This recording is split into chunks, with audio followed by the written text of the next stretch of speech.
6 on Thursday the 14th. We are in number 462.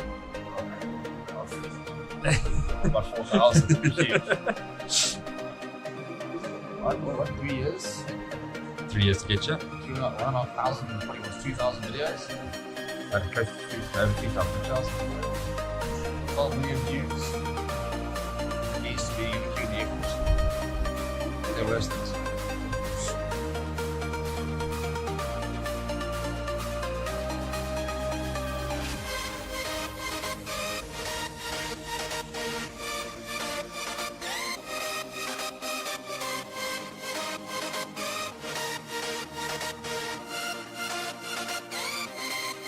Yeah, we're really used to it. Now when I'm playing, I make things you could do. But that's actually not playing. Check it out, so you have to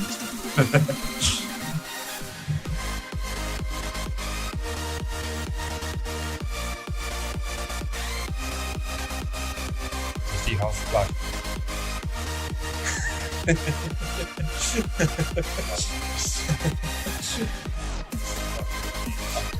Like it.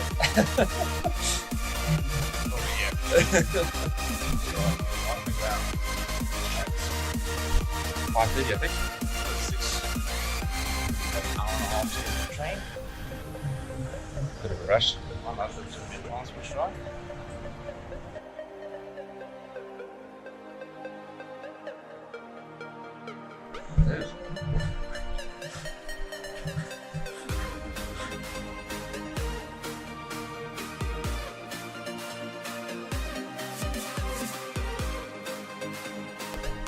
And we're having a size super dry.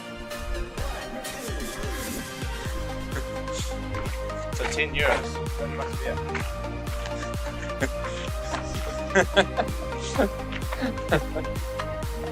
about 4 grand just to get this.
Right, hello everybody and welcome back to the channel. It is day 2 in Bordeaux and I'm at the tram station where you can see a couple of Chile fans there, about to head to the stadium for our first match of the tournament.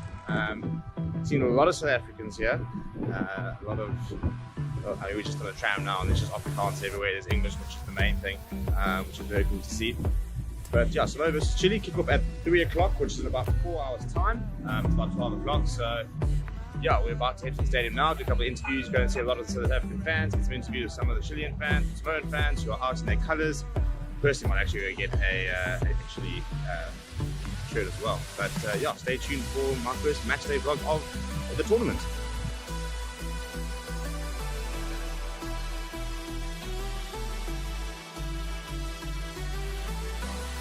Hello and welcome to Favorite Rugby on Favorite Sports. This is day 2 of the Fair Sports Tour, and we are here in Bordeaux. Samoa versus Chile kickoff is in about just over an hour's time, and as you can see, absolutely pumping here in Bordeaux. Chile definitely seems to have the most fans here. It's a bit of a red army over here, although the Samoan support is definitely starting to arrive. Plenty of South Africans ahead of the game tomorrow against Romania, and I've got a beer, I've got my glasses on, and let's go have a look and see what's going on here.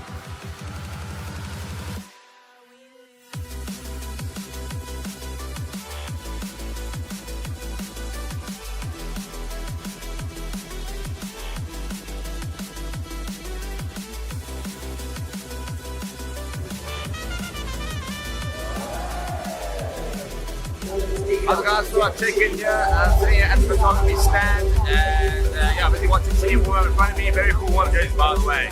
I was actually going to contact to get their jerseys, but the actual warm jerseys are very cool. But yeah, I'm sitting at the stadium, starting to put up. Just by the way, keeping an eye out for the Red Army. A lot of Chilean supporters in for today.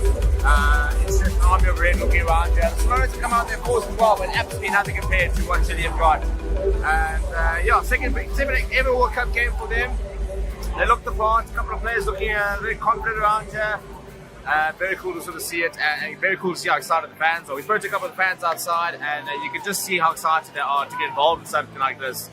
I mean, we all know how passionate of a sports nation Chile are, and the rugby doesn't seem to be any different. Very keen to see what Samoa can do here. They should be able to get the job done, but you know, anything can happen in a World Cup. So I hope you guys are enjoying the watch along, and take it soon.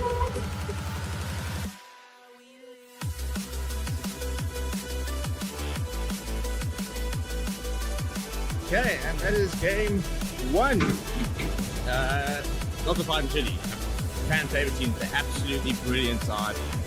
From a people perspective, I mean, I've just left about 25 minutes after the game, it was half an hour after the game. They're still signing autographs, they're still changing their fans, so absolutely brilliant team that definitely has a lot of future. I mean, they were always going to struggle against Samoa, physically wise. It was tough for them to cope. But yeah, that was game one in the bag. Gonna go walk around the village a little bit, see if there's anything. Might get myself a shitty shirt, actually, the way things are going, and then head on home for a watch along before hopefully hitting the streets of Bordeaux later. All right, we're outside Bordeaux. There is an hour until kickoff, and as you can see, is an absolute sea of green over here. Yeah, and the plan is we're just gonna head into the depths of Springbok supporters, chat with a few people, and see what's going on. So let's go and see. Basically, this is what it looks like to be here at Bordeaux. Let's go have a look and find some people to chat to and stuff. And yeah, I mean, as you can sort of see, we're talking about a sea of green. There's Springbok fans on fans on fans on fans on fans. We're going to be asking a few people for some score predictions and just try and find out how many people are actually here from South Africa and stuff, the travellers. So we're going to walk around and we're going to have a look. Hello everybody, hello, how are you? How are you? Good. Steve. Hi, Wayne. Very nice to meet you. Hi, Steve. Gentlemen, how are you? Good. Welcome. Where are you guys from? Africa. South Africa. Johannesburg. Yeah. Hi. Hi, how are you? I'm good, are you? Good. Please introduce yourself. Tell us where you're from. I'm Anita and I'm from Port Elizabeth in South Africa. Kom here gedaan, yeah. There we go. We've ticked Sorry, off. that one. Yeah.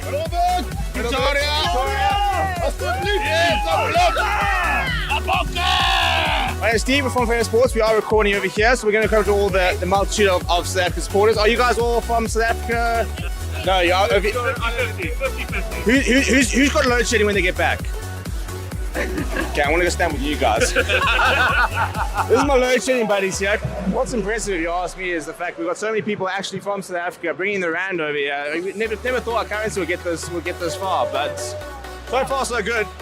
No ways! Hi, boy. Hello, Ross. How are you doing? Yeah, very well. Like So this is how small of a world it is. Went to Varsity with this man who, as you can see, is looking phenomenal. Who dressed you today? So we're here with a bunch of, there's 11 of us. We call ourselves Bokval. So it's like a stokval. So we've been saving up for 4 years. And now eventually we're here. Joining the Sea of Green, where are you guys from? Durban originally. Durban, yeah. I'm from Durban as well. Durban, okay, shame. Sorry to hear that. We've got a couple of Durbanites here. I'm from Joburg, so no, we appreciate you. We had to go on holiday somewhere. Perfect. Yeah, that's true. So you said originally, where are we now? London. Right. London. But still sports South Africa, still South Africa. Always. Springboks forever. There we go. And is this your first game for the World Cup? No, 2. Yesterday I was at the Samoa versus Chile game. Oh, there we go. What did we think about yesterday? crazy. But today it's better. It's amazing. It's a sea of green, and thank you guys for wearing your colours and bringing out the box. When did you arrive? We arrived on the 15th. 15. Okay, it's been a while. And when are we leaving?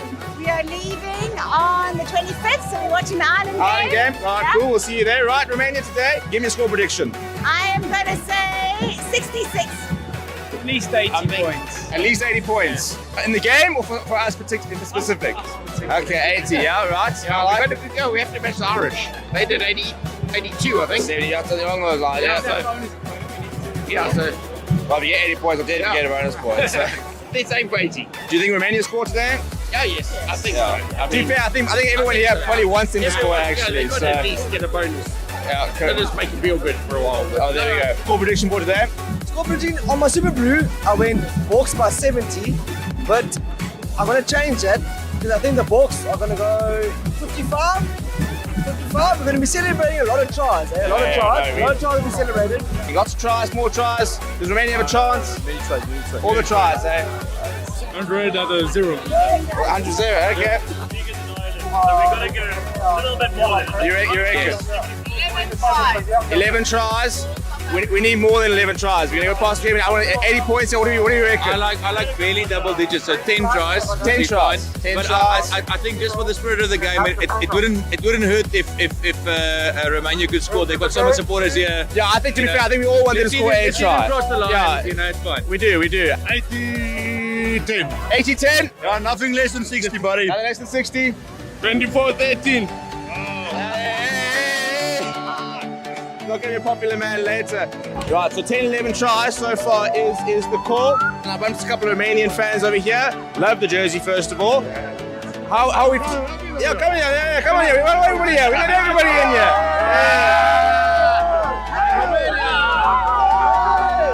Yeah. Coming up against the current world champs. How are you guys feeling? We are feeling, I think, confident. We want to make a big game to get out of the game like Uruguay last game with France, like heroes. Yeah, it's hard to beat them, but we can be some heroes. We want to see some heroes there. I'm actually quite keen to see how Dion Torrido's coming on as replacement hookers. Okay. And that. We must see Marco Verstappen there. You know, exactly. apparently anyone's a hooker these days. Exactly. Don't quote me on that, but after you finish here, we're being invaded here. It's a bit of a takeover here. I'm going to come across here. Once you guys have beat a player today, who are you guys supporting in the tournament? Are you guys going to support us afterwards, or is there another team you're supporting? Depends on the results. I'm sorry for you, but the European team must win it. No. Come here to us. You see, come here to us. We'll take you. Well, you already have a movie, so the European nation needs to know. Yeah, we need another movie though. We've got no electricity. It's tough out there. This is the nice thing, I suppose, when it comes to the smaller games, is that there is genuinely no animosity whatsoever. It is very, very relaxed. And yeah, there's a lot of camaraderie. Hopefully that won't change. And look, if the Boks lose, we might see a lot of very grumpy Springbok supporters. Are we bringing it back to Pretoria? Absolutely. You reckon? Absolutely. Bring it back. Pull it back. Absolutely. So you're going to bring it home? Yeah, definitely. The World Cup came back to South Africa for another 4 years. My friend, he said yes. Okay, there you go. You asked here, Cleese, Ches and Colwyn. They've confirmed that the World Cup is coming back to South Africa. So you heard it here first. There we go. Guys, thank you so much. Enjoy the game.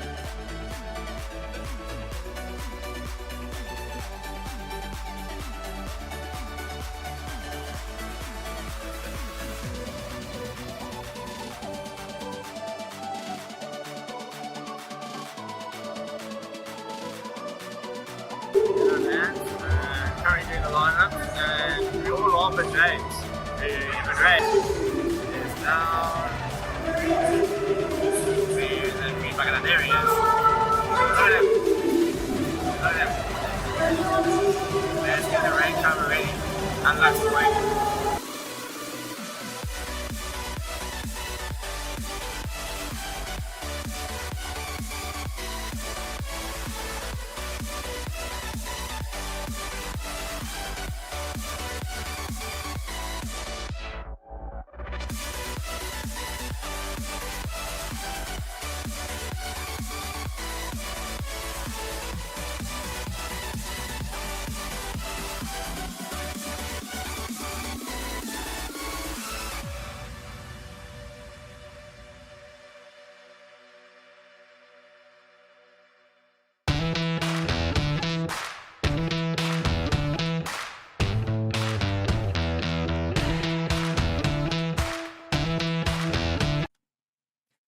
Hello everybody, Stevie P here from Forever Sports, and I'm here to tell you about BOYLESPORTS, the official betting partner of Forever Sports. Across all of our channels, they are one of the leading betting companies in the world and have recently launched in South Africa with an amazing offering. You can get a 1,000 Rand welcome offer. For the rugby, they are giving you 25% payout boost up to 2,000 Rand on the Springboks winning the World Cup, as well as an extra 50 Rand bet when you stake 250 more on rugby during the Rugby World Cup. It is your one-stop betting shop.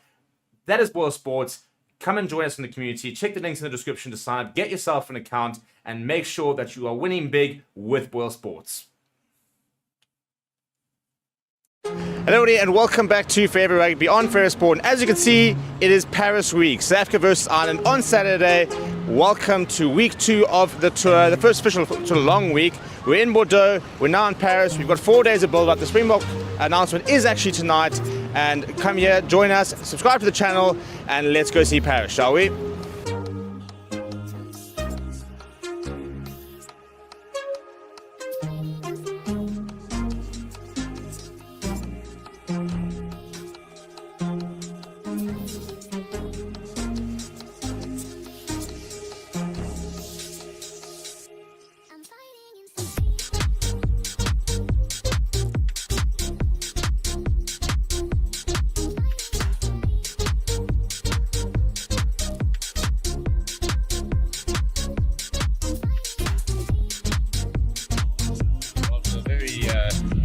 Fun morning, coming out of the police station.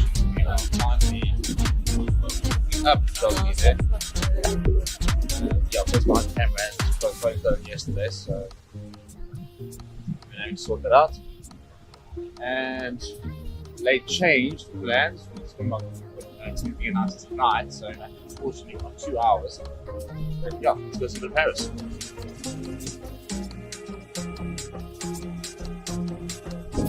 Roads across the street. It's going to blow our entire holiday budget on like the Porch of a watch. I reckon if we sold all our camera equipment, we might be able to buy like a strap. This is my official audition to become a Nike athlete. By that, I think I'm just visiting the store. And this is why we are here. To get the full selection of our stuff.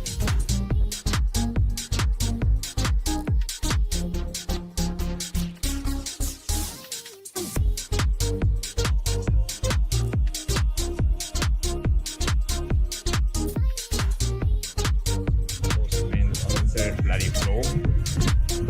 I'm walking upstairs. Pretty cool though. Come to basically 5-story Nike.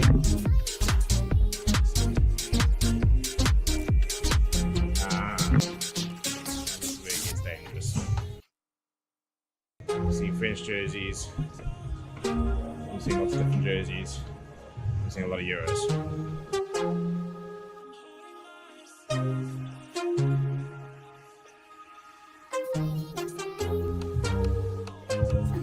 Getting sorted for my next fishing trip.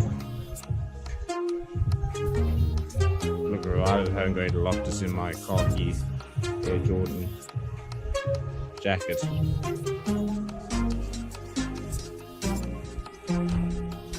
There you go, nice. See when you watch the rugby on Saturday morning, and you're sorted.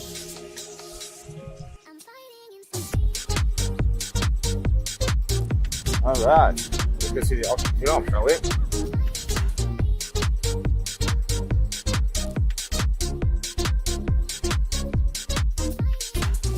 This is now my Lecoq 14 edition today.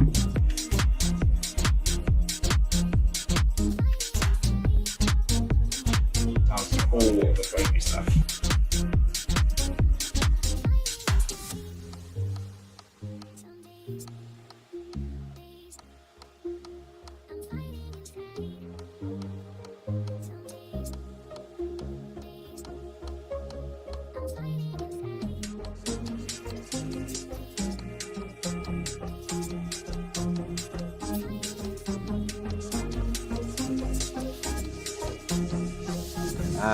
This is currently where I'm walking. As you can see, I'm actually just taking a stroll literally through the French countryside. to go and report on the Boks Paris-based press conference. No public transport out here apart from a bus that doesn't go the right way. So having to give it a bit of a leg. I tried to ask a couple of French people for a lift, and both, two ladies and a guy, all three of them shook their heads and said no anglais and drove off. So clocking in some steps. It's a half an hour walk to the press conference. Yes, I do have the camera and tripod and mics on my back, so this is going to be lots of fun. I realise the train's coming in the wrong side. Hello everybody and welcome back to Favourite Rugby on Favourite Sports. It is day 6 of the Favourite Sports Tour.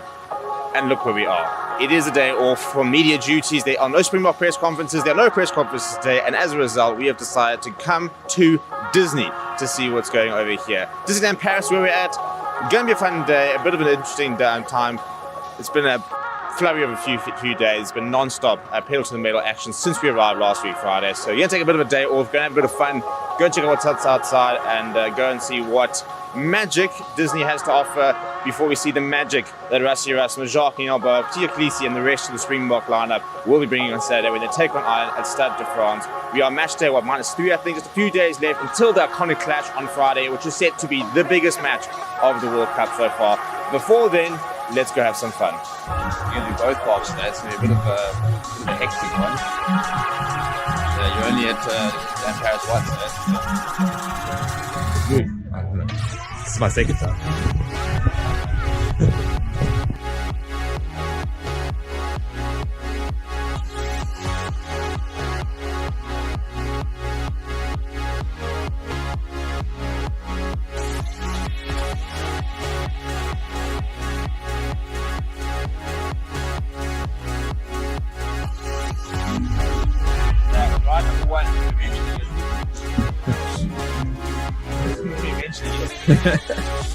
It's in your head, it's actually the wrong ride.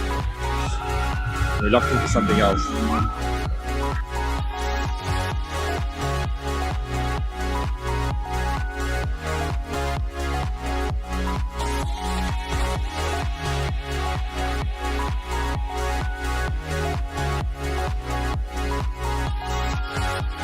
You don't have ears on here. play with my ears. So you should get a butt cap, right?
On this day 4 in Paris. It's a week since we left. We left last week Thursday in the evening, and it's Thursday Thursday afternoon. As you can see,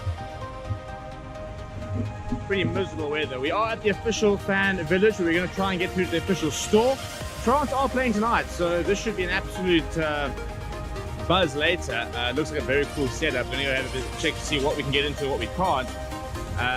But yeah, pretty miserable weather. Pretty nice location over here. I mean, it's a phenomenal place to have a fan park. Plans to go from here. Potentially go do a couple of sightseeing things. Ireland team announcement at 3 o'clock, so we're going to try and find a cool place to potentially do a show from there. Apart from that, we're just going to go see a bit more of Paris, because we just haven't really seen much at the moment. So yeah, welcome to another episode of the Rugby Sports Backstage Tour.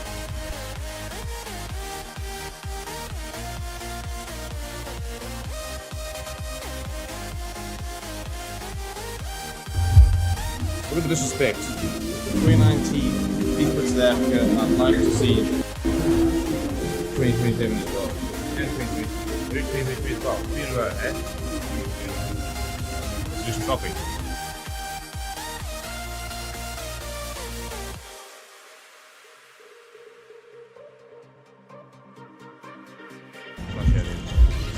Who's on the GM one?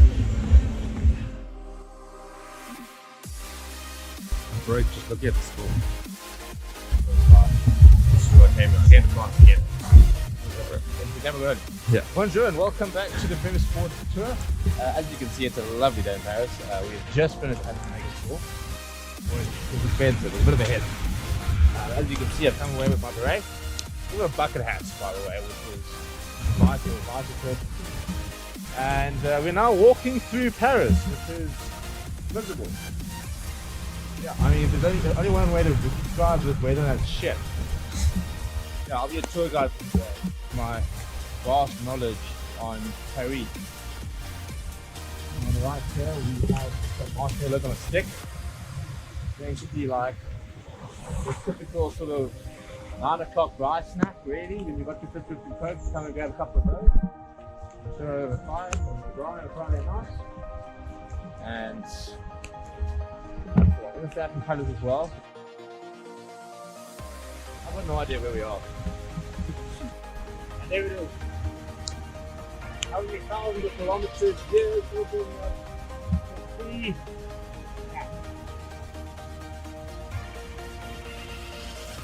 It's pretty cool, I won't lie. Can't see it. It's kind of grey stuff.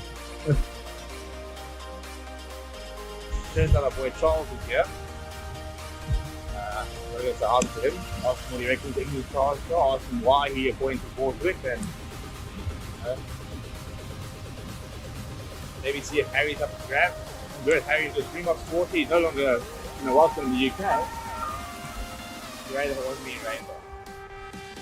I feel like I'm in Cape Town, except it's better than Cape Town. But Cape Town, take the fence. I mean, wouldn't have a weather in Johannesburg. I think it's about 20 degrees, absolutely gorgeous. There's one thing I want to be able to bring on my travels.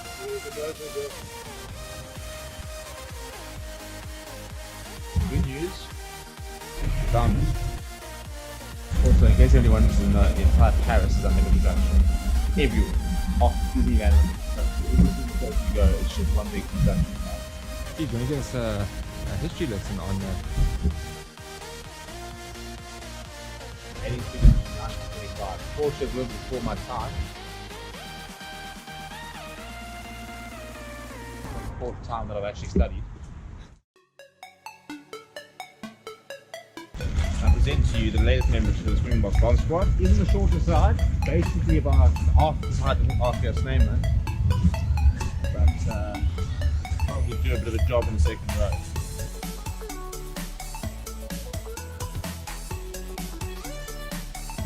We have a plane next to us over there. Looks like a cruise down there sometime today. it's a bit better. Yeah, the good news is that the weather has taken into a for the better. Ironically, it's all pretty miserable. It's not warm, but no longer wet. Which is amazing. Steve! Allez.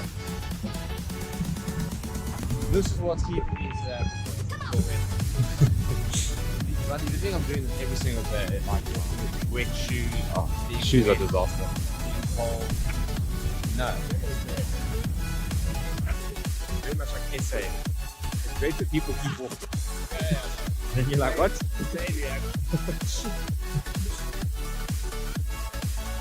Right.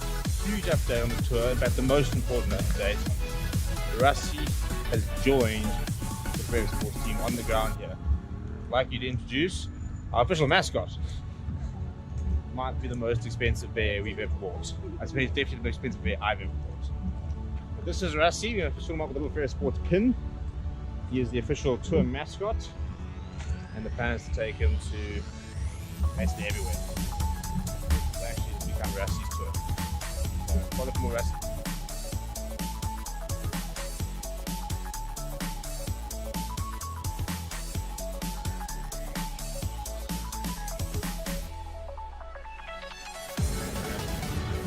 I don't know where we are, John. I don't even think I would let you know to stop. Quasimodo is currently staying in the Airbnb.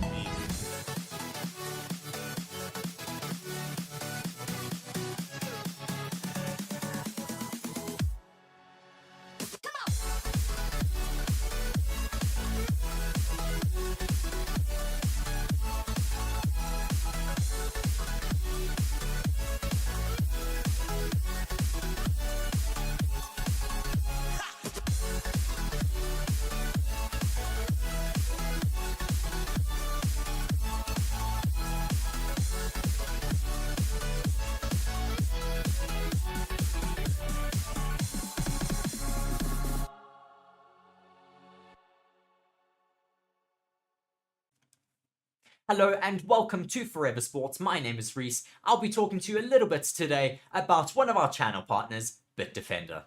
BITDEFENDER is a global leader in cyber security. BITDEFENDER is committed to defending people all around the globe against cyber attacks, as well as to transform people's digital experiences.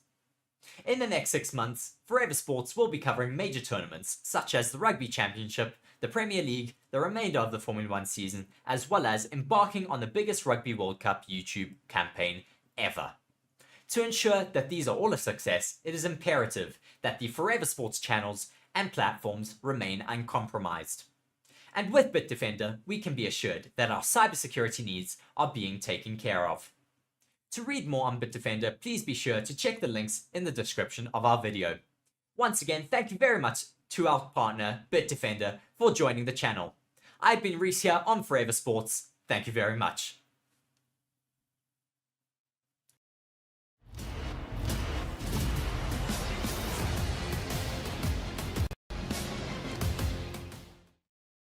Hello and welcome to Forever Rugby on Forever Sports. Write them off at your peril. The All Blacks are into the World Cup final with a massive 44 points to 6 victory over Argentina.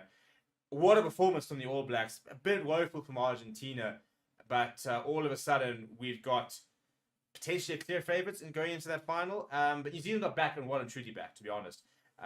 They were really, really good form coming into this game, having beaten Ireland. But there was a certain amount of Argentina could do something. Argentina could be competitive. Argentina had beaten this New Zealand side. Argentina just didn't arrive tonight. And it's sad. I think, you know, the effort that it took for them to come from behind to beat Wales last weekend proved too much at the end of the day. By the time they got you could see they were kind of dead on their feet quite quickly. And just too many human errors, you know, missed tackles, bad defense, and very quickly New Zealand took this ascendancy to the game. And I think that Argentina could have been a bit more brave, and I think they could have made it a bit more competitive at times. But I think that at the end of the day they just weren't good enough, and this New Zealand side, which are world class, they really are. You know, as much as we've been dismissive of them over the years, and people have even gone as far as label them the worst All Black side ever, it's a good All Black side, and this has proven just how good they are. So before I sort of break the game down, please do smash the like on the video. Please do subscribe to the channel as well. It all started very early on with an early penalty from Mariano Feli in the 5th minute, but a first of 3 tries from Will Jordan in the 11th minute really started things for New Zealand. A conversion from Richie Mwanga, and then another try 5 minutes later from Jordy Barrett. That shifted the momentum. 12 points to 3. Argentina was still in the game, they were still around, and Buffetti got a penalty in the 31st minute. I felt they should have been braver at that point. I thought at 12 points to 9, go for a scrum, go for a line-out, for example, because they can see a 2 soft try. You see them with finding line breaks, you see them with finding ways through. And my gut was saying that Argentina can see more points. And I think if we go 12 points to 10, for example, that puts a lot more pressure on New Zealand than, 12 points to 6. Because, again, 31 minutes, they butchered the kickoff, a great kickoff from Beauden Barrett. They win the ball back, and another penalty, and they cancel it out all of a sudden. And, they re-established that sort of 9-point lead. And then, bang, Shannon Frizzell went over in the... on the halfway mark at 42 minutes, and that was kind of, I think, the sucker punch. I think if they'd gone in at 12 points to or 15 points to 6, game's still on. At 20 points to 6, not quite game on. And then the only way they were ever going to be competitive in the second half is if they scored first, and they didn't do that. Aaron Smith went over in the 42nd minute again, a bit of a soft try. Richie Mo'unga with the conversion. Shannon Frizzell in the 49th minute, another conversion, 34 points to 6. Then they empty the benches, and then 62 minutes, Will Jordan, and 73 minutes, Will Jordan with a brilliant individual try. He has matched the all-time, the individual World Cup try-scoring record. And the question is, can he break it? He'll need one try next. He should have broken it, actually, to be honest. Richie Mo'unga could have given it to him out wide. It would have been a sure try, and he actually should be sitting here as the record holder for the most tries in the World Cup. He's got Richie Mo'unga to thank for not being there because he just didn't pass the ball. But in terms of the stats, let's have a look at the stats and sort of see where the game was won and lost. The defense, the discipline for Argentina wasn't good enough. I think they conceded 7 to 8 points in the first half. If we look at overall, 10 penalties conceded by Argentina and 6 by New Zealand. If we look at set pieces, for example, lineouts, 1 lost by New Zealand and 2 lost by Argentina. 2 steals though from New Zealand though. Defense, 49 tackles missed by Argentina of 192, which you can never look at necessarily. Missed tackles is becoming a bit of an arbitrary stat because defensive systems these days, especially modern defensive systems, rush defenses, bank on missed tackles almost to a certain degree. It's about sort of slowing the momentum. But these were the wrong type of missed tackles. These were simple one-on-one tackles. These were line break tackles that Argentina were missing. And that's why it was far too easy for New Zealand to get through. New Zealand kicked a lot from hand. 32 kicks from them, gaining 980 meters. 9 kicks to touch, for example. They really backed their set piece. They were phenomenal off the back of the scrum. The rolling more was really good. They had 90 carries over the gain line, more passes. They beat almost twice as many defenders, twice as many offloads. The mauls were brilliant. The rucks were good. New Zealand were pretty flawless, if we're going to be perfectly honest. And you look at some of the leading, performers. Thomas Gaujo with 19 tackles, but Richie Mo'unga running 103 meters. Arda Sevilla with 10 carries across the gain line. It was brilliant. It really was amazing. I mean, you look at the meters carried. Will Jordan, Mark Slayer, and Richie Mo'unga, Beauden Barrett, all combined for whatever 300 meters combined across the 4 of them. So averaging at about 70 meters odd, for example. And from a defensive perspective, this is where Argentina were they're just worn down. Marcus Kremer and Thomas Gaujo were making 19 tackles. Marcus Kremer missed 6 tackles, so he had to attempt 25 tackles, which is a huge effort. But shout out to Jordie Barrett and Shannon Frizzell also, making a lot of tackles. Jordie Barrett was very, very good there. From an attack perspective, I thought that Argentina were a little bit blunt at times, got a lot better as the game went by, but that rush defense in New Zealand was really impressive, and a couple of big individual performances. For me, they kind of go into the final. We will have to wait and see what happens tomorrow, but they've got momentum. They also could take their foot off the gas. They actually opted to finish the game with 14 men and leave Scott Barrett off the park because they could. So yeah, they're going to be very fresh for next week. I think a bit fresher than tomorrow's team, depending on what happens tomorrow, because they weren't made to work as hard. But let me know what you thought about the game down in the comments below. Please do smash like on the video. Please do subscribe to the channel as well. Thank you very much for watching. My name is... Okay, so thanks for the patience and welcome to New Zealand head coach Ian Foster on the far right and Captain Sam Kane. If we could take the first question, please. Yeah, just down here on the left. G'day, Ian and Sam. Lachlan here from the platform in New Zealand. Congratulations on the victory and making a World Cup final. A question for you, Ian. It felt as though tonight's match was a real contrast to last week and that victory over Ireland and the, I guess, intensity and drama around it. And you look at tonight where that first try of the second half was scored, it seemed as though the match was all but won for you guys. Do you feel as though that was ideal preparation for a World Cup final? Are you happy with that, with the prep heading into a World Cup final? Yeah. It's a World Cup semi-final. The goals are go and win it. And we won it. So, you know, and I think it was a tough battle. Argentina, I thought, you know, played with massive passion and accuracy in that first part of the game, put us under a lot of pressure, and that's what you'd expect in a semi-final. So, but, you know, I love the composure that we had of staying in the game, and when we had our opportunities, we were pretty clinical about executing. And, you know, it wasn't a perfect start, but it was a start that we were put under a lot of pressure. And and you talk about before half-time, after half-time, well, those 2 or 3 minutes before half-time are pretty important, weren't they? You know, that 8 points gave us that buffer, and then that scrum straight after half-time, that really sort of sealed it, I think. So, but World Cup semi-final is a great preparation for a World Cup final. That's all I'd say. Hi, question for Ian, please. Here, Simon Valzer, Midi Olympique. It's a two-side question. First of all, your team looks never more dangerous than when she's enjoying her rugby, as it's going right now. Your team seems to take a lot of pleasure playing rugby.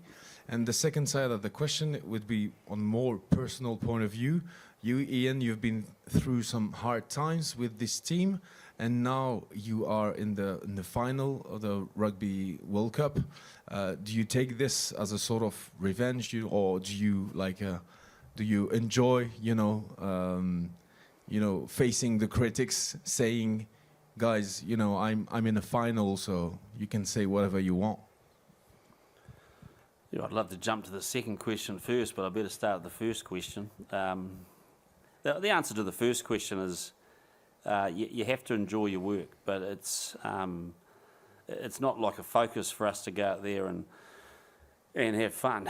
But it is a focus to make sure that, you know, we want to go and execute our game to the level that we need to, and I think the team takes a lot of pride when they do that.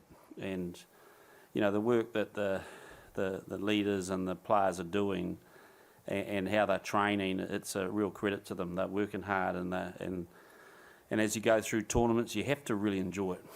You know, it's there's a lot of pressure, and if you don't celebrate moments and have moments that put a smile on your face, then it become a long old time. So, look, I'm delighted with the attitude of the team. In regard to me, I'm part of a group, and I'm proud of the group. I'm proud of this coaching group. They're working hard. And they're linking well with the players, and the players are contributing heavily to what we're doing, and there's a nice synergy about it. So of that I am very proud. But you know, one more week. Thank you. That was the second question. You know, I think I'll reiterate the answer to the second question is I'm just proud to be part of this group, and it's not a personal agenda here. This is about the All Blacks, and it's always about the team. And things that happen to individuals in the team, and clearly they've happened to me, but it doesn't change. Team comes first. All the decisions we make have to be about what's the best thing for the team. And right now we're doing a lot of those decisions together as a group, and it's working well. Thank you, Ian. We'll go at the back on the right, then the front on the right, and the third one on the left. Thank you. Question for Sam over here. Sam, how happy with the team bouncing back from that huge effort last week, and also the patience shown tonight and the scrums, albeit just a few of them, but the scrummaging? Yeah, we've played obviously Argentina a wee bit in the past, and we know they're a team that can frustrate. They're a team that stays in the fight long, and they often accumulate points in threes. So we wanted to be patient. Yeah, a lot of credit must go to the forward pack. I thought, you know, we wanted to we wanted to scrummage well, we wanted to drive well, and the opportunities we had, we made the most of. Yeah, I mean the scrum penalty just before half time, which allowed us to get down to the near end, and then eventually score, was huge. So, yeah, really pleased with the work we put in to get that, and you know, we have to go again. Sam, you and I spoke at Twickenham after the South African game, and you said that you were disappointed in the way you defended. Yet in this World Cup, a lot of people are talking about your attacking efficiency, but it's your defence that's really been the quantum leap forward. What do you put that down to? Where are you getting the motivation? What's been the chat in the dressing room about the need to defend during the knockout stages, and how have you improved it? Yeah, I think I sat here last week and said, look, history shows often the team that's defensively one of the best will end up winning the World Cup, and it's an area that, you know, there's a few guys in our team who are particularly passionate about it, so it's driven pretty strong. A lot of credit's got to go to Scott McLeod, our defence coach, and Joe Smith's helping him out as well. But I think we've got a system now that we really believe in. Some of the skill sets within that, you know, the individual tackles, and then the work that the boys that aren't playing each week are doing for us in terms of learning opposition plays and shapes, so we're getting to train those throughout the week's been huge as well. So probably hard to pinpoint one key factor. A lot of contributing things into that. But yeah, absolutely. I think we're pretty stoked to not concede any tries tonight. Proud of that. Thank you. On the left-hand side. Yeah. Yeah, question for Sam, just a follow-up on that a little bit. Do you remember what the mindset was after, you know, you lost to South Africa and then to France, and a lot of people writing you off? Did you take some of the criticism on board, or you just shrug it off, and what's the mindset now? Oh, look, I suppose criticism and stuff, that outside noise is something that we've sort of become accustomed to doing our best to block out, and we focus on what's important within the group. You know, and because of that, you know, we know there's not much to be gained by that, so we just focus on and we trust the coaching staff immensely. We trust the plan, and you know, we're in a sort of different stage as a team at that point. A very different team we rolled out. We've had some guys coming back from injury, and now for a few weeks consistently we've had the squad in a really good place in terms of full health and full training, and so yeah, it feels like we've built nicely to this point. Yep, on the right, and could we have a microphone in the middle here for the next one? Ian, can you just speak? I know your forward pack laid on a mighty foundation for you tonight, but can you just speak to your two wings? One coming back in a difficult situation, and another, I guess, having some fun out there. Can you just speak to the performance of those two guys and how important they were in a quality overall effort? Yeah, played well, and had to, because I thought Leicester played well last week too, and he's put the pressure on. But you know, Mark was strong in the close quarter areas, and it was that sort of game.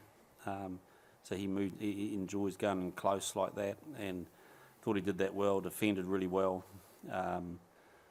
and you know, I thought Will, you know, just shows how good he is at finishing things off, and so you know, their combination I think's worked well from the start of the year. You know, we put a bit of time into that during the Rugby Championship, and are really delighted with the combination they've got. You know, and you've got the sort of the glue in between them, which is Bodie, he's the communicator that sort of connects the dots largely. So look, they're going good, but they're going to need to. Ian, I think you opted to finish the game with 14 men, and the nature of the contest, your dominance allowed you to go to the bench early in the second half, and I think whatever happens tomorrow, you'll have an extra day recovery. Do you think you're going to be able to leverage those things going into the final? Oh, I don't think they'll make a massive difference. I mean, finals are finals, and everyone will be prepared. Whoever we play, they'll be prepared 100%. But it was an opportunity for us to make sure that we look after our resources the best we could. Really didn't see a need of putting Scooter back on, only from the perspective that if he had another little yellow card incident in the next 5 minutes, it might have made it a little bit niggly. So for us, it was just a precautionary type decision to keep him off, and kind of would have preferred Damien to kick that ball out in the 81st minute, but he doesn't always listen to me. Ian, obviously. Ian. The victors of England, South Africa away next week. What are you expecting? Presumably you'll watch that game with your feet up tomorrow night. What are you expecting from that game, and who do you want to win? I'll be watching it, probably have some popcorn, and sit there and watch it, and I don't care who wins, to be honest. You know, I think we're very much in a focus about ourselves stage at this moment, and I think, you know, one thing that extra day does give us, it gives us a bit of a chance to have a break mentally, and not to spend too much juice worrying about if it's them. So, look, they're both good teams. You've got one team that's, you know, South Africa's been playing some brilliant rugby the last few weeks and clearly on top of their game, but we've also seen an English team that sort of has just built away quietly and is really probably starting to, you know, they understand how they want to play, and they're starting to get really good at how they want to play and believe in that. So it'll be an interesting contrast to styles. Back on the left, thanks. Ian, you've made it clear in the last few years that you're expecting your props to be more than just scrummaging machines. What did you sort of make of the performances of your two young number 1 and number 3 out there tonight? Yeah, they're going good, and you know, they're getting stronger, more confident. And contributing around the park, and I thought the two young guys off the bench sort of added value in that space too. So, look, there's plenty of competition in the props at the moment, and all 6 of them have played very, very well for us. So it's not an easy thing. But you know, I think with Tyrell and Ethan, they've started the last 2. You got to remember, Tyrell hasn't really played a lot of rugby. With that cut that he got in that South African game that took him off after 9 minutes, and then you got Ethan's had a couple of weeks holiday, so you know both of them have got a bit more time under their belt now, and it's starting to show. So peaking just nicely, I think. Okay, I don't see any further hands raised, so thank you very much. The mix zone will be open in just a couple of minutes' time. Thank you. Ian, thank you. Thank you.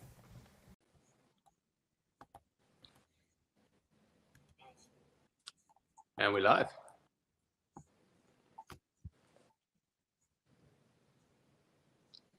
Scrolls, do you hear me? Yeah, I can hear you. I think we're still waiting to be transferred over. Okay, stream is live, cool.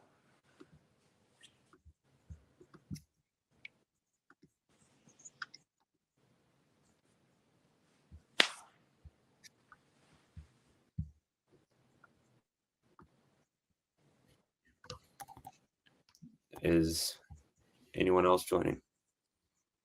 I think it's just, well, I don't know at this point. I thought Kel might be joining us. Okay. Okay, get ready. Cool.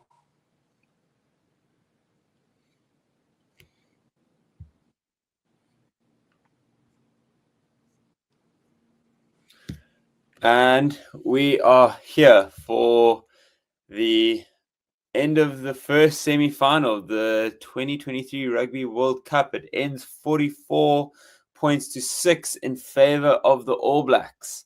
I think it's fair to say that we got our numbers a little bit wrong. Even your audacious, I think it was an 18 point lead was not even half of kind of what it was. So, I mean, geez, we really a clinical performance. Hey, Wes, what do you have to say about that semi-final? Yeah, no, just as I said at the halftime, All Blacks just too good.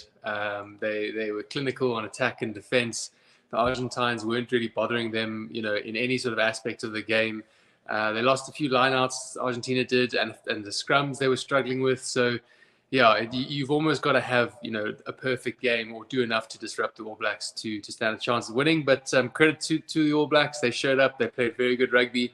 And they're into another Rugby World Cup final.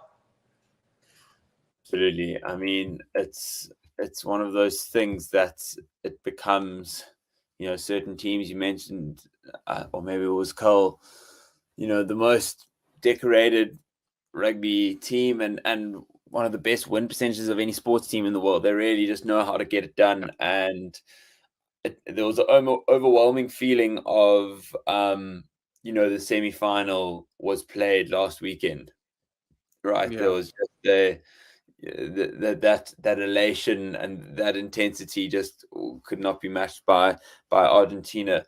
But as you would have seen, Forever Sports has put a link in the comments. So all those that are still watching, please go follow that link. And what you'll see is all the players going, 1 down to 23, and you're going to give them each a ranking. And then Wes and myself will go through ourselves and agree on a ranking and see where we rank everyone. It'll give us an average when we input our score. So we'll see if we're above and below. But first, before we get into that, so please go and input your scores, your player ratings there, and we'll get to that soon. But Wes, let's dive into a little bit. My initial thoughts, and it was just a continued frustration in the Argentines. They were just there, and then it was just as soon as a little bit of momentum, there were mistakes. The knock-on count was through the roof. I mean, I don't know if you heard the stat, but last weekend the All Blacks didn't knock on the ball once, which is just, you make yourself so hard to beat when you are not giving away possession easily. What did Argentina do wrong in that regard? Yeah, no. I mean, exactly. I mean, just too good. I'm going to sound like a bit of a broken record here. New Zealand are just very, very clinical in terms of how they're playing. But the All Blacks were not as clinical as last week in terms of knocking some of the ball on. As you said, I mean, what a crazy stat for them not to give away any possession last week via knock-ons. But interesting, there's some comments in the chat here sort of thinking that it was a bit of a messy game. So Jasper Milan saying, I agree, a messy game. And then Jane van Reenen saying, not much competition here, not too much quality rugby from either side, which I thought was an interesting comment. I thought there were moments where Argentina looked okay. I thought, throughout pretty much New Zealand looked pretty high quality. Do you know what I mean? I think you can, if you're a New Zealand supporter, you can be pretty proud of the way they played, especially, as we said, after last week, after the physical and emotional emptying that it took for that side to get over the island side, to come back in this week and to show up and do your job well. I think it was a big performance from the boys in black. 100%. I mean, you're talking about a semi-final where you've almost put 50 against your opposition. I don't think you can just downplay that to a scrappy win. I thought they were clinical, they were patient. It didn't look like they completely emptied the tank. They did it not, I wouldn't want to say at a trot, but pure clinical. It feels like they just know how to use their energy when needed, right? They just switch it on and bang. I mean, Talea tonight looked like he was a man, like he had a chip on his shoulder and he had a point to prove from that miss, making sure that, no matter what, he's getting into that finals 23. But really, I think, as you said, I don't think there's too much to look into other than, I think, a quality New Zealand outfit on the night that really put them away. And we had spoken about New Zealand potentially, being a bit of an up and down performer under Ian Foster. And I mean, consistency couldn't have come at a better time. Yeah, no, absolutely. And I just think, we saw again comments earlier talking about if you come from an easier pool potentially, like the Argentines did, obviously that pool with England, but then from there on, pretty straightforward.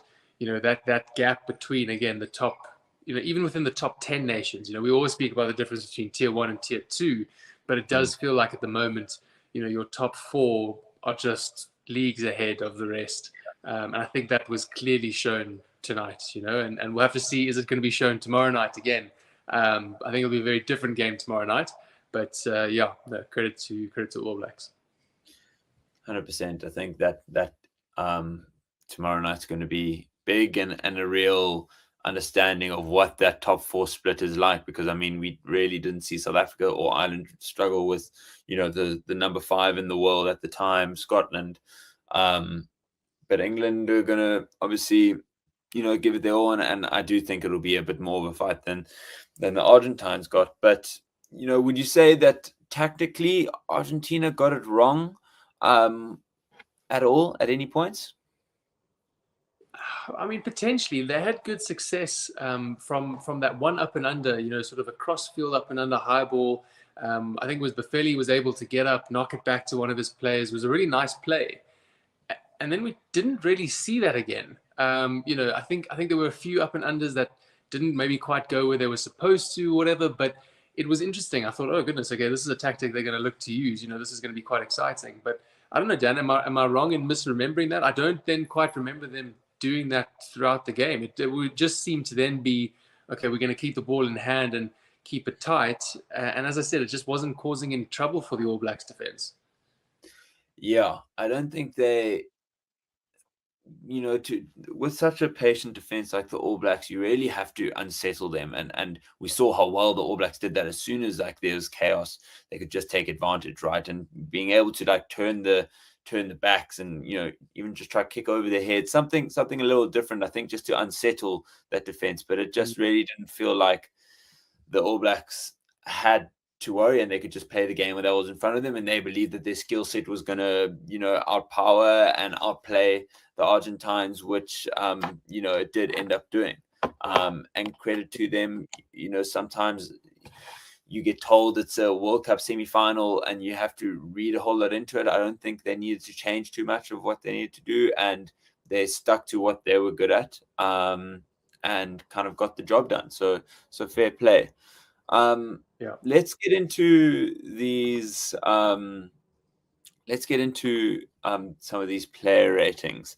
I'm going to share my screen, and you can just let me know when you've got me live. But we've got them one by one across each other, as you can see. And feel free in the comments to, if you haven't gone on the link and submitted them, actually just to add your ratings as we go through this. But let's start here. Ethan de Groot, and we'll go through quite quickly because obviously there are quite a lot of players, but Ethan de Groot for you? Yeah, solid for me. Did what he needed to do, scrummed well. I don't think they conceded a scrum penalty. So that's, I think in my books, like a 7 or an 8, pretty solid. Let's go 8. Was average user score 7. Let me refresh so that all the new votes have come in. So 8. Now we're going to go Thomas Gardo. I think it's kind of the inverse, right? It was a really tough night for the man. The scrum looked a bit unsettled, particularly towards the end. They just couldn't get that ball out the scrum soon enough. He did do some good carries, so that's kind of redeeming. I thought he had a few ways there on his feet, so initially I was thinking maybe like a 4 or 5, but I'm probably going to keep him at a 5, I think, or reckon from my end. I don't know what you think, Dan. Yeah, I'm happy with a 5. Give him a pass. Average score 5.5, so a little bit under. Junior Montoya, he did give away a couple penalties throughout the game. I do feel like Angus Gardner was a little bit tough on the RGs throughout the game. I don't know. I just didn't feel there were times where there were 50-50 decisions that he didn't allow. But sorry, this is not about Angus Gardner's rating. This is about Montoya's. I don't think he played too badly. Maybe a 6 or a 7 for me. Yeah, no. I'm there with you. I think there were a few lineouts that were lost. New Zealand were disrupting, but he did go off his feet a couple of times at the breakdown. He wasn't quite as potent. So, I reckon probably about a 6. Okay, let's go with the 6. What have we got? average of 6K. We bang on. Cody Taylor. I mean, I really, obviously he's kind of now cemented that starting position in for himself. I think a pretty quality game. I don't know. What do you think?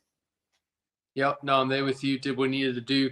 Again, probably just quiet work in the background. So I'm also going to go probably 7 or 8. Yeah, I think it's give him some credit. I can't recall them losing too much. Let's go for an 8. I don't know what the public thinks. Okay, 7. Maybe you're a bit more right there. Francisco Gomez Cordela. What are we saying? Yeah, I think he was penalised a couple times at the scrum specifically. I think he was just absolutely buckling under the pressure. I think at one point he was deemed to be pulling out of the competition. You know what I mean? Like that's what the ref called. Yeah. So that's never good as a prop. So I reckon that's about a 4. I'm going to say. Yeah, let's go 4. Tyrell Lomax, there we go, 4.5, pretty close, bang on. Tyrell Lomax, I think he had a really good game. He scrummed really well. It's also there was talk of that height difference as well, between him and Francisco. But for me, at least a 7, 8. Yep, I'm there with you. Okay, we'll go 7. What do we got? 7.5, a little bit under. Okay, Petty and Whitelock. I'll hand both of these over to you. Yeah, I think Petty's got to be like a 3 or a 4 because he just in the first half prolifically giving away penalties, and in the second half continued, and he just couldn't quite get his timing right or whatever. So yeah, I don't know if you feel 3 is too harsh, but I feel like he just gave away way too many penalties. Yeah, my heart will go 4, so let's stick with that. Yeah, there we go, bang on the money. Sam Whitelock, great game. Really, I felt he was everywhere. He was stealing. He was great jumping. I think he's him being dropped from the last game. I don't think that happens again. I think he starts in the final. For me, it's potentially a 9. Yeah, I'm there with you. 8, 9. Like I think he looks like he's got another World Cup left in him. So, he walked off and I felt like he still had something in the tank. So fair play to him. Unbelievable. Yeah, 152 tests for New Zealand. 7.5. Whoa, people very harsh on Sam Whitelock. Okay, interesting. That's tough. Lavanini, what are our thoughts? Look, he didn't get a card, so does that automatically mean he gets a 10? Like I think in his books, do you know what I mean? It means he starts at a 5, so anything above that. No, look, I think he didn't do anything particularly wrong. I thought he carried well tonight. Lineouts were a bit scrappy, as we said, but a bit ineffective potentially. So maybe a 6. Sure, let's go with that. I think that's probably going to be about bang on 5.5. Scott Barrett, I think he kind of played himself out of the starting jersey in a bit of a way. I mean, such a silly penalty to give away at the end, a bit cynical. And now, he's done it. He did it recently. I forget the game that it happened, but just, flashes of just hot-headedness were not necessary at all. Obviously I think he's had an incredible season. Just, I didn't feel his, complete presence. Maybe, I think at least a points deduction for the yellow, maybe 6, 7. Yeah, I'm at a 6 with you as well. I agree. Normally such a presence on the field, but this game it was not, except for when he got the yellow card. So I reckon a 6. Yeah, let's stick with that. What have we got? 5.5. Wow. People taking harshly to the yellow card. Okay, Juan Martin Gonzalez. What are your thoughts there? Again, I didn't not much. I think Issa and Kremer, played really well. So I think it's a bit tough for me in my mind. I've got those two kind of up there. I can't really point to anything that Martin Gonzalez did. Probably some just grunt work. So again, maybe a 5 or a 6 just in the background. Unless you have any strong thoughts there, Dan.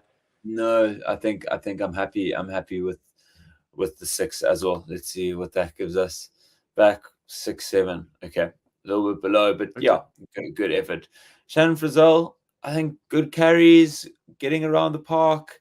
He's a big boy. 2 tries. 2 tries. True.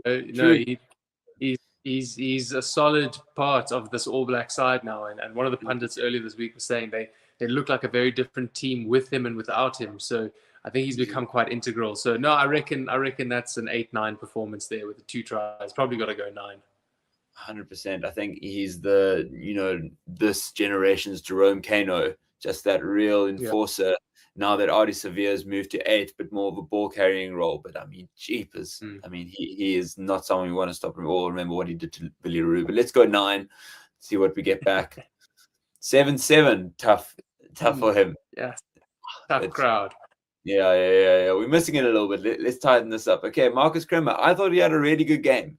He really, I mean, he completed now every single minute possible. He'll play in the 3rd and 4th playoff. I'm not sure if whether he'll play himself there, but I mean, I'm happy to even go as high as 7-8 because I felt like he was the person on that Argentinian side that probably wanted it most. Yeah, I'm with you. I think 8. Like I think to have the motor on him and to go at the pace that he was going the entire game, given that he's played every minute, was just phenomenal. And he was running really good lines as well. Like, you know, he was being smart. It wasn't just trying to match people up front and bounce, and he was looking for holes. So I'm very happy with an 8 performance. I think he'll probably get scored a bit low because he's on the losing side. But I think if you look at his performance, for me, he was probably man of the match for Argentina. Yeah, agreed. I think he was definitely their best player. 7-3, not too bad. Okay. Sam Cane, I think a pretty good performance. Not quite as complete as, I mean, the statement performance that he had against Ireland, but I mean, a stock 7 for me.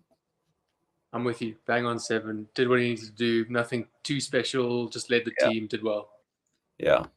Okay, let's go with that. I think we'll be on the money there. Oh, 6-3. First Harsh there on Sam. Yeah. Okay. Facundo Issa. What are we saying? Yeah, I think, you know, he went off quite early with that HIA, which is a bit unfortunate, but he came back on and I thought he just ran hard the whole night. And, you know, he's a good, strong physical ball carrier, but probably less than Kremer. You know what I mean? Like if I've said Kremer's an 8, then probably Issa's got to be around a 7 though. Yeah, let's go 7. I'm happy with that. 7-3. Nice. Great stuff. Artie Xavier, I mean, he just the man just hates being brought down to the ground, right? He'll fight for that inch every single time. And you hear him through the microphone. I love their ref microphone because it's always just hearing Artie Xavier trying to push and, you know, and then attack. Yeah. So no, yeah, I think just another strong performance from Artie, like just ever omnipresent, all powerful. So yeah, I reckon about an 8. Yeah, happy with that. 7-3, sure. A little tough, but in the same ballpark. Okay, Gonzalo Betrano, really high tempo. You know, he was getting the ball out. I guess there were times where, I mean, just at that penalty, maybe they was trying to go wide, but I don't know if you can put that on the scrum off. Maybe a 6-7. Yeah, no, I was thinking 6-7. I think I'm trying to think. It was a few box kicks from him that didn't quite go to hand, or where they wanted to go rather. So, but his pace was good. You're right. So I'm tempted to go 7. So I default to you, Dan. Where do you think you're going to put him? I'll bring it back to 6. I feel like that's where Forever Sports fans are going to be. Oh yeah, 5-7 would have been a little bit elevated there. Aaron Smith, great night on the score sheet. I mean, he's timeless. He really just doesn't look like he's slowing down. Gets the job done. For me, it's an 8. Yeah, I'm 8 with you there as well. Cool. Let's see. I think we're going to be bang on there. Yep, 8-3. Santiago Carreras. A lot of pressure on him coming into it. How do you think he did? Yeah, you know, like technically, probably, I think very well. You know what I mean? Like, I don't think there weren't many handling errors. I think pretty much all his passes went to hand. You know, picking out generally, I think the correct option. But I just think in terms of their attack or strategy, it was just not the correct one to do. And so it's tough to think, okay, how much sits that with your 10 as opposed to how much has he been told this is what we're going to do? You know, play this way. So I think technically quite sound. I think though potently just quite ineffective. So I reckon probably about a 7. I thought he played all right. Okay. Yep. Happy with that. I think he did stand up for the most part. Did take on a lot of pressure. So yeah, I'm happy with the 7. 5-7, a little bit low. Yeah. Again, now Richie Mwanga was both of us who called man of the match performances, right? Yeah, I mean, but we have to give him. Sorry, Dan. We have to give him a 1 for not giving Will Jordan Yeah, that is shocking. pass to equal Jonah Lomu's 4 tries in a single game or a Oh. semi-final. That was complete white line fever. So Yeah.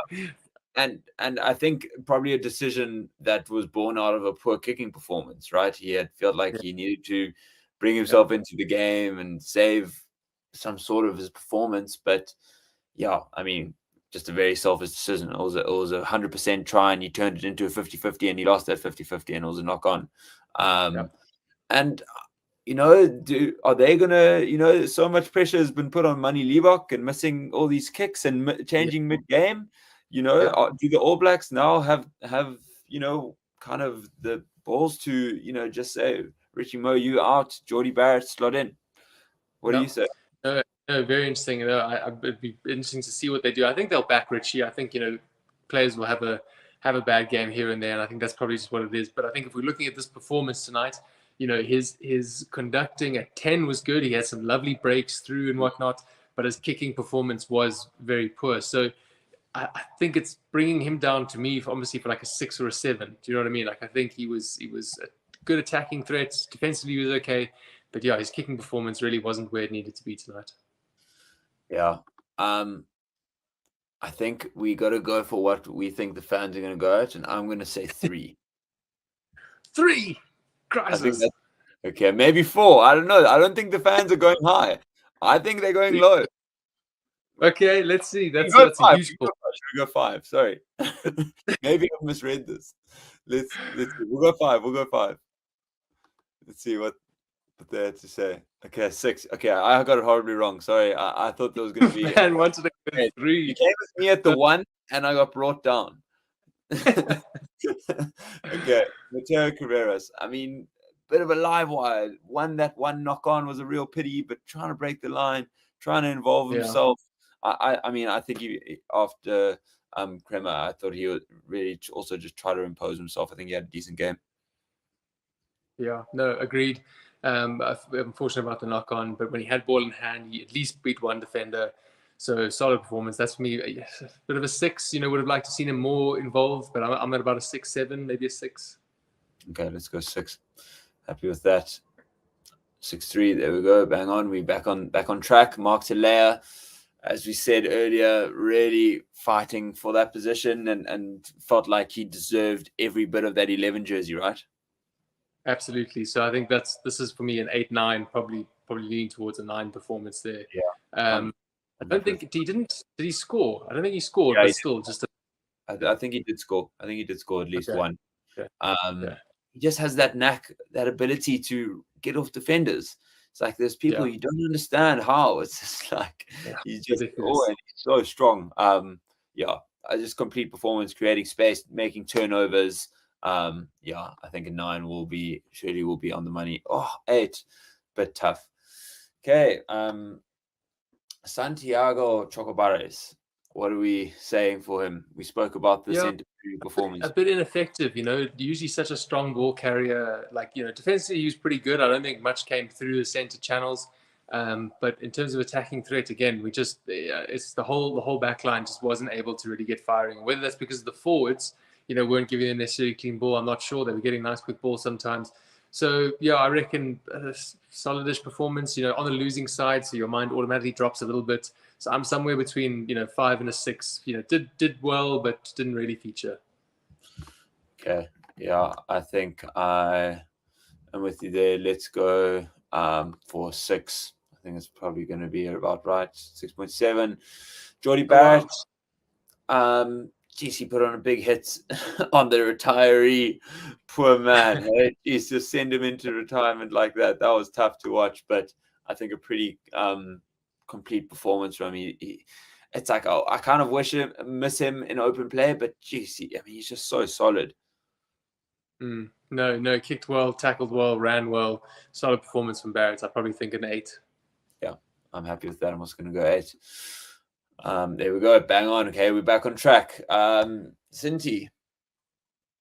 Same thing as Chocobares, really. You know, I don't think didn't make many mistakes, but didn't make many breaks either. Do you know what I mean? So I'm probably at that. What did we say for Chocobares? 6.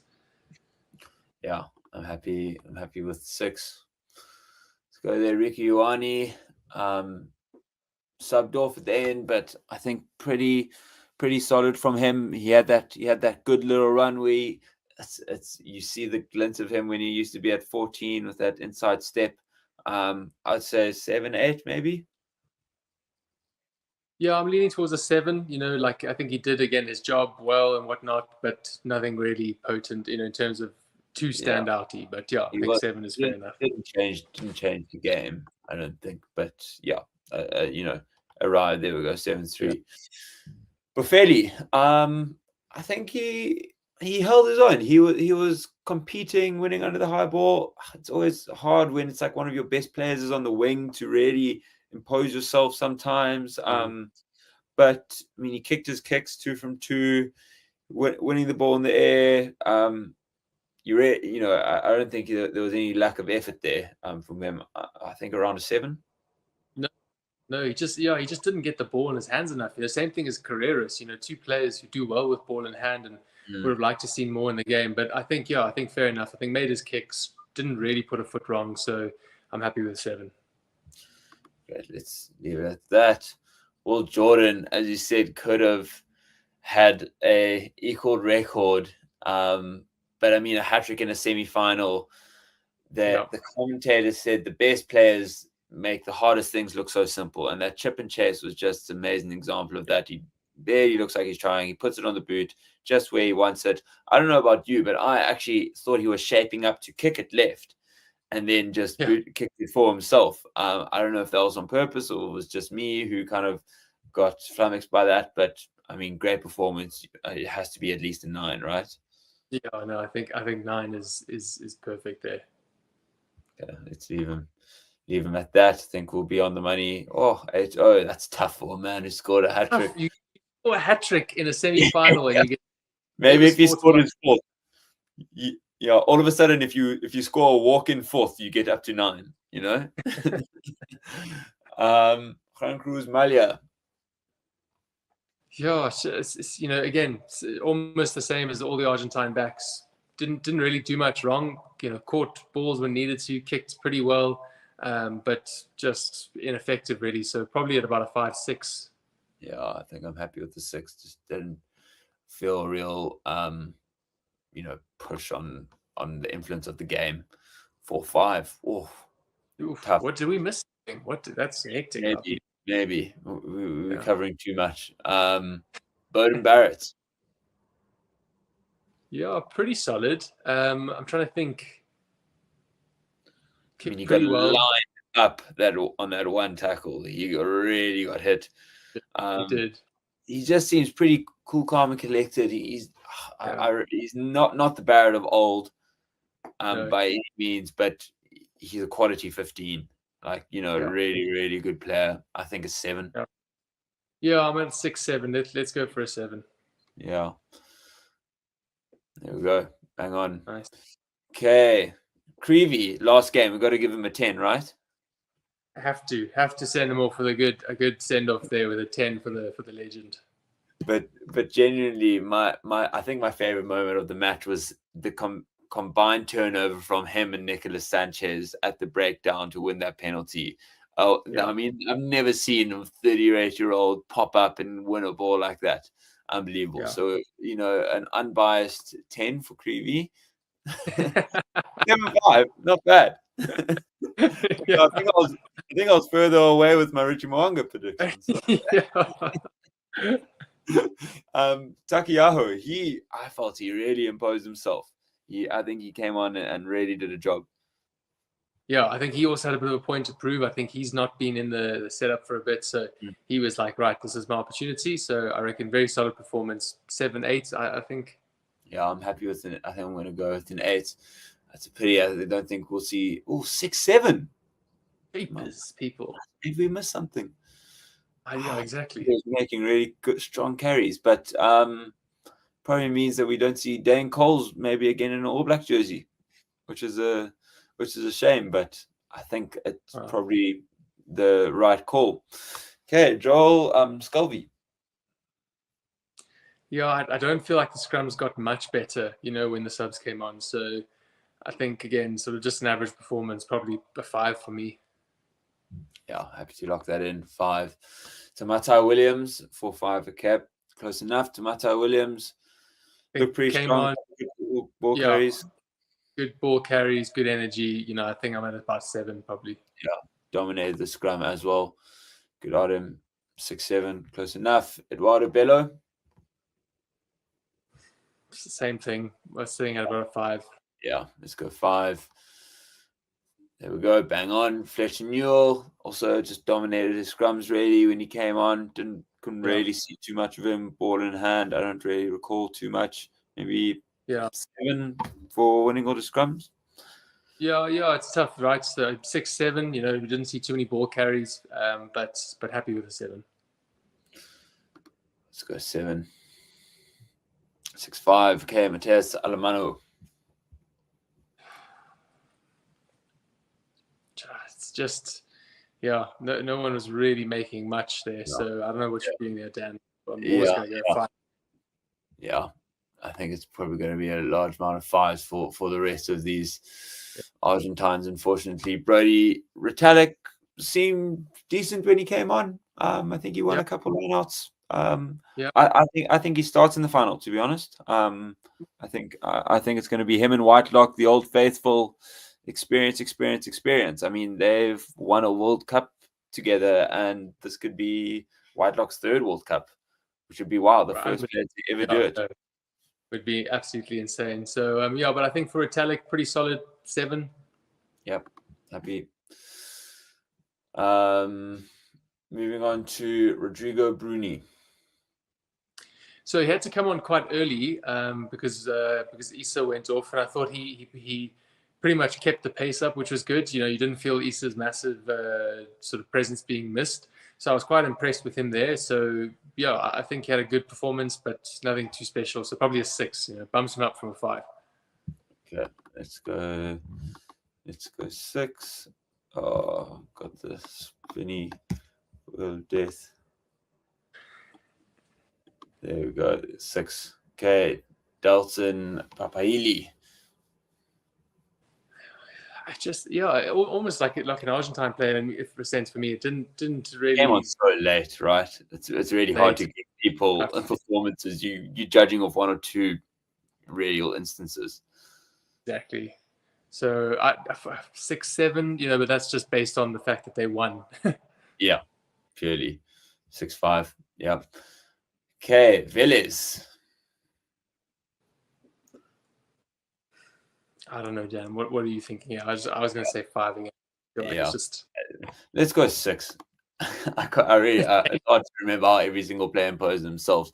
Finley Christie. I don't think he was that bad. I mean, I'm a massive Cam Roigard fan, but I don't think he actually had too bad of a game. He seemed to be quite lively, did what he needed to do. Maybe a 7 for me. Yeah, no, that's fair enough. Came on, had good service. But we'll have to see who gets picked for the final. Yeah, I mean, as a book fan, I'm happy with Finlay Christie to stay just there. Just there where you are.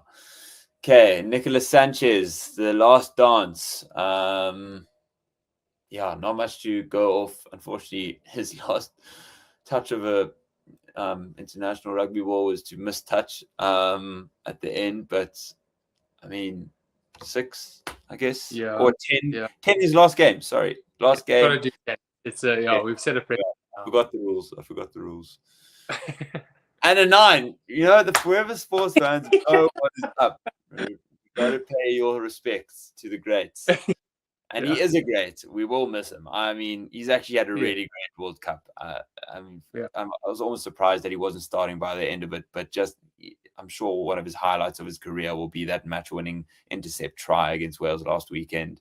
Just a phenomenal career, a real servant to Argentina rugby. So we wish him well from Forever Sports to him, in case he's watching this.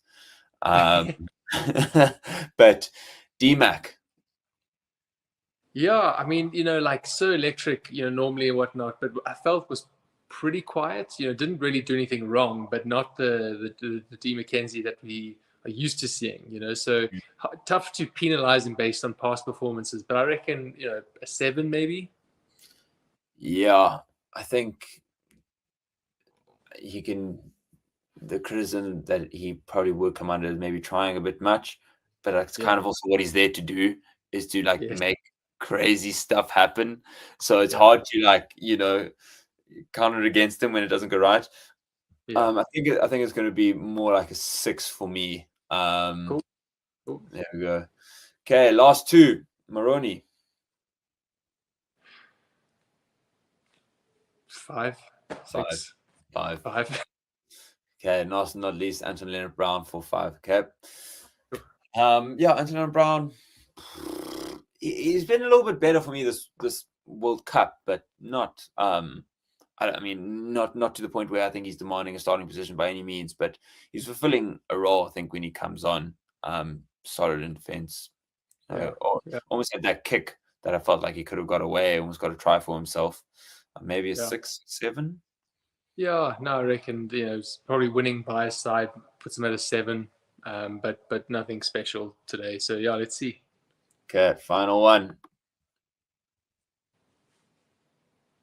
6-5. Okay. There we go. Well, that's us. We were, I don't think, too far off. I think for the most part we kept it mostly together. But lastly, let's just take this. What does this mean for the New Zealanders now going into the final? What can they take forward? What are the changes that they make, if any? What are the New Zealanders, supporters and the players thinking right now?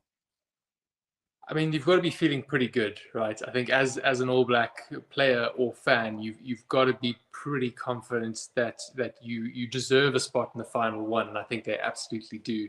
In terms of your chances at it, I think you always have to fancy New Zealand in a World Cup final to take it all. Whether they play England or South Africa, I think they're going to put up a hell of a fight.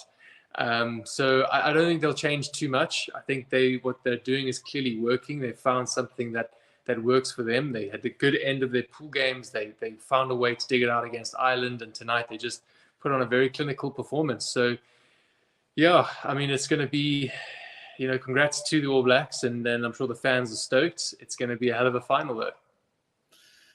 For sure. We have Kahu Emberson saying, I don't mind whoever wins between New Zealand and South Africa, just as long as it's not England. I will never recover from something like that. I think we echo those thoughts and your words there, Kahu. I mean, obviously, as a Springbok fan, you don't want to see England pushing through, and it's the biggest stage on earth for at least for us, with what we see as the biggest match in world rugby is the Boks versus the All Blacks, right? It's just it would be an incredible spectacle, but we can't get ahead of ourselves. The Boks need to play England tomorrow, who are going to make it ugly. They're going to take us to the trenches. They're going to want to. They're loving us here chatting right now as if we got to step a half a foot in the final. I think it's been a good job by the South Africans not to get ahead of themselves in the way they've presented. But how do you think, I mean, even as the Boks I was just discussing, how do you think they see this game and what's come of it? How much are they reading into already what's happened on the field, or is it purely looking in on themselves? What is the thought process going through the Springbok player's mind right now? Yeah, what? Funny enough, I was actually thinking that when I was watching the game here. I said, I wonder if the Boks are watching. If they've been told or whatever to not watch and just worry about the game. But I think what we saw from New Zealand tonight wasn't anything. I'm not going to say not special, but it was New Zealand being New Zealand. Like, it won't be shocking to the Boks that New Zealand played like that and won pretty well. They've seen this before. They've played against them so many times. They know what New Zealand are capable of. So they'll probably not be too intimidated, I think. They'll just hopefully be focusing on that game tomorrow and actually just leave the game analysis up to the coaches, right? That's Rassie and Jacques' job to go in and analyze. And then first of all, get through tomorrow. Again, that's a big thing, right? Because how the All Blacks play and what it means bugger all if they don't get past England tomorrow. Right. So I think they just need to come out, focus on what they need to do the job tomorrow. Bring the same sort of energy, passion, intensity, as they did last week, and then hopefully onto a big final. 100%. Yeah, I imagine they would have been watching together, but it's not one of those environments where I don't think they're cheering on a particular team. I think it's quite not a tense environment, just a pretty relaxed one, but I don't think too animated. They're just kind of it's information gathering. They're seeing small things that they can potentially point out and discuss. But I imagine it's quite a relaxed environment, and they'll be all kind of in their hotel rooms. Hopefully, no Mark Delea scenarios for any of the Springboks this evening out in the pub watching or anything. But I'm sure that's not the case. But that is it, I think, for tonight's coverage of the first semi-final. And we have New Zealand in the final. They have earned the opportunity to go at it for another 80 minutes to take home the William Webb Ellis. That'll be happening next week. And incredible, incredible scenes. It's just not decided whether it's going to be South Africa or England to join them. That coverage will be starting tomorrow, same time, same place. Join us. You'll see same friendly faces here again. And we promise to give all the players that are retiring more 10-star ratings. But yeah, thanks so much, everyone. And don't forget to like and subscribe. We're trying to get up to that 60K mark. And to Boyle Sports and BitDefender, thank you for your continued support. Cheers, everyone, and enjoy the rest of your evenings. Cheers all. Mate. Kia ora, Scott. Joe Port here from RNZ. How are you? Good, yourself? Good, thank you. Hey, what's the biggest challenge this week for you guys in terms of your preparation and, the Irish win, the semi-final win, and now the final? What's the biggest challenge in making sure you're in the right place and right headspace to be ready for the biggest match of what will be of many of these players' careers? Yeah, probably not playing the game too soon. Players will be excited from the start of the week, so just making sure that we stay in the moment, stay in that day, and just get over the content and our plans, and like I say, just being present in that moment and slowly building the excitement throughout the week. Cheers, mate. Hey, Scott, Ollie here. In terms of the confidence of this group after two pretty dominant performances, quarterfinal, semi-final, what does that do for the confidence of this group heading into a World Cup final? Yeah, I think it in pressure moments, the boys are trusting each other and they're trusting what we're doing and how we're going about it. And that can be the make or break in a pressure moment, that you trust the system and trust the people around you, or you trust the guy to do his job, and therefore then you can do yours. Particularly in defence, when you don't trust and you go out on your own, then it creates a little bit of space or puts the system under pressure. So just trusting themselves, each other, and what we're doing.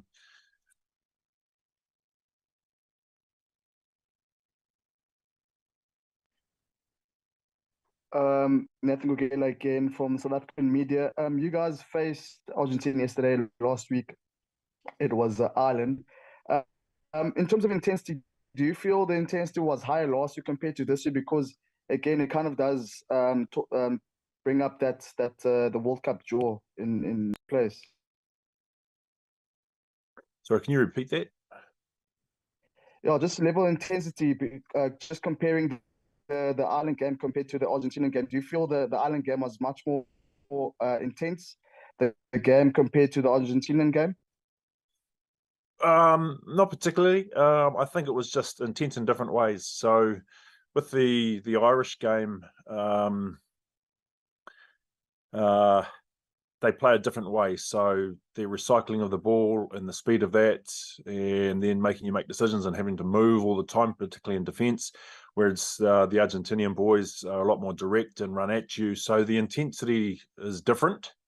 And that's something I think that we've tried to do each week, is being able to adjust to who we're playing and what we need to do, both sides of the ball. And then within the game as well, is it still consistent, and what do we have to adjust to and deal with that intensity? So no, I don't think it was different. It's just in a different way, you know. Hi, Mark. Sorry. Just a quick one.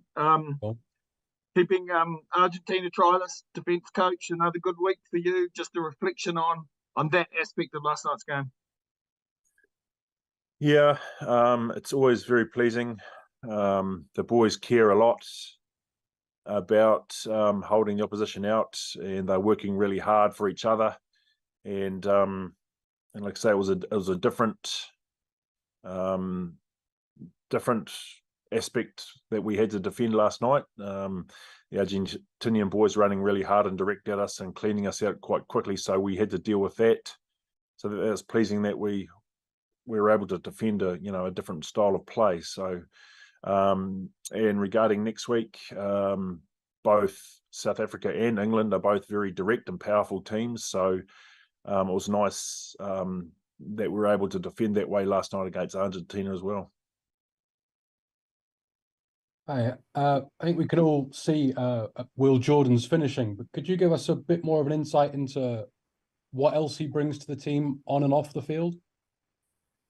Yeah, I think why he's so good at finishing is because he can see the picture early. He can understand where the space is and where it's going to be, and then positions himself really well. So when he does get the ball, he understands what he has to do, and players around him now are starting to read off him as well. They get excited when he gets the ball and he creates something out of nothing, so they get ready for that. But we also take, if you take the ball to a different part of the field and take all the defenders over there and then try and quickly get it to him, then like I say, he can pretty much make something out of nothing. So that's really exciting for us and for him. Hey Scott, congratulations on the win. This is probably a query that a lot of the All Black fans and public would want to know. You've got an 8-day turnaround and probably this massive game of everyone's lives. Is there any need to be a bit cautious at training? I mean, you've been in camp for a couple of months. Everyone will be supremely conditioned. Can you just do more theory and analysis, or do you still have to get out on the track and bash each other? We're definitely not going to bash each other. Something got spoken about last night in our circle was the guys that haven't been selected and the way they've been approaching each day. It's not easy not being selected, but still turning up each day really motivated and wanting to do well for the team. So the quality and the precision that those guys are bringing and the energy they're bringing is really lifting the team. It's preparing the team really well. So it's a first factor, I'd say, that's important for our week. No, we won't be doing any more or less, theory or anything like that. We're comfortable with our week now. We know how to prepare well and what each day needs to look like, and we'll play it accordingly today, particularly after the result that we see tonight, and then get stuck into our work as per normal. Okay, just one last one from me. I mean, given everything that's get ahead of you guys, do you bring in a fresh voice or anyone, just any messages, any inspiration or anything like that, just to refreshen things up? Or I don't know what's planned for this week, Richard. A couple of points to that, I guess. Richie and Dan were in last week. They popped in. They always bring a huge energy and level of expectation that the boys like to show that they're doing their work for them. This week, geez, I wouldn't think you'd need anything. A World Cup final. Like I said, we just got to stay in the moment each day, and we just build that excitement for the day, not get ahead of ourselves in terms of that. We just pull the reins back a little bit and make sure that we arrive on game day with loads of energy and ready to go. Thank you. Scott, can you draw on the experience of the players who have won a World Cup final? Yeah, absolutely. There's a handful of them there. They know what it takes, and yeah, I guess so. It's not something that we've talked about, but I guess it would be ideal to know how to manage the week and manage in the game how we control ourselves. So yeah, I guess we can do that early in the week. Scott, is it easy enough to take the emotion out of this week? Your last week with this group, you've been around for a few years, a number of players, number of coaches last week with this group. Do you take the emotion out of it? Do you use the emotion this week? Yeah, I think the only motion that we'll need is just being excited. A lot of us have never been to a World Cup final. It's something we all strive towards and we want to achieve, and so we just have to enjoy it. The emotion will take care of itself, and like I said, as long as we do our prep right, know where our feet are for the day, and what we're trying to achieve in that day, then it'll slowly build. I don't think we want to take anything out of it. It'll mean different things for different people, and it's just about embracing that and enjoying it and staying, like I say, in that moment. Scott, can you give us a word on Geordie Barrett's defending? He was putting himself about there in the second half in particular and hurting people. Have you seen him in that sort of defensive form before? No, I said to him last night, I thought that was his best defensive game. The week before, we were in a pattern where we had to stay connected and hold off and not show any disconnection or seam. And last night, when RG boys went out the back a little bit, he read that really well, I thought, and he went forward and pressured and put skill sets under pressure and took time and space away. And I was rapt for him to do that. And you can sit and wait, or you can go forward and pressure in the right moments, and that's something we definitely want to take forward next week. So there's a number of really good pitches where he read and he did that well, I thought. Thanks, mate. Okay, any more questions, or we might wrap it up, actually. Thanks, team. Congratulations. What does it mean to have your name alongside, Jonah and Brian Habana and Julian as with 8 tries for the tournament? Recording in progress. Honestly, it's pretty humbling, to be honest. When you think about those guys, they're all huge legends of the game, and particularly in the position I play, guys who have really trailblazed the way to play the game as a winger. So it's pretty cool. Definitely wasn't something I sort of set out to do or anything like that, but yeah, it's nice to be able to do that. And amongst the team going so well, we continue to play next week. It's really cool. You have to have a word to Richie. It could have been 4 last night, couldn't it? No, I said it last night, but Richie's put me over for that many tries over the course of my career. So yeah, no issues there. And yeah, just actually really proud of Richie and the way he's playing, the way he's stepping up as a leader and steering us around the park. He was great again last night. So yeah, he's going good, and happy for him to keep backing himself. Those 2 performances, I suppose, the quarterfinal and last night, what do those performances do for the group's confidence heading into a World Cup final?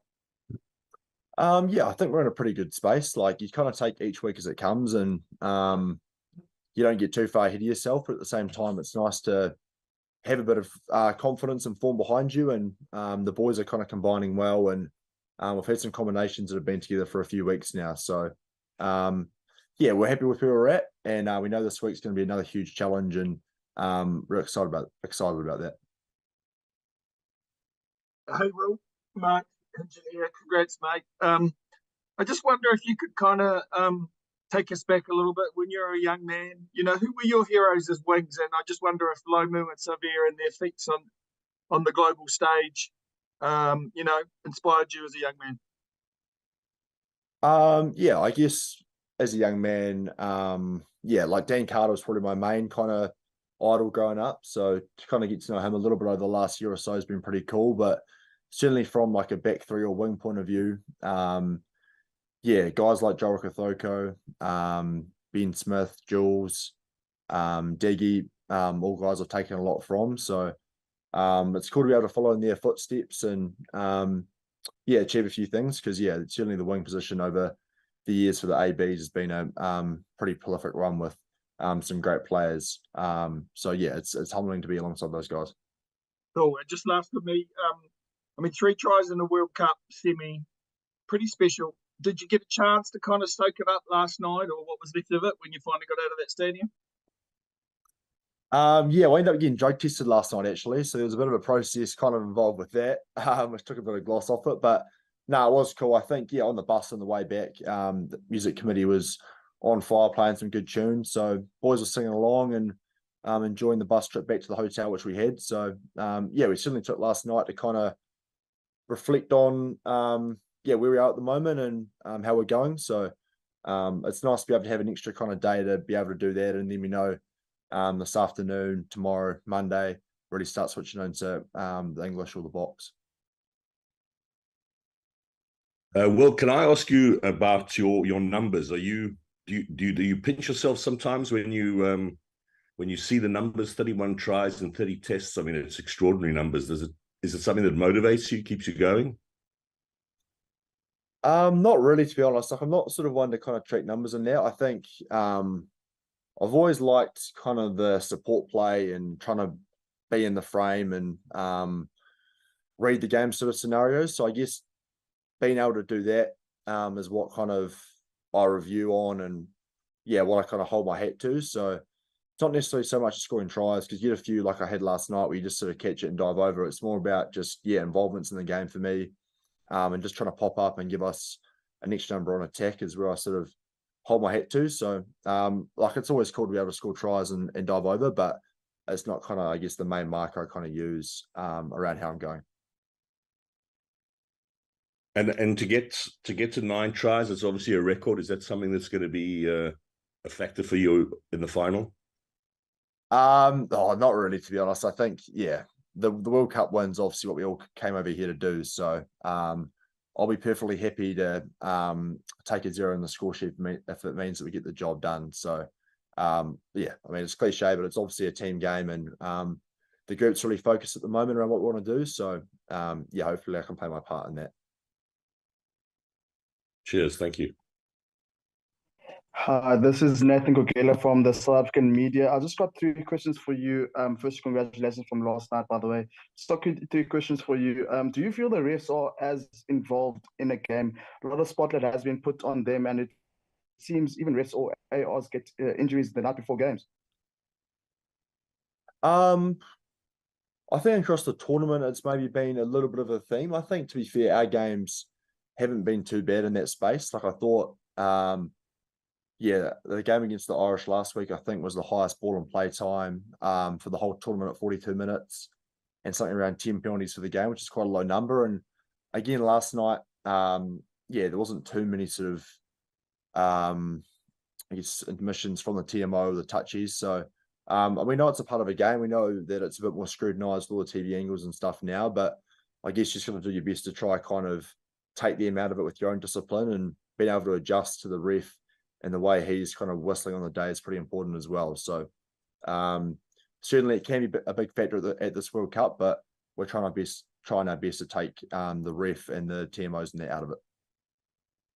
Second last question. Let's say, for scenario's sake, you guys do face the Boks in the final.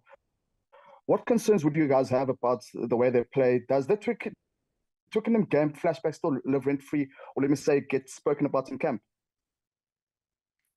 The Twickenham game doesn't get sort of reflected on too much, to be fair, over the last couple of months. I mean, we'll just wait and see tonight who we're going to play. I think certainly we've got a lot of respect for both teams. Obviously, the English knocked us out in the World Cup last time, so it'll be interesting to watch that game and see what happens. And we know both teams will test us. Certainly the Boks are a great rival of ours, and we've got some great strengths across the park. So we'll wait and see how we go tonight, and then work out how we're going to beat them from there. Hi, team. We'll take one more, and then we're going to bring in our defence coach, Scott McLeod.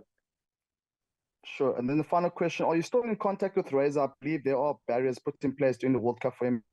He is quite an influential character, and obviously him being your coach while you guys were at the Crusaders. I haven't really heard from Razor much throughout the World Cup. I don't think that's a case of kind of any barriers between us and stuff. I think, he knows that we're locked in at the moment around the coaching group we've got with Foz leading the way, and he's working away towards when he comes in next year. So I haven't heard from Razor, but I don't think there's any sort of thing too untoward about that. Thanks a lot, team. Thanks, Jill. There you go.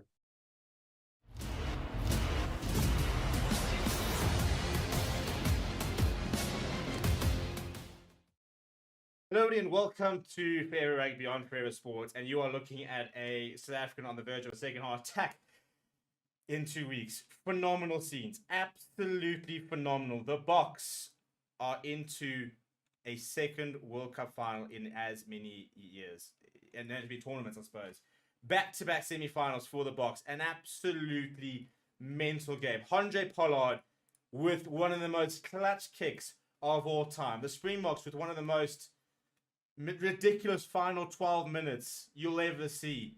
England with one of the most heroic performances that will not be rewarded. It must be said. Full credit to England. They were phenomenal. I have to say it. They were phenomenal. They executed the game plan to beat the Boks to perfection. And a team that had no rights, to be fair, 2 months ago, had no rights being in a semi-final, was seconds away, was one penalty away, was one scrum away from being in a final. So massive credit to Steve Borthwick and the England side. But wow, that Bok bench is titanic. And the Bok coaching staff deserve a lot of praise. Maybe people will criticize them for, the team selection. People will maybe say that players were a bit flat. I don't think that's necessarily a fair criticism, to be honest, because they actually had played fewer minutes than their English counterparts. But the decisions they made to sub Handré Pollard on at about 25 to 30 minutes, it was a huge call to make. In fact, 30 minutes, on the 30-minute mark. The substitutions that we made was, Eben Etzebeth, to take off Eben Etzebeth, one of your greatest players of all time, and put an RWC Snyman was huge. To leave Franco Mostyn, who I thought was having a storm of a game, to replace Siya Kolisi and Dwayne Vermeulen. Deon Free was phenomenal. Huge decisions. To take Damien Williams or put on Valerou. Valerou actually had one bad decision, but a couple of nice touches. Leadership as well, you can see, was there. But let's go through the game, man, shall we? And before we do, please do smash like on the video. Please do subscribe to the channel as well. Right. It was a bad start for the Boks. They went behind pretty early, 2 minutes, 10 minutes, and Owen Farrell, 2 back-to-back penalties. We turned down 6 kickable penalties, going for the line. Our lineouts were dreadful, by the way. Absolutely dreadful, which is interesting because I did say earlier on in the week that England's line was very good. And I thought that would be an aspect that they would target us at, and they did. Really disrupted our lineout. But we eventually did go for goal. Miley Box slotting one in the 21st minute. But at the end of the day, conditions weren't great. The pack wasn't good. The pack was being dominated. We don't often see a pack being dominated. Under the high ball, we were nowhere. And we needed to just close up shop to a certain degree, go back to basics. And Pollard was brought on. And I feel for Miley Box, who did. And I'll be very clear about this. Nothing wrong. Miley Box, if you ever watch this, you are a phenomenal player. And you did nothing wrong tonight. Absolutely nothing wrong. You are sensational. You are one of the reasons we are in the final. In fact, you're a huge reason we're in the final. Horses for courses tonight, and he'll know that. He'll know that. He won't be sitting sulky in the change room. He'll be knowing that at the end of the day, conditions happened, and the decision to bring on Pollard was purely down to that. It was not what he did wrong. He didn't do anything wrong. He was actually having a pretty good game. But it was one of those games where we just needed experience, and we needed Pollard. Would Miley Bock have slotted that penalty at the end? I don't know. But Pollard is made for these sort of occasions. And kick a goal Pollard in the 34th minute, but then Owen Farrell cancelled it out. So we went into half-time 12 points to 6 after, if we're being brutally honest, a very bad half. And needed to start well, which we didn't. But we emptied the bench. We played our draw card pretty quickly. Faf de Klerk, 42nd minute. Valerou, 43rd minute. Arcus Neyman, 45th. Oxen Che, 48th. Deon Free, 50th minute. Quacker Smith, 50th minute. Within the first 10 minutes of the second half, we had offloaded 7 out of 8 of the players. Owen Farrell with a drop goal out of nowhere in the 53rd minute was sensational. He was great. You might not like him. South Africans don't like him. He was great tonight. He really was. Vincent Koch came on. Oxenshare, Vincent Koch. In fact, Oxenshare could have actually gotten man in the match. Vincent Koch as well added, but the scrums won us the game at the end. To the point we literally, once again, into the 22, call the mark, scrum, penalty, up we go.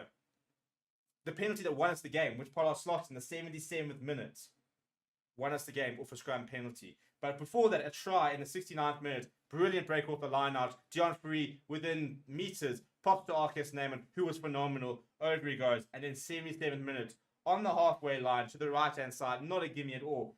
Such a tough kick, and Pollard absolutely nailed it. The stats are very interesting. England had more possession. We had more territory. We scored a try. England didn't score a try. 4 penalties to 3 in terms of meter to run. But this is an interesting thing. England kicked. They kicked all tournament. They kicked tonight, and it really worked. 41 kicks from hand from England compared to 29 from the box. If you look at tackles made, not actually a lot over the game. Box making 94 of 108 at 87%. England at 75 of 90. Goal kicking success rate, neither side skipped a beat. Ruck success rate wasn't great from the box. We lost 4 lineouts. England lost 3. Scrums, 43% for England. It was where the box had the dominance. 8 penalties for South Africa, 11 for England, so pretty even in the end. It was a huge game to officiate. I thought Ben O'Keefe struggled at times, both ways, to be honest. You know, there were a couple of decisions which we discussed at half time, which I think England would be unhappy with. There were a couple of decisions I think Bok fans would be unhappy with. No cards, which was really, really cool. In terms of individual performances, just going through this, I thought BITDEFENDER was really good. Once again, I think he's one of their best players. I thought Mario Toto stepped up. I thought Courtney Laws was really good. For South Africa, in the back line, I thought, look, Elliot Daly and Johnny May had great games. Pretty sure, to give him his credit, was very good underneath the high ball. Centers were a bit quiet. Owen Farrell was great. For South Africa, I thought that Franco Mostert was absolutely titanic. 18 tackles he made, not missing a single one. Turnover 1, 3 carries. I thought that... I try to think of standouts for South Africa. The bench, really. You know, Deon Free, Oxen Chair, Vincent Koch, R.K. Snyman, Kwaka Smith added some energy. Faf de Klerk was really good. I think he'll start next week. For me, that's not even a debate. Andre Pollard actually walked away with the man of the match. We'll actually have a time to break this down a bit more in over the week to come, but let me know what you thought about that game down in the comments below. Please do smash like on the video. Please do subscribe to the channel as well. Thank you very much for watching. My name is Stephen, and I'll chat to you soon. Okay, welcome ladies and gentlemen to the second post-match press conference with the South African team. On my right I have head coach Jacques Nien-Alba and captain Sia Kolisi. Hands up in the air nice and quick if you can. First question please. Okay, gentleman over here. Hi Jack. Your hand up. Yeah, you can see it. that's me. Hi Jack, congratulations for the win. Simon Walser, Midi Olympic. Once again, the bomb squad worked really well, and some players appear to have been better performers than the starters. Are you considering changing your starting team, because these guys from the bomb squad are always having a huge impact on the game? Yeah, like I've mentioned before, in terms of our team selection. Sometimes when we select a team and it's a 7-1, there's a big thing about the bench, or 5-3. It might be a 8-0 next week, or 4-4, or 6-2. But the main thing, it's a squad of 23 players, and everybody's got a role and a responsibility. So the fact that the bomb squad or the guys off the bench come onto the field is because the guys who started laid the foundation, you know. So. I think that's that sometimes people miss. They see the performance of the guys coming on, but you don't know how much the starters took out of the team that they play against. So, no, it is 100% something that we discuss with the players, and they understand how it works. It's not, we don't have an A and a B side, or it's not, the bench is not sometimes we will start with a guy like Ox, and then Kitsi is on the bench. So we don't operate like that. Gentleman on the right, the back. Hi, Jacques. Just a question. 1 point victory against France, 1 point victory against England today. Was there a moment during the match that you were perceiving maybe this match slipping away, or there was always confidence and trust in what the guys were doing on the pitch? Thank you. Yeah, I think, yes, I must start with probably paying a lot of credit to England. I thought they were outstanding on the night. They had a very good tactical plan, and they really put us under a lot of pressure. And it's something that we will have to go and have a look at, and we will have to improve in terms of that. For if New Zealand decides to maybe use the same tactic. But it took us some time to get to grip with it, and but yes, I think that's probably the strength of this team, is that they find a way to even if we don't play well, even if our things aren't going our way, they find a way to get a result, you know. And it took them probably 70 minutes to get into a position to get a foothold in the game. But the one thing they just refused to give up, and they fought to the end. So very, very proud of that. Gentleman on the left, up at the back. Thank you. Anesta Kurevirenji from Kao Sports in Uganda. Captain Sia, from the start of the tournament, there's been messages from the Rugby Africa president to the Boks. Not sure if you've been receiving them, but he's been showing support that Africa stands with you and wishes you all the best in the tournament. You've now qualified for the final.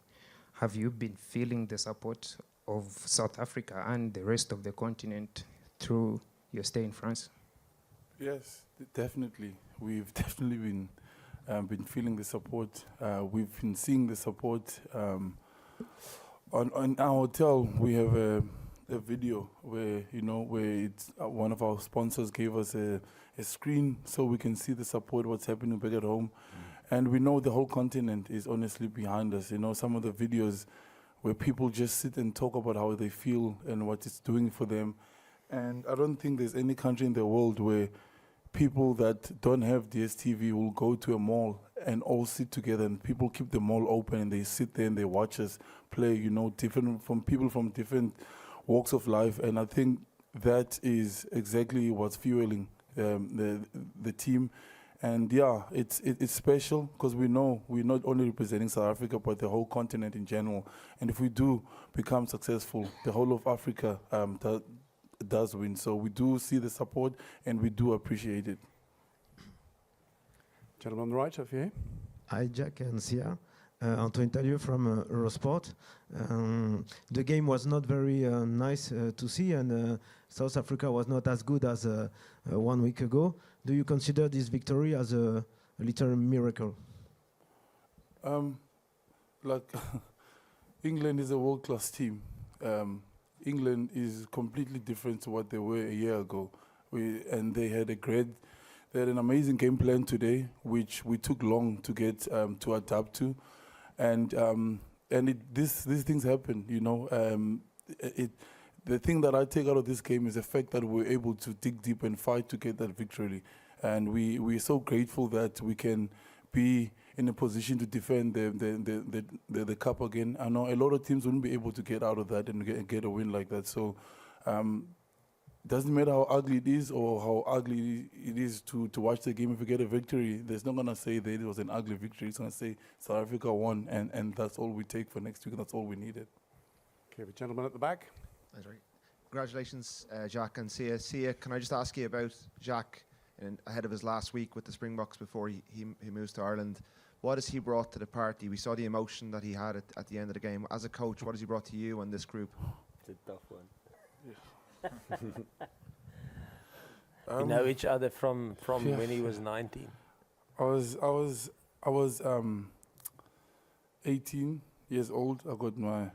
I was contracted with the Cheetahs, and then I got out. I was able to go to Western Province, and that's when I met Jacques. When I go to the institute, when I was 18 years old, turning 19, and him and Coach Rassi used to come to the institute. The institute is like. It's an academy, the Western Province Academy. That's where our foundation is a group. Eben was there, Frans Malebe. There's a lot of other guys who play professional that are there. So when Jacques and them came, it was normally the full contact day. We call it copper stamp. You had to show who you are. And I remember every time they came, it was intense. And I got to know him then already. And then as I went on, he became my senior coach. And one thing that I love about him is he goes far deeper than what's happening on the field. He got to know me, he got to know my family, he got to know my reasons why I do what I do. When he speaks to us as a team, him and Coach Rassi, they don't encourage us about tackle hard and all of that. We all know what that is. He goes on who am I playing for, what's driving us. And he knows my family, he knows my kids, he knows them by name, and he asks me, how am I doing as a person? And that is why I can go and give everything for him on the field, because he cares about the person, he cares about Sia, the Sia from the township. He tries and brings him out of me every time I play. And for the teams, and especially in big moments, and he sits and he talks about each and every single player, our journey. It's so special to be known as a person, not just as an object or just as a rugby player. And that's what he brings to this team. And the fact that he allows families to be around, how much he loves it to see our kids running around. I know some teams are not allowed to have families, but that kind of family environment, that's what he creates for us as this team.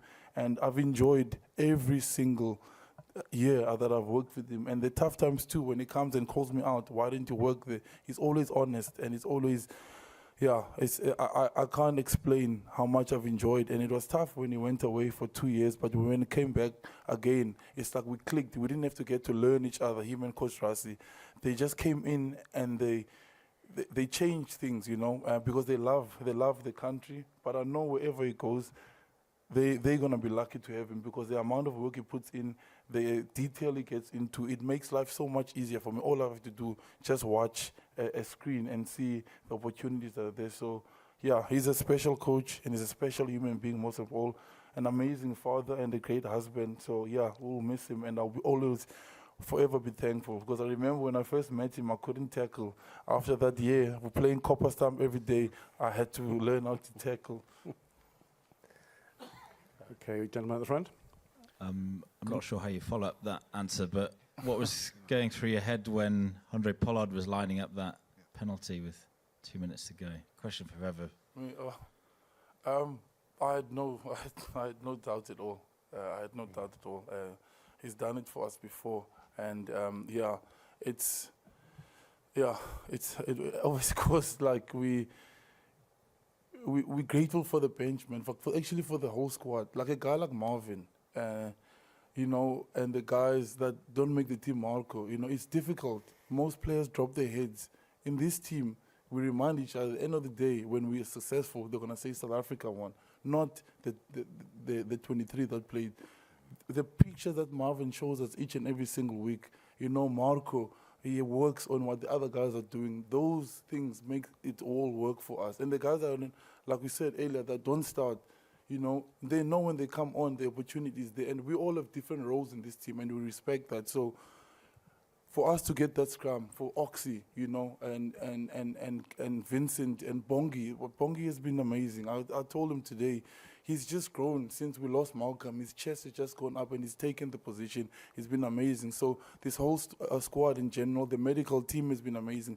The coaching staff, they prepared already for the next game, you know. And so, yeah, when Paulie took that kick, it was just relief, and also it gave us a lot of courage, because that lets us know that we can do it. We can fight no matter how tough it is. And Jack, can you just... We move on. Next question, please. Congrats, Sia and Jock. Sia, just one for you. Just a word on Ox scrumming, and Jock, what was better for you? Pollard's line kick before RG's try, or his penalty kick? Yeah, Ox and the guys behind him have been special, you know, and we take pride in our scrums. It took a while, and I think the guys that started, we grinded as hard as we could, you know, and that's an important thing. We try and lay the foundation, and sometimes it's difficult. England was never going to lay down and let us go over them. And the guys that came on, they really took it to another level, like they did last week. So yeah, to Oxy, Vinci, and Bongi, who went 80 again, it was really special, and obviously the guys behind him. Yeah, in terms of the kicks of Andre, I think both, Hendrik, because I think if we struggled to get a foothold in the game and to get things going, and we needed, almost like in the 2019 World Cup quarterfinal, semi-final, you need a 60-meter maul, you need something special to break the game open, and I think that touch kick that set us up for the try.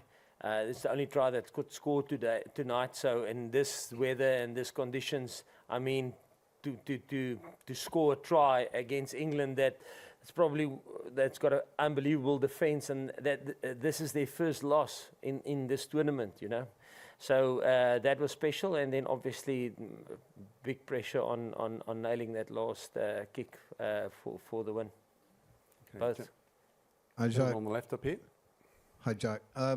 Your decision to remove your number 10 after 31 minutes, it was described as brave and brutal. But can you talk through the thinking there? Was it pre-planned? Was it game state? And if so, why? And how the player took it, how Mani kind of reacted to that? Yeah, I think like Sia said, that's the beauty of this group. We're open and honest. And because we have the right players, the players accept it. Sometimes things aren't going your way. You know, we've done it with I can say numerous. We've done it with Bongi in 2018, where we took him off after 30 minutes. He was just for that specific day, he was just not on fire. You know, but he started the next week again. The same with a guy like Willie. We've took him off early because things didn't go his way, and the main thing is everything is for the team, you know, and they understand that, and that's the beauty of the squad. You know, you open and honest, and the players take it on the chin, and it doesn't mean that he won't start next week. You know, it's just unfortunately sometimes it's like that. You know, I thought.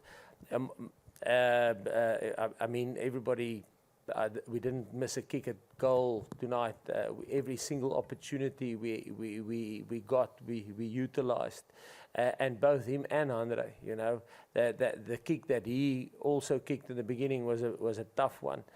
But it's just, listen, that's how it is. It's for South Africa. It's not for the individual. It's not for the ego. It's for South Africa. It's for, and in South Africa we get messages.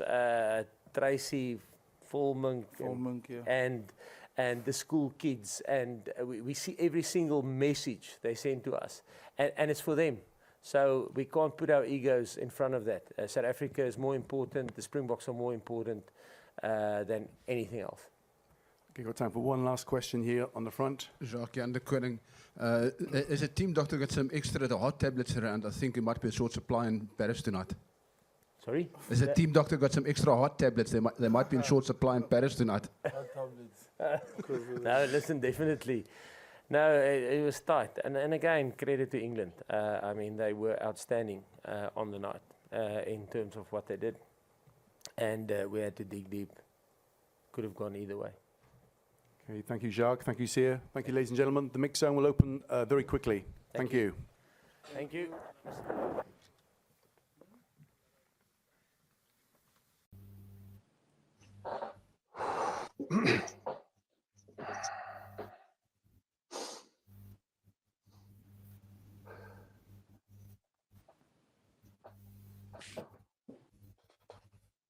I'm too old for this shit.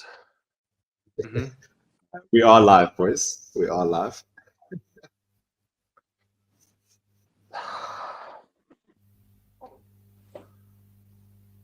We won. We won, guys. We're in the final, yeah.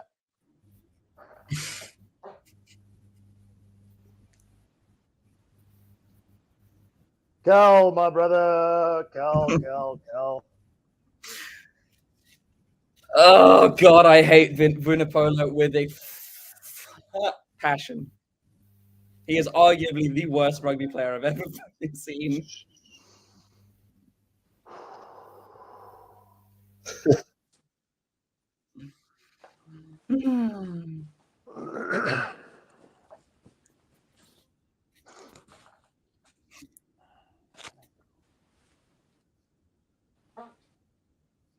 Ugh.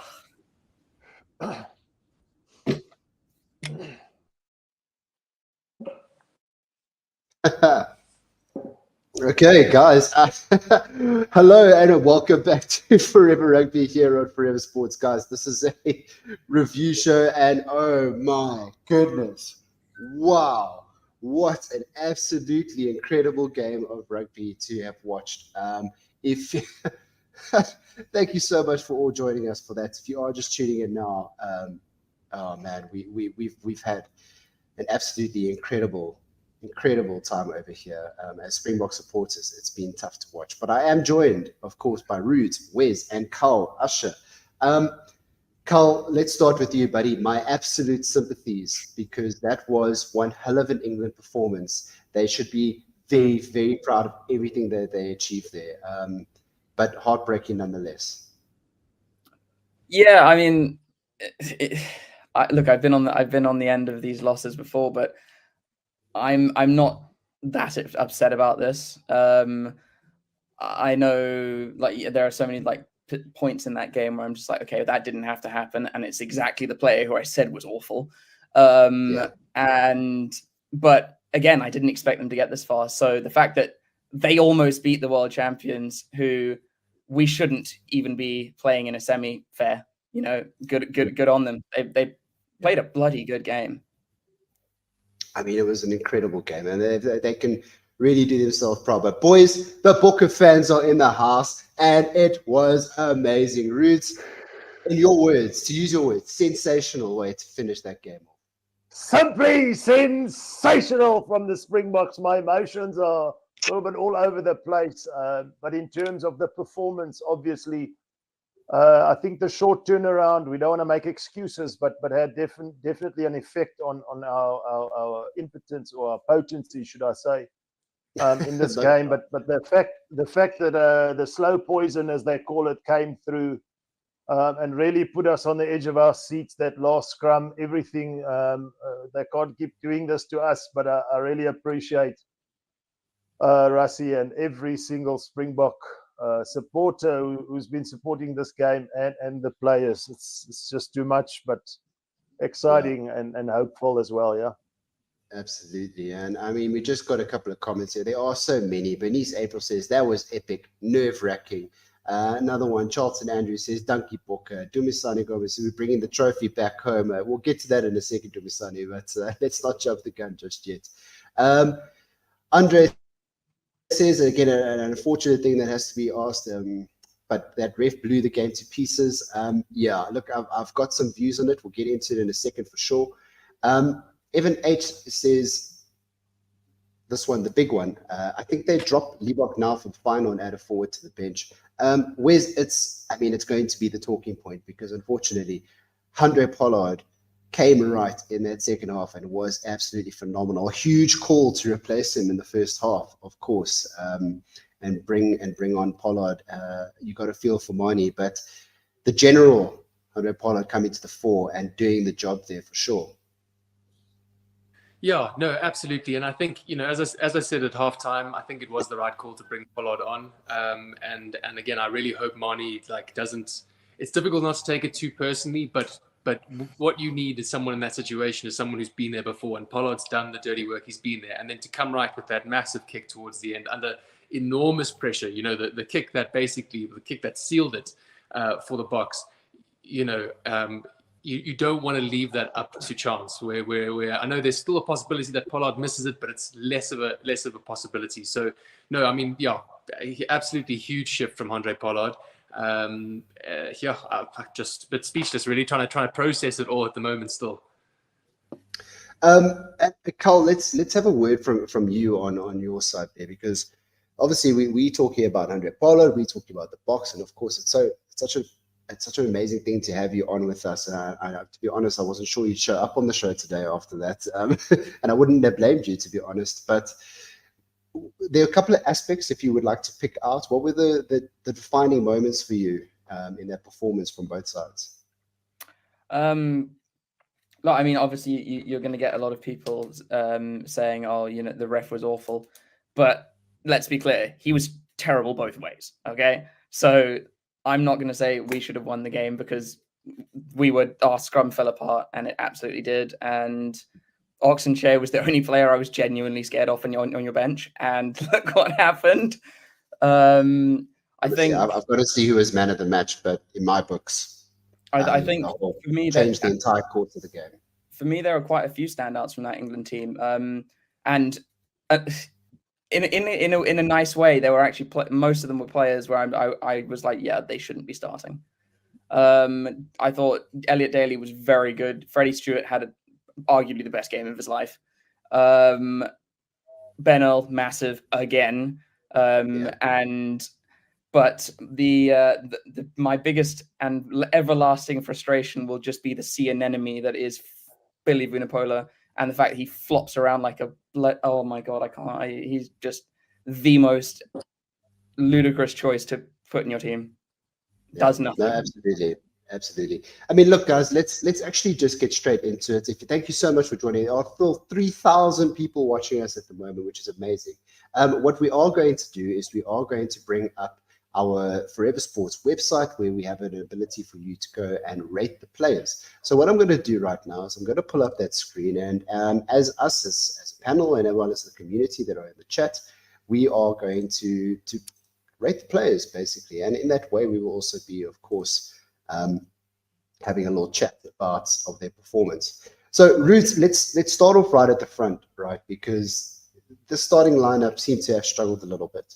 But Joe Marler and Stephen Kitsoff, in my view, Rudes, I think that Joe Marler probably had one of the better games he's ever had. He was very solid at a set piece time. What are you thinking is a decent rating for him?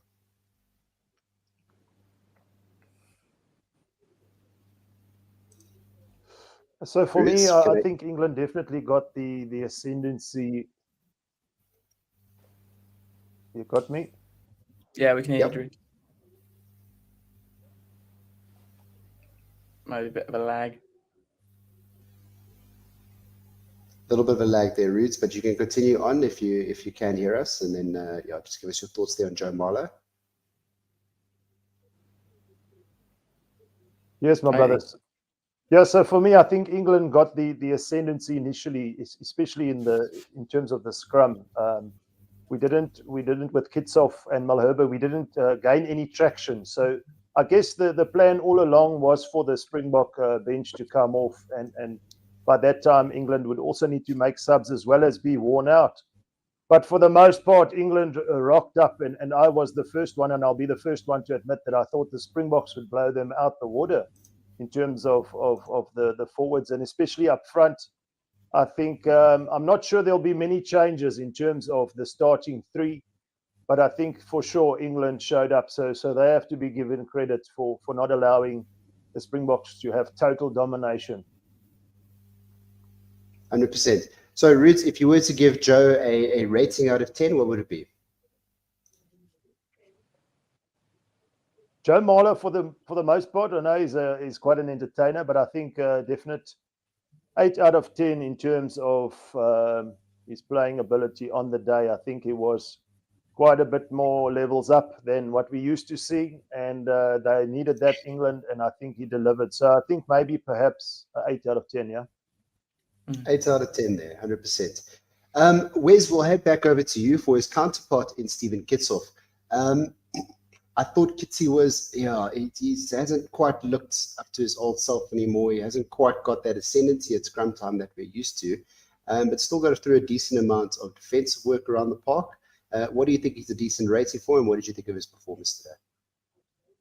Yeah, I thought, look, tightened up things after last week, giving away so many penalties. And I don't think he gave away a single penalty today, albeit, that being said, I don't think he was trying as much as he was last week. He was really going for those balls, trying to poach them last week, whereas here this week didn't really see much of that. But I reckon, for me, he's sitting at about a 6.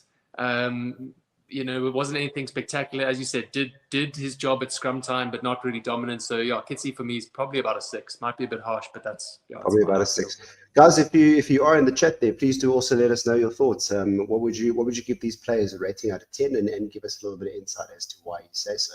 I think a 6 for Stevie Kitsoff is about right. I actually sort of ventured down towards possibly even a 5, just because it really didn't seem to be much impact there. So we see already average user score 4.6. So certainly a lot of votes coming in for him, indicating that guys were not happy with his performance. All right, so as we move on a little bit further, then of course, Carl, I will give you Bongi Bonambi actually, and then we'll give someone else another English player. I Damn you! I thought that Bongi was okay. A couple couple of very dodgy lineouts, unfortunately, which for me has solidly brought this rating down. I think there was a combination of some really bad calls from that entire forward pack, what they decided to do around, especially in wet weather. Some really weird plays going on there. But with that in mind, what do you think's a fair shot there? Yeah, I think you're right. Although I definitely argue that they both were rather horrendous with their line-out throws. For Bongi, I mean, funny enough, I actually, thinking about the game, didn't really see him carry much. Like I didn't notice much from him. So I would say 5, to be honest. 5. I see Powerbite92 saying 4 out of 10. And frankly, I would probably actually agree with him, but we'll do what Carl says here, and we've got a 5 out of 10 coming up, and let's look at the average user score is there. Just remember, guys, this is on the Forever Rugby. That's forever-rugby.com. You can go find these player ratings there and do this exercise yourself. Average user score, again, 4.2. Okay, so let's move on to the other side. Again, where's Jamie George? Looked particularly good at line-out time on the other hand. It seemed to do relatively well until there were a couple of somehow something got into Sarah. Reza, no, stop talking absolute shite here now. Stop just talking about Jamie George. Thank you. No, look, it started off well. No, enough of this nonsense now. He fair enough. He did start well, but then I think, there was that atrocious throw. I mean, we saw the Jalibert kick going backwards, and then there was the Jamie George throw going. Who knows where that was going? But I think before that, I said he started well. Let's relax. I said he started well. So, yeah, I think he was also having problems before that throw. He was around the park, but largely ineffective. So I'm also going for about a 5 for Jamie George. I don't think it was anything too impressive. 5 for Jamie George. Just remember, guys, that the link for this is also in the description of this video. So if you want to go and join along with our little game here and follow along, that's where you'll find it. Excuse me. I'd just like to share a quick comment. Thank you so much to Babak Bagheri with a fantastic little donation there. Thank you very, very much. Double congratulations to SA for beating England in both cricket and rugby. Too bad Bafana didn't play the 3 lines to make a hat-trick. Listen, I don't think we'll ever see that in my lifetime, but if we do, I think that maybe Cheslin Colby and Billy Ruru could probably put a good shot in to be part of that Bafana team, to be very honest. Look at Ox. Yeah, 100%. Francois Herber and Dan Cole, let's give you both of those guys. What did you think of their performances, and what would you give them a rating out of 10? So again, for me, with England, I think specifically the tight forwards, unless it's Genge coming off the bench, they have specific roles in terms of not so much carrying, but doing the basics. And I think in terms of showing up in that first half, I'm going to give a 7 to Dan Cole and a 6 to Frans Malherbe. I don't think France had a particularly bad game. I just think for the sake of that time period, it was a real tussle. And what we perhaps expected from Malherbe, he had a bit of a difficult time in comparison. So 7-6. 7-6. So that's a 7 for France and a 6 for Dan Cole. Is that correct? No, other way around. Sorry, a 6 for France. My bad. Sorry, I've accidentally put a wrong score in there. And a 7 for Dan Cole. I think that's absolutely fair.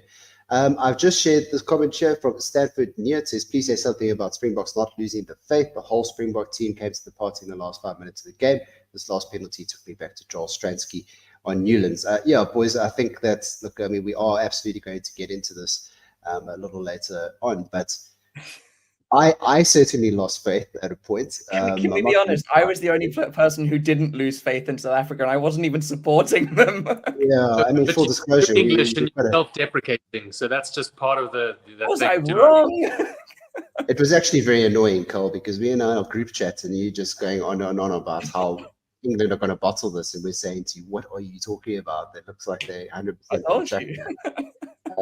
But I guess your visualization came into it, but I hate being right. Can I say a quick word before we move on from the front row there? Just I think you've got to credit the English front row. Okay, Jamie George, he's throwing not the best, but if you think back to 4 years ago and how they got absolutely dominated, in that final, and for these guys to come back and I don't think they gave a single scrum penalty away in the first half. And you saw when Dan Cole went off, Joe Marlow was right there to sort of hug him. They did their job and more. So I think, my hat off to that English starting front row. I thought they were up for the task, and they didn't let the box get an inch. So hats off to them. Yeah, no, I'm gonna actually say that's probably nonsense. I think that the only reason they could even stand a chance is because Tendai Taurira decided to retire. So, yeah, but you can say that about any other prop ever. Let's be honest. But you got to admit, Marla retired. Dan Cole was out of the team for over 2 years. They've both come back in and had, the best games of their lives in an England shirt, and couldn't have done they didn't put a foot wrong. And these are two players where I'm like, they are so slow that we're going to get absolutely run ragged, and they played amazingly. I'm so happy with both of them. It was great. Yeah, no, absolutely. To move on then to that lock pairing, of course, Wes, I'll give you this one. The Moro Tojo Eben Etzebeth matchup was particularly fascinating going into this, but not one that we really expected to be so downplayed going into it. I think that if I was calling the shots here, I would say that Moro Tojo certainly had the better of Eben in this game, and it showed the fact that Eben was pulled off quite early. Would you agree with that? And what's the rating that you'd end up giving them? Yeah, I think if you look at their performances, I think Itoji did have the better performance of the two. I thought Etzebeth, carried decently, some strong positive carries, some neutral carries. I don't think he got driven backwards.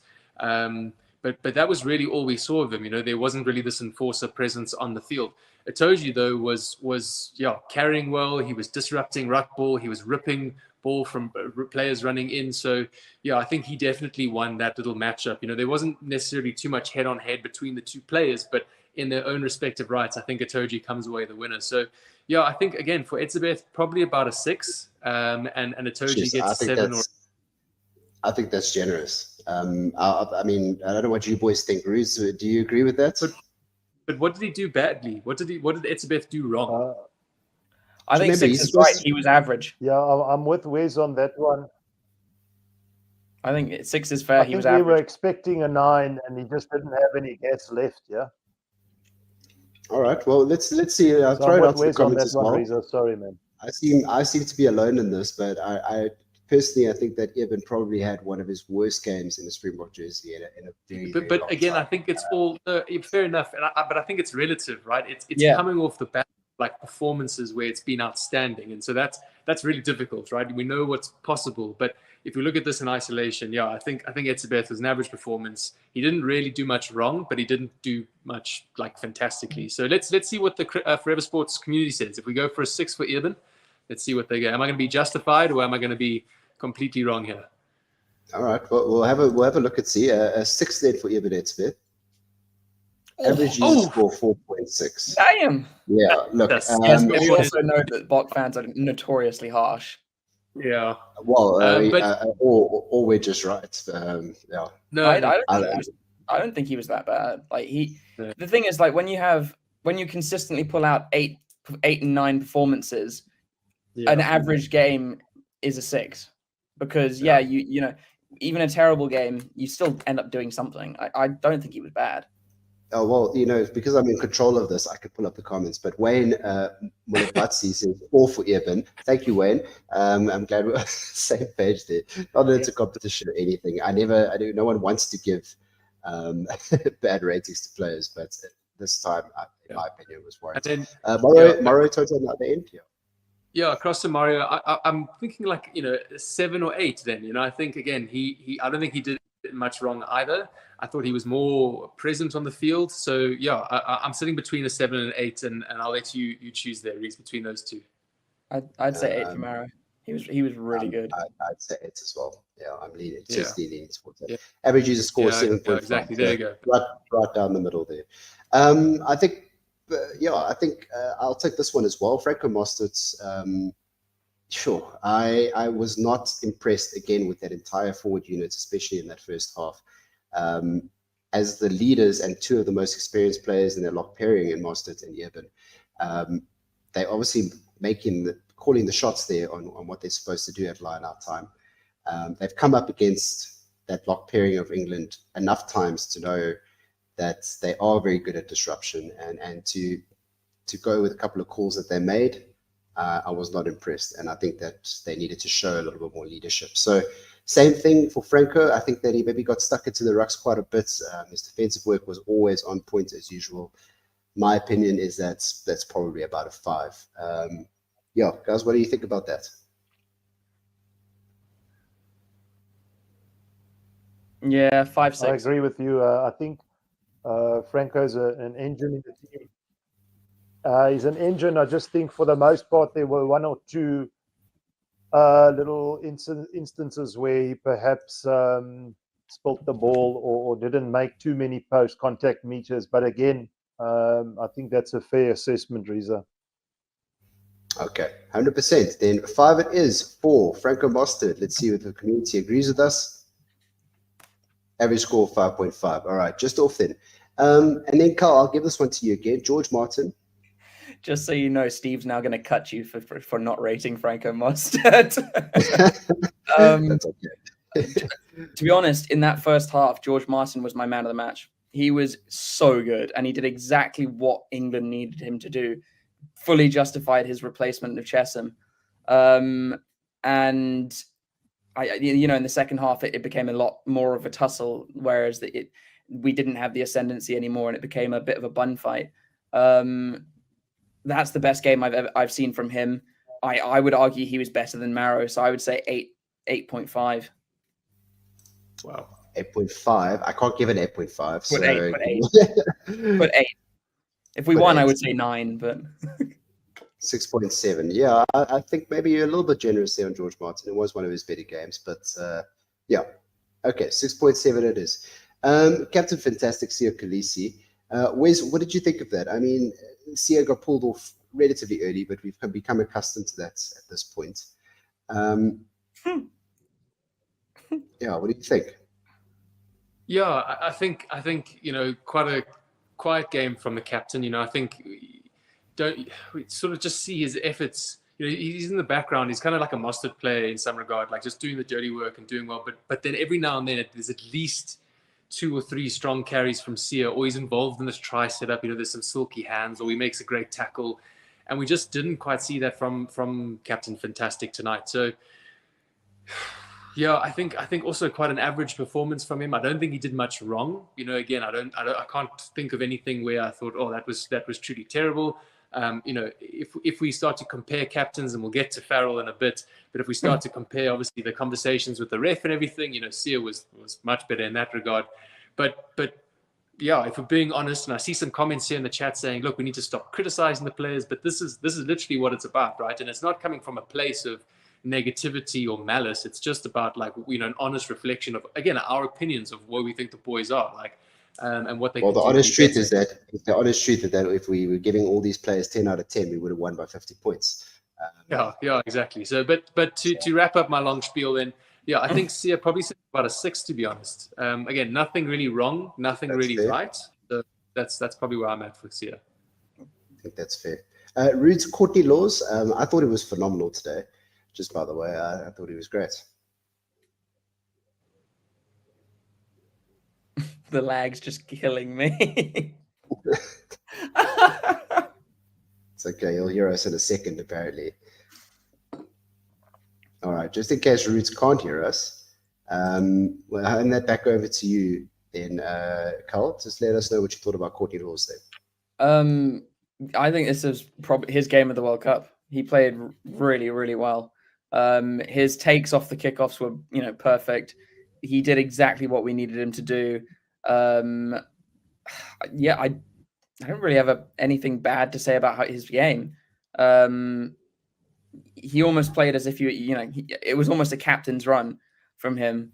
But at the same time, there are periods of the game where I just don't remember seeing him, and that's not necessarily a bad thing, because I know he can he just does go about his work, he's fairly similar to Khaleesi. Sometimes you just don't see Khaleesi, but he's there doing, like, making the hard yards. And yeah, I was really happy with how he played. And this is the thing, is like, even though we lost, like there's only one or two players that for England where I'd be like, yeah, little things that you did cost us that match. The rest of them, it was the best performance I could have hoped for from England. So Okay. I would say Courtney again 8. Courtney again 8. I mean, I think that our ratings so far really show the dominance that England had, in particularly in the forwards in that first half. I mean, they were all great, and unfortunately, this is a reflection of the game and how it started off and went. See, average user score there 6.2. I already seen some comments. I can't remember who it was. It said that PTSD was phenomenal around the park. Yeah, he put in some really hard graft today. The man works hard every single time, and I thought there was some really good ball carries out there. He got stuck into all the rucks. His defensive work was phenomenal. I thought that he was incredible around the park. If you are in the chat, please do go check the player ratings. Tell me if you agree with us. Go do the ratings yourself and see how you stack up against what everyone else thinks. But if I was to go for a rating for Pieter-Steph du Toit, I think that of that starting lineup, he was my only 8. What do you think, boys? Do you think you agree with that? Yeah, he was good. He was good. Yeah. Jesus. Yo. Sure. That's tough, guys. Enter. That's tough. Yeah. 5.8. That's real tough for the boy. But anyway, real tough, gents. But yeah, if you were one of those persons that voted for Pieter-Steph du Toit to be so low, please don't let me know. Yeah. Right. So Roots, Tom Currie, if you can hear me, Roots, give me a little wave or something.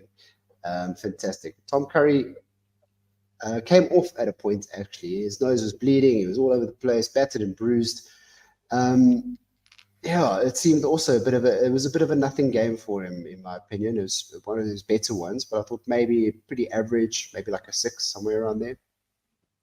Yeah, I think looking at the time when he came off from the field, he looked like he was in a serious battle. And although he didn't have the medals, I suppose, to have over his shoulders to say that he really had a major impact on the game, I think he also grafted very hard. But I think in and amongst the England forwards, maybe he got a little bit lost. But then again, he also made a lot of tackles. So I think for the most part, I'd go 6.5 if I could. But I'm going to lean towards a 6 for Tom Currie. Yeah, 6 for Tom Currie. And Carl, I'll let you take this one because you've been singing Ben All's praises, and admittedly, he was phenomenal. He was probably the only man with a genuine sidestep on the field today. Oh God, the man's got. He would fit in with Kirtley and Cheslin in one of those boxes. No, he's been certainly the player I've just enjoyed watching the most in this World Cup for England. Again, massive tonight, absolutely huge in that first half. I think just a comment on Currie, I think you can actually see a lot about the impact him not being on the field had on the game, because replaced like by Vunipola and England fall to shit. So I think Currie actually had a decent game behind the scenes, but anyway, no, Ben Earl was absolutely massive again, and he is bloody fast. He broke the line a couple of times. He's awesome. Honestly, he has more of an attacking threat than most of our backline, which is depressing, but it does fit our gameplay. So, but yeah, I mean, just on his performance, I would honestly give him a 9. 100%. Yeah, I'd give him a 9. Let's check it out. Oh, wow. Come on. Jeez. Oh, well, I mean, the thing is, yeah, you got half the chat saying England were robbed by a shite referee, and that South Africa played badly because of a bad referee. So, I think the ref was terrible both ways. 100%. Okay, well, guys, either way, Easy Ollie saying your little wingers can't win high balls either. Yeah, well, apparently they didn't need to, Easy Ollie. So, you know, made a tomato at the end of the day. Made it harder for you, but yes. Yeah. And one player we never like to criticize. Where's Dwayne Vermeulen? Yeah. Again, just sort of there seems to be a general category in that first starting 8 of the South African forwards, which is pretty much everyone kind of bar Peter Steff, which was, you know, not necessarily anything wrong, but just not really much right or like fantastic. And so again, I thought Dwayne didn't muck up too much. There was, you know, he also struggled under the high ball. I think he had 1 or 2 knocks, you know, and so maybe a few errors there.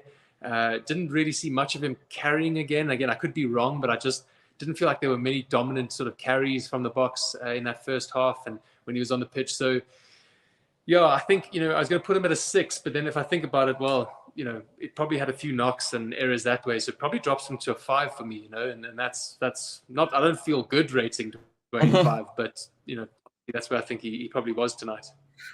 5.8, so you're about in the ballpark. How do you rate Ben Earl and Dwayne Vermeulen around the same? This is certainly a bit of a mind boggle. No, that's but not. Anyway, we move.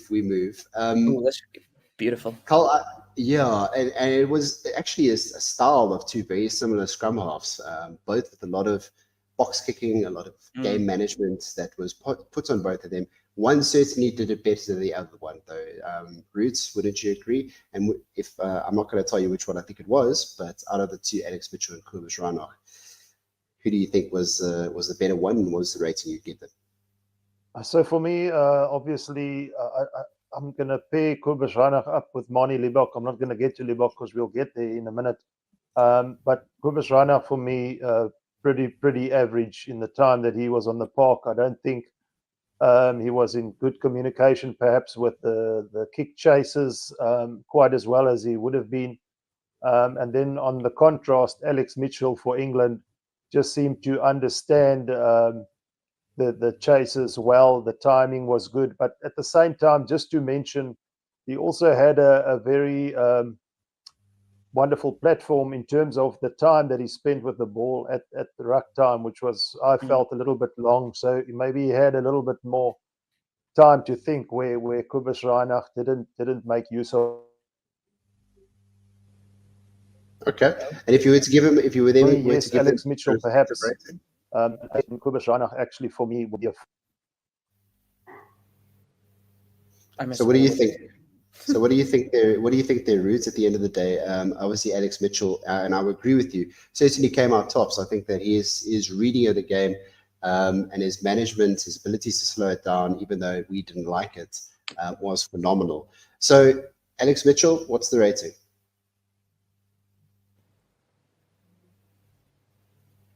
Roots? Yeah. Kobus Reinach, unfortunately, I'm giving him a 4. Kobus. Fair. Chris is going to be mad at that one. I'll tell you that one for sure. Yeah, Shani was so happy. He's meant to be so happy. 4.7. Yeah, Chris was so happy to see Kobus in that starting lineup, but unfortunately, his returns have not been fantastic. I wouldn't be surprised, to be very honest, to see Fluff de Klerk make a return for the final. Right, and then Alex Mitchell, Roos? 8 out of 10, I would say. Like he did have more time. That's a bit debatable with regards to the use at 5-second rule, but for the most part, I think he played an 8. Yeah. Yeah, I think a pretty harsh score there from all. I would have said 7. Yeah, I think 7 maybe a bit more accurate, but yeah, certainly 6.1 a bit harsh, I think. Right, guys, you are in the chat there. Please do go check the description of the video. You can find the link to this rating on our website, and you can do this in real time with us. Let us know what your thoughts are. We'll be able to see exactly what you guys are voting for as well. Okay, so where's the big debate? Of course, Owen Farrell and Manie Libbok. Manie only got, 30 odd minutes? 33. And immediately 33 minutes and immediately pulled off. It's very hard to rate a performance in that time, but nevertheless, we're going to have to do it. Yeah, 6. Again, like I said it at halftime.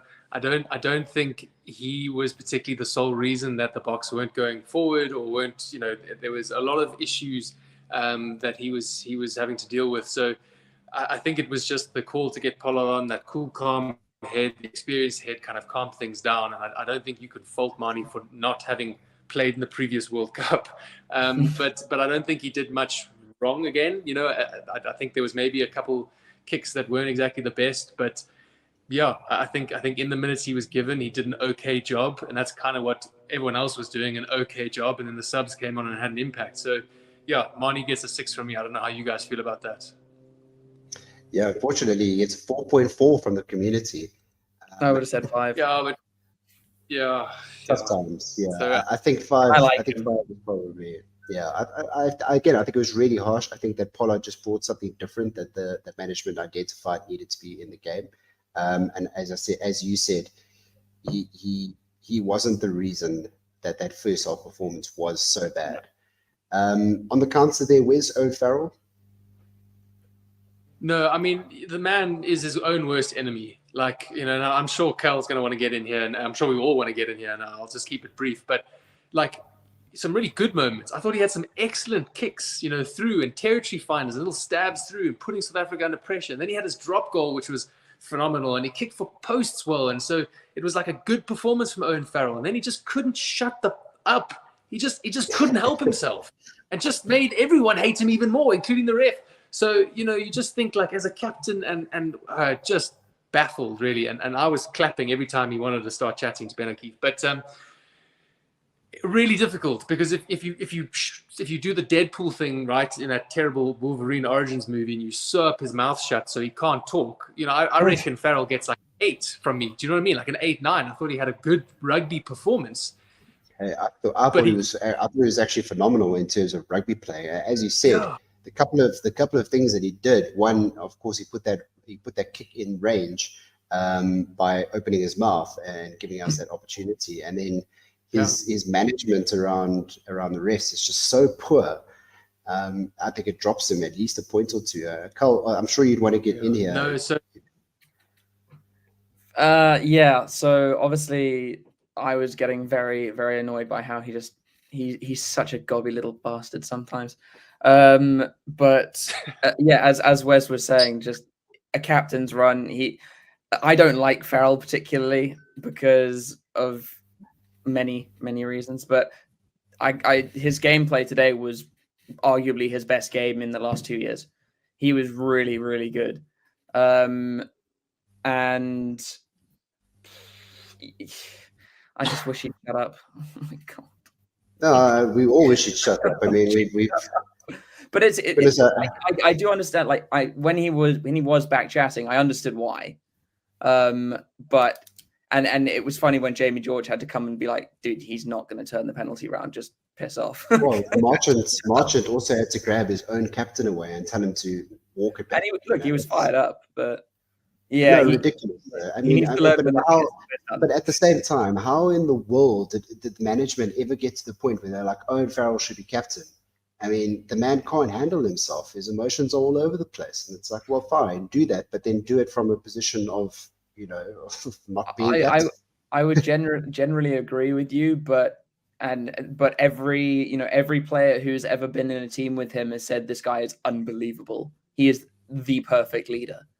So, and that's, you know, a lot closer than us watching a game and being like, yeah, he looks like a knob. So as much as I don't particularly like him, I would take the player's word on that. I mean, even if you've got people like Johnny Sexton saying that, it's coming from pretty high up. And we know how. Well, of course, Johnny Sexton said that about Owen Farrell. They're basically the same person. You're not wrong there. I was about to say he's about as lippy himself, but no, I mean, look, he has to be a good captain. I mean, England got to a semi when they had no right to be there. If they had honestly a terrible captain, which they wouldn't have because they got laws, that would have been, you know, pretty much game over from the start with the performances they were putting in the warm-up games. But you know, as an actual performance, rugby-wise, he was, for what he did, he was fairly flawless. Okay. So between the two of you, both of you, Wes, you go first. What rating would you give Owen Farrell? So as I said, if he didn't speak, I'm looking at like an 8 or a 9, but I think he lost his cool, mouth to the ref, penalties, this, that, the next. So I think that drops to a 7 for me. Carl? Yeah, I'd say 7. And considering how much the fan community are getting are tongue lashing the ref, you can understand why Farrell was getting pissed as well. He was right in front of him. Yeah, absolutely. And look, we're not far off from the community score. You have 6.6. Yeah. Okay, guys. Of course, we move on then. Roots, we see Elliot Daly and Cheslin Colby. A bit of a quiet day at the office for old Chesy, but every time that he did get the ball, he certainly ran with a lot of conviction. Elliot Daly, also not a lot to do, unfortunately, but what he did do, he did exceptionally well. It seems that their main point the main point that they kind of were hoping to dominate in, which they did, is that high ball. And Elliot Daly, along with Freddie Stewart and Johnny May, were putting a hell of a lot of pressure on us in that department. And Chesy, on a couple of occasions under the high ball as well, wasn't quite matching up too well. Yeah. So for me, between Elliot Daly and Cheslin Colby, I think the margins are quite small. Both had limited opportunities. But England at the same time, especially in that first half, were just winning a bit of that aerial battle. At the same time, Cheslin Colby... They won the whole thing. Pretty much, yeah. Cheslin Colby was the ray of sunshine in terms of one of the few backs in our team that actually did contest. And when he did get an opportunity, he did make a few meters. So it's hard to judge this one. So I'm not going to go anything other than perhaps a 7-7 both ways. I don't want to say there was Elliot Daly was dominant in terms of his opposite number. I think they're pretty much on par. Okay, 7-7 both ways. I think that's probably a bit generous for both of them. I actually, as a person who's been saying Elliot Daly's rubbish for about 4 years now, I totally disagree with that. Elliot Daly was a monster under the high ball. Yeah, he tapped back almost everything he chased. I thought he was really good. He was exceptionally good. And obviously, he didn't have many chances ball in hand, but none of the team did. It wasn't the game plan. You rate them on the game plan they played. He played it perfectly. I would agree with you. I think that certainly what they were asked to do today, he did it immensely. Yeah. As we said, Chesy not with a lot of opportunity with ball in hand. One great opportunity they created for BOYLESPORTS with ball in hand, but other than that, and then he ran straight into Johnny May and got clattered a little bit. But yeah. Oh, also, Elliot Daly should be a 9 for the way he smoked Dwayne Vermeulen anyway. Oh my God, that made me stand up. Okay, all right, calm down. Okay, you've just remember, Carl, you've lost. Okay, so let's just tone down the energy. I told you. Let's just tone down the energy. We've given you a platform. I didn't expect us to win, so I'm just happy with the way we played. Just relax, buddy. We're getting to the important part and where the ratings really start to go high for the box, especially as we get towards that bench. But Carl, we'll go to Manu Tuilagi and Damien Delendi. This is probably the first time where I can confidently say that I think that Damien well outdid Manu on that front. Manu not with a lot of opportunity in hand, and when Damien did have ball in hand, he did exactly what we've come to expect from both of these players at the moment, is these barnstorming runs, a lot of go forward, and he was also just immense in defense again. Maybe not the standout performance that we're used to seeing, where he's carried maybe 6-7 times, but of the 3 or 4 that he did have, I think they were really good. Yeah, I mean, in this style of play, it was never going to be a huge stake for Manu to shine on, and especially against the Boks, whose defense is very, very good. He's not the player he used to be. He would admit that, but he's still very good. But I think in the short time that Ollie Lawrence was on the pitch, you could see that Ollie Lawrence should have played. Yep, he was 100%. far more nimble, offered far more on attack when we had to attack. But definitely him at 12 is where he could only play from now on if he continues after this World Cup. Okay. And then Just, I see a comment here from Key Buckley and Wes, if you also want to lay into this and Roots. Lady went backwards all night. I don't know which game you were watching, but yeah, no, that's absolutely not the case. Book an appointment with the optometrist right now. Like, first thing, schedule that email to send at 8 o'clock tomorrow morning. On Monday morning, get the optometrist. I don't know, what that person was watching. Sorry, no, he didn't go backwards all night. Just I don't think Diamendi was particularly great, but I'd say he made 3 meters instead of 5.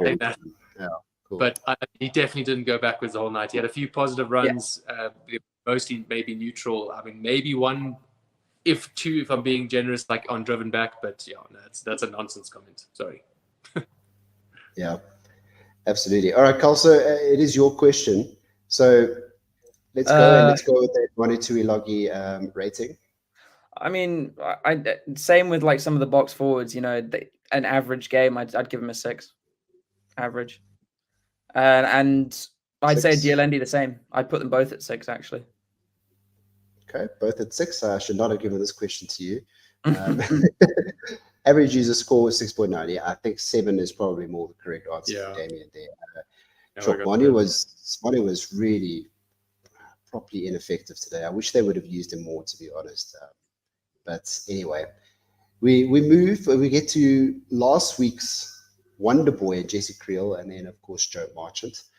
Roots, what did you think of Jesse Creel? Do you think that, Shane, the poor dude, of all the Springbok players, he has played the most minutes, maybe suffering from a little bit of exhaustion there? Yeah, I think that definitely exhaustion, as you mentioned. But I think the conditions also adversely affected the ball shifting past Dialendi, and that for Creel, he's usually great on defense, and we had to defend for a lot of this game. So I think he also done the basics right, limited opportunities based on the conditions. So for me, I'm going to give him a 4, but it's not to criticize him.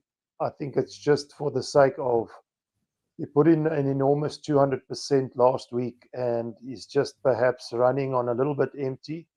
And then his counterpart, Joe Marchant, England, I don't think showed enough on attack for me to make much of him, so I'm going to go 5. Okay, a 5 there for Joe Marchant. Sorry, was it Joe Marchant? Yeah, it was for Joe. Yeah, 5 for Joe. 5 for Joe. And for Jesse? I'd say 4.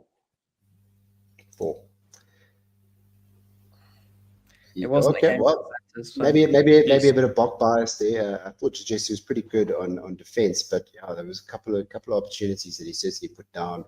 That little missed pass. I know the ball was wet, but he seemed it was a great opportunity to swing that ball wide, and especially under advantage. And it was really, really unfortunate there.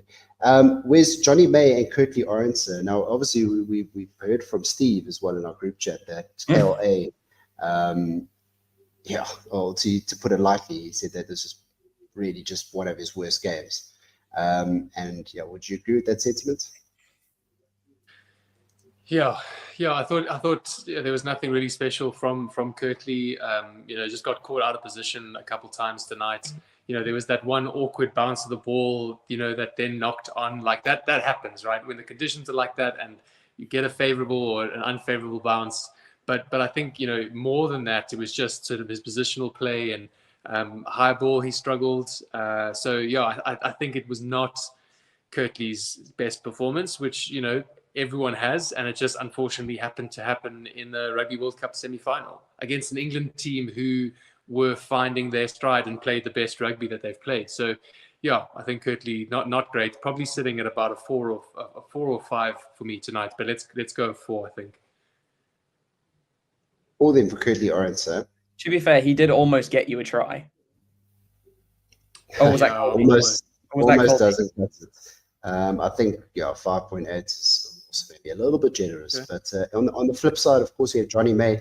For me, Johnny May was very similar to the Elliot Daly chat. I mean, those back three, their only job today seemed to be throw it high up in the air and take everything out of the air. And they did it really, really well. Other than that, not much opportunity. Yeah, I agree. Although I'd say Daly was far more effective in that, only because they kicked more to Daly's wing. Would you agree with that, Wes?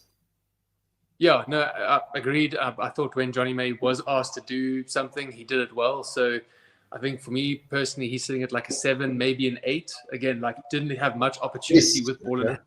I'd Well, say just- yeah, 7. Yeah, probably 7. You know, like again, didn't do much, but didn't get much chance. So let's go for a 7 there for Johnny May. It's locking the 7 average user score. Yeah, look, guys. The fact that we think that KLA is apparently had a better game than Johnny May is questionable.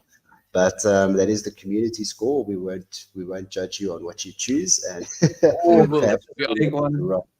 Right, we head towards the best, which is what I'm really excited about. And of course, we've got Freddie Stewart and Damien Willemse to close us out from here.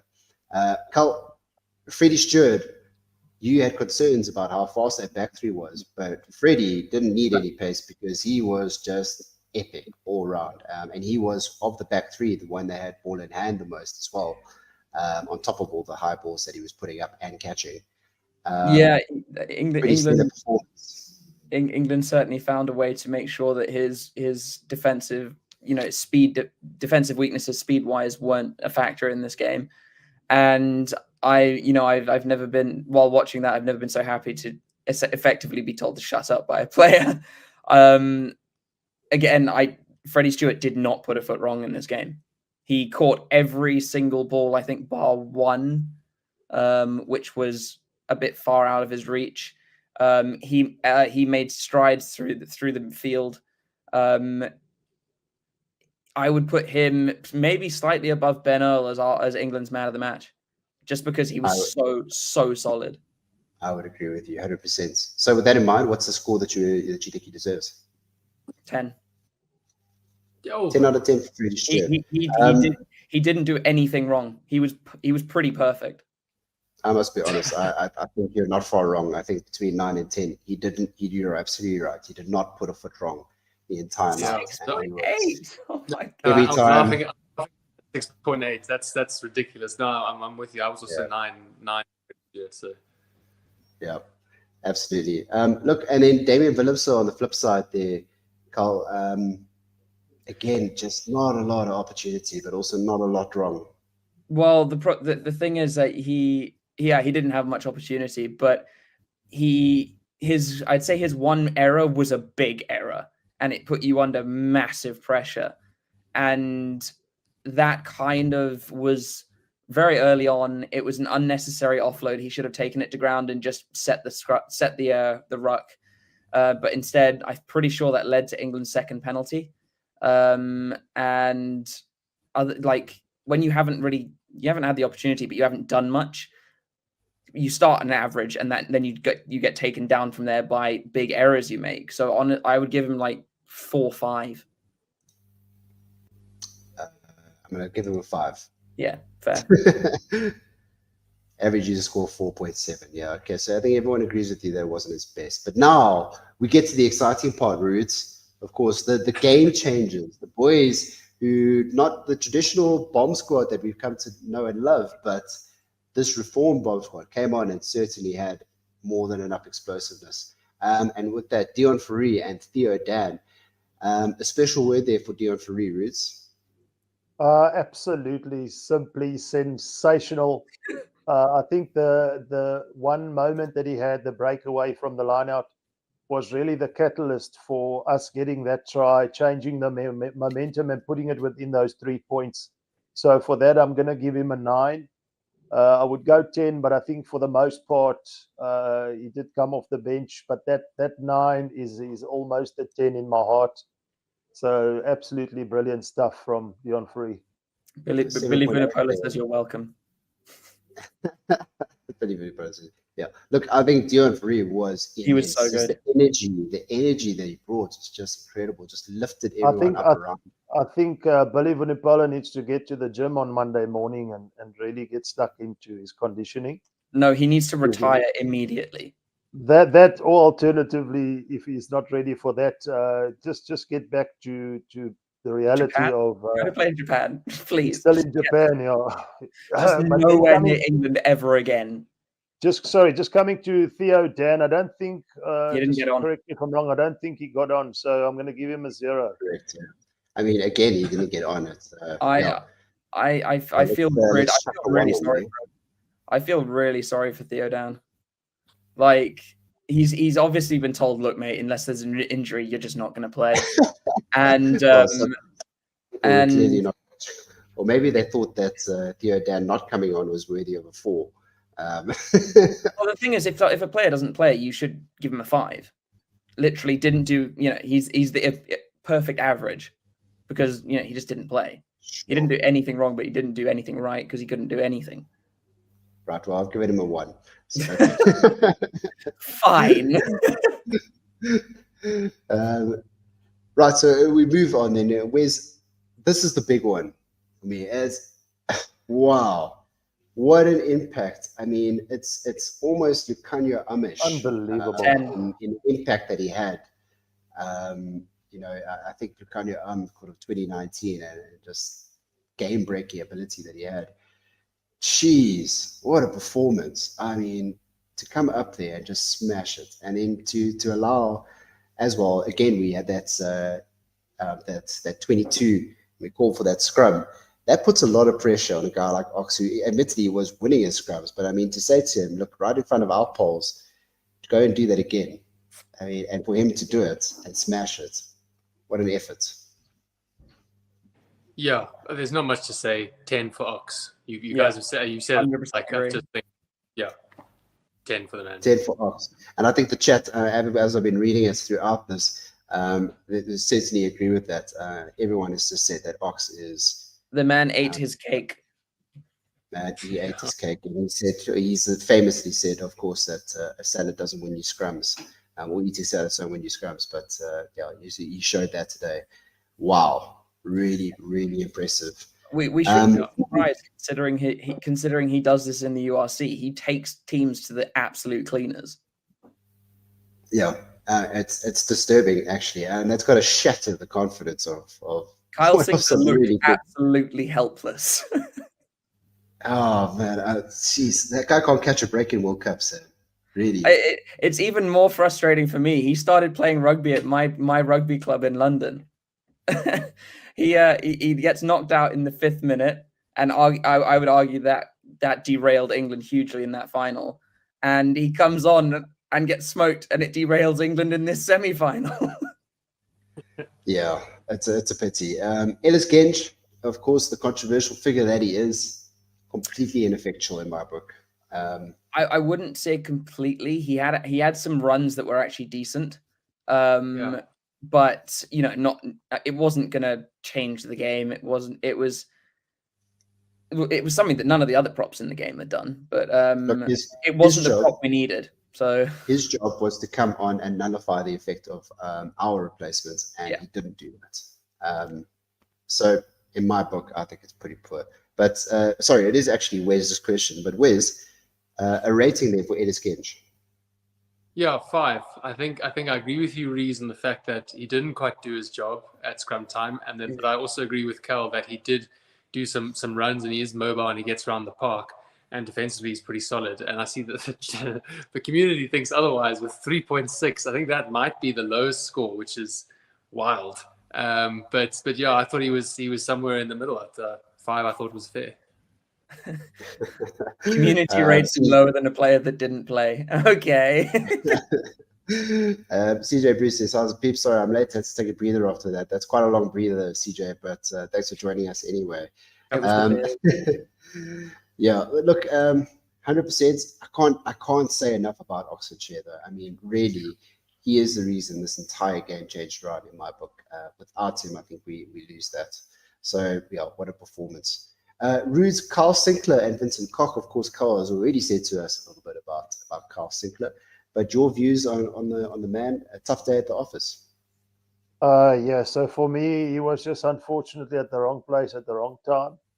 And when that pack came on in the second half, I think he was just not able to contend much with them. So I'm giving him a 3 out of 10. And then Vincent Koch, for his part, coming on and being part of that front row that just changed gears. I'm going to give him 8 out of 10.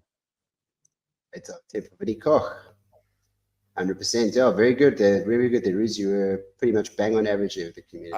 I'd say about Sinclair that yes, he was he had a torrid time in the scrums, but he helped our back line actually get some fluidity. He was doing a lot of helpful out the back passes, which he hasn't done. I'd argue he hasn't done that since that 2019 semi against New Zealand, and he looked a lot more on his feet out of a scrum better than he's been for a long time. But yeah, his scrums were just horrendous. Yeah, if you want to talk about Carl Sinclair, Key Buckley says Sinclair probably wishes he got KO'd again so he could forget tonight. Yeah, I feel the same. I think that. But alcohol can do the same thing, so it's fine. It's pretty tough time for Carl Sinclair there. Right, we move on then to Ollie Chesham and Arceus Neymond, Carl. I'll give this one to you. You can do Ollie, I'll do Arceus. I thought he had a decent impact off the bench. But again, he came on for George Martin, and I thought Martin was having a really good game. But not enough to really cause a swing in the game. So while he didn't do anything wrong, I would give him about an average of 6. Yes, I'd say 6. 6 there. People hate. Look, the English are terrible. What can we say? Yeah. For once, I can't say that. Okay, it's annoying me. Arceus Neymond, I thought, was huge, immense. He came on, stabilized the line-out that was really doing not so great. Replacing, of course, Evan Etzebeth is no easy task, and he's done it with aplomb.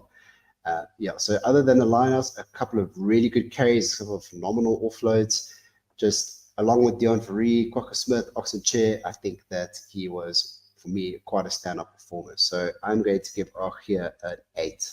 I don't know if you guys actually saw in the group chat.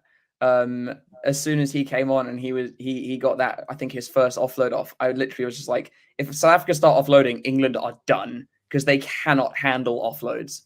England can't handle it once the line's broken, and South Africa didn't even try it apart from that one. Yep, absolutely. I mean, to be fair, we hardly had the ball in hand most of the time. Yeah, true. But yeah. Okay, so where's Billy Vunipola and Kwagga Smith? Can we give negative points? Please? I thought Kel might want to jump in on this one.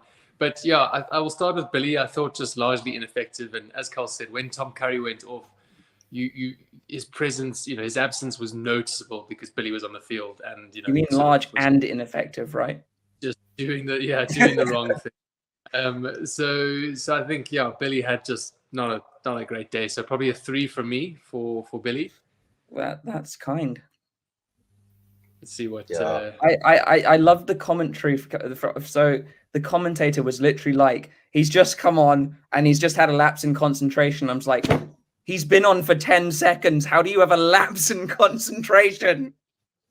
So he was once your starting choice there. So 2.9 there, and then looking at Mercer there. Yeah. But moving on to Kwagga then, again, impactful player off the bench, came on, made a difference. Not potentially as many steals. We didn't quite see as many penalties going his way, but just brought an energy, did the basics well. So I think for Kwagga, probably a 7 or an 8. Again, not as Kwagga in your face, but I'm tempted to give him an 8 because of the energy and the turning of the tide that he brought. But I thought, maybe a 7 or 8. Maybe a 7 or 8. I think, look, I don't want to push in that direction, but I'm 7 because he had some strong runs, but not quite the go forward ball we're used to seeing him stay on his feet. We didn't really see much turnover. I don't know if he poached a ball. So do you know what I mean? Like, he was part of that team that came on, yes, but I can't justify an 8 just for being associated with other people who did well. So 7. Right. I think 7's probably fair. 8.4. Wow. Okay. Yeah, I think that's that's the I think that's the shift when the bench came on mentality. Yeah, look, he was part, and he was very good. He did inject a lot of energy along with Dion in that side and Archia. Yeah, I personally would have gone with an 8, but you know, it's reflective of a good performance all around in any event. Yeah, I see Heinrich Kamenev, apology if I mispronounced that. Kwaka is a great impact to keep him on the bench. Yeah, it seems to be just where he lives now. It's just he truly is a specialist bench player at this point, and he does it so damn well. And I think Ox is too. A lot of people are calling for him to start. I don't think you should start him. I think he's too good off the bench. Yeah, it's possible. I mean, maybe there is a shift towards that kind of mentality that there is no shame in being a bench player. Yeah, especially in the front row, you know you're going to get the whole half. Yeah, and acknowledging that your skill set lends itself to impacts in short bursts. Faf de Klerk and Danny Kerr. Again, Faf de Klerk comes on the back roots of Kobus Reinach not having his very best performance. And following on very shortly after Pollard was, well, not shortly, but he was brought in pretty early. It was like third minute of the second half? Something like that. And he seemed to combine, as he always does, very well with Andre Pollard. So in terms of his impact, how do you rate the experience that he brought to the field? Yeah, I think for me it's the urgency, and that's a collective for the bench, as we spoke about. But the urgency that he brought on defense, and then just his guiding around the ruck. I think he was quite prompt in his delivery to Andre Pollard. So for me, I'm going to go 8 out of 10. Whereas Danny Kerr, when he came on, I think England lost a bit of that trick in the timing with the chases. He wasn't as accurate, perhaps, and everything was just getting frenetic. And I think for me, that would give him a 5. Oof, I'm not sure I agree with that. I thought Danny Kerr was really good when he came on. Alex Mitchell wasn't. Alex Mitchell had a good game, but there were a few box kicks that went straight into the catch. Just look at the score that he got from the community. Oh my god! You can tell that so many South Africans there. I'm going to tell you that I'm going to agree with Roots on that one. I think that 5 is a fair reflection of his impact with the bench. But you know, regardless, when Kerr came on. Right now, the big one that you have all been waiting for, of course, other than George Ford, is look, I was expecting huge things for George Ford. It just didn't quite happen for him. But what a player! I would have loved to have seen him start if I was an English supporter. But it didn't happen for them. But Andre Pollard comes on, gets given the task, and as we predicted all throughout this World Cup, when we learned that he was going to be part of the squad, was that he would be there to complement, let's say, Marty Liebach when he wasn't doing his very best, and compliment him. He did. He came on and he took control like he's never left. Right, it was really a performance, crucial penalties. He ran that back line like clockwork. And what a pleasure it was to see him in that kind of form. Yeah, no, phenomenal performance from Andre. And you check in the chat here, CJ Bruce is saying 11 for Andre, Key Buckley 9.5. Andre saying Pollard needs a bells and a 10.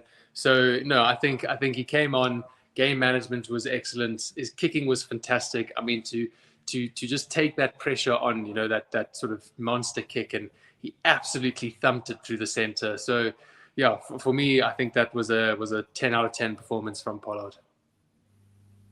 Gave me disgusting Morning Stain vibes. I'm so sick of your bloody 10s. We just wish we had more of them. We only seem to have 1 or 2 that we could rely on at one time. Yeah, because apparently you don't need more of them. A solid 9.6 there for Andre Pollard. No surprise there from the community. Thank you, Andre. Thank you for your service. What a legend. Right, so Carl, Jane, George Ford. Look, I think George Ford has been probably the best fly half that England have had for probably a decade now. and I feel bad for him. The fact that Farrell came back back to normal. I'm like, yeah, but he's actually done really well in this World Cup. Why are you just taking him off? And the fact that forward Farrell didn't work. Okay, so Farrell's at 10, forward to the bench. I'm like, oh, of course he is. And I did say in the chat, I bet you Borthwick's going to try 10, 12 forward Farrell, and tried it in the last 3 minutes of the game. I'm like, yeah, because that's going to win it for us. I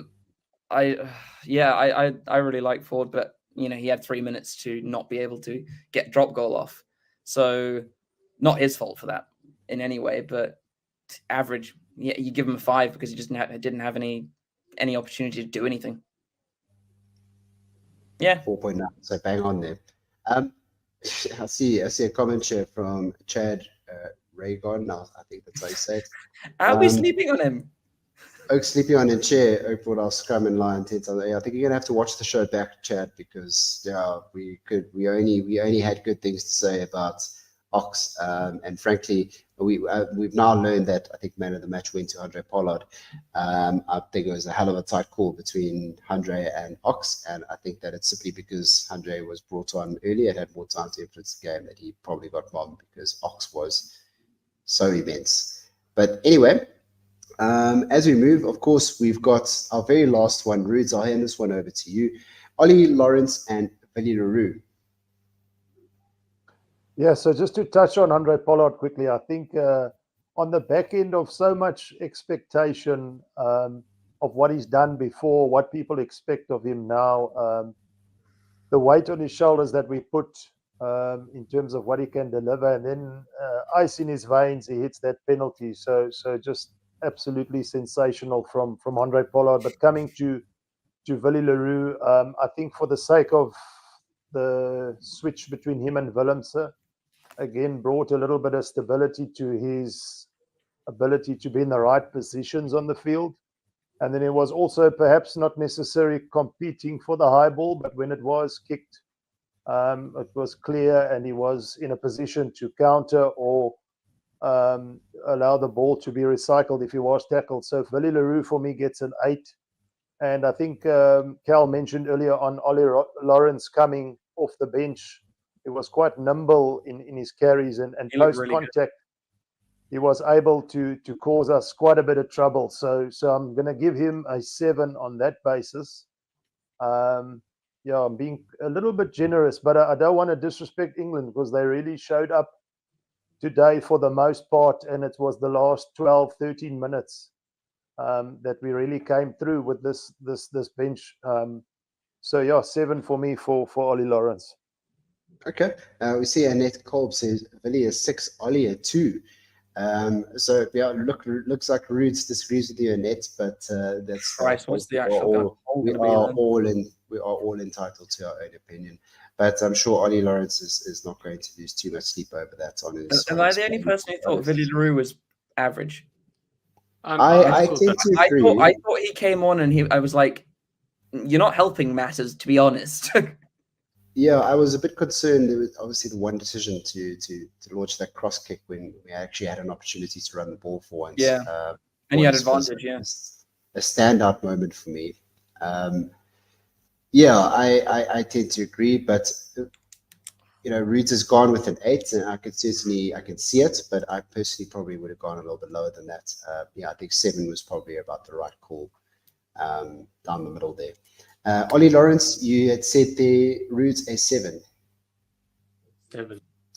And a 4.4. Jesus Christ. One of the best things about this is, though, that the chat's been saying South Africa were absolutely horrendous, but we found a way to win, and yet the whole backline's got better scores than England.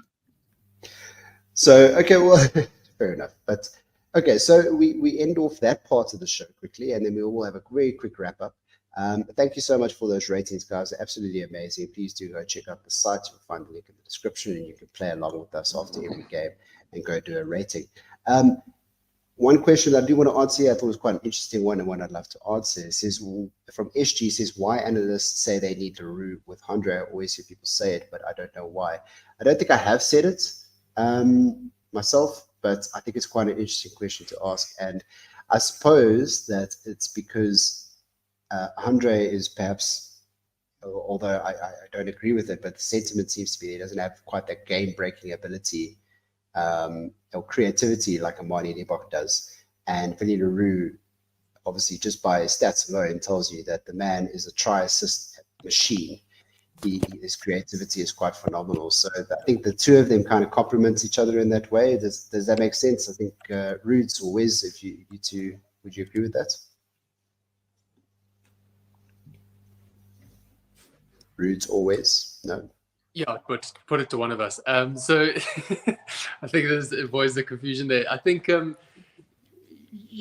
I think maybe that familiarity as well. I think early in the World Cup, we spoke about combinations, and how potentially you don't start your best 15 individual players. You have a look at which combinations work well together. And I do think the pairing between, your Lebok and your Willemse works very nicely. And likewise, I think Andre and Leroux works well as well. So I think it's just a combination thing. They've played a lot with one another. And I do agree with your point about Willie sort of getting more involved and being a try assister, whereas Pollard's more just, that sort of traditional, not unimaginative, like just knows his job and does his job very well. Okay, 100%. Now, look, guys, of course, we end off the show by just reminding everyone that this was an incredible game of rugby. It was certainly not the Springboks' best performance. It actually wasn't even England's best performance, but it was a much better performance. And we are joined by Stevie P, who has relaxed after his watch along, and is casually just decided to pop into the show. I don't think he wants to cut us. I think he wants to has anything to say. No, lads, listen. We need to talk about tonight, chat. And Carl, I just wanted to say commiserations and all the best. But lads, we're going back to back. That's what I'm here. That's what I'm here to say. I've gotten the gospel. I'm here to spread the gospel. Going back to back. We're moving our chat. Back to back, 100%. CJ Brees says too early to have a beer, Steve. He's probably right. It is already Sunday morning, so 5 o'clock somewhere. Well, I actually saw a video today that apparently it's actually better for you to drink in the morning than it is in the evening, because apparently drinking in the evening disrupts your sleep. So apparently if you drink in the morning, it's actually better for you. So I'm just getting a head start already. It also gives you a time to 100%. Steve, why don't you wrap up the show for us? Tell us what you thought. Now that you've had time to kind of settle, listen to the experts over here on this review panel. First of all, it's a wild chat on here, by the way. It's not really enjoyed the show. So big ups to the buggers, because it's been a very fun watch. I think the biggest thing is, spending the last hour just kind of calming down, listening to reading things on Twitter and stuff like that.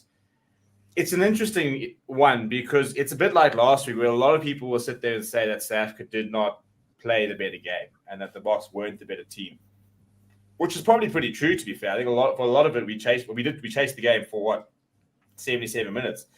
But I think the biggest thing is that the weird thing is that coming into the World Cup, when we had won games, we genuinely had, because we started pretty well, we put teams kind of away type thing, and we kind of built on that. And we had certain games we come from behind. But the last sort of month to 6 weeks, basically since that All Blacks game, it was a case of us starting well, building leads, and then sort of being able to see it off.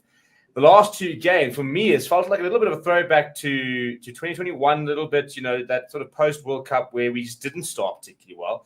But what this team does so well is it stays in the fight. And for whatever we had a pretty dreadful first half, we were never out of the game. And we know that, our bomb squad, I think it's been very interesting, because our bomb squad is no longer a split thing. It's just the impact of the bench. That's what it is. They've earned that title. It's purely out of the impact they have. And once again, we saw that if we're in the fight with 20 minutes to go, with 10 minutes to go, Alkes Neyman, Oxenchair, Kwagga Smith, Deon Free, Vincent Koch, Faf, 100 tonight.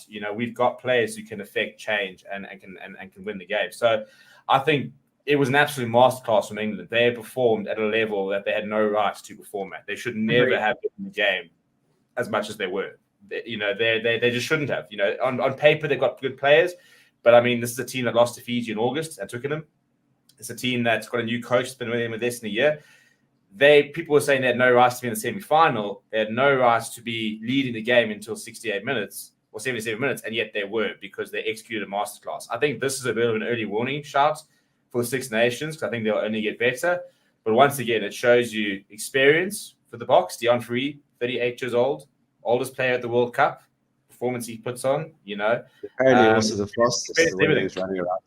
Yeah, no, experience everything. And this is what the Boks do. They so got pressure, and there is a never say die attitude, which I don't think we've ever seen. I would go beyond to say this is the best Boks side I've ever watched. I've never seen a Boks side where we just never out of it. 100%.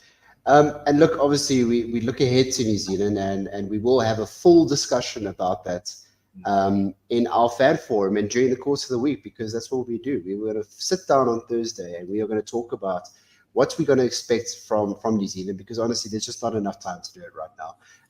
There's just no way we can get through everything that we need to say, and to think about New Zealand after a performance like that is a bit daunting, to be very honest. The truth is that there are going to be a lot of concerns when we have a chat about this on Thursday evening, and what to expect from a New Zealand side who looks like they have hit their straps at exactly the right time. It is one for the ages. It is one that we are all looking forward to. We cannot wait. Thank you so much all for joining us out here tonight. We did do our biggest watch along ever. Is that correct, Stevie? Some 400. So a big shout out to people, because it was our biggest watch along ever. It has gone past 450,000 views. So in a week's time, we could be hitting that 500,000 with next weekend. We are past 57,000 subscribers, which is phenomenal. And this show itself is about to go past 50,000 views. So it's been an incredible day. Awesome. So shout out so many new people on the show. Shout out to you guys. Great show. It's been absolute scenes from start to finish. It's just been mental. It has been mental, guys. So please do leave a like and subscribe. And a big thank you to, of course, our sponsors who make this thing happen in BOYLESPORTS and BITDEFENDER, and to my panel. You guys are amazing every single time. And so we are so blessed and lucky to be able to do this. Guys, have a fantastic night. You are all legends, and thank you so much for all the comments. Again, we always try to get to as many of them as we can, but none of this is possible without your support. So from all of us here at Forever Sports and Forever Rugby, enjoy your Sunday, and we will see you all again very, very soon. Cheers. Boys. Morning, Zina. Morning, Deon. I hope you've managed to get some sleep after last night. It was a long night, but can we get an injury update, please? Is anyone not in contention for this week's selection, as far as you know? Morning, Craig. This time we have no reports of any injuries. I think everyone is fine. They will go through the normal medical protocol, recovery protocols today. But at this stage, we're all ready to go for this coming week. Thanks. Morgan? Morning, thanks. Morning, Deon. Deon, how big is this week going to be? All Blacks versus Springboks. You can't ask for bigger than that in the final. Both 3 times winners, and history will be created on Saturday. Yeah, I think it's a fantastic and exciting week that lies ahead of us. Our battles with the All Blacks come a long way. There's a lot of history, as you've said, between us. We've played them a couple of times this year, but obviously going into a World Cup final, I don't think any of those previous encounters count. It's a totally new game and under new circumstances, playing for the World Cup. So yeah, we have to be on top of our plans and on top of our execution this week. You could see New Zealand throughout the competition. They've been playing excellent rugby. I think they're also in a very good space. So yeah, it's going to be a hard-fought battle on Saturday, and we need to make sure that we tick a lot of boxes in our preparation going forward. Please raise your hands for questions.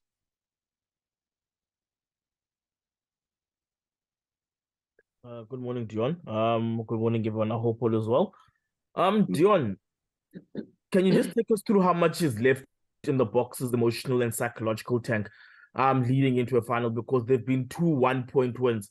across both weekends, and games that will go down in Rugby World Cup history as probably one of the most tensest. I mean, how are the Boks managing their emotions, having dealt with such close margins over the past 2 weekends? Yeah, Kanishu, I mean, actually, if you can get a better result early on and see the score clearly, it would obviously be the best position to be in. But unfortunately, listen, this is a World Cup, and we've played against teams in excellent form. Last week, France at home. I don't think it gets bigger than that. This week, a formidable England team that pitched up and really played very, very well. So yeah, we really had to battle that out. But applaud to our players for turning things around. I mean, that's just a testament of the character of the players in this team. Being around for 6 years now, being under this type of situations for a couple of times, understanding how we operate as a squad, whether you start or whether you come off the bench, trying to adapt and making plans on the run to work things to the better. Assist and yeah, we just glad that we could have turned things around last week and this week. Hopefully this week we won't be in a similar situation, but it will still be a tough battle. Joe? Hi there, Joe Porter from RNZ. How are you? Obviously, the greatest rivalry in rugby, you could consider the All Blacks and Springboks, a repeat of the 1995 final, and of course, both teams going for a record 4th World Cup title. You must be excited by this challenge. Hi, John. Yeah, no, very, very excited. I mean, as a kid, we grew up with listening to the radio of the battles between the Springboks and South Africa. Also, listen to different stories of different heroes in both teams over the years, and then it's just been part of our rugby history, the Springboks and the All Blacks, and obviously every time I think we play each other, it's always a special battle, and I don't think this one will be different. I mean, I think it will just maybe go to a different level in terms of the competition between the two players. Excellent talent, I think, in both teams, and as I said, yeah, it's going to come down to the day itself, the team that handles the pressure and that execute and use the opportunities the best and execute their plan the best, or maybe that one brilliant moment from one individual that turn things around. I think it might come down to things like that. But yeah, we're very excited and very, very privileged and humble to make it so far, to be part of such a big week leading into this game. I'm not sure what your name is, but it says the 42 team. Hi, good morning. It's Murray here. Thank you very much. I just ask, last night Sia paid a really glowing tribute to Jacques Nienaber's work. Just from a coach's point of view, how much does he bring? What specifically does he bring in a big week like this? You know, we as a coaching team has got a very, very good relationship in terms of how we deal with things. Always looking together for solutions, not taking praise for different departments, but see everything as a collective approach in terms of how we look at things and how we can complement each other.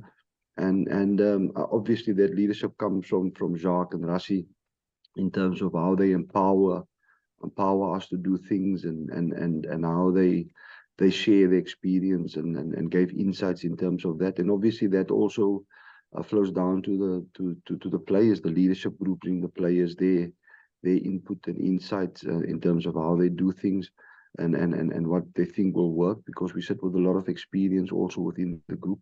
So yeah, working in an environment like that where everyone works towards a common goal and being led in that way to achieve that, I think that is just fantastic to be in such a dynamic environment. Valen? Thank you very much, Tina. Very good morning, Coach. Good morning, everybody. This is, for many of us, it's going to be a really nervy, anxious week as we look ahead to the final. We know that whoever wins the title will break a record.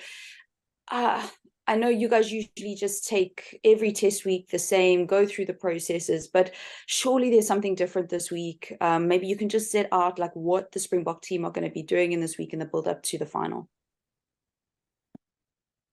Today is just a very, very good rest day, and then we will start building it up into making plans for this week. I think it's just important to stay in the moment.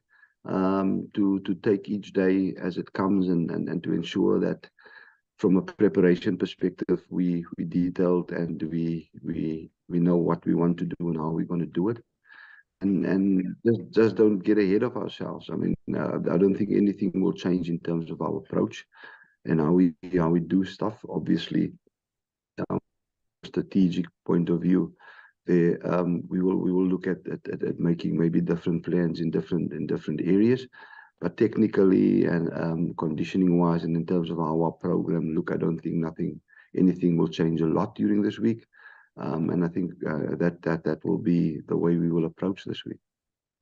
Mark? Morning. Can I ask you how instinctive that early substitution was of Pollard? How instinctive was that in the coaching box? Was there a little bit of deliberation, or was it done sort of very, very quickly? And then Ox's performance, did he win the game for South Africa?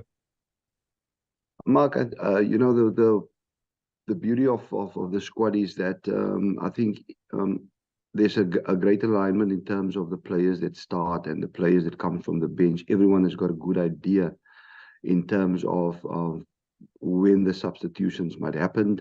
The guys that start have to do a specific job for us, and then the guys of the bench need to come and do a specific job for us. And sometimes as game goes on, obviously you look at in terms of the execution of our plans, you look at the conditions, you look at of different areas where you can improve, or where you look for something different. And I think in this case, if you look at this game, when the substitutions came on, whether it was Andre, RG Snyman, Oxniche, all of those guys came on, and because the players that started have done a specific job, they came on and they brought something different.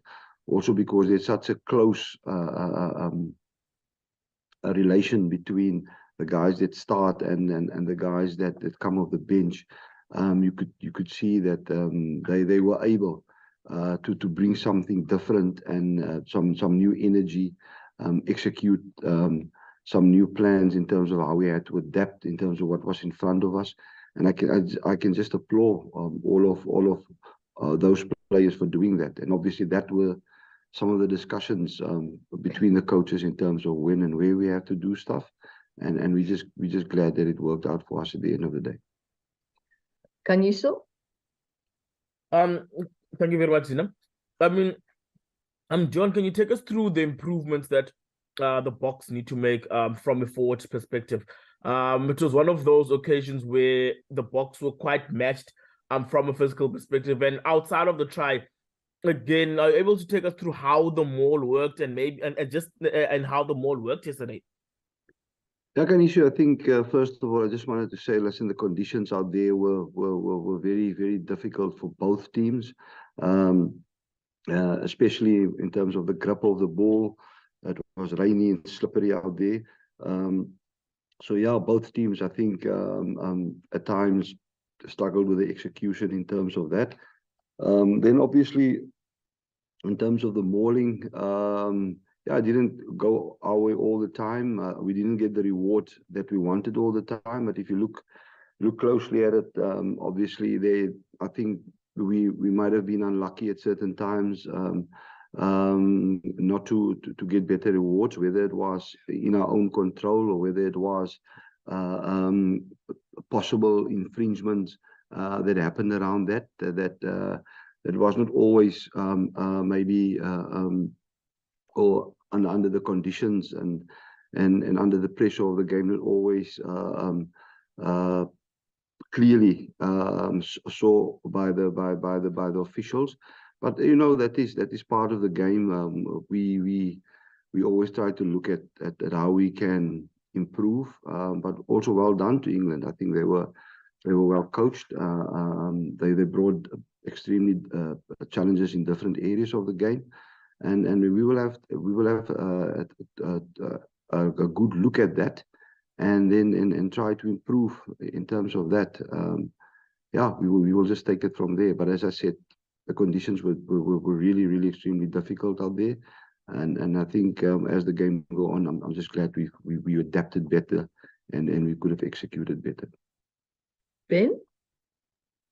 Morning, Dion. There was a moment last night where Tom Currie spoke to the referee about being sworn at by a South African player with a pretty offensive comment. I just wondered if there was any comment on that from your camp and if that's been addressed. When I honestly say I'm not aware of that. I'm not aware of any comment. It was never discussed. So I'm just not quite sure what the comment was or whether it was said. So yeah, I don't know. Jan?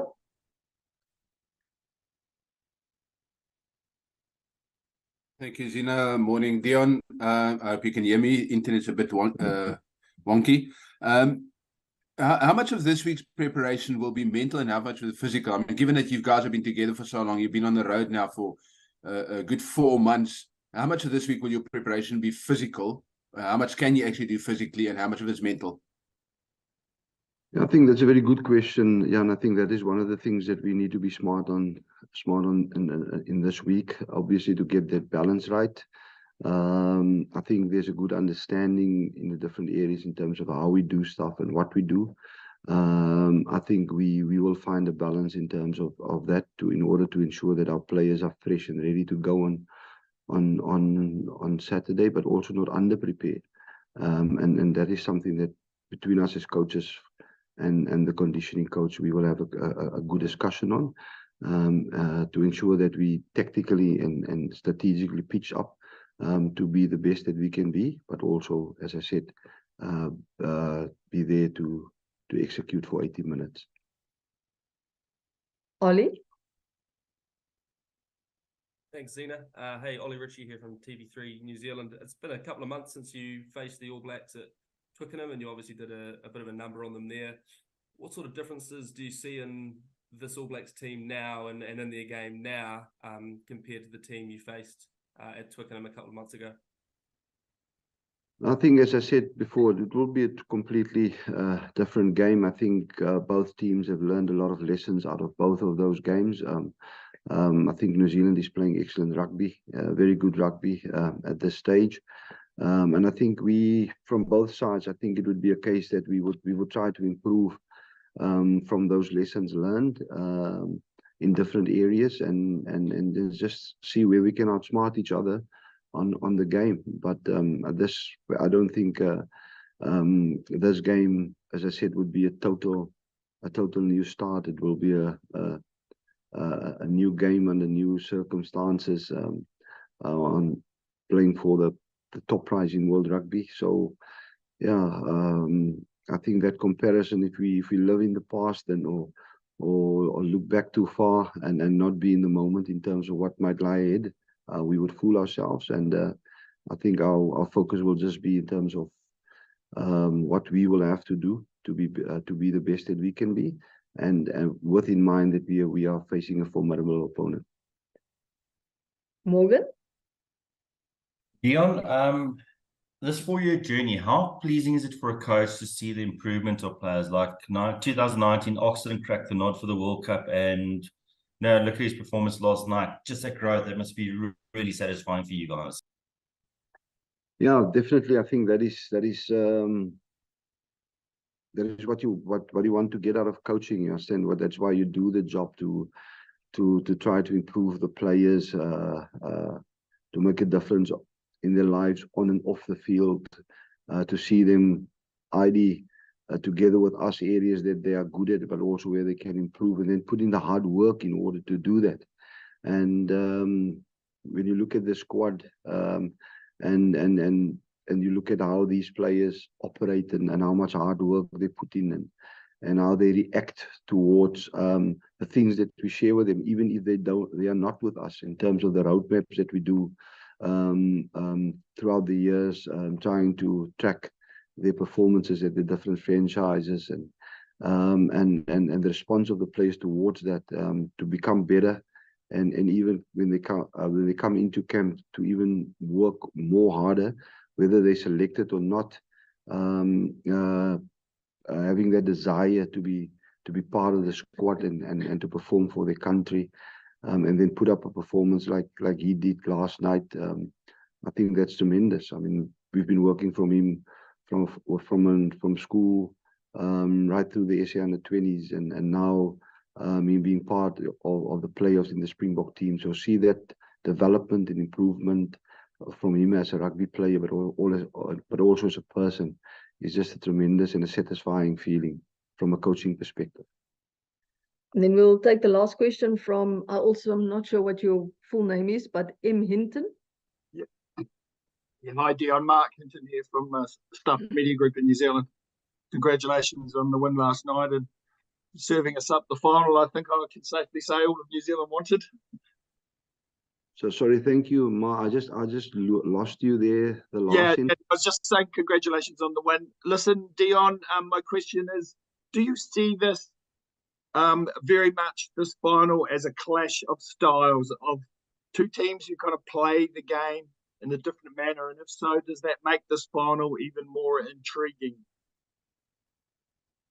That's a good question. I think between us and New Zealand, in my personal opinion, there's strength and in both teams, in terms of how they play the game, but also there might be similarities in terms of how we look at the game. And as I said, the squad, both squads bring something different or something similar in terms of experience, in terms of X factor, in terms of where and how they want to play the game.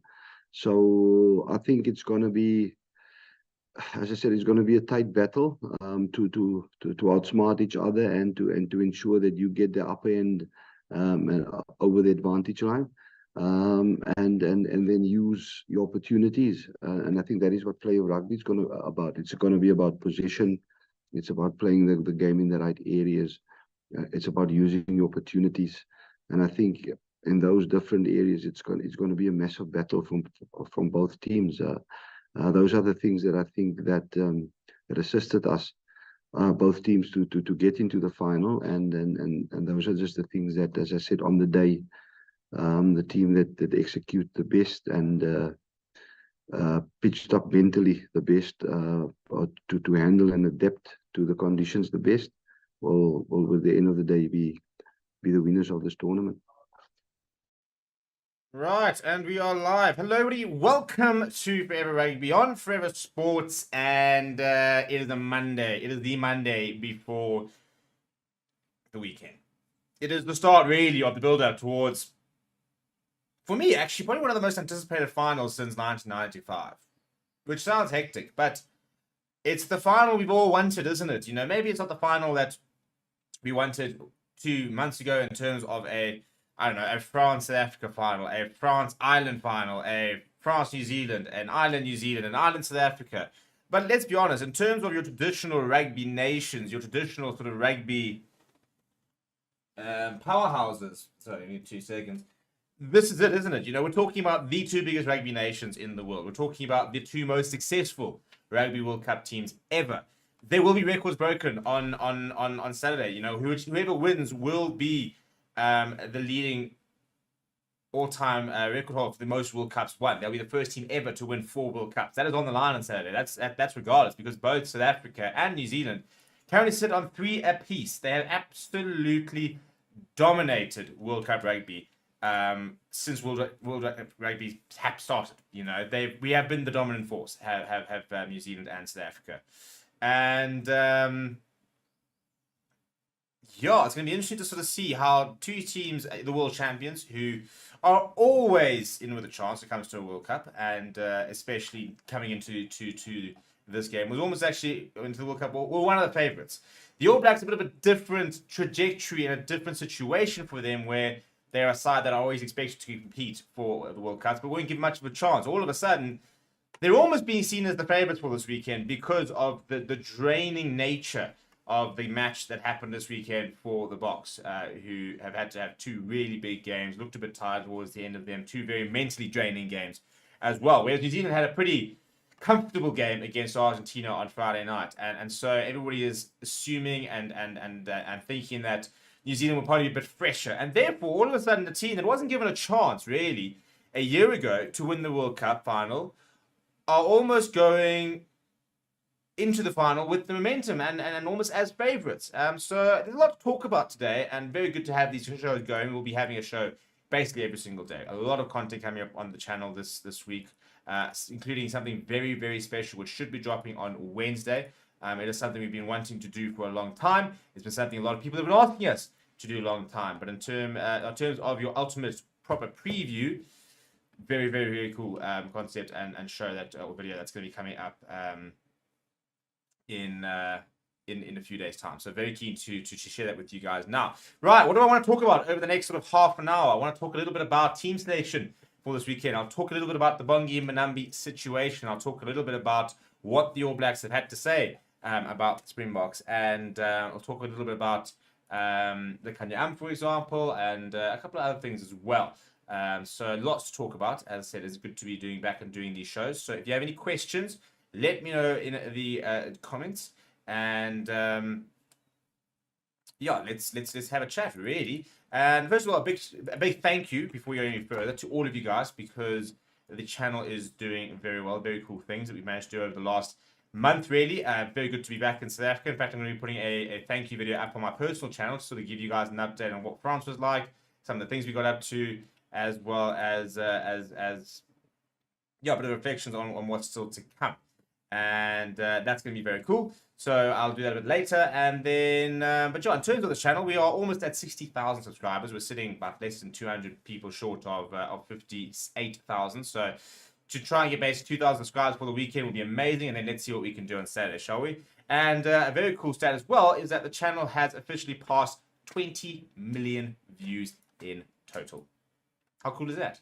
We're talking about 20 million in over the lifetime. So since the first video that went out on the, I think it was the 18th of July, 2020. So about just over 3 years ago. From then to now, we have done 20 million views. And that's all because of you people. So massive shout out to you guys and a big thank you. But yeah, so welcome to the show. Let's get into it, shall we? So first things first, I want to talk a little bit about the Bongi Mbonambi situation before I talk about the Kanya and the team selection. And I think that we need to be cautious with how we approach the Bongi Mbonambi situation, because a lot is being said very matter-of-factly. A lot is being thrown around on social media, and this is, I mean, I've done 2 videos for it today, so I'm getting a bit bored of talking about it, but it needs to be addressed because it is a pretty big part of the preparations this week. And I think we just need to be very careful about what we do know, what we don't know. And there's a lot of assumptions happening at the moment, a lot of assuming. And I think it's a bit of a dangerous game because we don't really know what actually happened. And a lot of people are saying that they've gone back and they've checked the footage, for example. I've been trying to find footage. I've been trying to see if I can find footage without commentary, you know, with just the ref talk and stuff like that.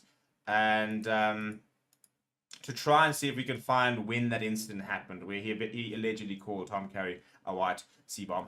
I can't find anything. A lot of people are saying they can't find anything.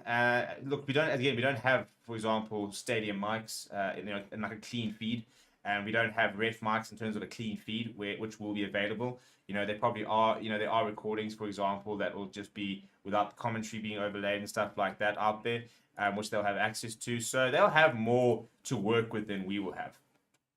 And as a result, you know, they'll be a bit more informed.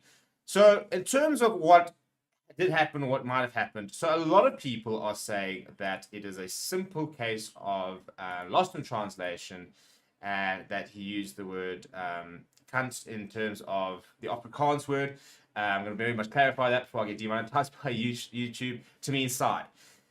And that could very well be the case. There's no doubt about that. You know, it does sound very similar. Pretty much sounds exactly the same, to be honest.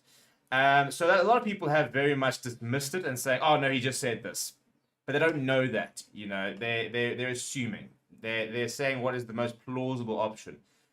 And it could be a very safe assumption, you know. It could very well be that. And if it is, then great. It's just a case of literally a language barrier, and lost in translation, and a misconception, and we can kind of move on. But I just think it's very dangerous to just flat out assume, oh, that's what happened, and to tell people that that's what happened when we don't know what's happened. Because people have almost actually have said, well, you know, different versions of what he might have said a couple of times. And the fact that everyone's got a different version of the story, I think probably shows you how little we really actually know about the sort of the incident. And therefore, I don't think we should be making assumptions that we know, matter of fact, that he didn't say it. It does sound unlikely, you know, and a lot of people are saying that, oh, it wouldn't be in his vocabulary. I don't know him particularly well. I can't say I've known him my entire life. I can't say I have beers with him every single week. I've got no idea what's in his vocabulary. Just because it's not in your vocabulary and doesn't seem to be in the everyday South African's vocabulary doesn't mean it isn't in his vocabulary. Doesn't mean it isn't a word he might use. We don't know this, you know, unless you know matter of fact, you know, that he doesn't say this. We're just assuming. We're making a lot of big assumptions, and I enjoy the fact that obviously everyone's going to come to his defense. You know, we love our box. You know, we love our players, and we're always going to defend them. But we need to be cautious at blind loyalty, because it can be a dangerous game. You know, you need to understand when these things happen, you need to take a bit of emotion out of this, because had it been on the other end, if an English player had said something derogatory towards one of our players, we wouldn't be happy. We'd be fuming, and we'd be demanding action. We'd be demanding investigation. We'd be demanding bans. We'd be demanding that something were to happen. And therefore, I've got no issue with World Rugby investigating it, and I've got no issue with the fact that that they are investigating it. Because I think that, you know, if there's an accusation and there is potential discrimination, which they are trying to cut out, then do an investigation, hopefully do it pretty quickly, and clear it, and we move. And it's a case of just finding the truth. I think that's the thing. It's a fact-finding mission, and hopefully the facts point out towards it being a complete misunderstanding, and we can move on. But I just don't. I'm nervous about the way that we have just point-blank decided he's completely innocent. This is what happened, where people have got different versions of what happened by what they think assumed happened. And therefore, we don't need to worry about it. Therefore, we just, you know, it's a witch hunt. Apparently, it's just aimed at throwing off the box for the final. You know, I do think we need to be a bit more cautious about that. I think we need to be a bit more level-headed and understand that there could have been something that happened. Let's go and find out, and then let's move on from there. Which is pretty much the last I'd like to really talk about, to be honest. It's been a very interesting day, and obviously it's going to dominate news headlines. We are going to get an update out of the Bob camp about what's going on there very soon as well. And but yeah, I think as Brad McGee says, better stay neutral, accept that both can be true, and trust the process. I think that's the main thing. Trust the process. Let's find out what happened and go from there. I'm personally not going to take a side. I'm not going to throw out and say, this is what I think happened, or this is what might likely have happened. I think that we don't know what happened. And until I know what happened, or a bit more information on what happened, I'm not going to say that he's innocent, and I'm not going to say it's a witch hunt. Once I know what happened, then we'll move on. So let's move on, shall we? Go to some of the comments. And so Monsieur talking about unplaying there. A couple of people talking about the Kanye Armour, which we want to talk about him now. Brad saying, well done, fully deserved, only up premiere. Thank you very much. Yeah, I hope so. You know, big milestones being reached so far in the last few days. Hopefully some more to come. Devalt saying, hey guys, there was a word if Boks make the final would bring Pimpy and Marks back. Any truth in that? Yes, there is truth in that. I don't know if they have left, but they did say, and I think, and it will happen, that if they were to reach the World Cup, they would be flying them over to join them. So as soon as I see confirmation, we'll let you guys know that they're on their way back. But yeah, they will be in Paris on Saturday, so that if we win the World Cup, those two will be there to celebrate with them. But Pimpy's back on his feet, obviously. I mean, he was always never off his feet. He was, in fact, actually, I think, on some of the Super Sport panels this weekend. So he's up and walking.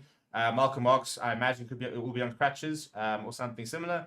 But yeah, they will both be in Paris on Saturday night, which will be a nice boost for the squad, And not that they need more motivation, but it's just nice to be able to bring in that extra, for example, Abongi Mbanambi, if he assuming he gets any players and whatever, to sit there and watch Malcolm Marx not be able to play and say, I'm doing this for you.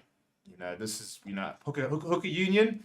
You would have been here. You've been with me for years. We've been the duo. You're not here. I'm doing this for you. For Deon Free to step in and say, right, we don't have you, and therefore we have me. I need to now put in a Malcolm Marx-esque performance. I need to put in the effort that you would have done, because that's what being part of the squad is. Same thing with the wings. You sit there, as Currie saying, you sit there thinking, right, well, Mapimpi scored a World Cup winning try 4 years ago, or Kane Moody, whoever's picked. I need to go out and do that tonight. I need to go put out a World Cup winning tackle. These guys are here, and they would have done absolutely anything to be in my boots. I need to play with the respect and the passion and the commitment that is worthy of them. So it's just a nice thing to add to it, and to be able to play for your players who are also not just not selected. The players that won't get picked this weekend. Yeah, so James Anthony says Creel's been one of our top 3 players this World Cup so far. He's been immense in excellent form. Why throw an unbaked in there? We'll talk about it in a little bit. And Zappy Kiwi saying we should go at 6-2 with Saban and Klein on the bench. 7-1 says Craig Morgan. Monsieur Taylor said people need to throw a thicker skin. Devil saying, well, can play centre or wing, and he is brilliant in my opinion. Don't think he will start though, but he will be up on the backs with the bomb squad. In that case, I think team will be announced after All Blacks mentioned. No, so in terms of the team announcement, All Blacks team will be announced at 6:30 on Thursday. We will be live for it, and the box will be announced at 9 a.m. on Thursday morning. We will be live for it. So we'll be bringing you guys all the team announcements, all the team news throughout the week. It will be on Thursday, though, that both teams are announced. We will announce ours technically earlier. Let's talk about, shall we? Right, so team selection. It's an interesting one, isn't it? Because a lot of people are saying that we look tired, that, we've now had 2 big efforts, and, these boys are not going to be able to put it in at the 3rd effort. And look, it could be true. These they're going to be on their last legs. There's no doubt about that. They're not 100% fresh. They've just played games in a row. But all the teams have, really. And yes, the All Blacks might have had an easier game in inverted commas on Friday. But it's a World Cup final. It is a certain amount of, this is not just any game. If there's a game where you can get yourself up, if there's a game where you can push through any sort of fatigue, it's this game. It's really this game. I think it is a game that we need to be able to pick ourselves up, and they will be able to pick themselves up. So I mean, you look for example at players like Jesse Creel, who's played the most minutes, I think, in the squad. In fact, let's go look at some of the players who played the most minutes. I can tell you right now, Jesse Creel can play 80 minutes on Saturday. Absolutely no problem at the intensity he's been playing all World Cup. He's a physical freak in terms of his conditioning. So, I don't doubt that he wouldn't be able to cope. Here we go. Other players who played a lot of minutes, Dave Mullen, for example, I think that he would. So let me show you. Let's talk about it, shall we? So this is my predicted team. There it is. That is what I put out earlier as my potential predicted team. So Dwayne Moon has played 250 minutes, did come off this weekend, and at about, the 60, 55-minute mark maybe. So he probably played another 50-odd minutes. So he's probably sitting at about 310, 320 minutes for the tournament, which ironically Ben Earl, for example, had going into last week's game. But obviously, Dwayne Mullen is a little older, for example. So I think that he is a bit of a question mark in terms of whether he will start. I do not see how you will leave out Dwayne Mullen from this 23. You won't. You don't. You can't. You cannot leave out the most clutch player in that 23. He is. He won that World Cup performance he put in 4 years ago, man of the match in the World Cup final. He is made for these games. He really is. So he will be involved. I have zero doubt about that. It's just whether he will be starting or whether he'll look to come off the bench. I would be inclined to go with Jasper Wiese, because I think we need a couple of big ball carriers. I think we need a couple of people who can really physically match up against the likes of a Shannon Brazil, a Brody Retallick. And not to say that Dave Mullen is not exactly physical. He's not as physical as he used to be. He's just not. But I mean, Jasper Wiese is a cannonball. It's what he does. That's why he's in the squad. He's there to be this big bruising ball carrier. And I think we could use that. So in terms of the front row, a lot of people asking for Oxen Chair to start, Timmy Kitsoff to come off the bench. I mean, I don't really mind who starts and who comes off the bench, but I don't see them changing it, and I wouldn't change. I just think that Oxen Chair has been so phenomenal. He's the best scrummager in the squad at the moment, and he's borderline the best scrummager in the world right now. He just is. In the URC, he decimated anybody in his path, and that same thing has been true for the last 2 weeks, where he's come on and he's won scrum penalties. Especially against your second choice props, really. I mean, he came on and Dan Cole was doing all right, and they then put Carl Sinclair on, and it was a field day for Oxfordshire. He absolutely rinsed them at any opportunity. It was far too easy for him, and I think that if New Zealand go with what I think New Zealand will do, I think he'll make mincemeat of Fletcher Newell, who's a good young player, good young prop, going to have a good career.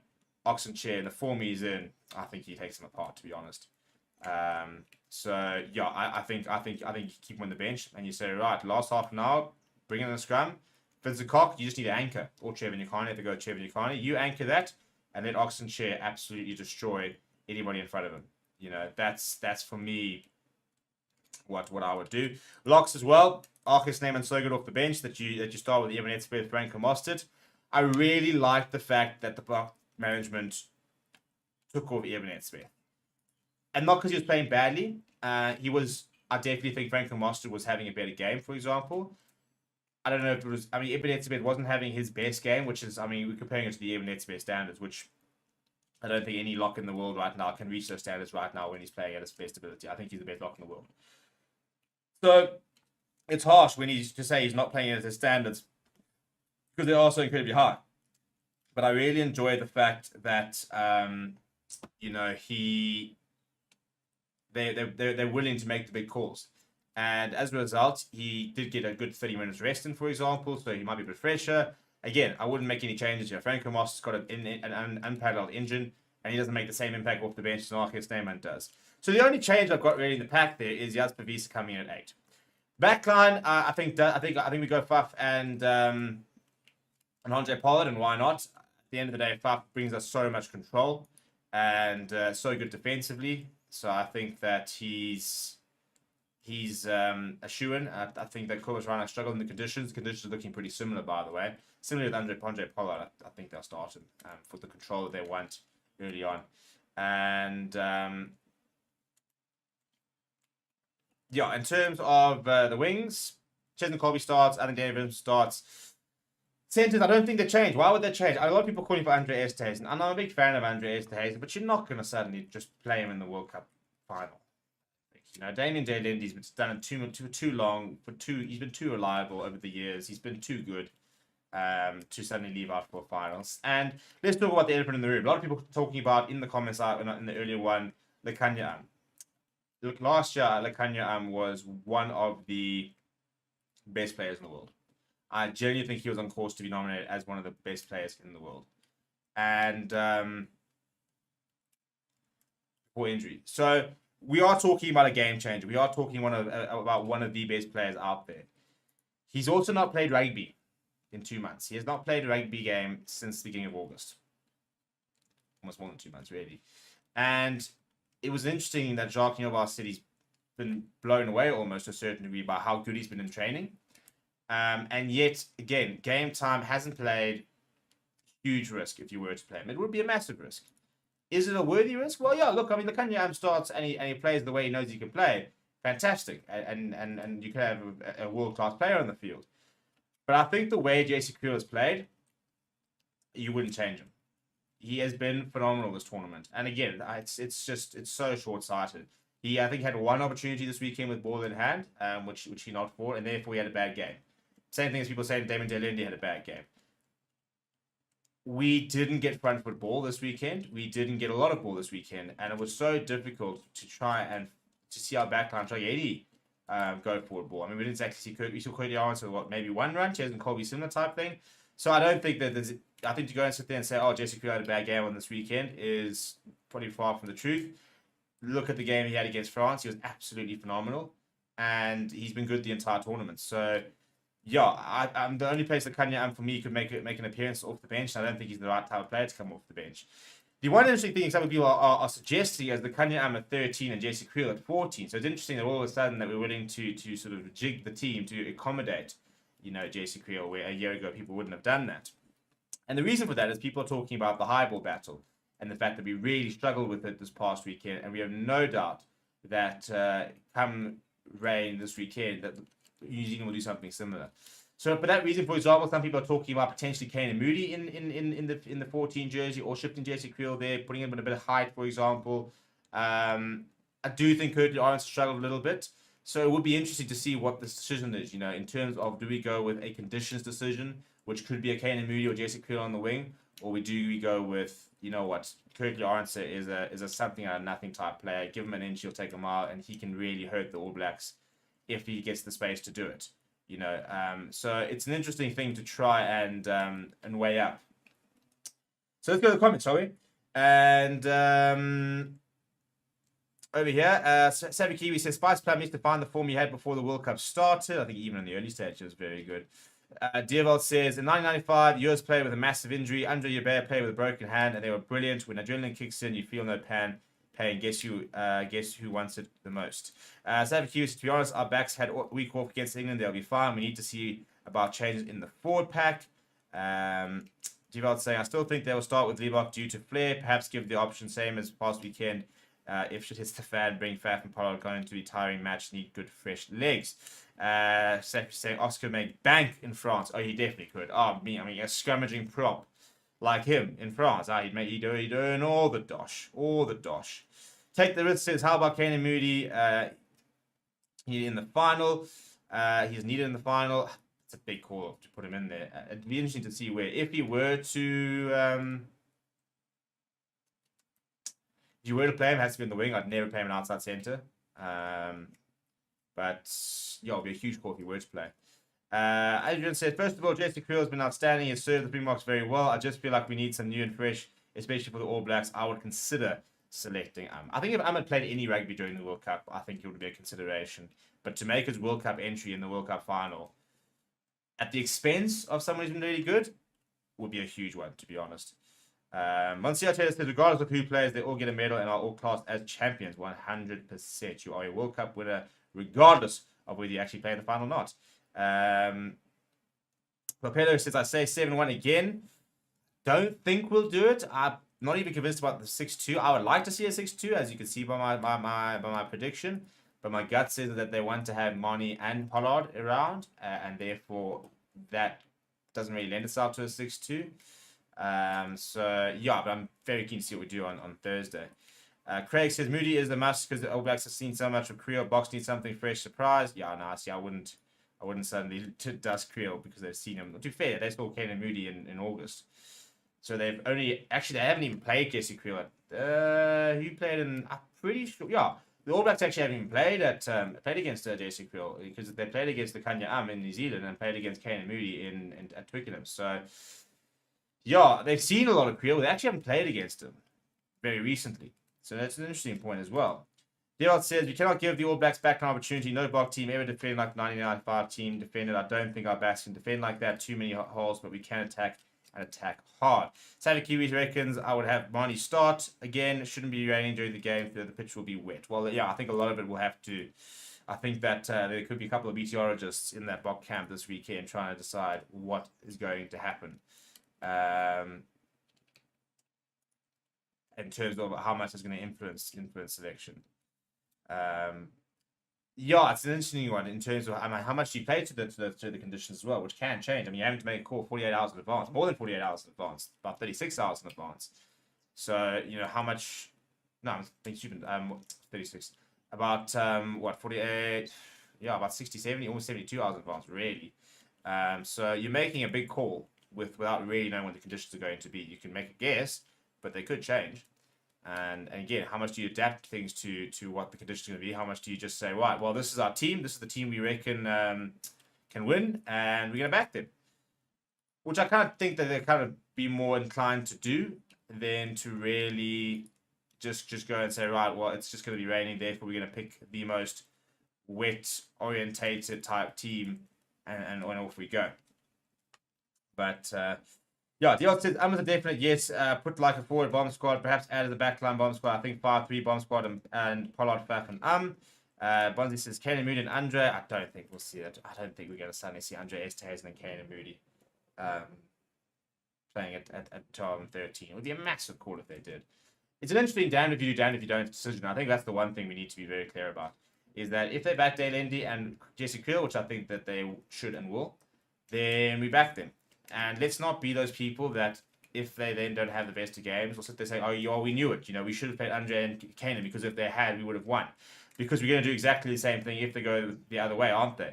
You know, if we were to start Kanan Moody and Andre Esterhuizen and we lost, the same people would then be, oh, well, you know, you experimented, what do you expect? So it's a bit of a damned if you do, damned if you don't type of situation, isn't it, for the Boks, where they've got to try and weigh up fatigue factor with the form factor and the continuity factor.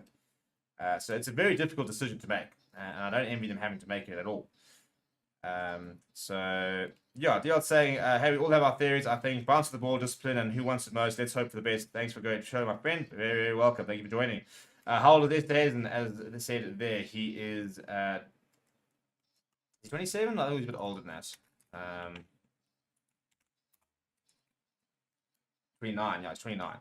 Yeah, so you could make another World Cup, for example. But yeah, right. So we're going to pretty much end it there. A couple other things that said, yeah. So there's a bit of quotes that came out of the New Zealand camp, which I'm about to do a video about. So go and check that out. It's quite a long press conference, a lot to talk about. Tamati Williams was there. They asked a couple of things to Samasoni Takawau. But the main thing was a lot of stuff being said by Scott McLeod. So you will have a reaction video coming up very shortly for that. We'll also have a Bok press conference coming up in the next couple of hours. It'll be Don Heenan, Jean Klein, and Marvin Ori who will be in front of the media. So we will have that up very soon as well. It was a little bit earlier, so hopefully we'll get that video up this evening, so you guys can see exactly what's happening. And hopefully they'll be able to address the Bongi Manambi situation as well. On the way out, people, please could you smash a like on the video if you are new. And surely there must be a couple of you people in the chat there. Please do subscribe. As we said, we are trying to get to 60,000 subscribers. It would be really cool if we can do it before the weekend. And then we try and push on. And to try and see if we can get 65, 70,000. Who knows where this could end on the very long-term road to 100,000 subscribers, which is where you get like the cool like YouTube plaque and stuff. So yeah, but I mean, we're barely past halfway there. So there's very much pipeline dreams and very much a long-term thing. But anyway, people, thank you very much and enjoy your Monday evenings. We will be live again tomorrow, probably for a lunchtime show. So stay tuned for exactly what news pops up tomorrow, and then we'll be live on Wednesday. And we'll be live a lot on Thursday, actually, because it'll be All Black team announcement at about 6 o'clock. So we'll have an announcement reaction show from about 6 to 6:30. Then fan forum from about 7 p.m. onwards. We'll also have a reaction show on Thursday morning with the Springbok squad being announced at 9. And we'll also be live on Friday night, obviously, for the 3rd and 4th playoff. And then Saturday is going to be the big day, which is going to be very cool. So, yeah, that's what you've got to look forward to. Obviously, we'll have press conferences for you every single day of the week, hopefully. That is the plan. That's where the press conferences get cancelled or things happen. But, yeah, right now it is planned that there will be a press conference, at least one, from either side, New Zealand and Boks, going up all week. So, yeah, let me know what you think of that.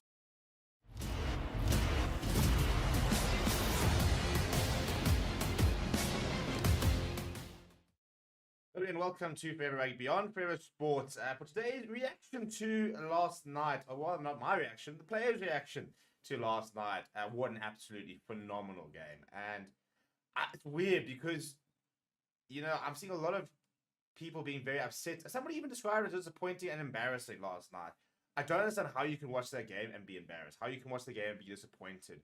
What I think people don't understand is play with rugby. That this is a time where everything you assume about the game, everything that should happen, everything that, you know, on paper, for example, we talk about the idea of on paper what should happen, goes out the window. Play with rugby is a different animal. Last night, the Springboks had to dig deep and beat an England side who got their game plan down perfectly. Last night, the Boks had to adapt to conditions which don't favour the way they want to play. And they did so. They dug deep and they found a result. And if you can't appreciate that, and if you look at that and you call that disappointing or embarrassing, I'm not convinced that this sport is for you. Because I just look at last night and think the mental fortitude, the character of the players was phenomenal. Was it our finest display of rugby? No, of course not. It wasn't. But they're not. Playoffs very rarely are. You know, it's very rare that you see a blowout like you see on Friday, for example. You know, so yeah, what a game! What a game! And an opportunity now to obviously they really had the opportunity to relax and to calm down and to take a deep breath. And I've got some reaction from the players because in the mix zone last night, a lot of the players were spoken to by the various journalists, stuff like that. We've got quotes here from Kobus Reinach, Kitsov, PSF, the Toy, Tristan Colby, Mike Ebok, as well as Andre Pollard. And so yeah, we're gonna have a look at that in just a little bit. Before I do, please do smash like on the video. Please do subscribe to the channel. We are over 57,000 subscribers, on the road to 60,000. So if you are new to the channel, please do subscribe to the channel as well, and add your name to the list of people who are joining the Forever Sports community. And yeah, let's have a go, should we? In terms of reaction, let's have a chat. Let's talk about Mike Ebok, who was pulled early in the game, and a lot of people talking about whether it was the right call, whether it was the wrong call. We went on to win, so I suppose kind of vindicated the coaching decision. But a lot of people are questioning, you know, what it's going to do for Mike Ebok. And the biggest thing, and this is what Jacques Ninaber said last night in the press conference, he said that, this group, what's so special about this group is that they understand their roles. You know, they understand that this is a collective effort, and it's not about the individual. You leave your ego at the door, and then what's best for the team, what's best for the match, that's what has to happen. And this is what Mike Ebok had to say on the game. He said, it is always a team effort. I am just stoked for what the guys did tonight. It was something special. I'm just proud of the guys for sticking in there. I'm stoked for the guys coming off the bench and lifting of the tempo of the game. So again, he's not worried about himself. Why would he be? Yes, to a certain degree, I'm sure he's disappointed that he didn't get to play more. What I think everybody's been saying is it's not like he was even playing badly. It was just right there when the conditions, the situation, the scenario required a different skill set, required a different personality. He's potentially going to play in a World Cup final. Do you think he's sitting at home last night after winning a World Cup semi-final, being miserable? No. He is. A year ago, he hadn't made a Springbok debut. He could be playing for the Springboks in a World Cup final on Saturday. That's the progression that Mike Ebok has had. And he's a huge part of us being in that final as well. In terms of the conditions, he said it was tough conditions. The ball was slippery. And in terms of the feeling that the team managed to escape with the win, he said, we will look at this game and what we did wrong and what we did well for catching us out, what they did well for catching us out. We will look at where we can improve for next week. So the other reaction, we had some quotes here from Kobus Reinach, who said on England's game plan, he said, it was kind of a perfect storm with the weather turning up for them. They are a team that kicks probably the most in the whole World Cup. They kicked 40 times last night, playing a suffocating game. And tonight was a game for that. They played their plan perfectly. So hats off to them. They really came out firing. And I can say well done to our team for finding solutions and finding a way to win when the ball isn't bouncing your way. He was asked about teams bringing their physical best against South Africa. He said, look at the Tonga game and even the last week game against the French. People know we like the physicality. We like the bang. So they prep themselves and they fire themselves up for that. That's the way it nullifies. And we expect it next week again. They are going to come for us, talking about New Zealand. He then talked about the strength of unity in the squad. He said, we are a squad of 33, and Malcolm and Pimpy back home. We are a squad of 35, trying to win the thing. If your roles to come in at 35 or 45 minutes or whenever, you do your job. No one's complaining. You have your part to play, and whatever your part is, you are going to play to the best of your ability. He was then asked a little bit about the death threats he received on the social media. He said that we've got a strong group, and we're all there for each other. If bad stuff happens to individuals, let's say there's a lot of worse stuff happening to other guys at the moment, which we keep in the group, where we feel safe to share our problems. It was someone stupid doing something stupid when he was in motion. Let him go. Big props to be fair. And I think you need to have that kind of attitude. Now, first of all, you don't let the person go from as Randolph could do. You sit there going, you know what, this guy's being an idiot, whatever, he's emotional, I'm not going to think. But as a community and as a general public, we've got to stamp this kind of thing out, this whole sort of death threats. I mean, it's absolutely appalling. We see it a lot in sport. It's not particularly surprising. A lot of people were shocked by it. I wouldn't say I was shocked by it because we've seen this for many years. And we've seen how social media companies need to start to take a much bigger role and a bigger responsibility in shutting it down. but it's not new, unfortunately. But yeah, I think that's a very good way to take it. I think that is what is so important, is the fact that there is this community, this is this sort of sense togetherness within the squad. And that's an interesting thing that he mentions. He says that, let's say there's a lot worse stuff happening to other players at the moment, which we keep in the group. So you never know what's going on. Rusty Rasmus just shared his environment, his experience, but you don't know what's happening to other players, what they're going through and stuff like that. And what sort of really sort of adds sort of a sense of relief and a sense of pride to this team is that that there's just so much unity within the squad, and then they can deal with all of this. Stephen Kitsop was asked about the England start. He said, I wouldn't say rattled. England had a specific game plan, and they stuck to it, and they executed it very well. Put us under a lot of pressure, and we struggled to get the high balls back. We were fortunate with our bench and with what the bomb squad did in the second half to win those penalties to give us some great territory to work on and win the game. He said it doesn't really matter. He said it doesn't matter about coming on the bench or starter. And he said he was asked if he prefers a game like this or to win by 30 points. He said to win like this keeps you flat on earth and gives you something to look at and improve for the final knockout game. Interesting sort of way of thinking about that, and that's a bit of mind games as well. Throwing it to New Zealand, saying, well, actually, we prefer to have a close win. We prefer to keep grounded and realize how we have to fight for every single inch. If you have that sort of blowout win, sometimes you maybe don't appreciate the small margins, because you could afford to make mistakes in a win like that and not win the result. Last night, one last penalty in those last 2 minutes in front of Poles, and Owen Farrell knocks us out the World Cup. And I think that I like that, the idea of it keeps you grounded. It makes you realize that every single inch has to be fought for, and that you make one small mistake and you're out of the World Cup. So that's the reaction out of the players. Let me know what you thought down in the comments below. Please do smash like on the video. Please do subscribe to the channel as well. We'll have so much build up for the final this week, so make sure that you check out the channel, turn your notifications on so you can get all the latest news coming out of the camp. Thank you very much for watching. My name is Stephen. I'll chat to you soon.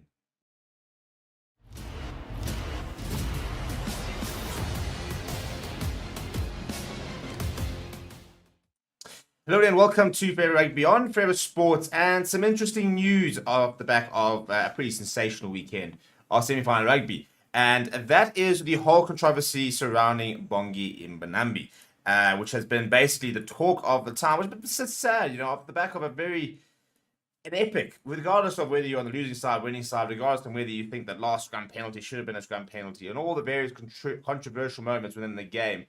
It was a great semi-final. It really was. And I think if you couldn't enjoy that, then I don't think you could enjoy rugby, really, because it was everything a semi-final should be. It ebbed, it flowed, it was in the balance. Yes, it might not have always been the most exciting rugby. It was incredibly tough conditions. It was very wet and a very hostile environment, for example.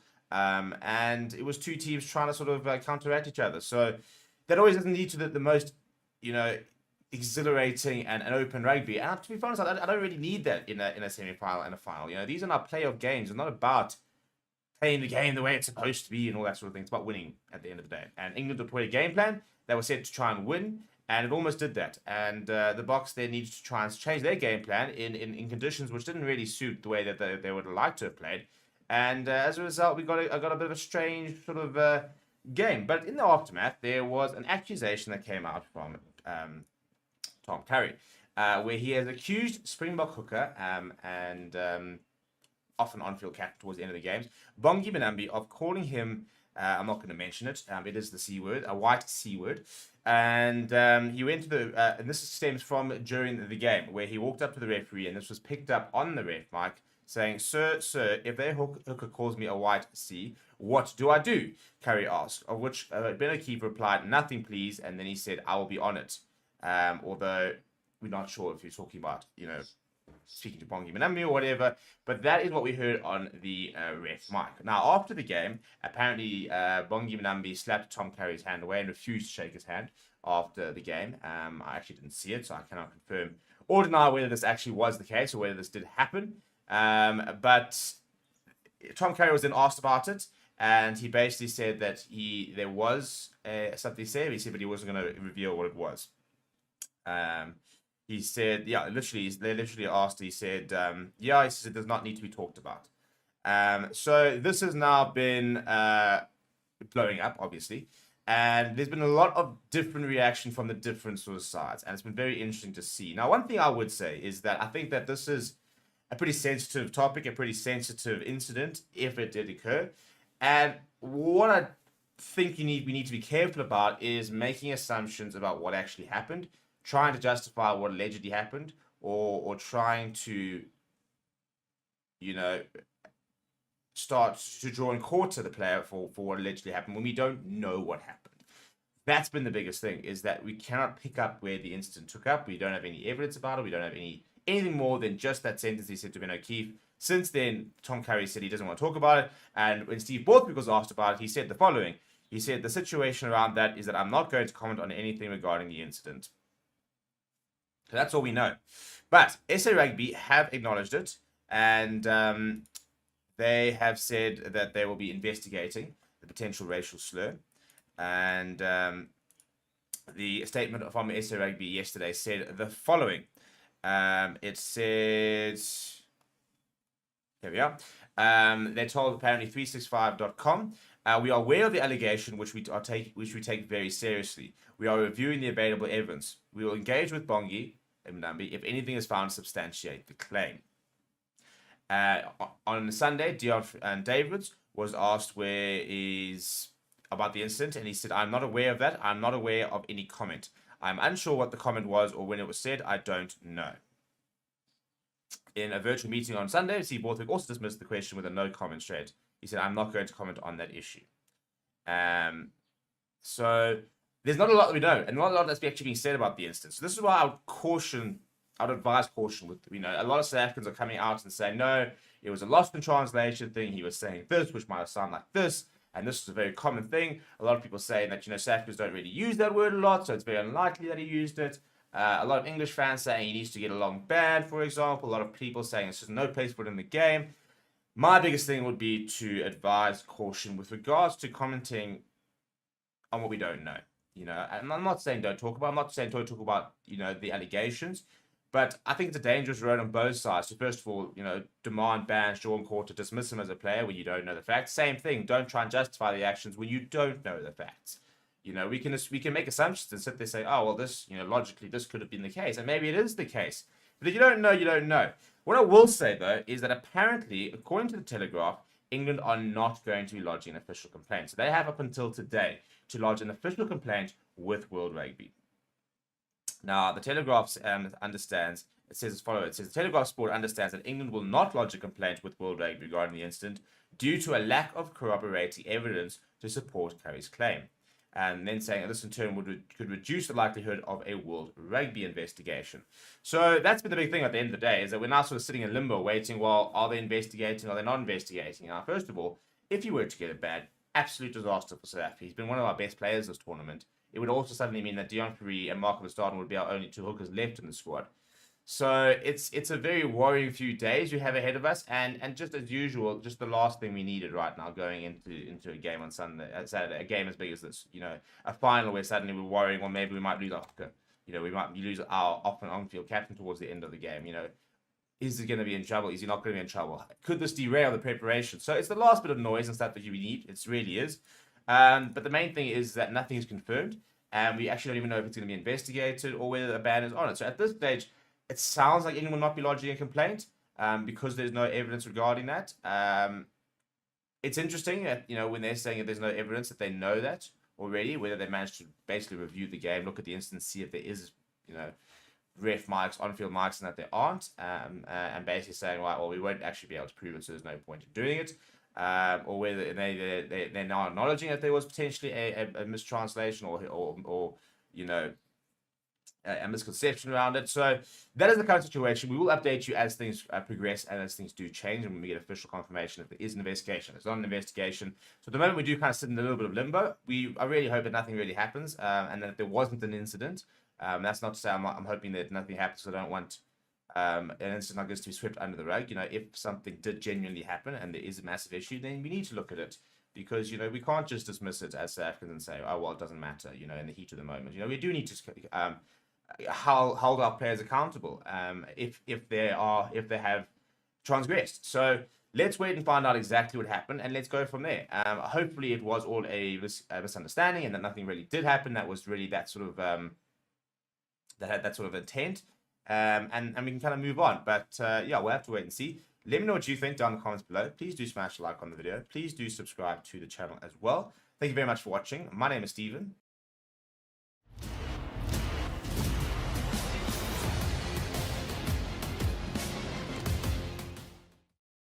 Hello and welcome to Forever Rugby on Forever Sports. For some breaking news, World Rugby are officially investigating the alleged incident between Bongi Mbonambi and England flank Tom Currie, where an alleged racial slur was used by Bongi Mbonambi against Tom Currie.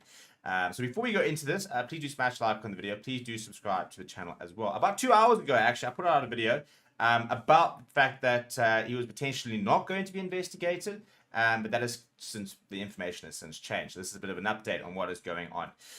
So in terms of what we know and what we do not know, right, so basically what happened, if you are new to the whole incident, is that on Saturday night, during the match, Tom Currie went over to Ben O'Keefe and was heard saying, sir, if a player calls me a white C word, well, you all know what it is, what must I do? Whereupon Ben O'Keefe said nothing and then basically said, I will handle it type thing.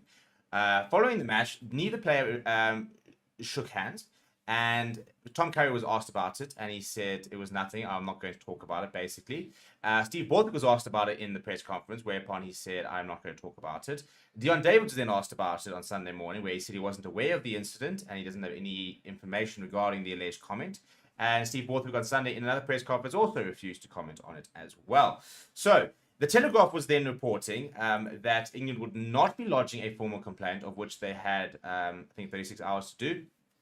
So that was this morning, and to submit a formal complaint to World Rugby. And the Daily Telegraph basically came out and said that they understand that they will not be submitting a complaint. However, as of literally about 5 minutes ago, World Rugby have officially issued a statement to say that they will be investigating the potential incident. So this is the full, very short statement that has been issued. It says that World Rugby issues a statement regarding alleged discriminatory language in semi-final 2 on Saturday, 21 of October.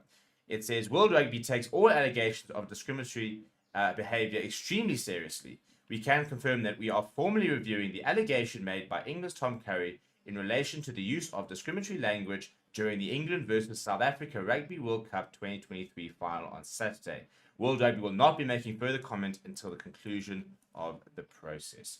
Right, so regardless of where you think it happened, regardless of where you think there's any merit, it is being investigated. And yeah, so the formal process will now begin. They'll be looking at all the footage. I mean, it's not going to be a particularly long investigation, I don't think. I mean, you've only got to look at when the incident was alleged to have happened, which was fairly early on in the game. So you don't exactly have a lot of video footage to go through. And then it's quite simple. What happened? What was said? Was it a case of mistranslation? Because a lot of South Africans are basically saying that, you know, he wouldn't have used the word, that, you know, we don't use that word in our vocabulary. He wouldn't use that word in his vocabulary, for example, that, you know, it can translate to different things in Afrikaans, and that must be the reason. Again, what I've been saying is we don't know. Like, and yes, chances could very well be a case of different context and lost in translation type of incident. That can very well be the case. I think it's dangerous to assume it is because we don't know, and to just decide we do when we don't have the full facts is a bit of a dangerous road. So it is interesting, and this is just the last thing that we needed, isn't it? As Springbok fans, is to have Bongi Mbonambi currently being investigated by World Rugby and a potential question mark over his inclusion in the final, and he's one of the most, ironically, probably the least replaceable players, or the most irreplaceable players, to phrase it differently. In that, if he doesn't, I mean, he played a full 80. He's been playing full 80s the last 2 weekends, really. Played a full 80, you know, this weekend, and would probably be expected to play a full 80 this coming weekend with Deon Currie on the bench as hooker cover in inverted commas, but more as an emergency cover, really, than genuine cover, because, you know, Bongi Mbonambi is the only out-and-out hooker who's been playing hooker, you know, a lot in the last few years. Deon Currie's gone back to his hooker roots, for example, and then they've tried to sort of change Markham Stad to a hooker, but he is the most irreplaceable player. So this would be a massive, massive knock to South Africa's chances in the World Cup final if you were to receive a ban. And as I said, I'd be very surprised if this investigation takes, for example, 2 weeks and it's after the World Cup before they make a decision. So we'll have to wait and see, won't we? Again, you know, we don't know exactly what happened, so I would issue caution towards speculating.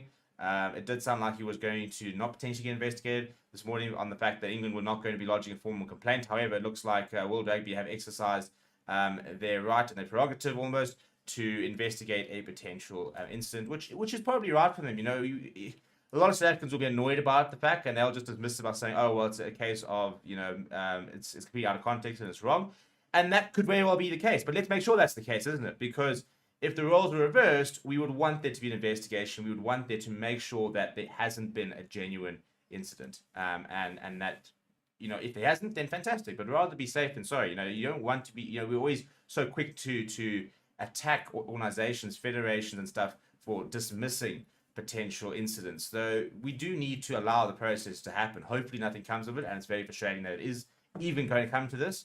But let's find out the facts. Let's make a call from there, and then let's go. So we'll obviously update you as soon as we get any information. But all we can confirm is that they are officially reviewing the footage, and they are investigating the incident, and there should probably be a decision within the week, I'd imagine. So yeah, let me know. Do we need to panic? Do we think that there's any merit? A lot of people saying there isn't. I'm just saying let's wait and find out. But that is the kind of situation. He will be investigated, and as soon as we have an update, we will let you know. But yeah, thank you very much for watching. My name is Steve, and I'll chat to you soon.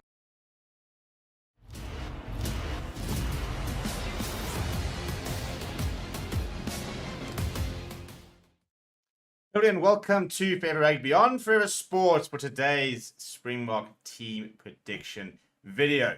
Lots of fun going to be doing this. Lots of controversy. This is going to be what we were talking about the entire week, isn't it? Until Thursday morning at 9 o'clock.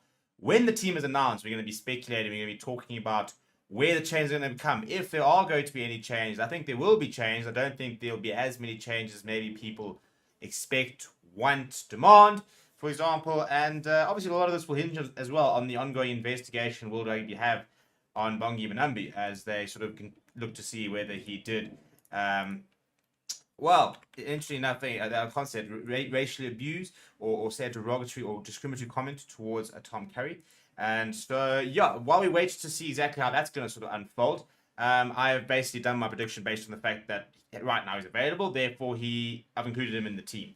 Obviously, this is just my prediction, and I'm going to sort of talk it through, and a lot of people might disagree, and that's why I want to know what your predictions are. Down in the comments below, please do smash a like on the video. Please do subscribe to the channel as well. Right, so before any further notice, shall we have a look, shall we? This is what I have gone with my predicted side. So, with the pack, I've made one change. I'm going with the same front row. Stephen Kitshoff, Bongi Mbonambi, and Frans Malherbe, which I think will be the case. Stephen Kitshoff's not been at his best, which just means he hasn't been at the form he's been in the last few months, which has been absolutely terrific. And he's been one of the top players for the Springboks. And yeah, I do expect to start. And we mustn't also be reactionary. Oxenchair was phenomenal off the bench. And I use that part off the bench very, very importantly. The nice thing is, just because you are an impact player in inverted commas doesn't mean you have to come on 55 minutes. There's no reason why Oxenchair can't come on at the halfway mark. Couldn't even come on the 35-minute mark, as you saw with Andre Pollard. So I don't think we need to necessarily say that just because Oxenchair was so fantastic, when he came on, he necessarily needs to start, for example. Because I think that New Zealand won't change, and it'll be Ethan de Groot and Taiwo Lomax. Those two, I think, are pretty solid scrummagers. I rate Ethan de Groot, but I think that Stephen Kitshoff on his day can get the better of Taiwo Lomax. I think Oxenchair can destroy Fletcher Newell, to be perfectly honest. I don't think Fletcher Newell can be able to cope with them, assuming that it is Fletcher Newell, which we are assuming. I don't think they'll change too much. Will New Zealand? So yeah, I think that's going to be a big part of it. That, we are using our scrum to such good effect. I don't see why we would really veer away from that in this game in particular. In second row, Emil Smith, Franco Mostert. Once again, you don't change that. The only change I have made is I've gone with Siya Kolisi, Peter Steph du Toit, but Jasper Wiese. I do think that we need an extra ball carrier, a powerful ball carrier, especially if things are going to be quite wet, which sounds like they are. I think we need somebody who's going to get us a bit of forward momentum. I also think that, I think fatigue could catch up with Dwayne Vermeulen. He's played a lot of minutes in the last couple of playoffs. He has started both games. He's been very good. But I do think that maybe this game could be about having him on the park towards the end of the game, for example, or for the latter stages of the game. I do think having that calm head, as well as an additional fetcher, could be a really big part. And I think that Jasper Wiese could add a bit of physicality, try and neutralize your Shannon Frizzels, for example, your Brody Retallick, who also I'm pretty sure will start on Saturday. In terms of the halfback pairing, I don't think you veer away from what we know, and that is I do think Faf de Klerk starts. I think Kobus Reinach the conditions didn't suit him this past weekend. I think Faf de Klerk has got far more control on the box kicking. We do kick off 9, for example. And I think on a defensive point of view, I think he'll be very important as well to provide a bit of energy. And I think that Andre Pollard comes in. Ironically, and it kills me to say, I don't think Manie Libbok makes 23. I hope I'm wrong. I'd love to see him playing in the final. But my gut says that with the conditions looking the way they are, that I don't think he will feature, actually. So I've gone with Andre Pollard to start. Chesna Colby, Currie, Yarensa, Damon Delaney, Jesse Creel, Damon Williams. I don't think that changes, to be honest. It's amazing how 2 weeks ago, Damon Delaney, Jesse Creel had superb performances. This past weekend, didn't get much ball, very different type of game. All of a sudden, everybody wants them dropped again. It shows you how fickle sports fans can be. But those are Mr. Reliables. And yeah, look, the big thing that people are talking about is fatigue and saying that the team looked tired and therefore we need to make changes. So who are you going to drop if you're going to make that? So are you going to suddenly drop Jesse Creel, who's been one of our best performers at World Cup, because you think he might be a bit tired, and all of a sudden thrust in Lakanya Abu has not played rugby since August, or Kane and Moody, who'll be playing just as fourth game at outside centre in the World Cup final? You're not going to do that, are you? Similarly within the pack, you're not going to suddenly drop a Peter Steph Toy because he's looking a bit tired. I mean, in terms of fatigue, you're going to sit there and say, well, maybe we should go Jean-Claude ahead of Eben Etzebeth. We're not going to do that, are we? And then off the bench, the players over here have got plenty of energy. So I do think it's going to be Deon Free, Oxen, Chair, Vincent Koch, as it was. I'm very upset about Chairman Nikani not getting a bigger role. I think he can play as big a role. I think he can be doing what Oxen Chair is doing on the tight head side. But Vincent Koch is a bit more of an asset in the loose. So I suppose it's sort of it's swings and roundabouts, really. Archiv's name has been fantastic off the bench. I think he'll get a good half an hour at least. I think he'll come on in about 50 minutes, if not 45. And I think that we go with Quacker Smith as well. I do have a feeling we'll go with a 6-2 split. Maybe could be wrong. Could be seeing a 5-3. It all depends on whether they want to include Manie Libbok or not. But I do think that a 6-2 split is very much the card. And I think they'll go to Dwayne Vermeulen as that extra forward. And then I think you go Kobus Reinach and Billy LaRue. People will not like the Billy LaRue shout, but the Boks like him. The Boks back him. And a calm head towards the latter stages of the game, could be needed, as much as people don't think he is a calm head because he tends to backchat the referee, for example, get in the face of oppositions. But he is very much a calming presence and a very important leader. And people might not think so. I mean, they might not themselves back it. But listen to what the coaches say. Listen to what the players say. He's an important figure in the dressing room, and I do see him being involved. And then Kobus Reinach, I think, will, I don't think we're going to suddenly surprise a Grant Williams on the bench, for example. So that's what I've gone with and my justification. Where do you differ? What do you think? Down in the comments below. Let me know. Smash like on the video. Subscribe to the channel as well. Thank you very much for watching. My name is Steve. And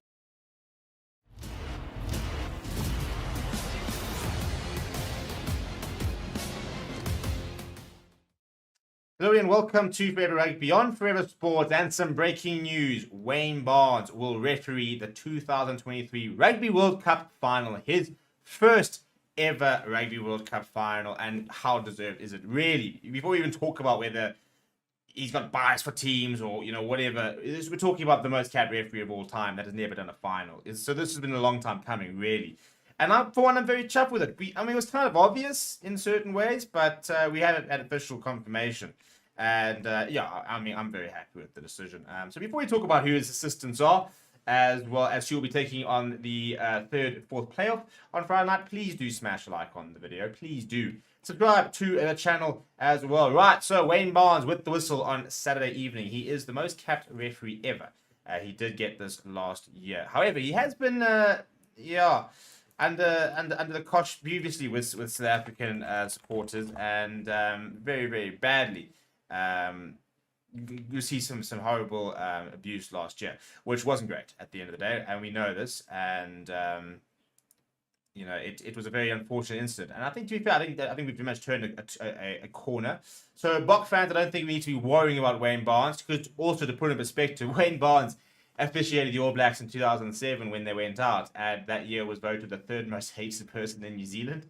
So, yeah, I don't think he's got too much affinity to either side, to be perfectly honest.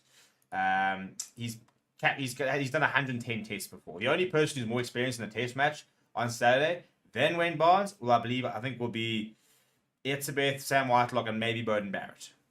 Those are the only players who've been in more test matches than the man in the middle. So you can't ask for more, really.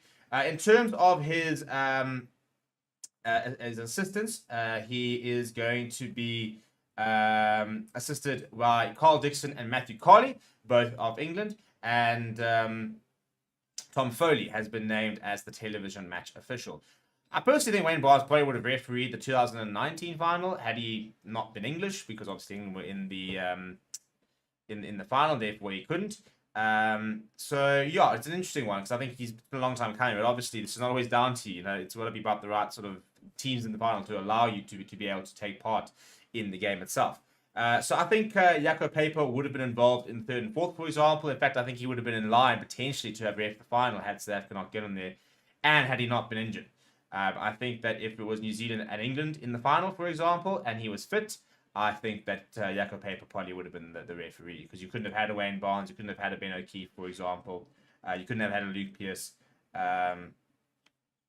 who according to the release is not involved, and I cannot understand that. I did see something that apparently he is involved. I'm trying to work out what I've missed. And whether he is actually involved and stuff like that, because I'm not seeing him over here. But I did see something that he was involved. That probably would have been my choice. If I had to choose a referee, I think that I think he's brilliant. I think Luke Pearce is the future. He's officially the official touchline referee and reserve. But this doesn't say that, so I'm a bit confused as to what the story is.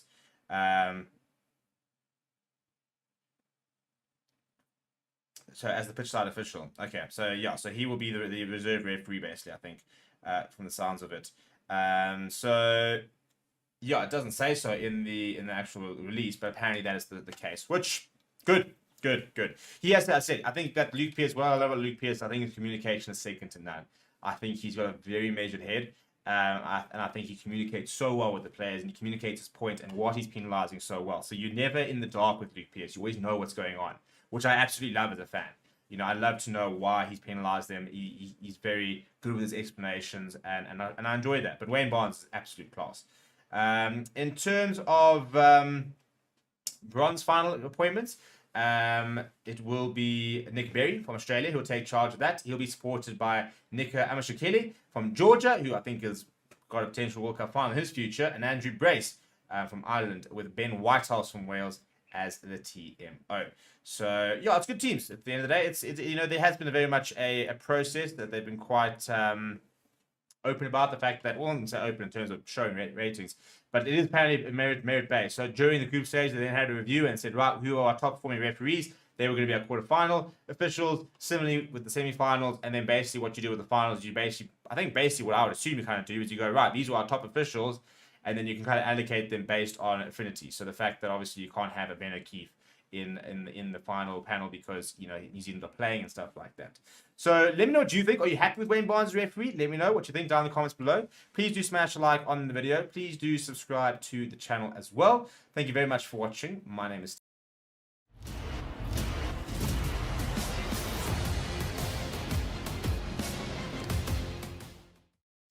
and welcome to Forever Rugby Beyond Forever Sport, and some breaking and some very important news for lots of Boks fans. It is official. The Boks, if they do lift the trophy on Saturday, will be doing it in the green and gold, as the kits for the third and fourth and for the final have been confirmed for both the teams as well as the referees, in case you cared. And yeah, it was going to be a bit of a point of contention, wasn't it? You know, there were, I wouldn't say rumors just yet, but there was talk about, were we going to have to potentially wear our away kit, as what we have seen during the tournament.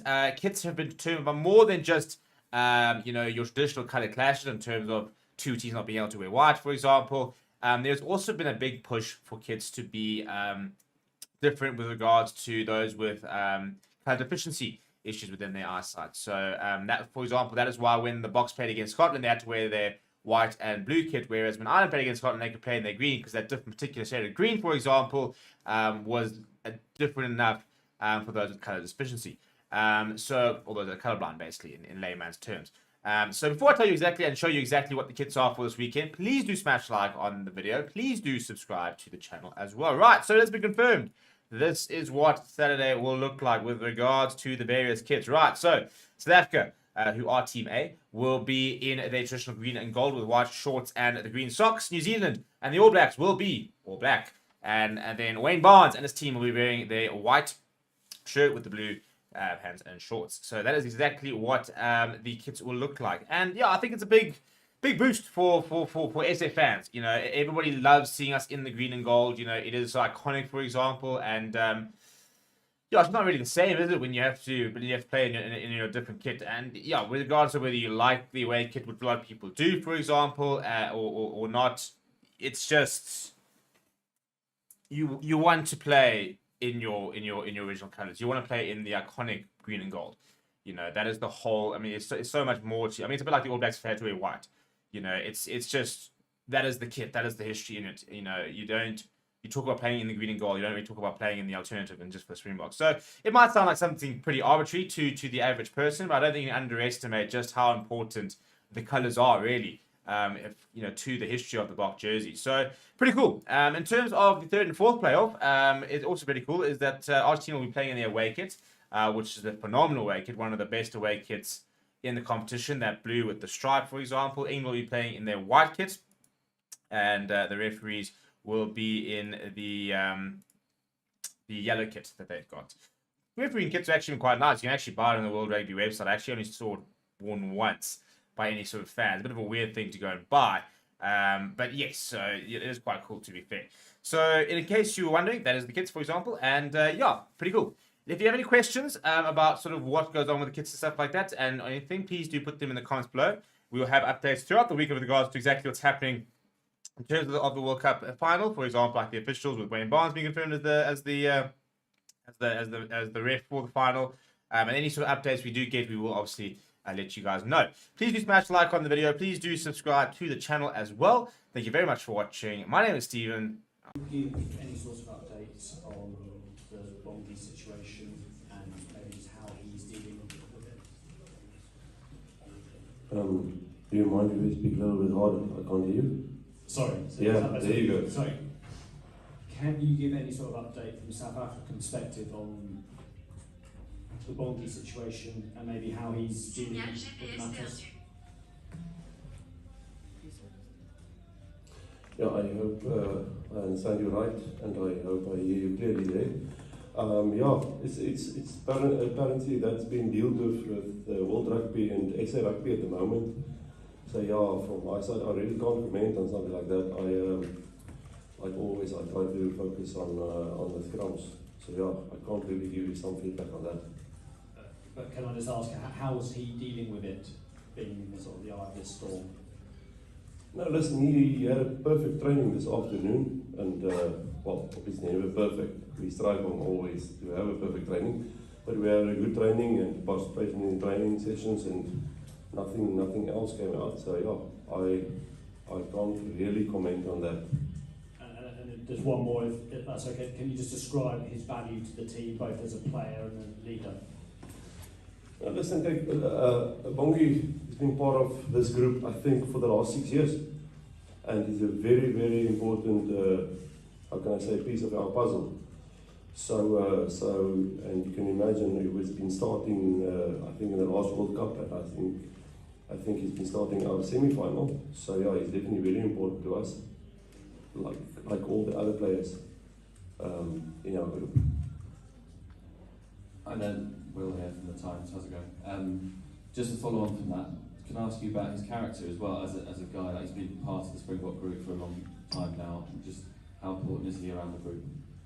And listen, he's definitely one of our leaders in our group as well, and a great guy, great family man. I know his kids. I mean, my kids always look after his kids when they come to the hotel. So he's a very, very humble guy, down to earth, very hard worker, and like almost all the other players, which they should be if they want to play with the Springboks. Is he shocked by these allegations?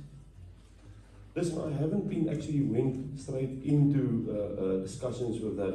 As I said, I concentrate mainly on the rugby part, so I haven't been actually aware of it actually. But to be forward and straightforward, honest with you, I think he's a calm guy actually. He's a very calm guy, well spoken guy, and no, I don't. Not a really a big thing. I don't want to actually go into it because actually we got a World Cup final in 6 days times, and like I said, I'm more concentrated in the forward Can I just ask a logistical Apologies, question? guys. Can I actually hop in here? I think we've asked you. Don has said he doesn't really want to answer this. He's answered, I think, about 6 questions already on Boggy. Can we please move on to the rugby now? I've just got one please? that's it is a rugby logistical question. Thank you. It is related to him but it's logistical. Have you got another hooker on standby? Because he's your only senior hooker. You've got Dion Free, obviously, Marco Van Staden. Have you got an option in case he's banned? Yeah, I can tell you just one thing. We got 3 hookers in the group. 3 guys capable of playing hooker. So at this moment we're very comfortable having 3 hookers, and we're actually glad that we got 3 hookers, which we're supposed to have, because obviously if you want to go into a final, you must have 2 hookers on the field, and being able to play hooker.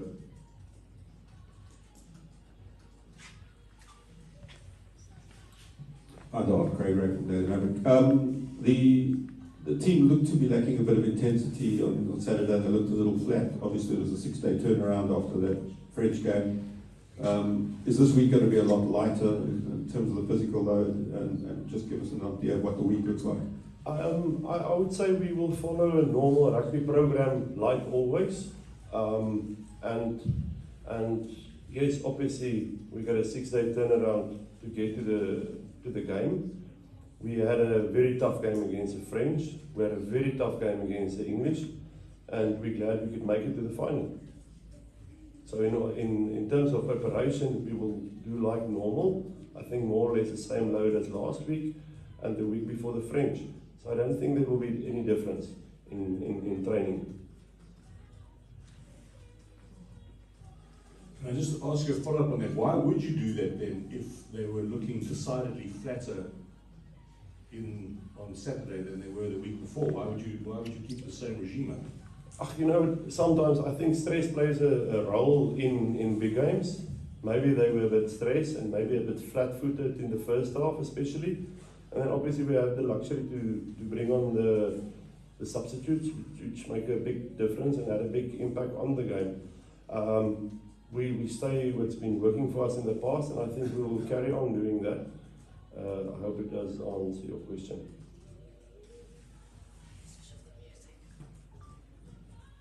Sebastian, is it possible to turn the music off? I must say I actually enjoyed the music.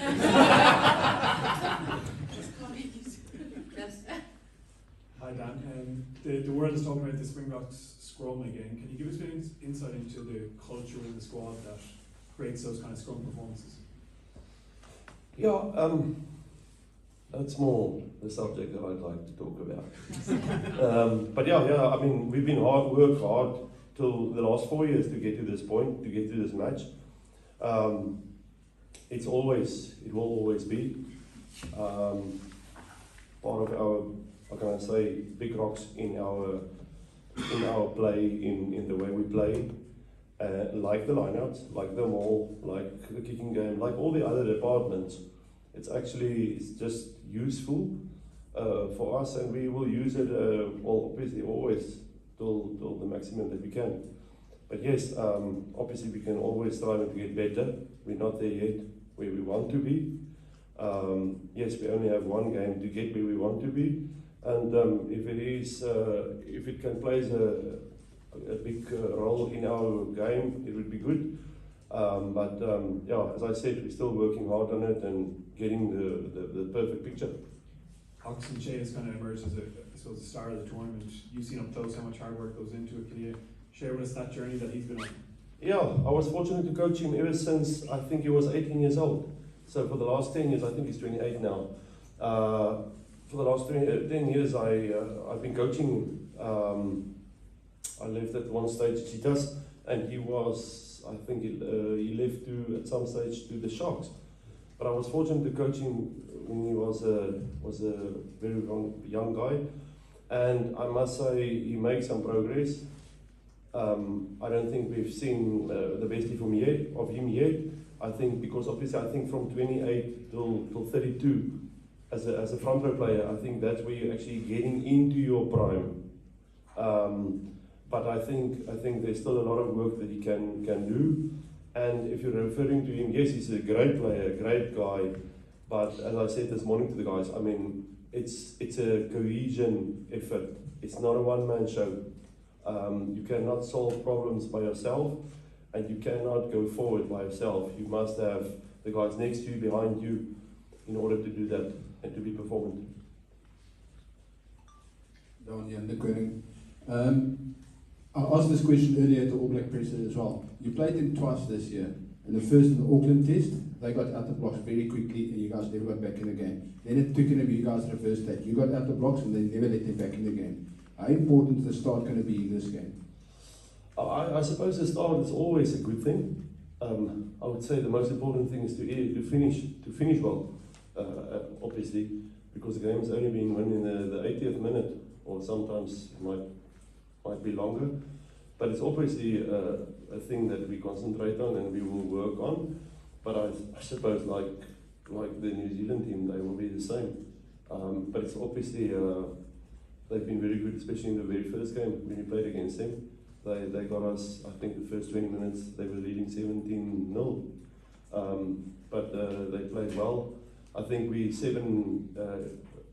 and ever since the last time that we played against them, I think it's been 6 or 7 games later. So obviously they made a hell of a progress in their scrum, I can tell you that, because obviously we've been following them like all the other teams that we played against. What aspect of their game has changed the most in the World Cup since the Twickenham game? Yes, yeah, I must say, they're actually good in all the departments. So if you ask me, I must get to my man, our video analyst. But to be fairly honest, coming scrum time, I can assure you they're much better. They're well prepared. They have got a great back and forwards, and obviously they will use it to their advantage.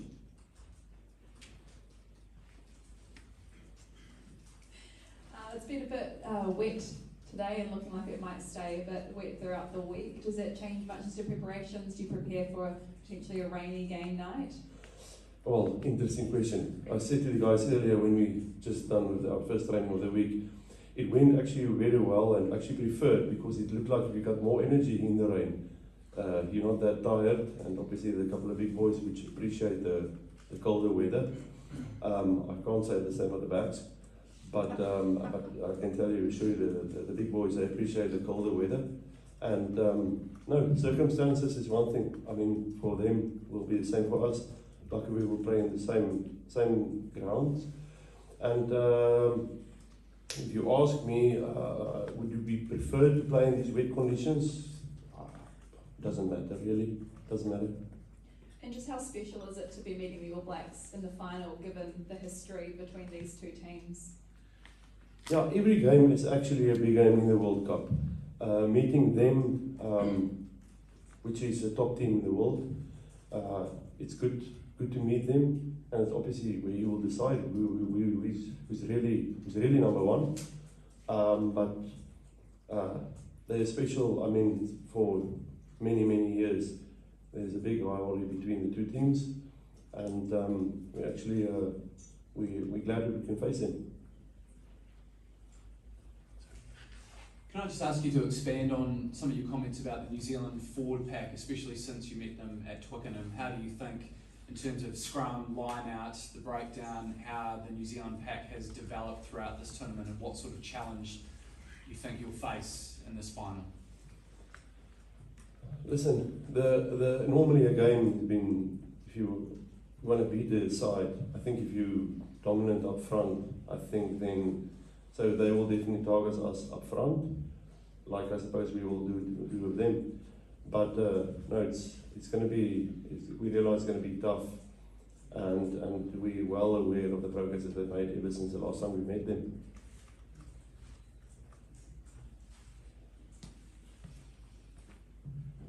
Don, where were you in 1995? I just want to pick your brain. Where did you watch the final? You would have been one of the few that remembers it from the squad, I guess. Yeah, just tell us about your recollections of 95. Yeah, my memory of 95 was we watched a game. sorry, I'm mixing this French and this English so much. So lately for me, no, we were at the neighbor's house as a family, 2 big families. We watched it together, and there wasn't enough chairs. I remember that. I was sitting on the ground with my 2 brothers. So no, it was a very good memory. I don't think I could understand actually what it meant back when we beat them today. Thinking back now, I mean, it was almost 30 years ago, 28 years ago. I'm getting older also. Anyway, yeah. So it was a great memory. I remember the festive vibe that's been in the country, and it meant a lot for the country. And we're always referring back to that game. Not really lately, but obviously we played against them already this year twice, and obviously last year twice as well. So there's a lot of games in between that we had between the 2 sides, but it was a great memory for our country, and it meant a lot for our country. Just a bit more recently, just going back to the semi-final, the balance of power really shifted in the scrum in the second half. Was that a result? England was their set piece specialist. Did you think you'd be able to target Genge and Sinclair in that second half? I don't, as I said, I mean, it's never individual players that we actually target. We target more as a team. We target them in certain areas and certain times of the game, which we think that we needed. But it was not really the fact that we target individuals. I think they picked their best pack first to face our pack, which doesn't mean always we're starting with the best pack. For us, there's not a thing like bench. It's more starters and finishers, if I can describe it like that. That would make sense to you. I know you don't want to talk about Bongi, but this is a really important issue in terms of balancing this story. You mentioned his character. Do you think he would ever say the words he's alleged to have said? Listen, I can't comment because I wasn't in the field, so I can't tell you. I wasn't even aware of it. But given what you know about his character, he's a great character. I can tell you one thing: he's down to earth, a very humble guy, and that's definitely a guy that I would love to have in my team, or in our team. And I can just, that's it. What I can say about him, he's a great guy.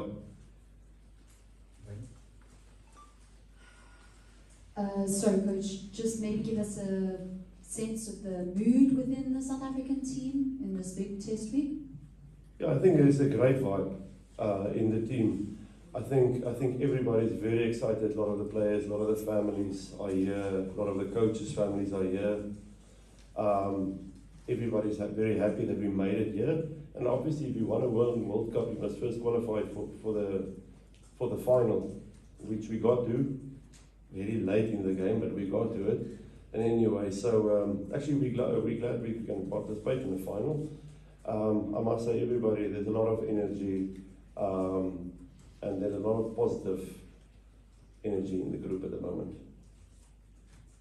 Can I just ask a follow-up to the Ox question earlier? What makes him such a destructive scrummager in terms of technique and the way that he is in his position, and also that impact he offers, as you say, as one of the finishers? I think his ability to always try to learn and be better. I said to him, I got him in the couloir. What is it? Michal? In the passage, sorry. I got him in the passage after the game, and I said to him, let me tell you straight face, can I tell you something which I haven't had to tell him? And I said, if there's one thing that I learned about rugby is, especially in the forwards, especially in the front row, keep your feet on the ground and your head on your shoulders. That's, I think, that, and I even haven't had to say it to him, but he's such a humble guy, a quiet guy, and yeah, I've got a very, very close relationship with him, obviously, because as I said, I coached him before, and he's actually been born in Tabanshu, and my father is born in Tabanshu, just 30 kilometers off our farm, so with a lot of appreciation between us. Don, if I can just follow up on an earlier question. You spoke about the mood in the camp and the emotions of the guys happy with their families and that.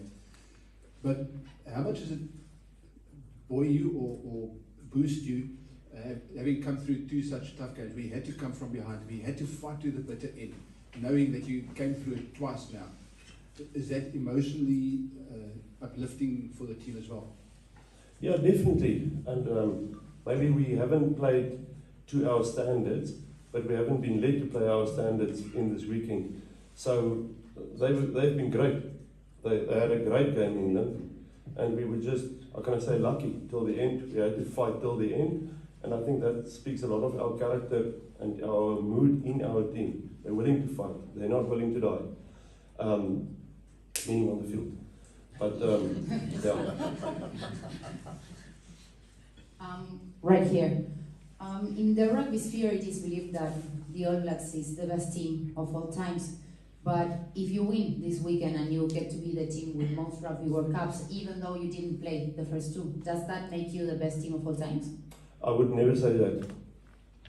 No. Why not? Because I mean, Rugby World Cup year is only, every 4 years, and I think you're only champion. How can I say, for that night that you actually win it? The next day, I learned from a coach of me in Toulouse. He said to me, listen, and what's tomorrow? I asked him, what are you up to tomorrow? He said, I'm start planning for the next one. So I think that will be, it's definitely our motto as well. Take every game, we don't look further, which I think we can make a mistake if you look further than the next game. Luckily there's only one game left, we can only look at one game for the moment. So yeah, I wouldn't say it makes us the best team ever in the world, never. What I can tell you is we will be very proud to, as I said earlier, being part of this, being part of the final, and yes, we will see on Saturday. I think we can take one more question and then we can bring in the players. If no one is asking, I got the chance to talk to a lot of the players from South Africa after the game. And they said a word that impressed me, that is that they felt dominated during the first 60 minutes of the game. Is that something that gives the best of you? Those 20 minutes in the last game really changed it up. I don't know if that fuels you up or maybe gets you out of the comfort zone. Listen, all credit to the English team. They had us on the back foot. They had us in that position that we had to make a step up, which we did in the last 20 minutes, I would say. But I think it's a good thing, actually. It's a good wake-up call. And that's referring to his question earlier about a good start. I think it's obviously always a good start. It's important, but how can I say? It's we need to lift our game, and we will definitely try our best to do that, to be better going forward. We have to. If you want to be the champion, you have to lift it. You can't play at that level. And but we still managed to beat England.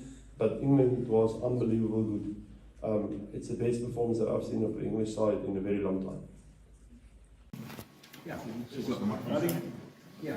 Hi, Scott Ryan. This is I've just been asked to present an idea from the former CEO David Moffat of New Zealand Rugby, and it's an idea to galvanise support back home in New Zealand, to show you guys how much you loved back home and how much people want you to win this final.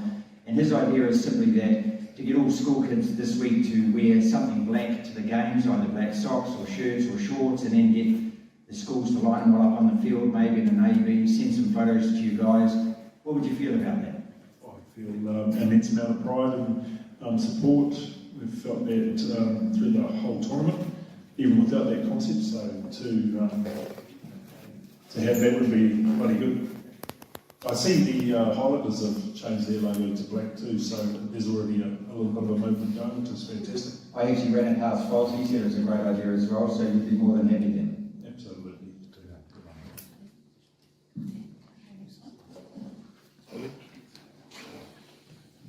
So after dominant win in the semi-final, dominant win in the quarter-final, could you just talk about the group's confidence, I suppose, in terms of their performance heading in to the final?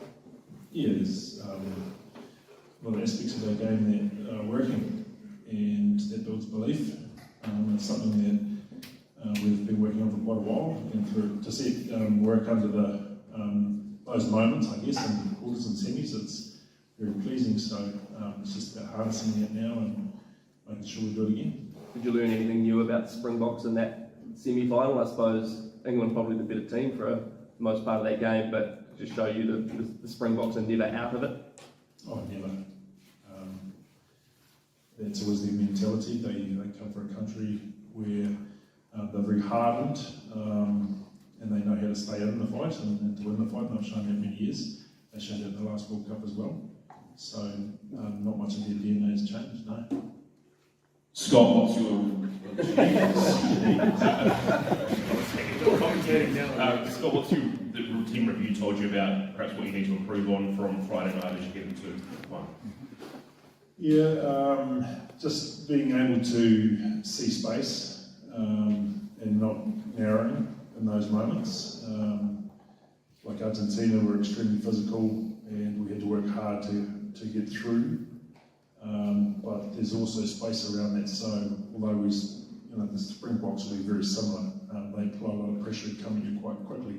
So we still have to have time to be able to see that space and put the ball into that space. And on the other side of the ball, big men running down hard, we can't sit and wait, and we want to meet that head on. A set piece just needs to be extremely accurate. What's shown through the tournament is that scrum is you need to be on, and every single scrum. So those are the key things we took out, and ideally they line up with a lot of South Africa's strengths as well. What relevance does the Twickenham game or pre-tournament, if any, have this week? Does it motivate you? Do you use it at all? Well, not so much on the motivational aspect, but more in scenarios. How do we respond? So we took a lot of learning out of that, particularly when we're down to 13 men, how we want to play the game. And it's shown through the tournament that we've had a few cards, and I think we've shown that we've learned through that. So that's what we'll take forward from that game. Scott, what are the particular defensive challenges that the Boks pose? Because I guess when we're looking at them from the stands, it seems a reasonably kind of simple attacking game. They play a lot of kicking, a lot of direct running, but I'm sure if you guys dig down into it, there's some complexities there. Oh, absolutely. Definitely their kicking games. So we haven't encountered a lot of that. So that's something we're aware of and we'll build into this week. They're very good at getting up in the air and getting the ball back, and that's one of their, when they do get excited, it's about turning the ball and putting it into space again behind or spreading it wide and playing from that. And when they do that well, they've shown to score tries. They scored tries off the aerial stuff as well, catching it and regathering against us and other teams in this World Cup. So, like I say, we'll definitely be building our detail into how we can win those moments. And just obviously there's a balance between physical and mental in a week like this, particularly at the end of the long tournament. Is it, as coaches, are you very aware of the need to kind of keep as much freshness as you can and have that mental sort of clarity, I guess? There's two parts to that, I think. There's the bodies, but looking at how we're tracking, and we've got 33 fit men, a number of those guys have come back from injury lately, so they haven't felt the full wear and tear of the whole tournament, and they actually feel quite fresh. And when you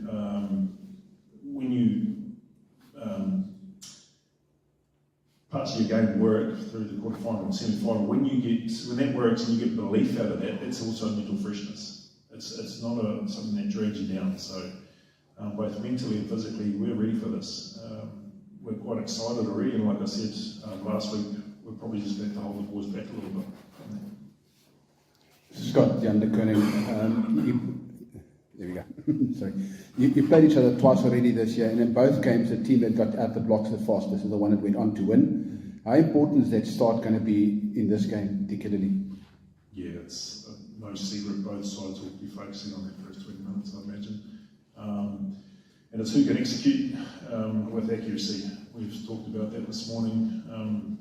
We need to be extremely accurate, show the pitches that we want to show, and be able to apply pressure at the same time. But like I say, the Boks have always come out and wanted to start. well, and we'll take our lessons from Mount Smart and do the same there. What's the difference between the two games, kicking game? Because in the first one in Auckland, you guys won the aerial battle. Second one, they won the aerial battle. What's the difference in those two games? We won and they won. Yeah. The first person into the air to win the space probably. We felt we were a little bit hungrier, maybe a little bit quicker in that first game, and in the second game we were slow. We were slow to get into the air, we were slow to get back and assist and help, and they beat us into that space. So we were all within those spaces, all in that battle. Scott, how would you rate Jody Barrett on the defensive aspect, and could you give us an insight how the work you did with him, how you empowered him in this role? Yeah, well, I see he got player of the match the other day. He was massive in defence. He attempted the most tackles, but what was the pleasing aspect for me was he actually applied pressure. So the difference between Ireland, where we were probably holding a little bit and not trying to show any space in our line, whereas against Argentina, the opportunity that arose, he went out and pressured that. So he saw the pitches a lot earlier and he backed himself to go and do it, and those around him supported him in that, and he made quite a difference for us. So like on that edge when they wanted to go, he was able to shut that down and pressure that. So he made some big leaps there. Would you say he stepped as the boss of your defence? I've got 8 in my group, but he has been the one I've worked with the closest around our set piece defence, and he on the field he'll lead that. But like I say, with the other 8 guys, they've got different areas of the game that they're going to lead. So, but he's one of them. Yeah. Scott, a bit of rain forecast around Paris this week. Will that affect your game plan on attack or defence? No. And sorry, yeah. No, I don't think so. We know the way we want to play. We back ourselves to that. We've trained the skill set to function in the wet. It was a little bit slippery the other day. Most grounds that we find that we've come to, there's been some dew or some wetness on the ground, so and we've been able to handle that.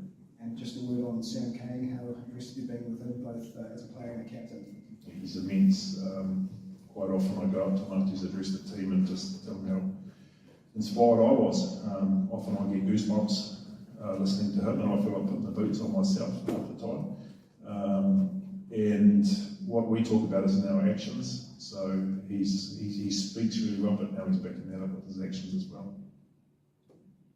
I'm not sure if you've seen that World Rugby have announced they're reviewing the allegations of discriminatory language used during England and South Africa. How much are you guys following that, and what difference would it make if a player like Bongi wasn't on the field?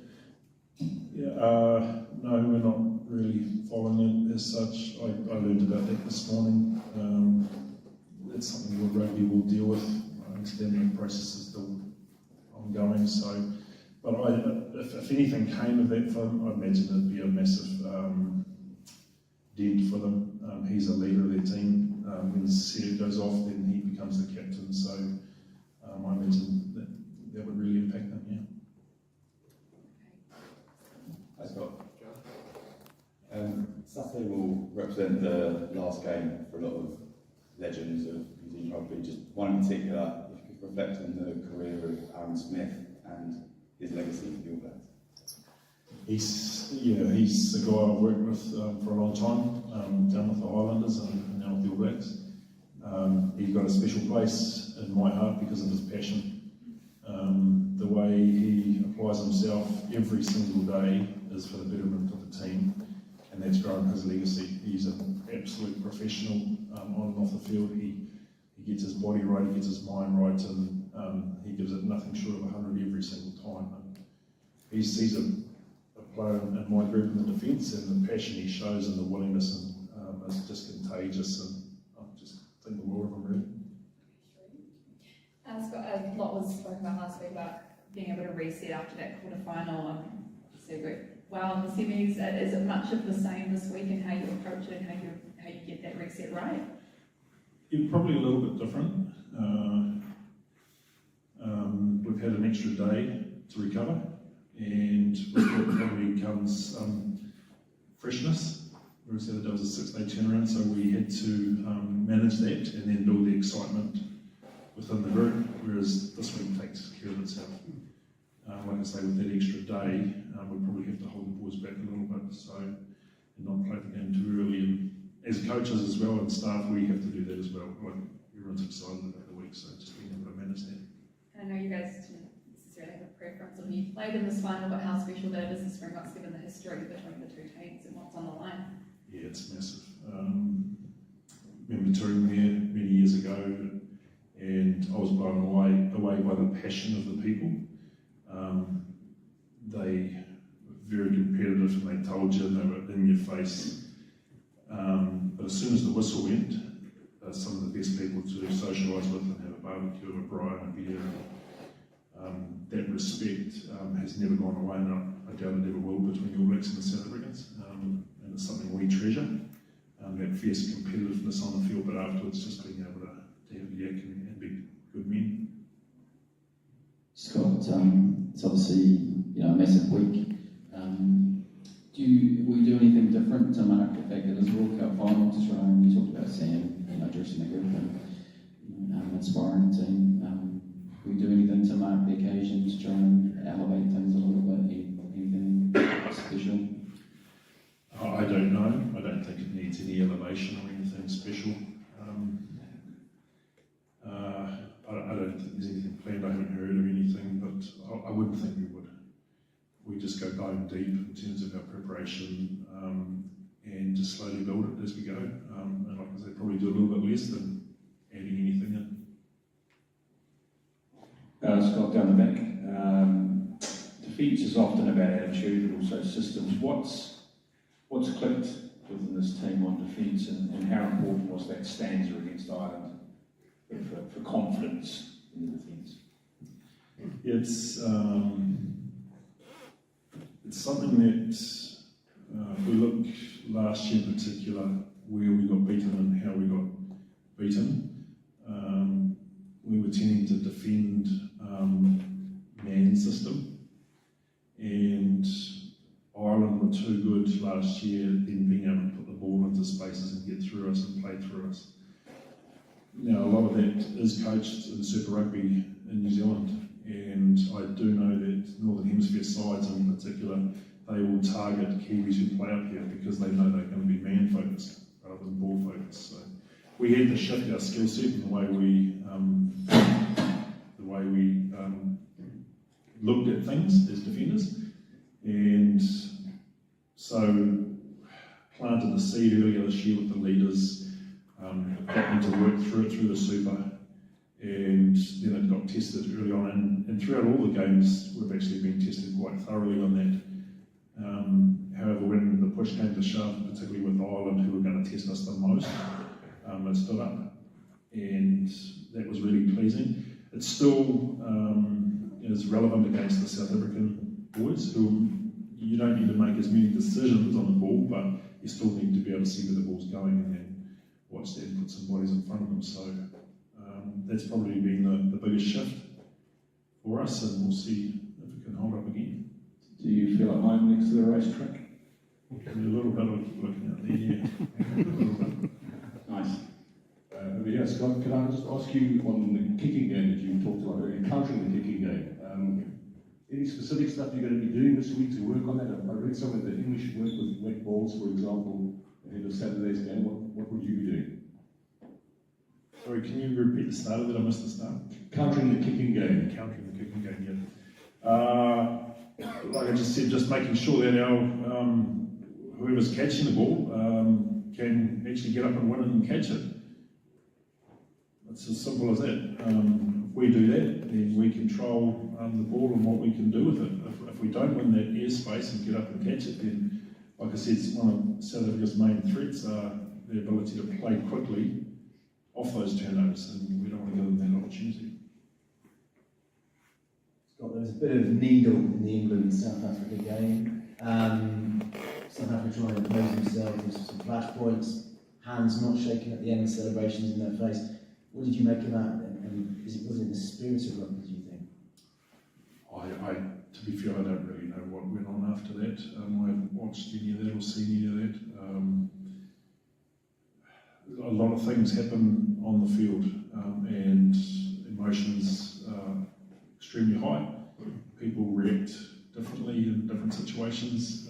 However, in the spirit of the game, once the whistle's blown and it's gone, then you should respect what has happened and shake hands and move on. Like I said, that's something we really respect with South Africa. We compete hard with them on the field, but we know once the whistle's gone, then we like to go into each other's change rooms and have a beer and talk about it and get on with each other. So that's what we're looking forward to. You guys, team, we're just going to wrap it up there. Sorry, buddy. We've got Tomaiti and Slotty coming in now. Thank you very much, Stormy. Thank you, team. You've had to come from behind at the death. We've seen recent history shows us when the All Blacks get ahead, 17-0 in Auckland, I think it was 15-0 at Dallas Park last year. There's almost no way of coming back. So how important is the preparation this week to make a fast start in the game, which I'm sure you'll be involved in whether you play or not?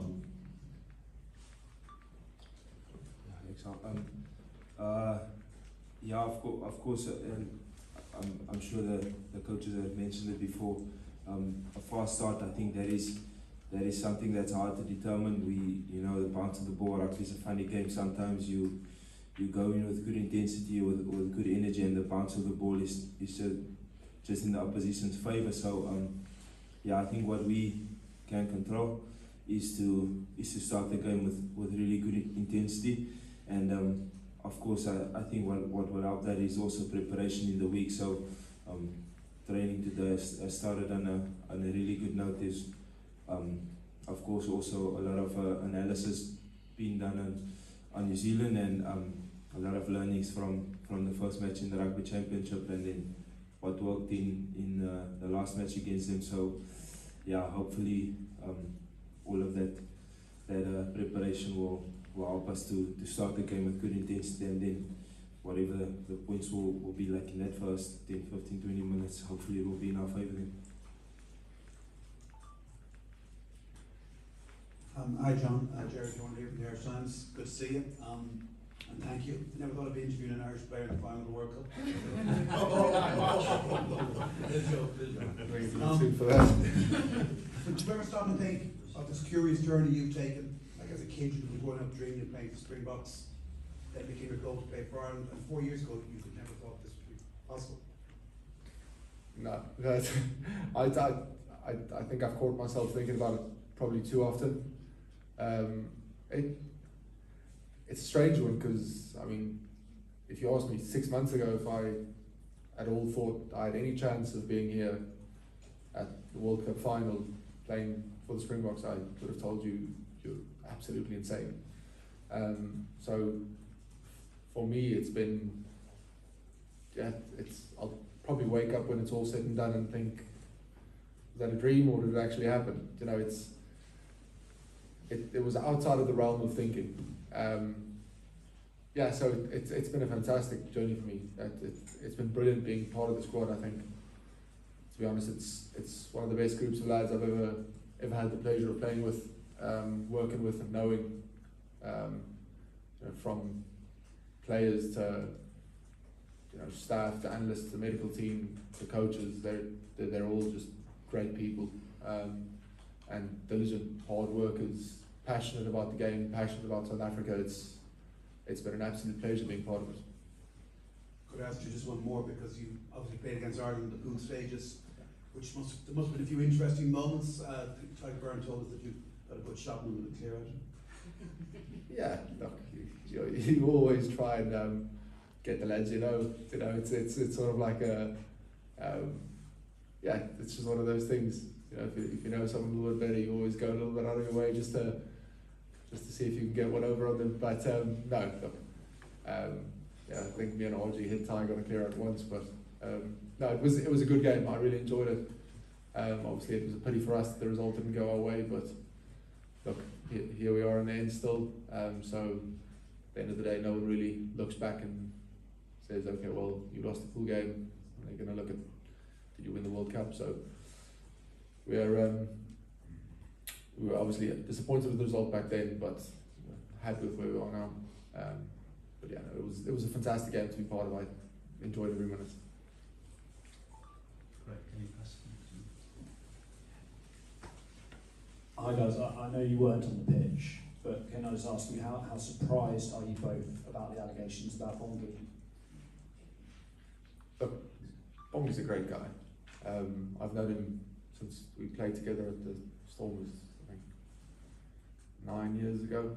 Like, he's a fantastic guy. He's a good individual, but to be honest, I'm not really even going to comment on it. I'm not going to justify it. But all I'll say is he's a fantastic bloke. In that case, can you just give an insight into his character, what he's like for you, as not as a player but as a leader and as a friend to you both? No, he's like I said, he's a great guy. I mean, passionate guy, family man. He's he's captained Springboks now a couple of times. He's an upstanding guy. I don't think there's a fella in the squad that doesn't like him.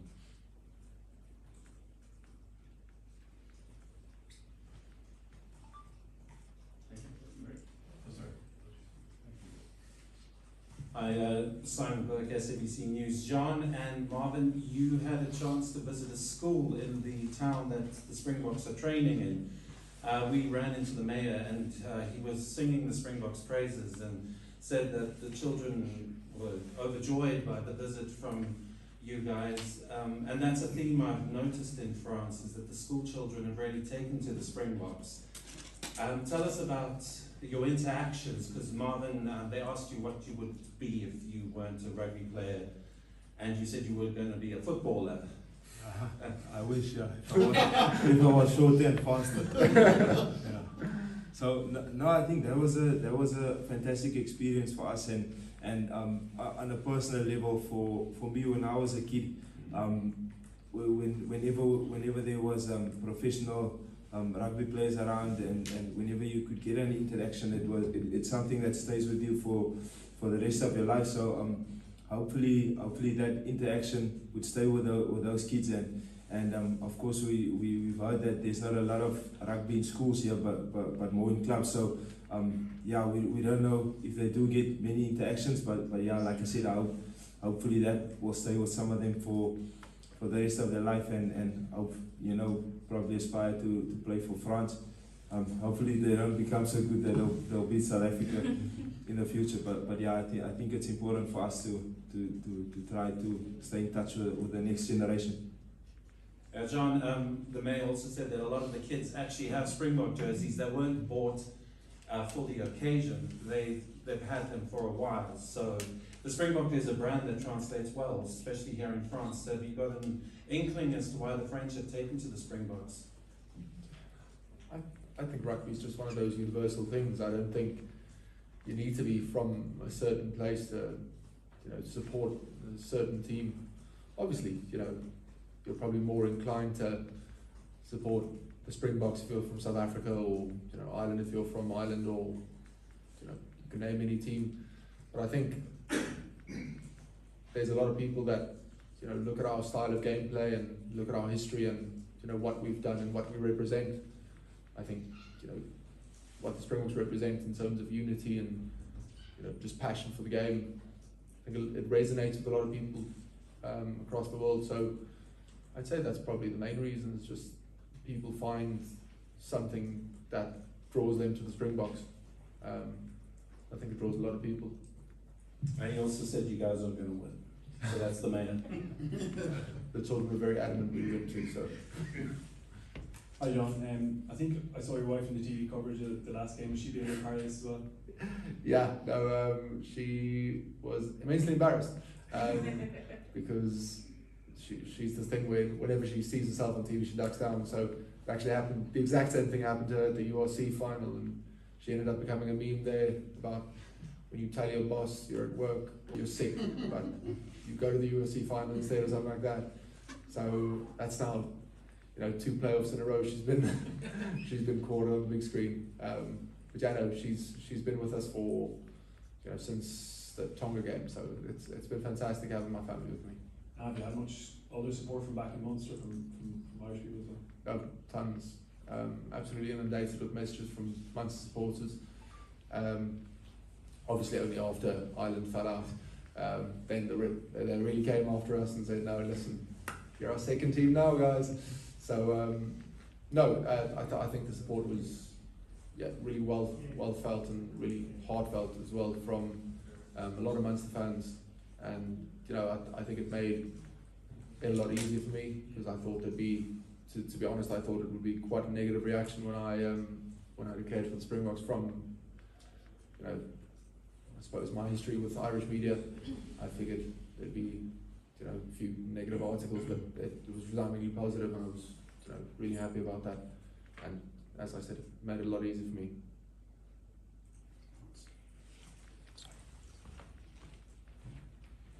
Afternoon, James. Jean, you mentioned family. How important is it having your family around during a tournament of this magnitude? And for you, Marvin, it's always a team effort.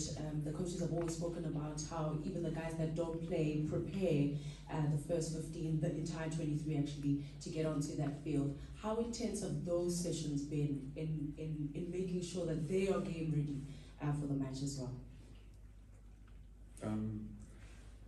It's incredible. I mean, you're walking through the hotel and you might get into a hallway and there'd be 10 kids running and screaming and chasing each other. It just feels like family. It's really it's such a nice feeling.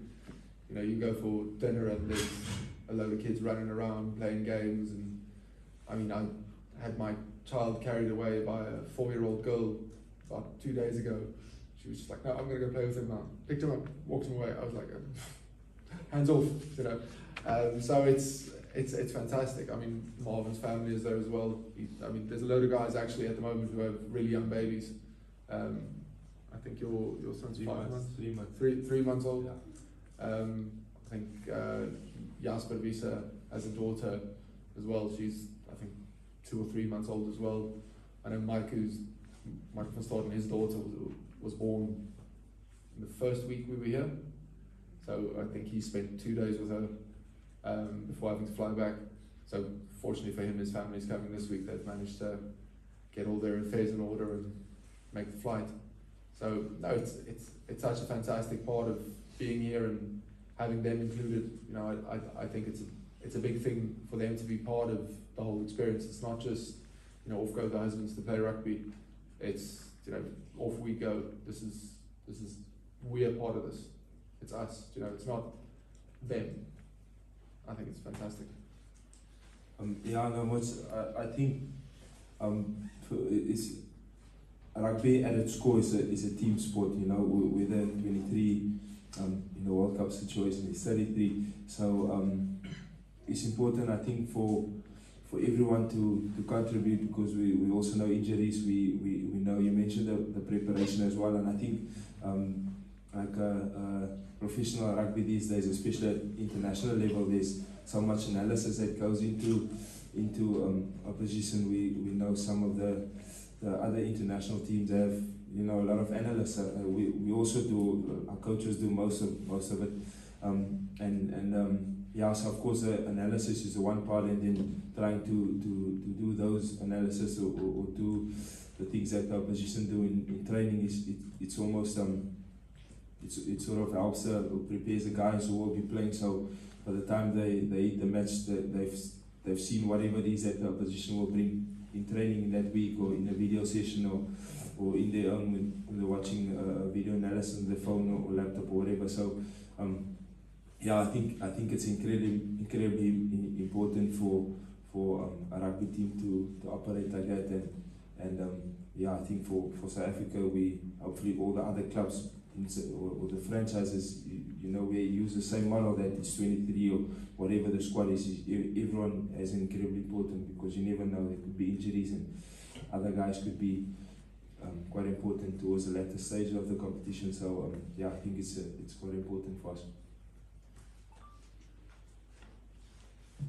Hi guys, it's Sherry from the New Zealand Herald. The All Blacks are known for bringing a very special type of intensity to the haka on big games, especially a World Cup final. Have you guys spoken at all about, as a team, about how you might respond to it, or what are you sort of expecting that to be like? Look, I think it's a fantastic tradition, and I think it's very much part of world rugby. I think it's one of the coolest things in world rugby. But it's just part of a game day against New Zealand. You know, it's one of the things you have to face. And actually, you know, obviously I played that game at Twickenham. It's my first time facing the haka, and it was a cool experience. It's something they do, and we'll honour it, and they will play the game. I think that's really what we're looking forward to, is the rugby aspect, and the 80 minutes between the four lines. That's what we're focusing on. So no plans to respond in any different or unique ways, just We'll same as always? line up and Yeah. let them do the haka, and then we'll play rugby, which is what we're there for. Let's take last question over there, guys. We started early, so we'll take one more question. Marvin, Adanya, you spoke about the analysis of the All Blacks. Can you just give us an insight as to the pictures that they will paint on Saturday? Yeah, I think without trying without giving too much away of our plans, but everyone here knows, everyone in the world knows what the All Blacks are famous for. They're famous for courageous play. They brave in with their skill sets. They always try to play with good skills, you know, and of course we felt, or the guys who I wasn't involved in the Rugby Championship match, but the guys felt that, I think, in the way they started the match, it was with a good intensity, and I think, you know, probably credit to them, it was good skills that wasn't shown, and I think then the learnings that the coaches and the squad took going into the match in London, you know, it went in our favour. So of course we are hoping that it will be like that again. I highly doubt it, because of course it's a final, it's a lot at stake, so probably it won't be a big margin, but yeah, hopefully it will be in the favour of the Springboks. Thank you, Marvin. Thank you, JK, and thank you everyone for joining us this evening. Have a good evening.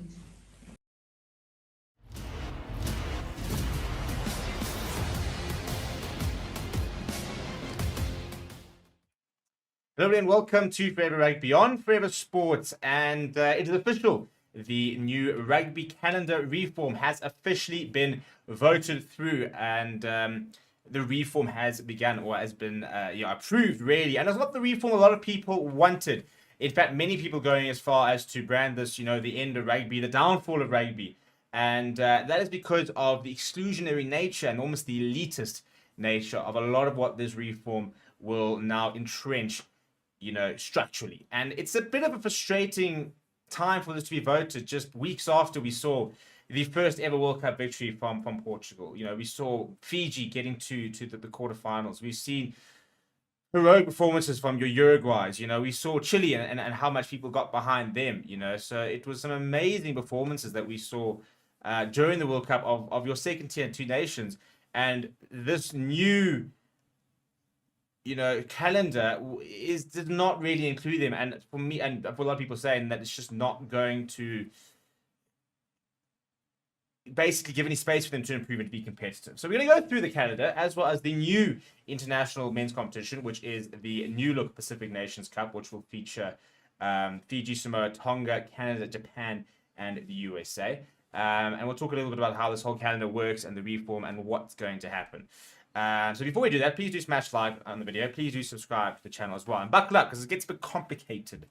So the main thing is the adjustments to World Rugby Regulation 9, which is basically the international windows, when players are available for international games and when they are not. So the good news, the positive of this change, is a move towards separating international and domestic leagues. And I think that is obviously a very good move. You know, there will no longer be club fixtures overlapping international fixtures. So we will not have a situation where, you know, for example, players playing in France or Japan or whatever, you know, will not be able to represent the Springboks because they're in club season. This all starts aligning in 2026. It is a dedicated women's and men's rugby calendar, which aligns international and domestic games. The idea is benefit for the fans and the player welfare. So, you know, it obviously helps with a lot more sort of player welfare in terms of making sure that they're not playing too much rugby and, you know, not being torn between clubs and nations and stuff like that. Because you've seen in times before where players have chosen their club because that's what they're contracted to, and their club says, no, we need you back here. And then the international coach is saying, well, if you go back to your club and leave your union, we're not going to pick you anymore. And it's horrible when players are in that position because it's a lose-lose situation for them. So that's a good move, the fact that it has been aligned. So this will be clarity of the release period. It is a commitment to more effectively manage player load and welfare. And it's a framework to review in terms of the women's calendar, international competitions to try and fast track the growth of women's rugby. In terms of the men's game, it is clear international from 2026, which includes the confirmation of the release winner for the 2027 Rugby World Cup. So right now you've got URC, Premiership, and stuff happening during the World Cup. That will not be the case come 2027 because there will be no club games during that period of time. So that is where it's quite a nice change there. However, there will be a launch of a new international competition from 2026, which is basically a World Rugby League, which comprises of 12 teams, 6 nations unions, the SANZAR unions, and 2 further unions to be selected by a process run by SANZAR, likely to be like a Japan and a Fiji, and then a second division of World Rugby of 12 teams with promotion relegation commencing from 2030. So every 2 years, this will happen. This will be played in the July and November international release windows and will provide crucial opportunities and certainty of fixtures for unions currently outside the existing annual competitions, and in turn provides opportunities for unions and regional associations through to the second division. This is where the issue is. Is basically what they've done is they've gone and kept the top teams in the world, the top 12 teams really, because there is promotion relegation in inverted commas from 2030. We've yet to understand completely how that works. But I mean, we're talking about something happening in 7 years' time. So until then, basically, this biannual competition will start in 2026. So, it will be 2026, won't happen in 2027, will happen in 2028, will happen in 2020 or 2030. Will mean that your top 12 unions will not play against, tier 2 nations. That whole, it includes the Rugby Championship, the Six Nations also feeds into it. And it will then see, those teams will play against each other. So, for example, a Chile will not ever play one of those nations. Will not play a Six Nations team, a Rugby Championship team, or one of the other SANZAR unions in those years. Which means that there's only 1 year in between a World Cup cycle where tier 2 nations like a Chile, Romania, Georgia, for example, Samoa, Tonga, all these teams can actually play against a tier 1 nation. Once, 1 year where they can play 1 or 2 games. Apparently, they're going to have a bigger increase in terms of these games. So, they'll have more opportunities to play against tier 1 nations. Explain to me how Chile is supposed to become competitive in 2027 by spending 1 year playing against tier 2 nations, 1 year playing against 2 or 3 tier 1 nations, getting hammered, then going back to playing tier 2 nations, and then suddenly having to be good enough to play against tier 1 nations once again. That is the issue. They're not going to be regularly playing against, the top quality teams right at the top, which was where we've seen these massive gulf in qualities. So that is the big issue with this, is the fact that it's really sort of starting to gatekeep that the big teams, are just going to play against each other. So during the July and November periods, it's going to be South Africa, Ireland, South Africa, Wales, New Zealand, Italy, New Zealand, Scotland, Australia, France, Australia, England. All these teams are going to play against each other. We're not going to see a South Africa versus Tonga, a South Africa versus Samoa, a New Zealand versus Georgia. And it's only between these games that these sort of tier 2 nations realize where the level is, for example, and can grow. And yes, there's apparently going to be relegation in 7 years' time. Still don't understand how that's entirely going to work. But this over here, when it says the global men's calendar provides additional clarity for elite league and cross-border club competitions, supporting value growth investment opportunities for all. It's again, it's protecting all the interests of the top dogs, really. It's making sure the top 14, the Premiership, the URC, the Six Nations, the Rugby Championship, that they get to sort of sit on top of the pile and dictate how things work and play against each other, whilst the tier 2 nations will continue to sort of fight over nothing, really, and with very little support. So it's sad. It is sad because, there's so much opportunity. For me, you look at this World Cup and surely some people are thinking, well, maybe we need more games like this. We want to see that Portugal upset. We want to see these teams be more competitive. And this reform is not going to achieve that as far as I'm concerned. The new competition is a New Look Pacific Nations Cup. This will take place in August and September. It'll be 2 pools of 3: Fiji, Samoa, Tonga, Canada, Japan, and USA. So those are the 3 different pools. You've got your Pacific Islands over there, and then you've got Canada, Japan, and USA. There will be a minimum of 3 matches per team. There will be round-robin pool matches followed by a final series taking place in either Japan or in the USA. This will alternate. So basically, 3 matches, top 2 semi-final, top 2 semi-final. One goes into a 5th and 6th playoff. One goes into a bronze final. The other one goes into grand final. So, and that'll either take place in the USA or in Japan. So, yeah, cool. So, you know, for a Tonga and a Fiji and Samoa and Canada, Japan, USA. So, for example, a Canada and the USA, which weren't at the World Cup because they didn't qualify, they get to now play against, you know, your Samoas, your Fijis and stuff like that. So, you know, cool. So, their rugby can start to maybe grow a little bit. Even though there's a massive gulf in quality, even between Japan and New Zealand right now, or Japan and South Africa. And then, what about your Chilis? What about your Georgias? What about your Romanias? You know, these teams, where do they get to sort of fit in? So, this is the frustration, is that they've just not gone and looked at the entire thing and decided, well, how do we make the next 12 teams competitive? And to be honest, relegating, you know, one team or 2 teams into this club is not going to help. You know, if it gets 2013, all of a sudden, I don't know, Wales have a bad year and Australia have a bad year, and they have to spend 1 year playing against tier 2 nations. Then if they win promotion, they go back into that top 12 league. So during the non-rugby championship season, they're playing against Chile and stuff like that. That doesn't really grow the game, to be honest. I don't really think it does. We need this happening more often and regularly is the issue. So it's difficult to know exactly what the answer is, because obviously as a South African, you don't want to be spending every single time you're not playing the Rugby Championship. You don't want to be playing against tier 2 nations. But there has to be a calendar aligned where tier 2 nations can be playing against the top quality sides every year. You know, where they've got at least 2 to 3 games against top quality opposition, or else they're not going to grow. And this doesn't really allow for that. It only allows for that once every 3 years, really, because, you know, you're not going to play a lot during the World Cup year. So, yeah, let me know what you think down in the comments below. You know, is this a good thing? Is this a bad thing? I want to know what your thoughts are in the comments below. Please do smash like on the video. Please do subscribe to the channel as well. Thank you very much for watching. My name is Stephen. Golf, who's got the first question? Okay, someone underneath, I'll give it to you, Ollie. Just because you're close. Yeah.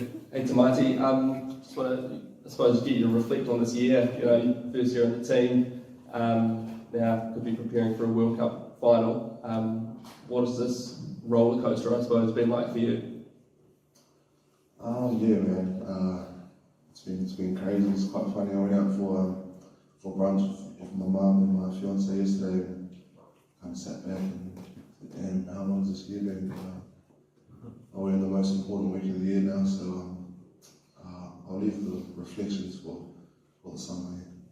Sony Springboks, a rivalry this group relishes, a lot of respect there, but for you, if you do get a run on Saturday night, how much do you relish that physical challenge of going up against the Boks? Yeah, obviously the Springboks are very, very good at what they do, and it's like physically, they're big men, they like the confrontation, so I like to base my game around that, so really excited about if I get the opportunity to do that, and I'm sure all the boys are looking forward to it. Like Tamati said, it's the most important week of the tournament, and we're really excited, just pumped, ready to go.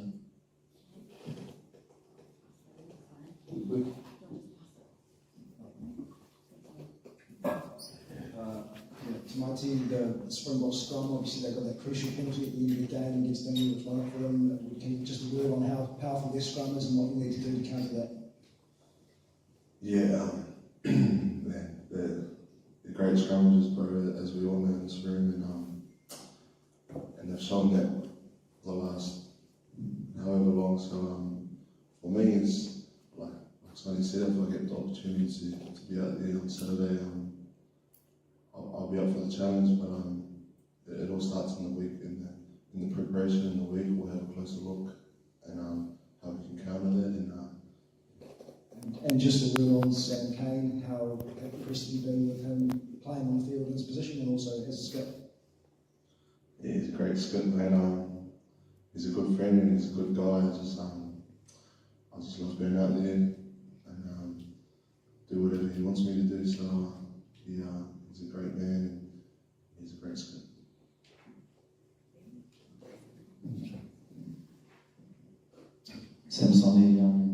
Obviously there's a number of guys on this team and coaches are having their last weeks as All Blacks. I know you're really tight with Dane Coles, big fan. How much motivation is there to, I guess, play for them, send them out on what would be an incredible high? Yeah, like you touch on, there's a few of the legend of this team. As the rugby players and management, it's their last week, I guess, being an All Black. So it's there, but I'm sure for them it's all about the team. So it's all about what's best for the team for this week, but yeah, so whoever gets the opportunity to get out there will be up there trying to send them off the way they deserve, which is obviously hopefully with a victory and send them off on a high. So yeah, everyone's looking forward to it, but I think they don't really want to talk too much about that. It's more about what the team needs right now, and what the team needs to do to get ready to play a really good Springbok side on Saturday night. Tonight, just in terms of obviously massive occasion, a lot of emotion that will be around. What's the balance like in terms of embracing that and staying clear-headed as well? Yeah, like you said, the balance. For me, my prep's the same every week, doesn't matter who it is. I guess to answer your question, it's you work all year to this point, and I pride myself on my preparation, so I'll trust that. And, To Marty, I think before you debuted against Mount Smart, you haven't played them, at super level, elite level. What's been the biggest lessons in the games you've had since against them, and does that help you prepare for a challenge like this week in the World Cup final? yeah, they're massive, right? That's one. But just how clinical they are, so if you give them a chance, they'll take it. So for us, for me, it's all about being clean. You just got to match the physicality they're going to bring, because everyone knows what they're going to bring, but it's us that has to stop it. So yeah, it's been a great learning playing the Springboks. I had a good win against them, and we've got a hiding against them as well. So like I said, I'll get the balance right. So, do you take anything out of that game at Twickenham in terms of developing this week and your game plans? Yeah, obviously it was disappointing outing for us as a team, as an All Black forward pack in Twickenham.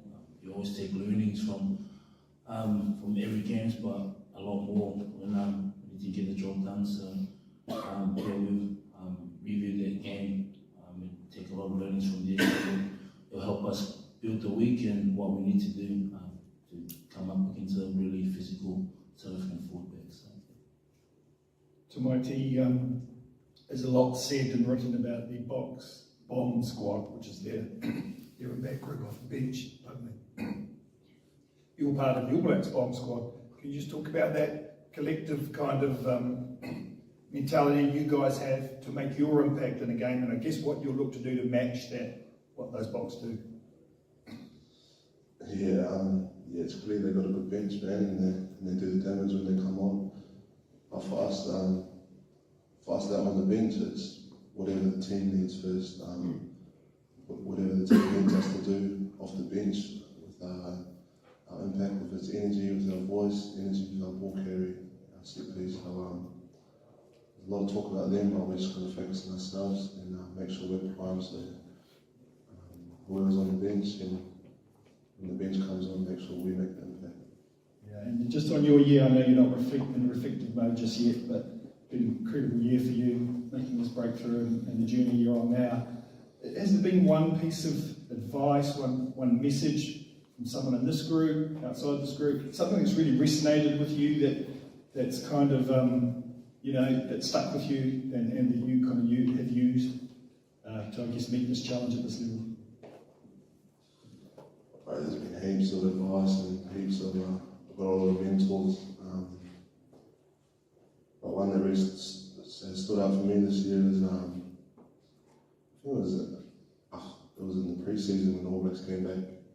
I remember saying White was saying to me, you just got to get 1% there every day. And, that's kind of the mindset I've taken on board, and you take the learnings from yesterday and move on to today. So yeah, 1% per day. What was for brunch? We had a poke bowl, a bit of rice, karagi chicken, because these are veggies. So. Quite hard to avoid the pastries. Some of us. Yeah, we had a few pastries over the last few weeks. So. Yeah. I know I've spoken to you about this during the season, but and your mum's here and she's heavily involved in the Kaya club. What does it mean to you? What would it mean to you this weekend to play for your community once again on what is a massive world stage?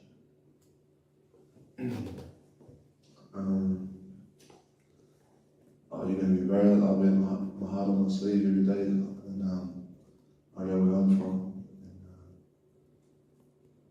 This weekend for my community, it's probably the old saying, putting the far north on the map, I guess. Not just in New Zealand, but in the whole world. So I'm lucky enough to come from a great place, and I want to express that. Craving snapper after being a long time away from home? More of a kingfish fan, to be honest.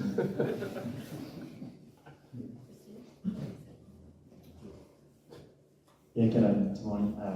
Christy here from Australia, just to take you on, still here. You obviously spent a long while there.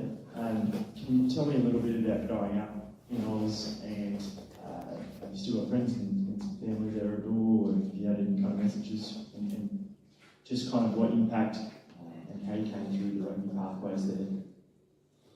Yeah, that was great. I've got 16 years of my life in Perth, Western Australia. It holds a massive part of my heart. But the pathways, I just came through the schooling system and forced representative teams, and I love that place.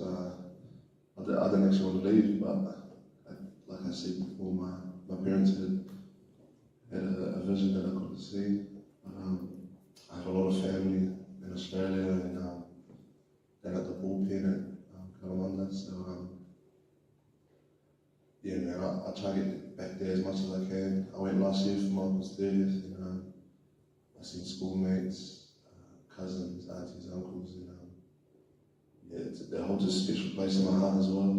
And yeah, I also say I'm from Perth as well, but and lots of messages throughout the last couple of weeks, I imagine, from people back there. Yeah, great. So I have to kind of filter it out, and I try and reply to them in a set time, but I don't spend too much time replying. But I will make sure I reply to everyone when I have the time.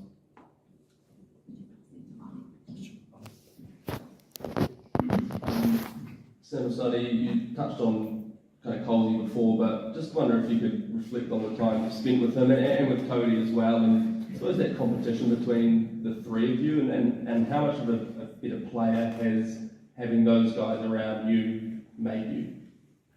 Yeah, it's obviously first meeting in the year 2021.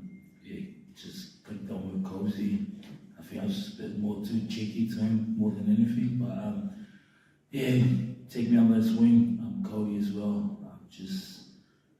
I'm just really in a lucky spot coming in with two world-class hookers, belling, and just learning off from them. Yeah, it's quite funny because this week was just, at the start was just a bit emotional, like a little bit, because I'm like, the last week with Granddad, so yeah, so like Tamari says, we'll leave the reflecting to afterwards, and I'm sure we'll have a few quiet ones and talk about how much he obviously developed me as a player, but not just a rugby player, but as a human being. So he's a top man, and the competition side of it, yeah, obviously whoever gets the nod, we back them 100% to get the job done. it's the job of the person who's not in the 23 to prepare them the best they could. So come game day, they're ready for anything. So nothing changes this week, and yeah, looking forward to it. So there was an instant spark with Colsey, was there?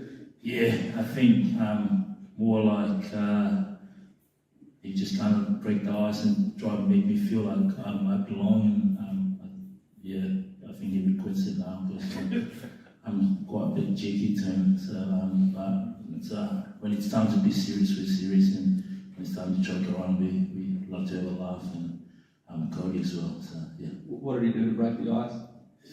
I think he was giving me a few advice and a few smart comments about my throwing when I first got in, so that kind of to break the ice a bit, and I went and asked him for help and stuff, and was really just open and just let me know what I needed to do and help me out, and yeah, just changed the player I am, but also the way I look at the game and how professional he is, him and Cody.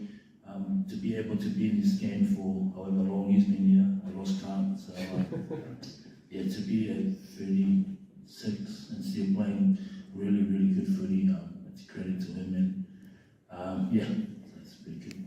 One more question, guys. Tamaiti, what about Ox, the Springboks prop? Is he someone special in the props corporation when you see him scrimmaging? What did you see in him, Ox? He's tough, right? Yeah, I just look how tough he is, and he's a great prop. Is he a freak of nature, someone different than the other props? There's a lot of freaks of nature in this Rugby World Cup, and one thing's to me right here. But yeah, he's a special human, bro, and he does his job well. Alright, thanks, team. We'll let you forward.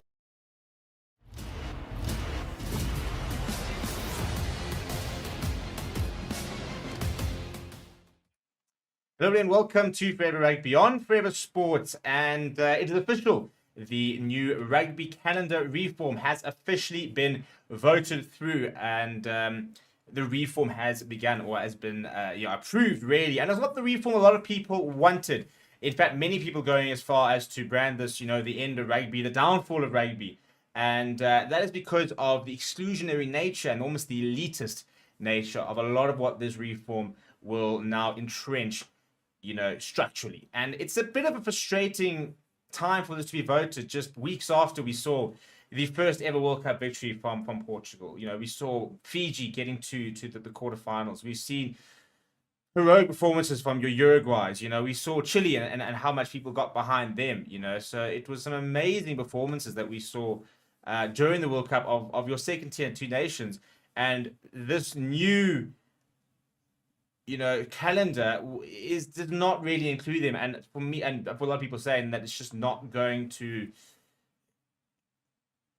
basically give any space for them to improve and be competitive. So we're going to go through the calendar as well as the new international men's competition, which is the new look Pacific Nations Cup, which will feature Fiji, Samoa, Tonga, Canada, Japan, and the USA.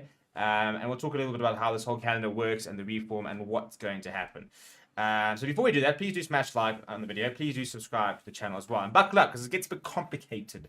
So the main thing is the adjustments to World Rugby Regulation 9, which is basically the international windows, when players are available for international games and when they are not. So the good news, the positive of this change is a move towards separating international and domestic leagues. And I think that is obviously a very good move. There will no longer be club fixtures overlapping international fixtures. So we will not have a situation where, for example, players playing in France or Japan or whatever, will not be able to represent the Springboks because they're in club season. This all starts aligning in 2026. It is a dedicated women's and men's rugby calendar, which aligns international and domestic games. The idea is benefit for the fans and the player welfare. So, it obviously helps with a lot more sort of player welfare in terms of making sure that they're not playing too much rugby and they're not being torn between clubs and nations and stuff like that. Because you've seen in times before where players have chosen their club because that's what they're contracted to, and their club says, no, we need you back here. And then the international coach is saying, well, if you go back to your club and leave your union, we're not going to pick you anymore. And it's horrible when players are in that position because it's a lose-lose situation for them. So that's a good move, the fact that it has been aligned. So this will be clarity of the release period. It is a commitment to more effectively manage player load and welfare. And it's a framework to review in terms of the women's calendar, international competitions to try and fast track the growth of women's rugby. In terms of the men's game, it is clear international from 2026, which includes the confirmation of the release winner for the 2027 Rugby World Cup. So right now you've got URC, Premiership, and stuff happening during the World Cup. That will not be the case come 2027 because there will be no club games during that period of time. So that is where it's quite a nice change there. However, there will be a launch of a new international competition from 2026, which is basically a World Rugby League, which comprises of 12 teams, 6 nations unions, the SANZAR unions, and 2 further unions to be selected by a process run by SANZAR, likely to be like a Japan and a Fiji, and then a second division of World Rugby of 12 teams with promotion and relegation commencing from 2030. So every 2 years, this will happen. This will be played in the July and November international release windows and will provide crucial opportunities and certainty of fixtures for unions currently outside the existing annual competitions, and in turn provides opportunities for unions and regional associations through to the second division.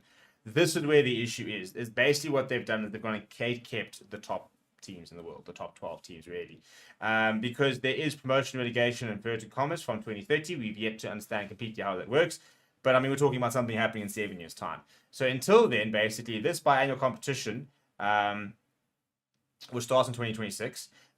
So it will be 2026, won't happen in 2027, will happen in 2028, will happen in 2020 or 2030. Will mean that your top 12 unions will not play against tier 2 nations. That whole it includes the Rugby Championship, the Six Nations also feeds into it, and it will then see those teams will play against each other. So for example, a Chile will not ever play one of those nations, will not play a Six Nations team, a Rugby Championship team, or one of the other SANZAR unions in those years, which means that there's only 1 year in between a World Cup cycle where tier 2 nations like a Chile, Romania, Georgia, for example, Samoa, Tonga, all these teams can actually play against a tier 1 nation. Once, like 1 year where they can play 1 or 2 games.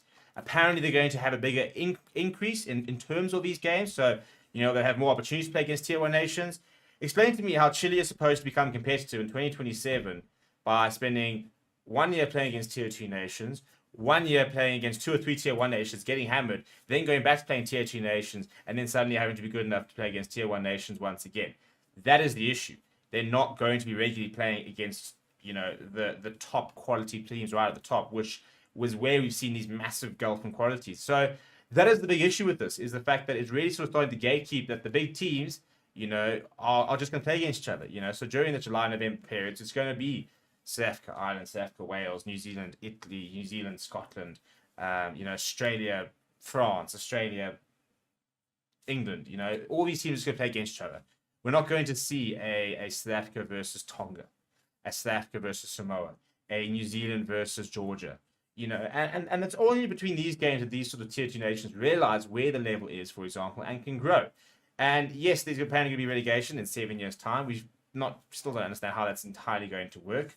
But this over here, when it says the global men's calendar provides additional clarity for elite league and cross-border club competitions, supporting value growth investment opportunities for all. It's again, it's protecting all the interests of the top dogs, really.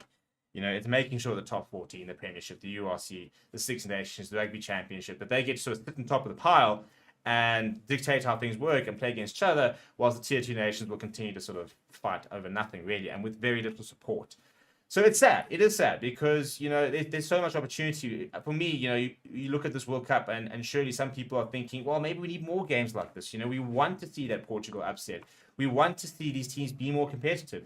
And this reform is not going to achieve that as far as I'm concerned. The new competition is a new look Pacific Nations Cup.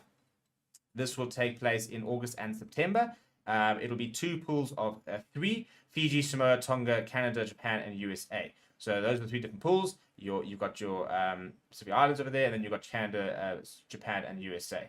There will be a minimum of 3 matches per team. There will be round-robin pool matches followed by a finals series taking place in either Japan or in the USA. This will alternate. So basically, 3 matches, top 2 semi-final, top 2 semi-final. 1 goes into a 5th and 6th playoff. 1 goes into a bronze final. The other one goes into grand final. So, and that'll either take place in the USA or in Japan. So, yeah, cool. So, you know, for a Tonga and a Fiji and a Samoa and Canada, Japan, USA. So, for example, Canada and the USA, which weren't at the World Cup because they didn't qualify, they get to now play against, you know, your Samoas, your Fijis and stuff like that. So, you know, they're cool. So, their rugby can start to maybe grow a little bit.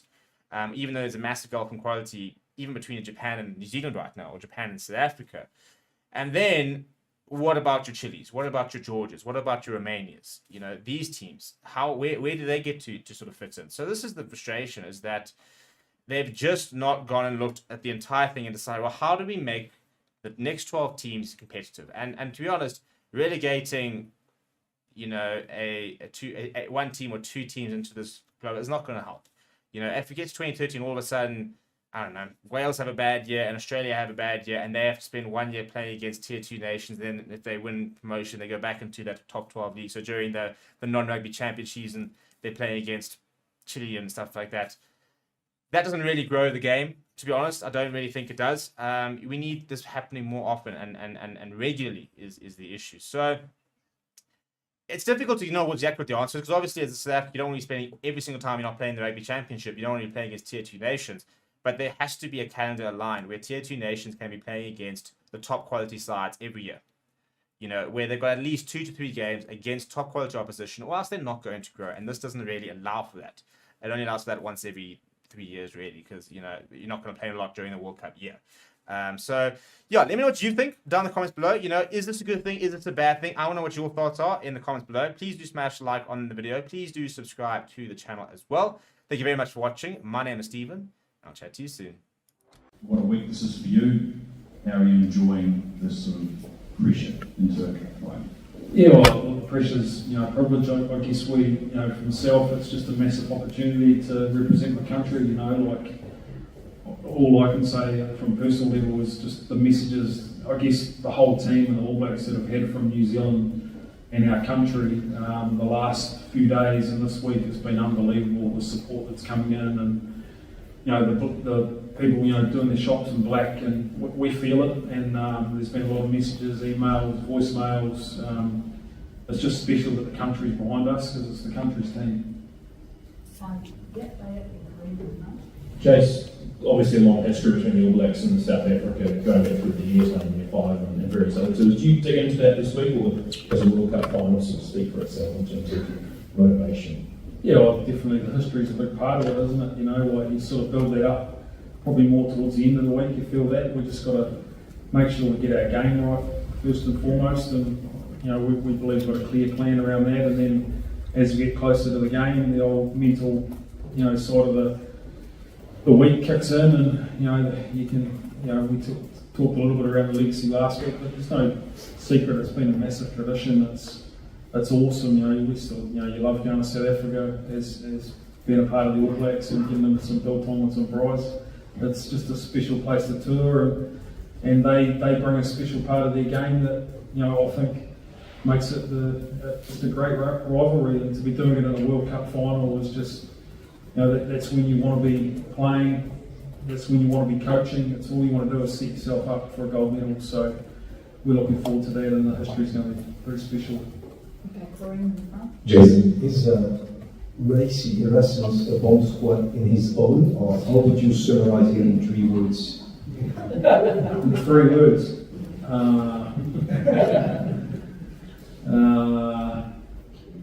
don't know. Passionate, authentic. I haven't really thought about Racy, to be honest, at all. Jason, the scrubbing of Luce catch your attention? Telling you, mate. Yeah, it does. It's, he's so human, isn't he? Wow. But I think he's pretty strong at what he does. But yeah, we've got a pretty good plan that we believe in as well. We'll be up for it. Okay, so Andrew Gordy at the back. Jason, just out back here. Can I just ask you about Ian Foster? I mean, everyone knows that he's been through quite a bit over the last couple of years, endured a lot of pressure. Can I just ask you what it's been like to be alongside him on that journey, what you've observed, and especially, I suppose, you've had a front row seat to everything that he's been through over the last couple of years. Can I just get you to talk to what that's been like for you to observe, and I suppose how it feels, I suppose, for you and him to now be at this point? Oh, I think one of the great things about the great things about Foz is just how much he loves the All Blacks. You know, it's all about the team, every decision he makes, and you know, clearly he's been through a lot, but the All Blacks have been through a lot, to be honest. It's never about one person in the All Blacks, and that's what's been impressive to me. Okay, Christy, back there. G'day Jason, I know you said you hadn't thought about Massey at all, but last week and the 2 weeks before that, you did kind of play a lot of mind games and was talking about, you know, picking teams and talking about the referee and what might happen. Do you expect a few more mind games from him, and does that have any kind of impact on the game on Saturday? Not sure, and no. Not sure, thanks. Hi Jason, how you going? Just on the scrum front, how has it been to work with Greg Feek as a coach, but maybe as a character as well? He's done a great job, Feeky, and you know, really impressed with how he's taken our 4-pack, you know, in the scrum particularly. He's done a great job with our props, and he's got a lot of international experience as well, 100 plus tests for Ireland, so he's got the detail there, and he's done some good work with the boys. Last question, guys. And he's got good banter. Last question here. Oh, sorry, the microphone, Currie. Microphone's here.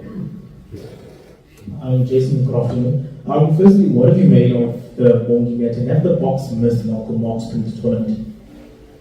Look, Malcolm Marx, great quality, you know, world-class hooker, isn't he? But yeah, I think he's played big minutes, and you know, he's done a good job for them, and good on him. What do you make of the Bongi Bonambi? So, apologies, I just missed the last of that. What do you make of the Bongi Bonambi matter that's swirling at the moment? Oh yeah, look, it's in the background, isn't it? I haven't read too much about it. I understand it's in World Rugby's hands.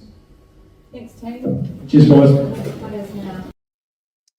And we are live. Hello, everybody, and welcome to Forever Rugby Beyond Forever Sports. And it is a day before the big day where the Springboks will name their team to face New Zealand in the final of the 2023 Rugby World Cup, which means that speculation is rife with regards to the team selection, some of the players that will make it, some of the players that won't make it. And we've got a bit of time now. We're going to chat a little bit about what we want to see out of the team, what we think we'll see, what we think we won't see, for example. And the poll I want to put into the comments is, what split would you like to see on the bench? So what split would you like to see on the bench? The options are a 5-3, a 6-2, or a 7-1, which we did trial against the All Blacks, and it did result in us, recording our biggest ever victory against them. However, different times, different players, different scenarios, different conditions, for example. So it's very much not the same situation for tomorrow. And yeah, very interested to see what they decide, because it's all kind of changed with the return of Andre Pollard, isn't it? And basically, you know, with wanting to have a Moini Log as well as an Andre Pollard, it doesn't really lend ourselves towards a 6-2 split, and definitely not a 7-1 split. So the question is, you know,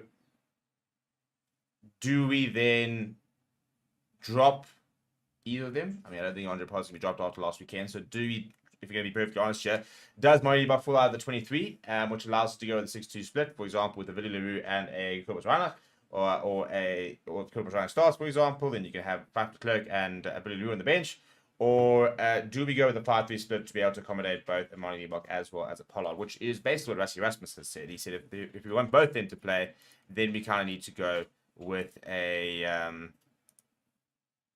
5-3 split. So Yeah, it's lots of big decisions, isn't it? In terms of, the 7-1 split, I don't think we'll see a 7-1 split. And we definitely won't see a 7-1 split being announced tomorrow.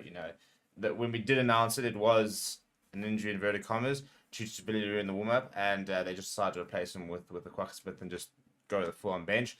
I don't think it'll be the case, to be perfectly honest. I think it is too high risk, high reward for a final. Although the current coaches have never been scared of a decision like that. So that's not necessarily...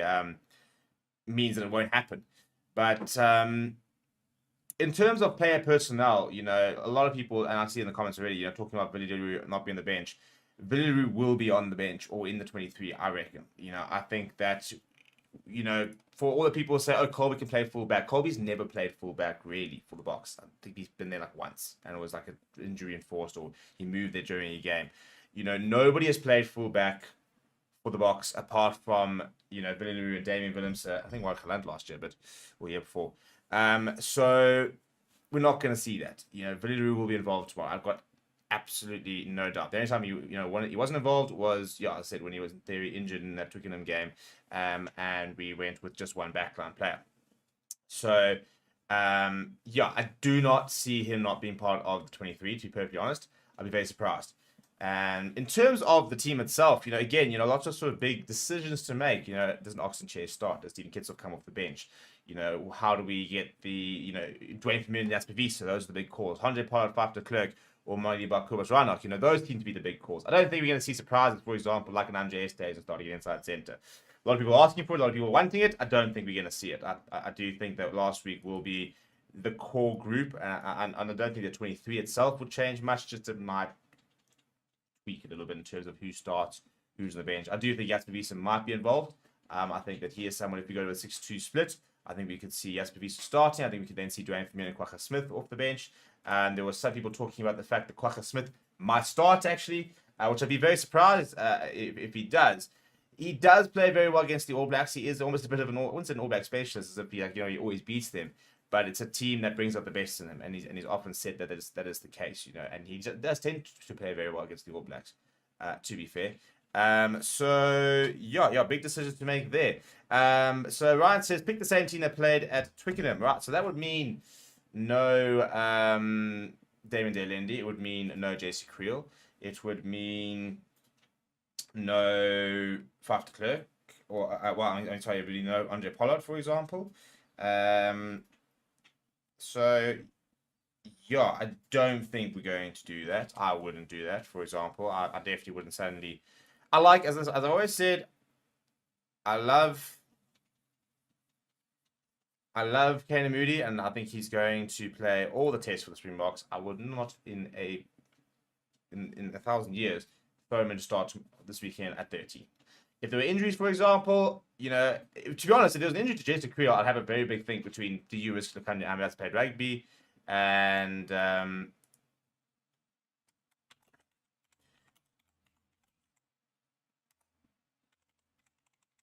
or do you go with Kane Moody? He's played a lot of rugby, but is obviously very inexperienced at this level. Look, he's never given us really reasons to doubt his ability.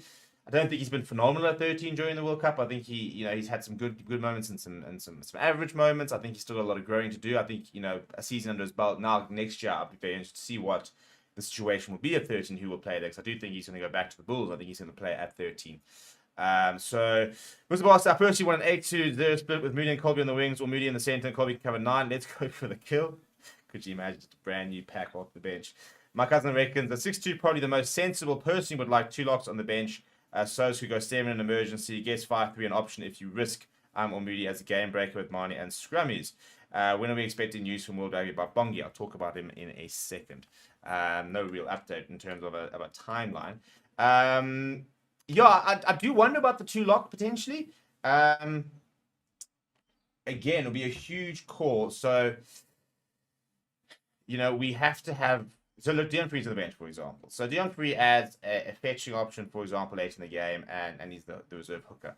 My gut says we have to have Kwagga Smith in the 23. I think he's had such a storming tournament. He's been such a big game changer when he's come on. I mean, he almost single-handedly won us that French game. People are saying that, penalties shouldn't have been penalties. Regardless of that, he won 2 very important penalties that won us the game. Last week, Dion Free probably made a big impact, but Kwagga Smith definitely did add to the energy.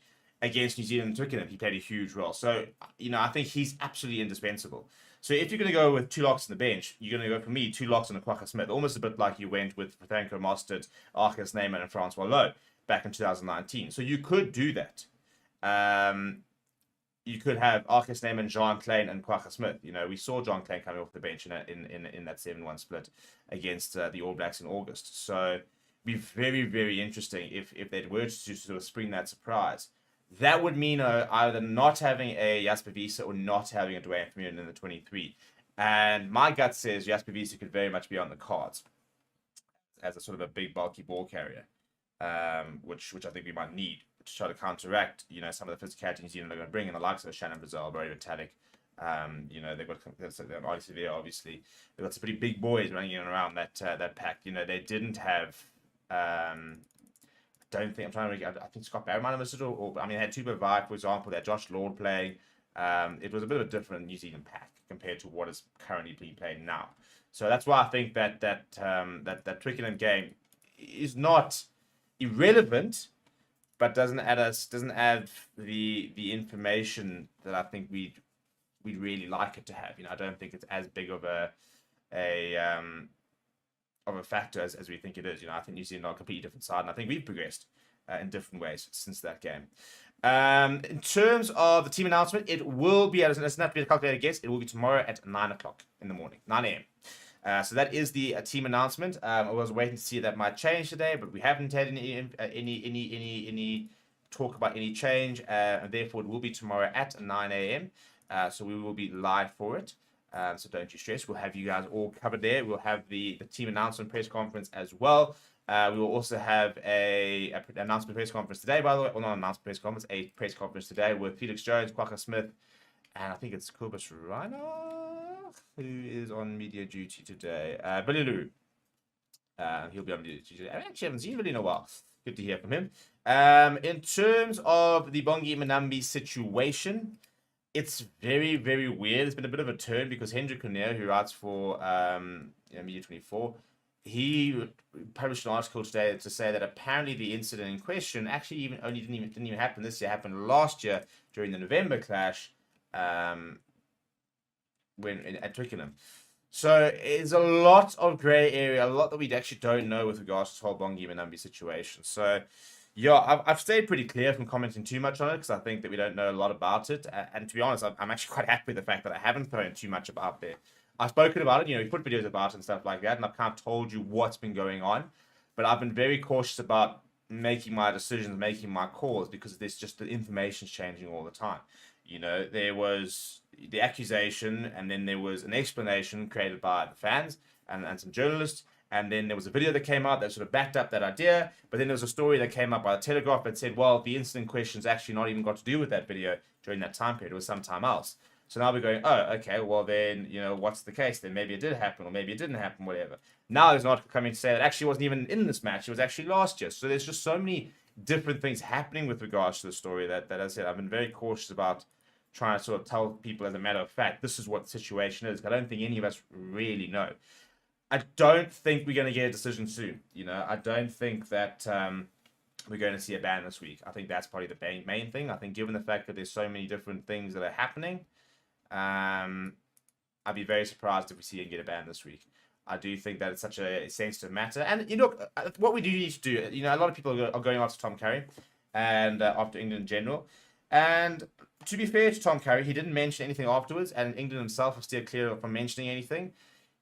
So I'm loath to go after Tom Currie and say, oh no, he's overreacting and this and stuff like that until we actually know what happens. I don't think we should be, I don't think anyone should ever really warrant online abuse, and apparently he has been getting a lot, and we need to be better with regards to that. We do have a bit of a reputation as South African fans for online abuse. I don't think we're limited to ourselves. So I think, I had to go to a couple of people earlier today when they were saying that it's just a South African thing. It's not a South African thing. For example, literally a week ago, the online abuse that was directed towards Kobus Reiner was revealed by French fans. So it is a global problem. It's not a South African problem. But we need to be careful about making assumptions based on limited information. Once we have the information, right, let's make our assumptions, let's make our calls, let's make our decisions, let's give our opinions. But I'm just cautious of saying this is what happened when in the space of 3 days, the story has changed 3-4 times. And it's dangerous to say things factually, that this is a fact, when we don't know if they are. So obviously we're going to cover that. I'm not going to ignore it. And that's what somebody's saying. Like, why are you giving it attention? Because it is relevant. It is very newsworthy. We've got a team announcement tomorrow, and I assume that Bongi Manambi right now is being considered and will be named in the lineup tomorrow. You know, it will be a case of, unless he does get banned, he will play this weekend. He has to. You know, we can't afford to not play him. He's one of our most important players, one of our best performing players at the moment. So, yeah. Kevin says, how the hell is World Rugby now investigating Bongi for what happened when we beat them in England months ago? They just don't want SA to win. They'll try anything. Well, again, you know, we don't know. I know that's confirmed.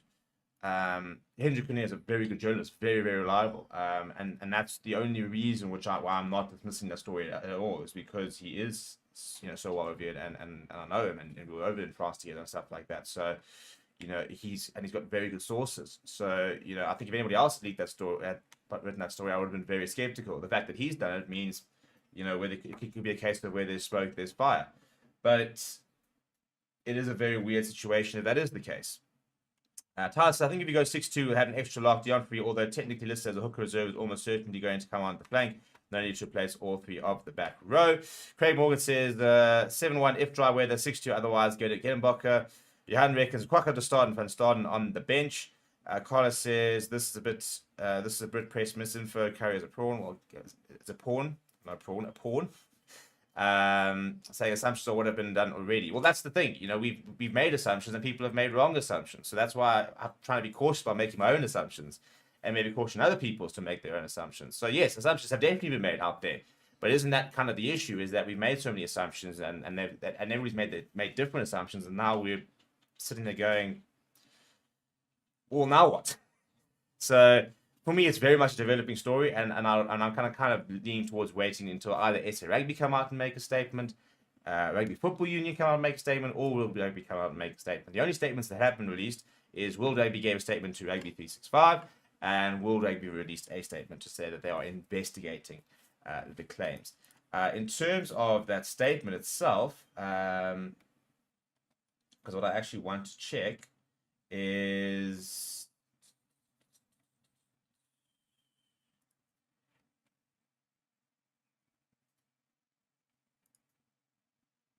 that the statement referenced the semi-final specifically. That's something I wanted to clarify. So World Rugby is issued a statement regarding alleged discriminatory language in semi-final 2, and it says that we can confirm that we are formally reviewing the allegation made by England's Tom Currie in relation to the use of discriminatory language during the England versus South Africa Rugby World Cup 2023 semi-final on Saturday. So the World Rugby statement and the investigation and the review that they are taking pertains to this match this last weekend. That is what their statement says. Their statement very clearly says we're talking about this match. So the new article by Henry Currie is referring to last year. That has not been verified or talked about or even mentioned by World Rugby. So yeah, again, a little bit of disconnect between where incidents could be happening and what is actually being investigating. Denzel said, why the players don't use granulated power when it's raining to build friction between their hands and balls? I don't think you can. We'll be covering the Cricket World Cup after the Rugby World Cup. Our approach is not doing too bad. Yeah, we will try to turn a bit of an eye. You sit there thinking, guys, we've got an entire year of 365 days and we couldn't possibly just, split the 2 biggest global tournaments ever. So we will be giving the approach a bit of attention. Obviously, as you can probably imagine, it's been a bit hectic. But yeah, the Buggers are doing it. They're operating over there. Good old Heinrich Klaassen and Markham is operating. Reza Hendricks is batting well. Rassi van der Dussen had a couple of good innings. David Miller came good yesterday. Our bowlers are pitching up. Yeah, we're not looking too bad. So, we'll definitely do a bit of coverage on that. And if we get to a semi-final, 100% we will do a party watch-along, I reckon. Just, beers, like braai, buggers, the works. And Rian van Veek say, sometimes we make assumptions. You're not there. Carlos, I hope it hasn't ruined this build-up week. It has been for me. Yeah, I think it has to a certain degree. It's sad, isn't it, that we've got a week where we should be talking about the old foe, the greatest rivalry of all time. And it's kind of felt a little bit flat, hasn't it? Because we've had a sideshow that we don't really want to have. We should be talking every single day. We should be talking about, oh my goodness, like scrum battle. Oh my goodness, Artie Severe. Oh my goodness, like, the battle of the 10s. The battle of the 15s. Oh, the centre battles. Geordie Barrett, Damien Delendy. There's so much we can talk about.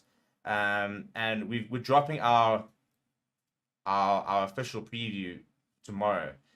Very exciting preview. It is myself. I'll give you a teaser.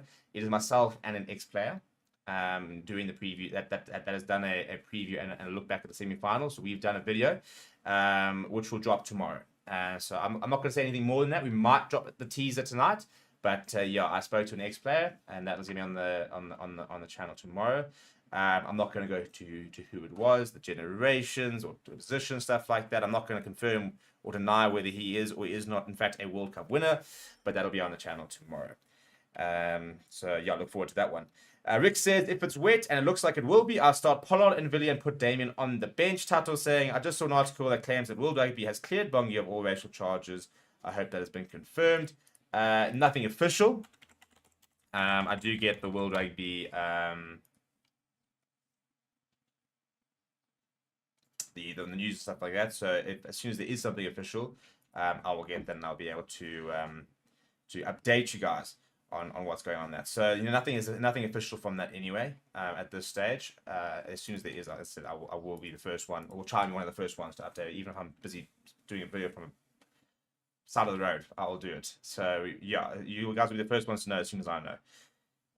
Joshua says, besides this being the final, is this the same New Zealand team we took on Twickers 2.5 months ago? I think it's chalk and cheese compared to what we played against. I think this New Zealand side are playing with confidence. I think they had some important players come back. Let's look at that that game, and let's look at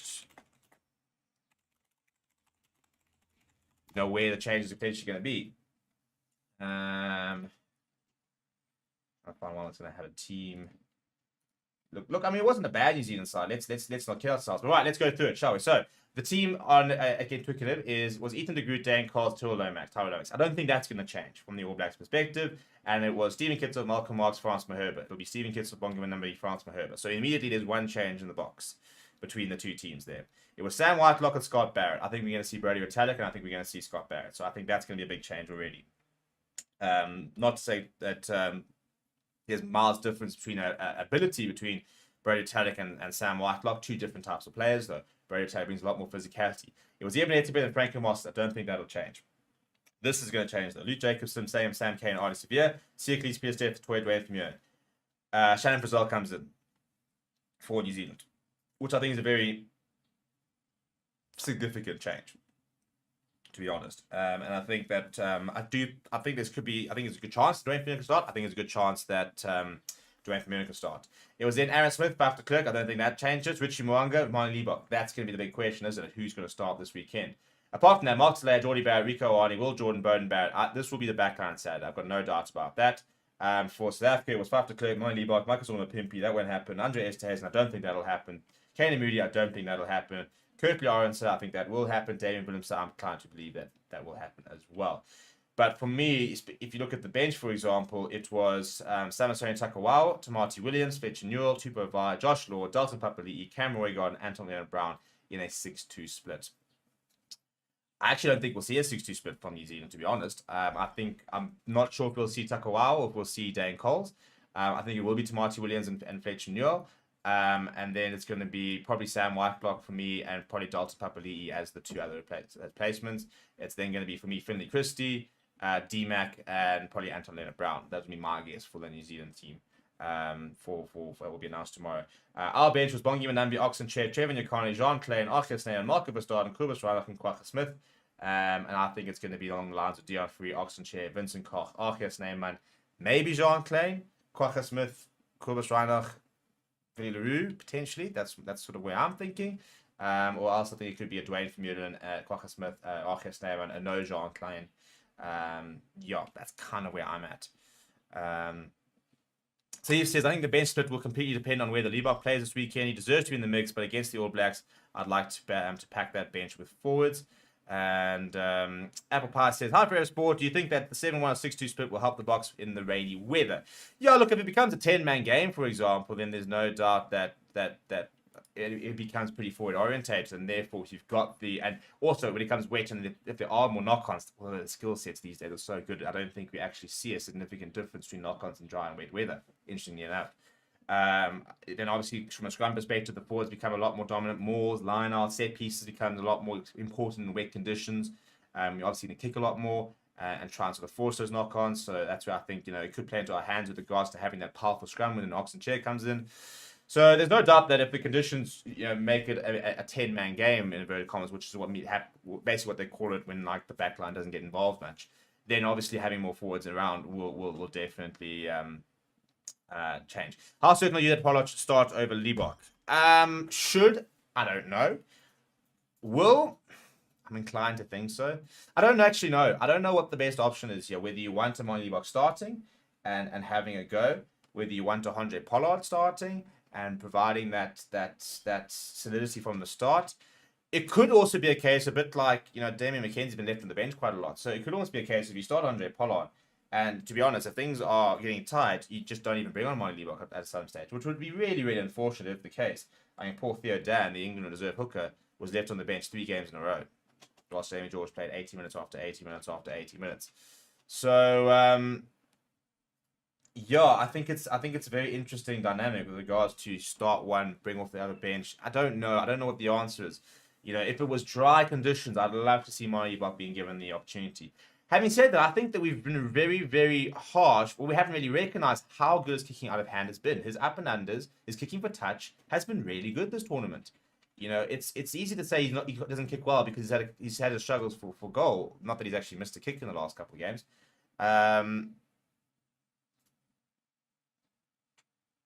But he's actually been really solid. I think his tactical kicking has been really good.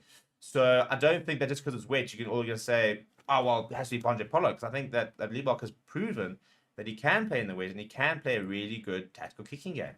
So in the same breath, well, then why not back him this weekend, In the words of Jacques Nienaber, he said, we're playing better when Moni's on the field. Whether that's against All Blacks and whether that changed after last week, I don't know. But he's right. We generally have played better with Mani on the field. So, yeah.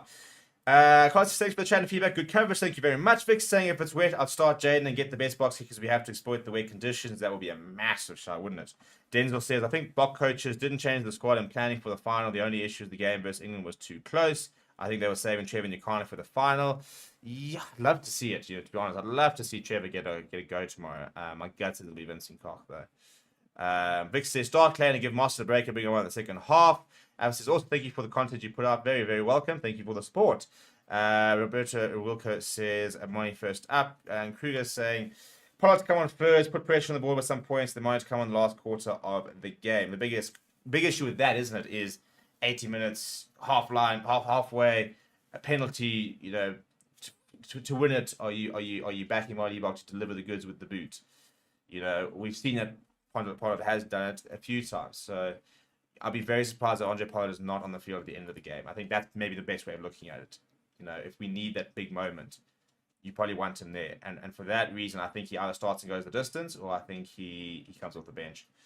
Annika says, I think the coaching staff just want intensity to be the same throughout the match. Prevents players from having a quiet 20 minutes after going full out for 60. Whatever they do, I have a good feeling the Boks will win this. I hope so. I really do hope so. It's going to be a very miserable Sunday, isn't it, if we don't? No, actually, you know what? I'm not even going to be. Of course, I'll be absolutely heartbroken. Let me not say that I'm not going to be upset. I'm going to be heartbroken if we don't win on Saturday. But I think that this Boks side has impressed me so much over the last few years. I think this is the best Boks side I've ever watched. They've not always played the best. There have been Boks sides which I've watched and I thought, that's a phenomenal Boks side. But their ability to win big games, their ability to ride a wave and to be able to deal with controversy and off-ball issues and stuff like that.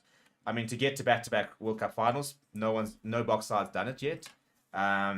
So they've done that. In between that, they have won a British and Irish Lions series.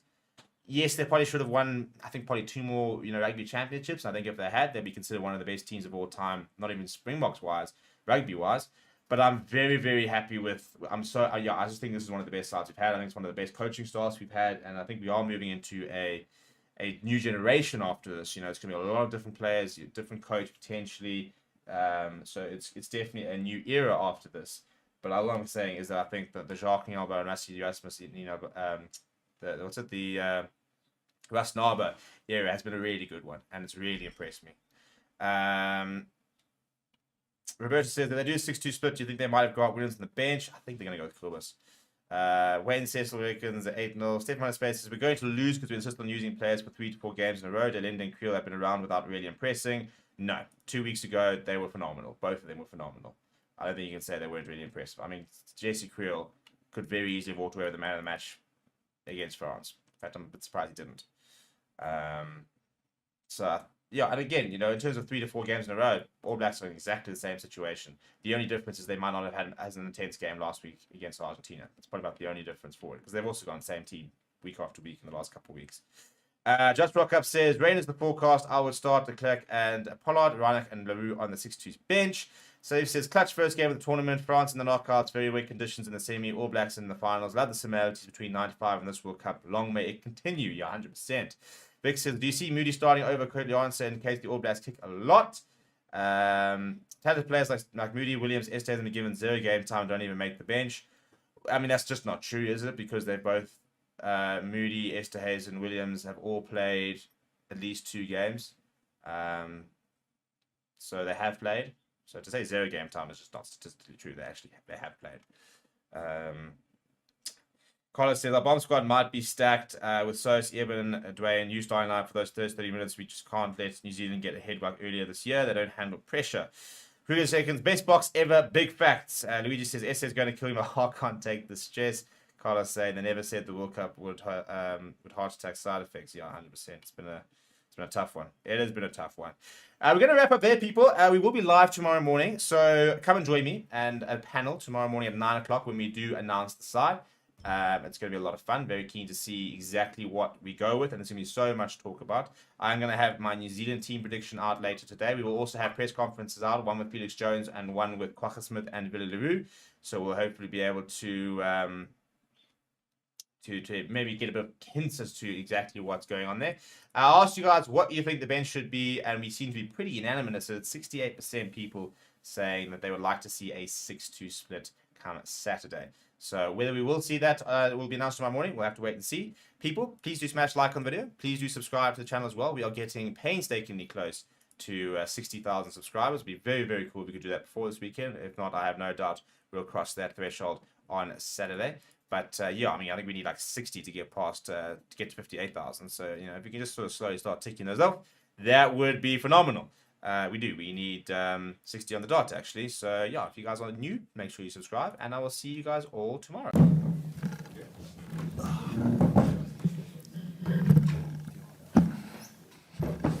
All right, ladies and gentlemen, we've got Ville Leroux and Kwagga Smith.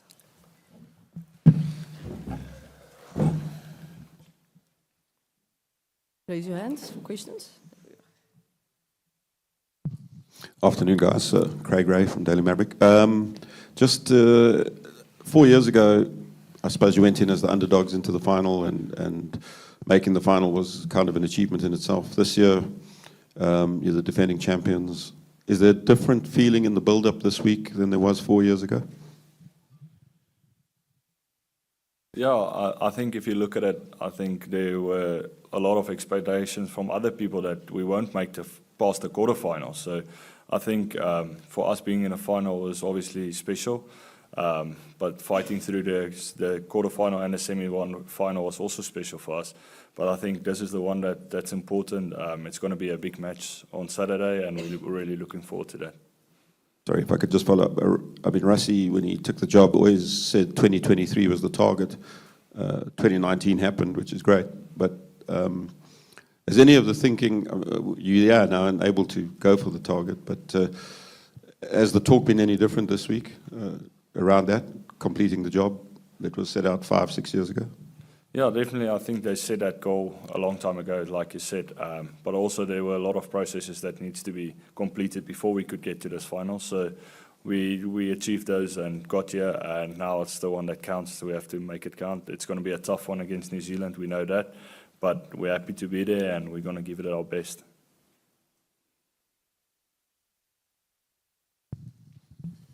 Kwagga and Willie, Jan de Koning. Talk us through the emotional. I mean, we had two really big highs, 1 point wins, and it was really intense, both games. And then coming down and starting all over preparing for this. How do you get yourself back up to that emotional level? And how's it the mood in the camp at the moment? Yeah, I think the emotion for the last 2 weeks was pretty high. My friends and everyone sends me messages after the games, and their heart rate is 200. So the emotion is very high all over the world, and for us as well. But I think when we step off the field, when you go to bed that night and you wake up the next morning, it's next job. Then you start all over. It's a new process. Like this week, it's a World Cup final week. So yeah, everyone's just switched on for that. So that high is gone now. It's now just focus on one job.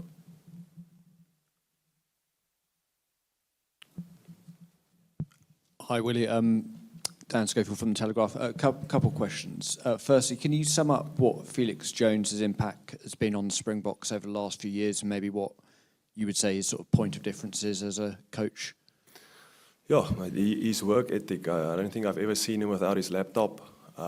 Just the way he works and how he talks with us and how he's involved, and our attack. He helps us with the attack, the backline, the strikes, all of that. He's unbelievable coach, and what's a privilege to work with him.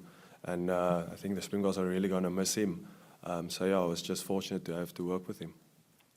And secondly, I just want to take you back to the end of the semi-final. There was an incident between you and Owen Farrell. Can you just describe it from your recollections? Mate, I think no, it was just emotion. I think I had the same emotion as everyone back home. I was excited. The margins in those big games are so small. I just jumped up of emotion, of happiness as we just got through a World Cup semi-final, and there was no disrespect to any of the English players. I think they thought there was, and I immediately told them there wasn't, and then it was stopped. So there was nothing about that. Thanks. Hey, Kwagga, can I ask you a similar question about Felix and the impact he's had on you guys? Yeah, yes, Felix is an amazing coach and person also. But I think just his attention to detail, I think he's one of the guys that really spends hours and hours and hours on footage going through stuff. And I think all of us as Springboks are better players because of him, because he looks so much into the small detail. And he'll tell you that and try and make you a better player. And that, yeah, we can just say thank you and appreciate it from him because he's a really good coach. Can either of you give me an example of something that he's picked out about your own game, maybe, that you didn't think about before that has changed and made you better? Willie first, maybe. So if I don't want to give something away, but if I pass to the one side, I tend to fall away, so it looks forward. So it's just about running forward and continuing moving forward. Some simple example like that. Yeah, and for me, I think you always think you got a good pass until he takes footage out and say, listen, this is how you need to do it. And also sometimes when you're catching, to give yourself a bit more time on the ball. He helped us a lot on that, to catch early and to give yourself half a second more time on the ball to make a decision. Can I just ask a broader question too? You won the last World Cup, world champions, won the Lions Tour 2021, in another World Cup final. Do you think the Springboks get the respect they deserve for all of those achievements from the wider world? Yeah, we don't play for that, for people to respect us. I think we play for each other and we play for South Africa so they can be proud of us. So for us, I think achieving those goals that we set up for ourselves were great. We've got another one coming up this weekend, and we just want to play for each other and also play for our country so they can be proud and they can be proud Springbok supporters. Willie, Television New Zealand, you mentioned no disrespect from you guys towards England. How much respect, on the flip side, is there for New Zealand and New Zealand rugby? No, there's always respect. I think the rivalry goes back a long time, and the games that's been played against each other is always, it's hard fought, and then after the game you can see the guys, they gave it all. So there's definitely a lot of respect between Springboks and the All Blacks. You would imagine visiting each other's dressing rooms again after Saturday night? I would say, yeah, there's a battle first, and then you see what happens, and then I think afterwards, yeah, definitely, I think that can happen. There seems to be there seems to be fewer scuffles on the field these days between the All Blacks and the Springboks. Yeah, it's just a hard-out battle out there. There's no friends when you're on the field. I think that happens when the game is done and the whistle is blown, then all of that comes out. Changed ever since Bucky's retired? Hi, Rob from The Guardian over here. How much encouragement do you take from that game at Twickenham when you beat the All Blacks? I wonder how, seems a long time ago now, I'm sure, but just wonder how much encouragement you both take from that. Yeah, I think if you look at both the games that we played this year against each other, I think the one in New Zealand, they really played well. And the one at Twickenham, they got a red card, so they were down to 14 men at a stage. So we know, like, each team has played well against the other team, but this weekend is the one that counts. I think this is the most important one out of the city this year. So we're really looking forward, and we know it's going to be an epic battle. Up front, also for us as forwards, it's going to be physical. But yeah, we're excited for it, and it's a great challenge. Kwagga, how much do you personally relish the physical confrontation that you get when you play the All Blacks? Yeah, for me, I've been playing against the All Blacks in all forms. I mean, I played under 20s against them when Artie played for them, and then I played 7s against them, and now 15s also. So for me, I think, like we said, there's a lot of respect between each other, and we know we're going to bring out the best in each other. So for me, playing against the All Blacks is just an honor, and I know it's going to be physical, but it gets me up, and I'm excited for that.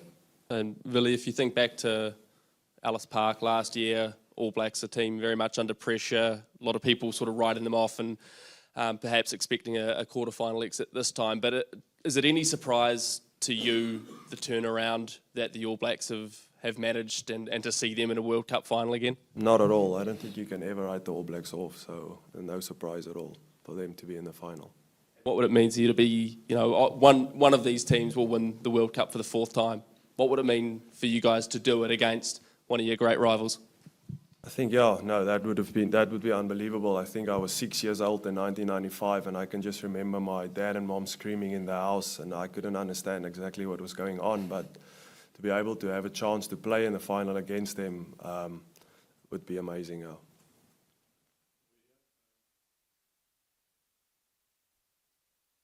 It's your second time, the World Cup final build-up week, it's the second time you're going through it. Is it any different this time around than it was 4 years ago? More intense, more relaxed, less pressure, more pressure?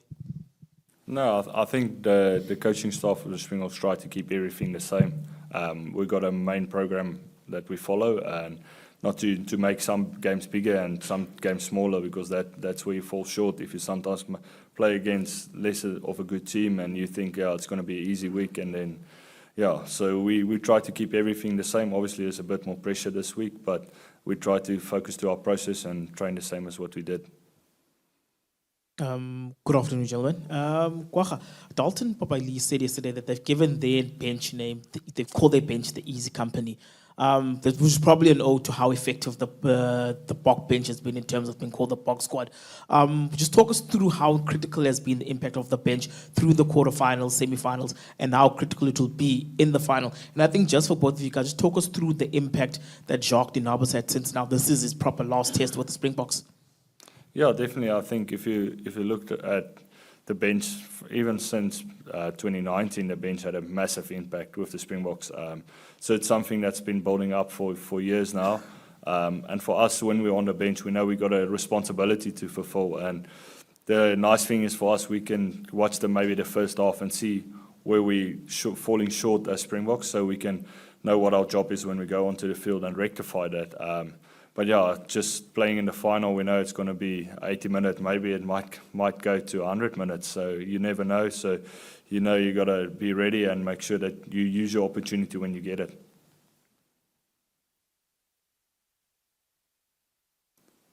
Kwagga, do you have memories of '95? Nah, I was only 2 years old, so I can't remember much of it. But yeah, obviously I've seen the footage, and my dad obviously told me about it. So yeah, it's just crazy. Having it in South Africa, we're not there now, so it's just as epic playing against New Zealand anywhere in the world. And it might be too early in the week, but any messages from Sia so far in means to the wider country? means to the wider country? Yeah, definitely. Yeah, definitely. I think we all know what it means for South Africa. I think all of our friends are supporting us, and they're just so excited for this weekend. People are making plans to get together to watch the games together. So yeah, we know they stand behind us, and we have to put up a good performance for all of them also. Bonjour à tous les deux. C'est en français, je crois que vous avez la traduction. You have traduction, I think. Yes. Bonjour, RMC Sport, radio française. Est-ce que vous pouvez me dire tous les deux ce qu'apporte RWC à votre équipe? Ah, je vais attendre. You have traduction? Okay, I will do it in English. So, could you tell me, both of you, what RWC brings to your team now that he's a rugby director? And most of all, could you tell us what did he do or tell during the game against England to reboost you and make you maybe win the game? Yeah, definitely. I think RWC is a great coach, and he's very clever in the way that he coaches. And also he's got a lot of experience. I mean, he's also played for the Springboks. So he's really clever in what he sees. And also I think for the England game, he obviously told us bench before the game that it's going to be a massive one for us. But just half time, he just said to us, listen, this is your game to win. It doesn't help you wait for someone else. This is the bench time to go up and make a difference.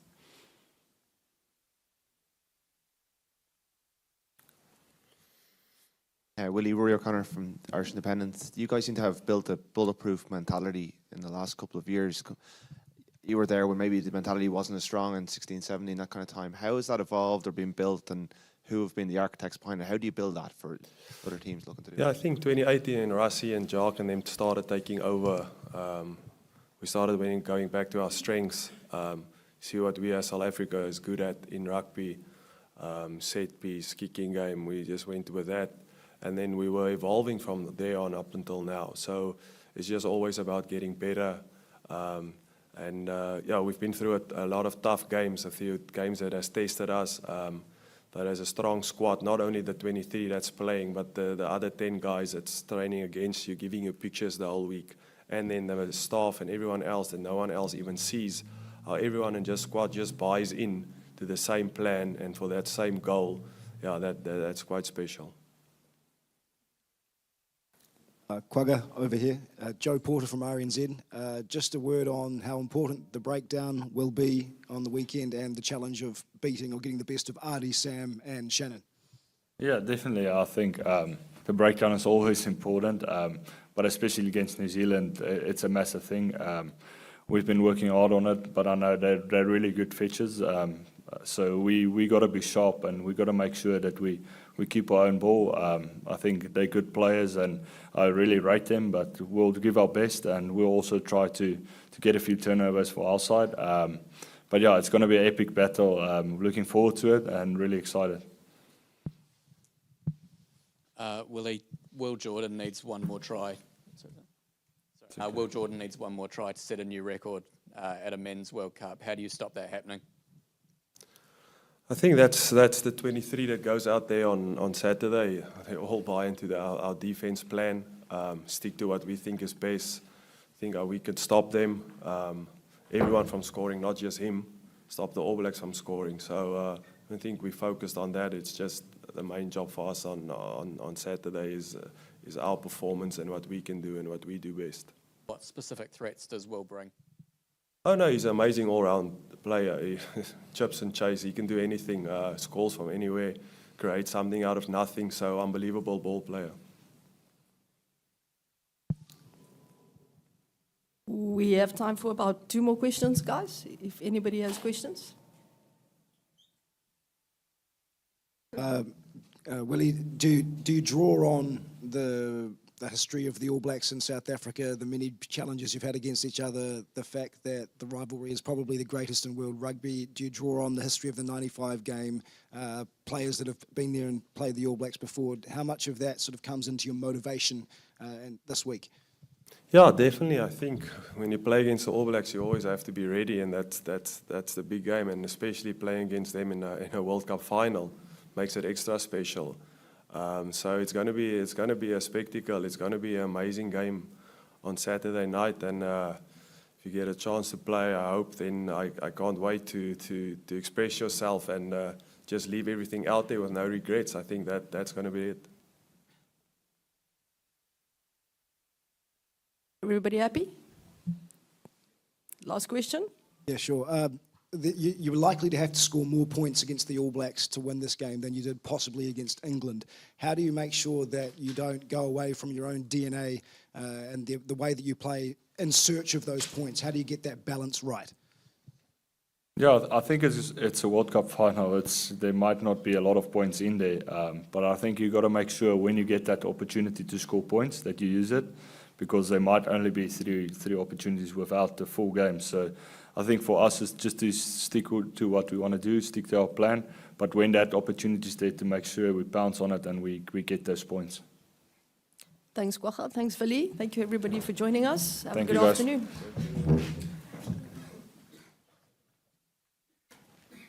I can't answer specific questions about incidents. We know about the Bongi situation. But what is the mood like in the camp?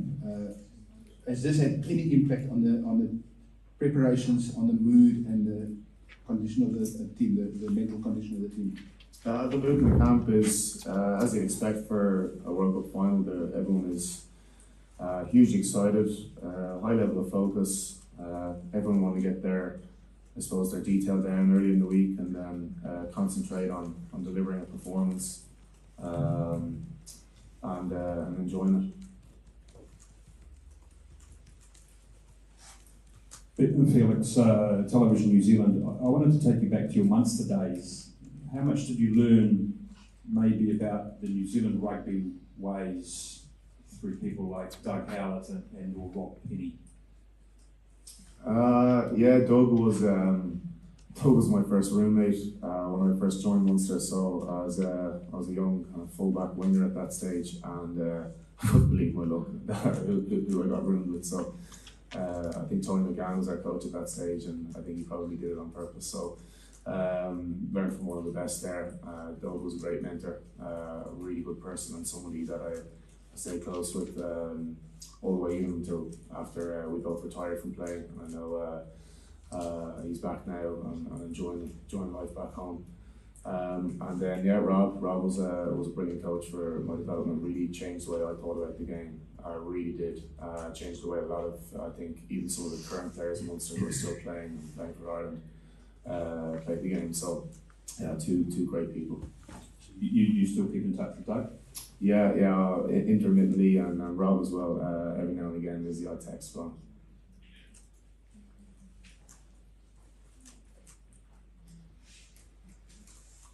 Correct. Okay, great. Will you guys be sort of talking about the history of the rivalry and you know what happened in '95 as part of your mental build-up? I mean, the All Blacks were saying that they're going to get their detail down in the week, but as they get closer to the weekend, they will tap into history as part of their motivation. Will the Springboks be doing the same? Yeah, I don't think it's something that's been thrown around too much early in the week. Anyway, probably similar there. But I think everyone knows and everyone has it in their mind that you know, they're conscious of the rivalry. They're conscious that this is you know, another time we can meet New Zealand in a final. And drives excitement, I think, and just adds to the occasion.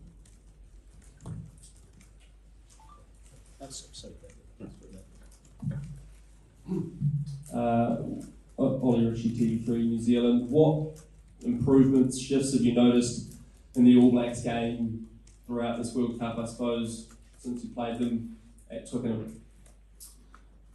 Yeah, well, I think the introduction of Joe and Jason Ryan, and I think there's been many good developments in the game, not just one area. If I have to highlight one, I would say the ruck, I think, has been excellent. They do appear to be a very complete team. I think there's been development in their kicking game, the way they put you under pressure, not only with their passing game, but their ability to also use the ball off their foot. So I would say probably those two areas would be key.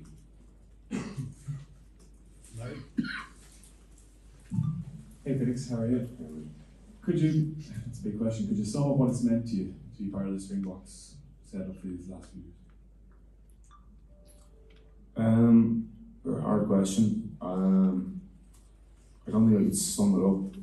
I can just say that I'm really grateful and I have a lot of gratitude to not only the management but the players as well and the people behind the scenes, and then the greater rugby community in South Africa and all the guys, the franchises, the coaches there, and for welcoming me and all of our coaches in. And it's just yeah, it's been incredible.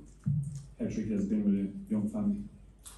Yeah, it's been tricky, but we were out there for a good while during the Lions tour. I had a really good experience there with my boys in the school there in Ireland.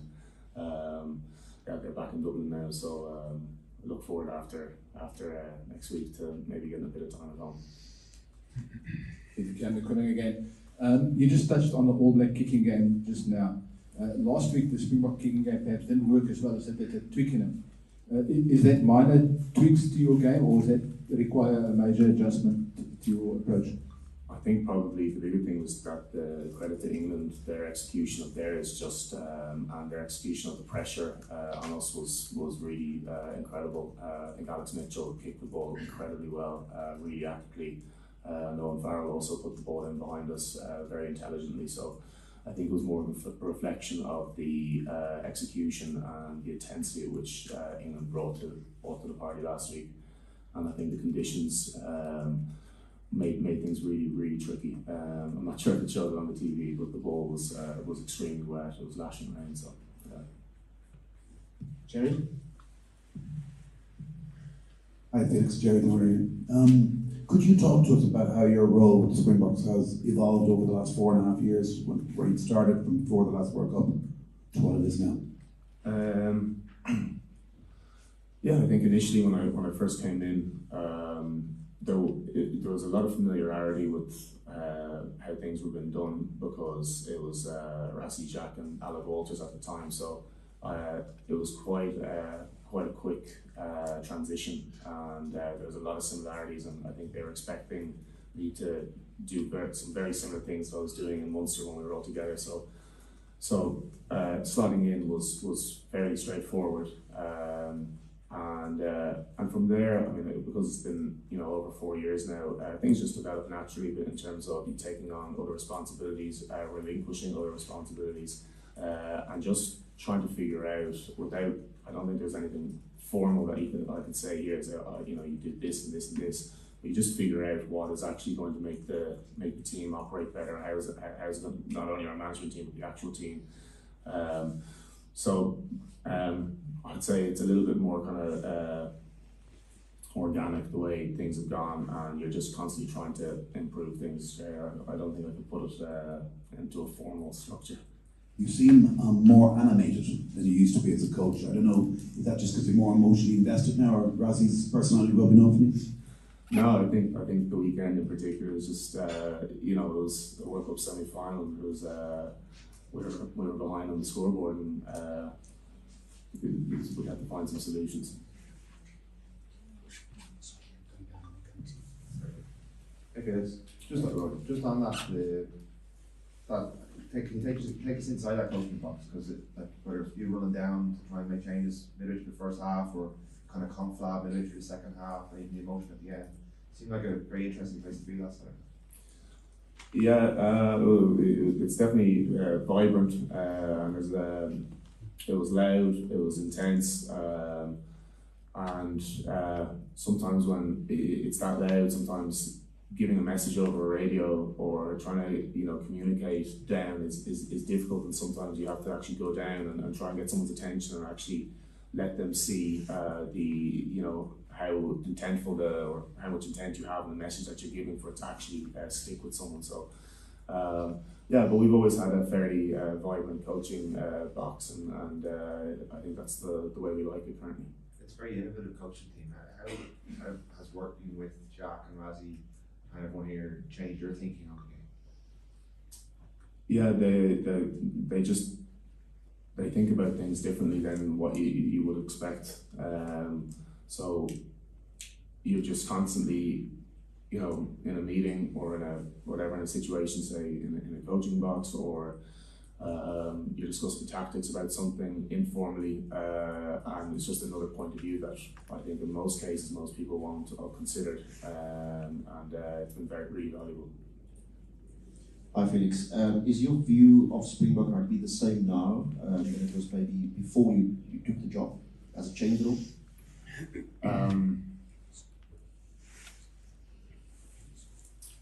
Yeah, there's certain parts that definitely have changed my view. I think probably before, and I think it's probably shared by maybe people that have got a similar rugby upbringing in terms of the where and how and when we played. I think sometimes I think collision winning is actually a skill, and I think sometimes that can be considered as okay, it's just people you know, hitting things, and I think actually there's a huge amount that goes into winning a collision, and I think that's something that I use this analogy when I had my boys in South Africa. They're playing rugby, and they're from a young age learning how to tackle, hit shields and sausage bags. But they have them now also obviously playing rugby back in Ireland, and there's still a lot of, you know, big focus on skill development and identification of space. So I think obviously you do also do that in South Africa, and obviously in Ireland, Northern Hemisphere, you also still hit shields and stuff. But I think even from a young age there, people start gathering skill sets early, and it becomes focused on one thing. And I think you have to consider it as a skill. Good afternoon, Felix. Just a two-part question. Just take us through your eyes, what you've seen, what you've made of Jacques Bastille, and how he's just navigated what is his final week as Springbok coach. And just talk us through how tricky selection will be for Saturday's game. Firstly on Jacques, I mean Jacques is Jacques just an incredible person. Unbelievable work ethic, unbelievable. I've never seen anything like it. So I mean, this week has been like no other. It's been the exact same as any other. Same process. I would have learned a huge amount in terms of how to build my week as a coach, but not for me, actually for delivery of the team performing. That's actually why. So, and your second question was the selection. How tricky is selection this week? Yeah, it's really tricky. I think the announcement's tomorrow. Still a couple of final discussions, and yeah, it's really tricky. I mean, everyone is really putting up their hand, and obviously everyone really wants to play, and everyone will be preparing to perform. So it's difficult. Yeah. Bonjour, Felix. Bongi played for 80 minutes or then 160 minutes in his last two tests. Is his workload a concern? Yeah, he's come through both of those games fine. So no, I think any player that's getting ready to play in a World Cup final won't moan about how many minutes they've had or anything like that. I think they'll be ready to go. Hi Felix, Will from the Tigers. How's it going? Is it quite an emotional week for you, and maybe all the other coaches too? Because it's going to be the last time a lot of you are working together, especially with the box. Can you put into words what it means to you this week and your last week with the box? Yeah, I don't think too much emotion has come into it. Yeah, it's more just you're still just in the, you know, hugely excited because of the game. And there's plenty of players that say on both sides that it might be their last ever game for South Africa or New Zealand, might be their last ever game. So I think the coaches are taking a little bit back seat there and focusing on the players and making sure that the team vibe or the team atmosphere is correct. I appreciate it's hard to look sort of back in a World Cup final week, but when you do look back at your time with the box, what do you think you'd be most proud of, or the achievements that you've had over the last 4.5 years? Just how we stuck together. I think. I think on field and off field, every team faces challenges.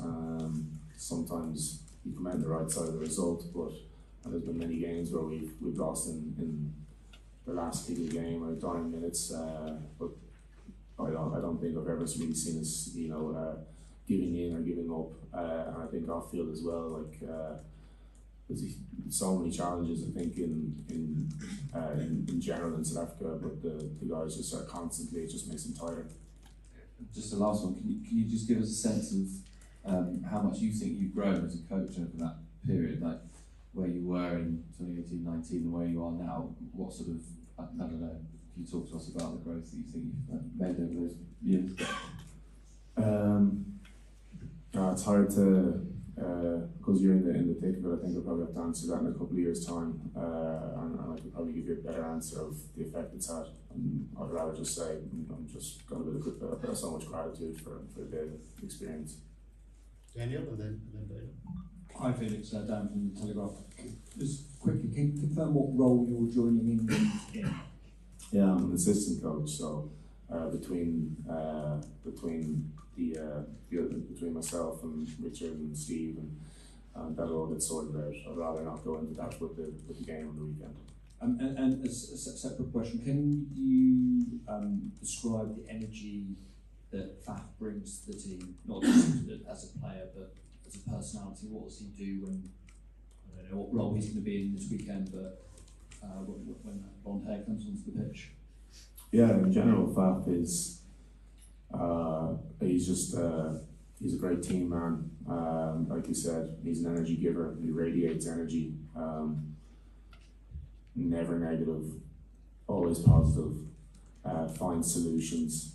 He doesn't see the problems in situations. He's constantly trying to see the opportunity in situations, whether that's attack, defense, kicking, and he minds people around him. He minds the guys left and right, and he's reminding them about plays. He's reminding people about their role in defense. He's reminding people about their extras after training. He's just an incredible player and person. Morning, Coach. Just 3 words from your side to describe Springbok rugby as one part, and then the other part, just how much you think the weather will play a part in the results on Saturday evening. I think the weather, I think it's still changing. It changed yesterday as well. And if it is raining, well, obviously I think that'll probably limit both teams' abilities to move the ball like it does in any game. Probably increases the attrition because generally it will lead to more rucks. And then, what was the first question? It was 3 words to describe Springbok rugby. I don't think you can do that. I think you can just say it's just something that is that the whole country gets behind, and we feel that support, and we're going to be drawing on it again for this weekend. We have enough time for at least 1 or 2 last questions for Felix before we bring in the players. Hello, Guillaume from L'Equipe. You explained you were focused on the players during this week. Last Saturday you decided to replace Libok after 30 minutes. It's not very common on current rugby. How did he react during this week? And did you talk with him to explain your choice to replace him? Manny's been this week his normal self. He's been doing everything he has normally done for us since he came in with the group just over a year ago, and conducted his week as per normal. Normal, happy, helps the guys around them, performs his extras, performs his detail, assists in meetings. There's been no difference to Manny. Last question over there.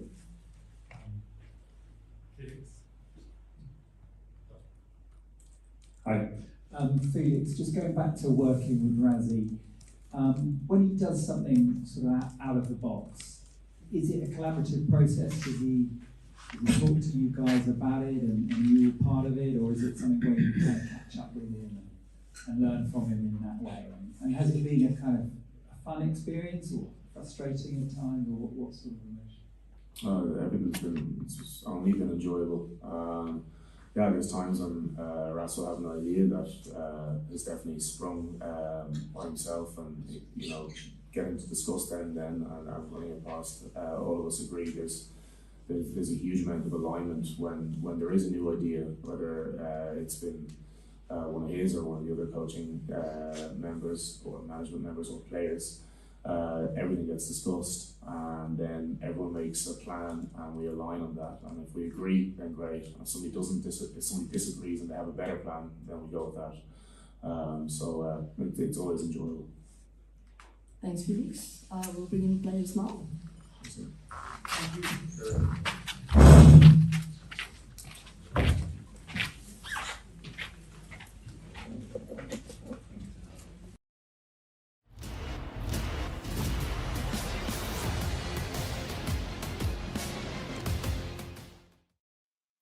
Hello and welcome to Forever Rugby on Forever Sports. And in some breaking news, we are just minutes away from the Springbok team announcement, which will be announced this morning for the World Cup final.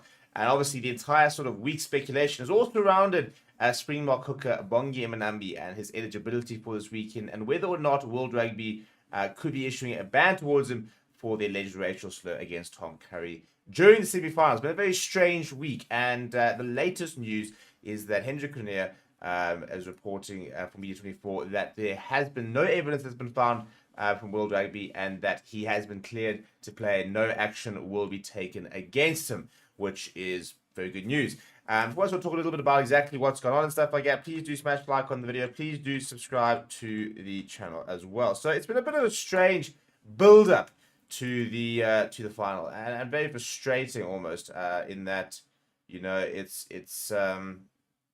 this entire week should have been surrounding, you know, matchups and the hype and exactly, you know, the old rivalry and stuff like that regarding this game and regarding the final. And unfortunately, there was a little bit of a sideshow by the alleged racial slur that Bongi Mbonambi apparently said to Tom Currie during the semi-final. It was raised to referee Ben O'Keefe, who said that he will deal with it if anything happens.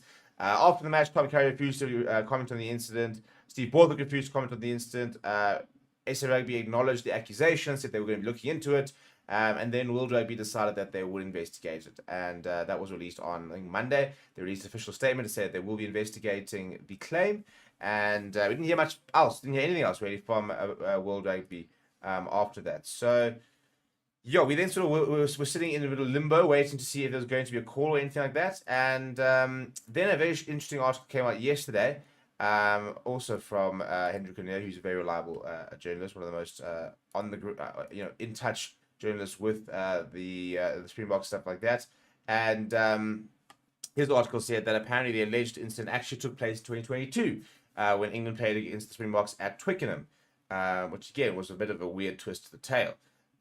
Nobody else really reporting that, and again, we didn't have any sort of update yesterday. You know, what we did see was a lot of support for Tom Currie, where Sale Sharks actually had to issue a statement to say that, you know, he'd been receiving a lot of online abuse from South African fans, which is not ideal. You know, it's regardless of what happened, regardless of the allegations, stuff like that, you know, just because he heard something and he heard this doesn't mean that, and the misunderstanding doesn't mean that, you know, it warrants the personal attacks and stuff like that. You know, it's pretty hypocritical for, you know, Bok fans to have been, you know, so quick to get behind Kobus Reinach a week ago, about, you know, the online abuse that he suffered, and then to be, you know, very quick to then go ask Tom Currie. So, you know, at the end of the day, online abuse is online abuse, and we need to sort of snuff that out very, very quickly. However, an article now this morning from Hendrik Cronje says that there's been no evidence that's been found to support the claims or the incident that allegedly took place, and as a result, Bongi Mbonambi, there will be no action taken against him. Therefore, he is pretty much set to play. And I think he was always going to be named in the side today. I don't think that this was going to be a very quick process, and I think that, yeah, I think he was always going to play this weekend. And if there was a potential for a ban, I think it was probably going to come, you know, later on. So, yeah, that is the main thing, you know, is the fact that he is available for this weekend. As I said yesterday in a radio interview I did for a New Zealand radio station, I think he's a player that we probably struggle to replace the most within the squad, and a player that's been one of our top players in the World Cup. He's really stood up. He's been a massive influence from a leadership perspective, and we need him for this weekend. So I suppose the main thing from a Bok perspective is the fact that he has been cleared and he is available for this weekend and will be named hopefully in the team in the next few minutes. But yeah, it also doesn't mean that, we need to go after Tom Currie again. If he heard something and genuinely thought this was the case and brought it up, he's got every right to do it. I don't think we need to attack him for it. I think what's frustrating is there hasn't been much communication. I think this is something that could have been cleared up quite quickly. If there was a misunderstanding, and the fact that it hasn't has been very frustrating. So I think that, we've let an incident which could have been handled a lot better, balloon, and grow and manifest. And now we've had a really bad week where I think hopefully, if it was a misunderstanding, this should have been snapped out quite quickly. Communication should have been done very much better, and we wouldn't have necessarily had this week of speculation. So hopefully we can put this behind us and move towards the final. But yeah, let me know what you thought about the whole thing down in the comments below. Please do smash a like on the video. Please do subscribe to the channel as well. Thank you very much for watching. My name is Steve.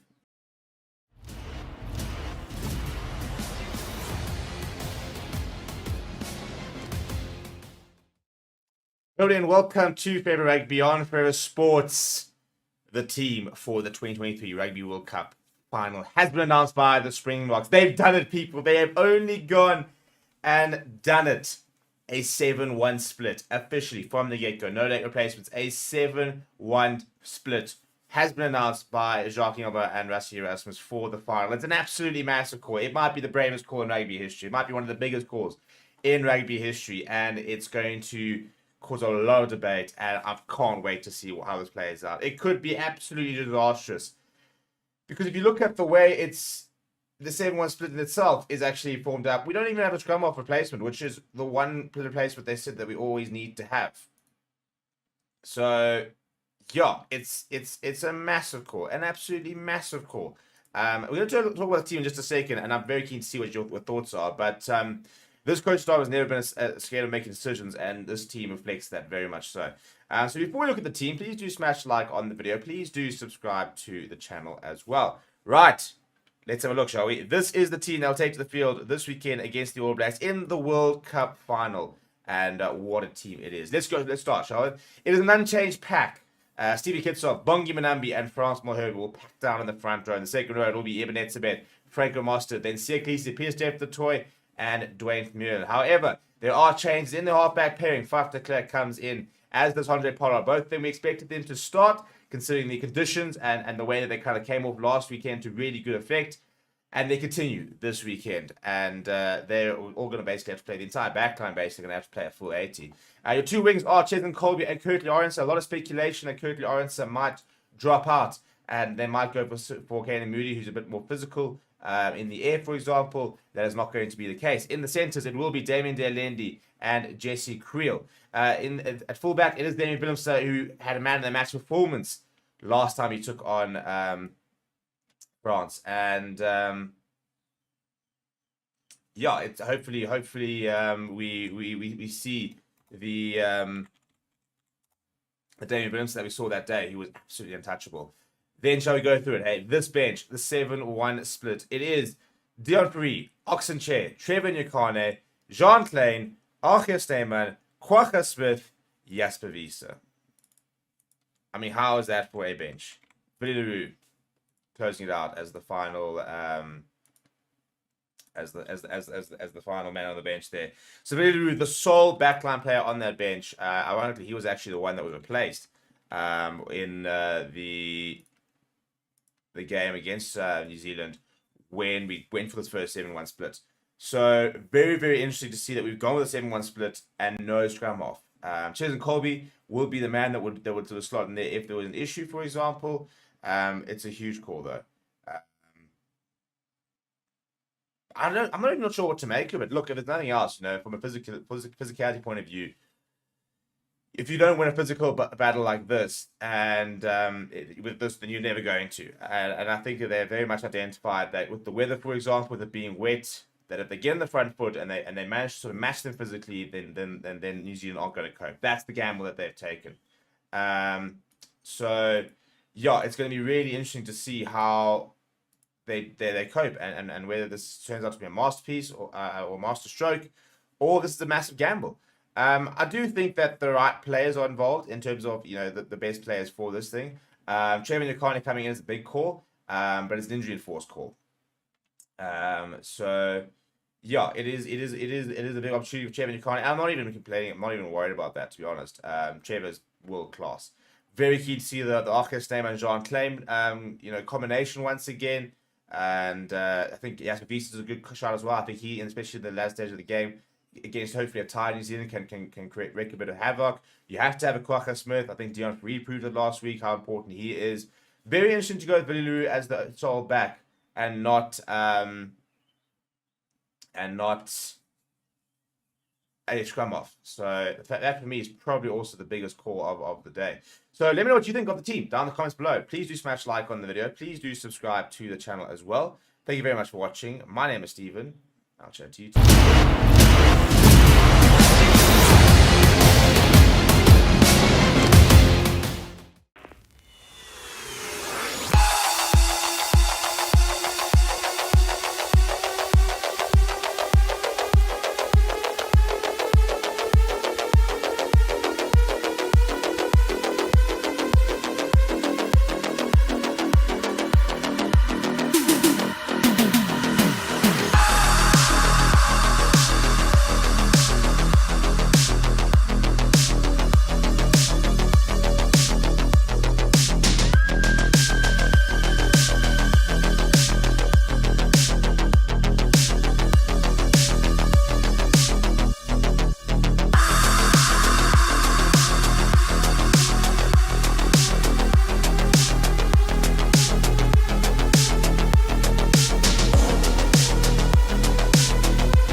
please raise your hands for questions. Morning, Jacques. I heard what Zina just said. I just need to ask you, are you relieved that you can actually concentrate on a game of rugby and not on a circus? Look, I must say we're fortunate in terms of the support and the legal team and everybody that worked behind the scenes. I mean, we were very shielded from it, to be honest. And where we stay on the Gulf Estate over here, we almost in our own little bubble. So for us, it was business as usual, and we just focused on rugby, and that was taken care of in the background.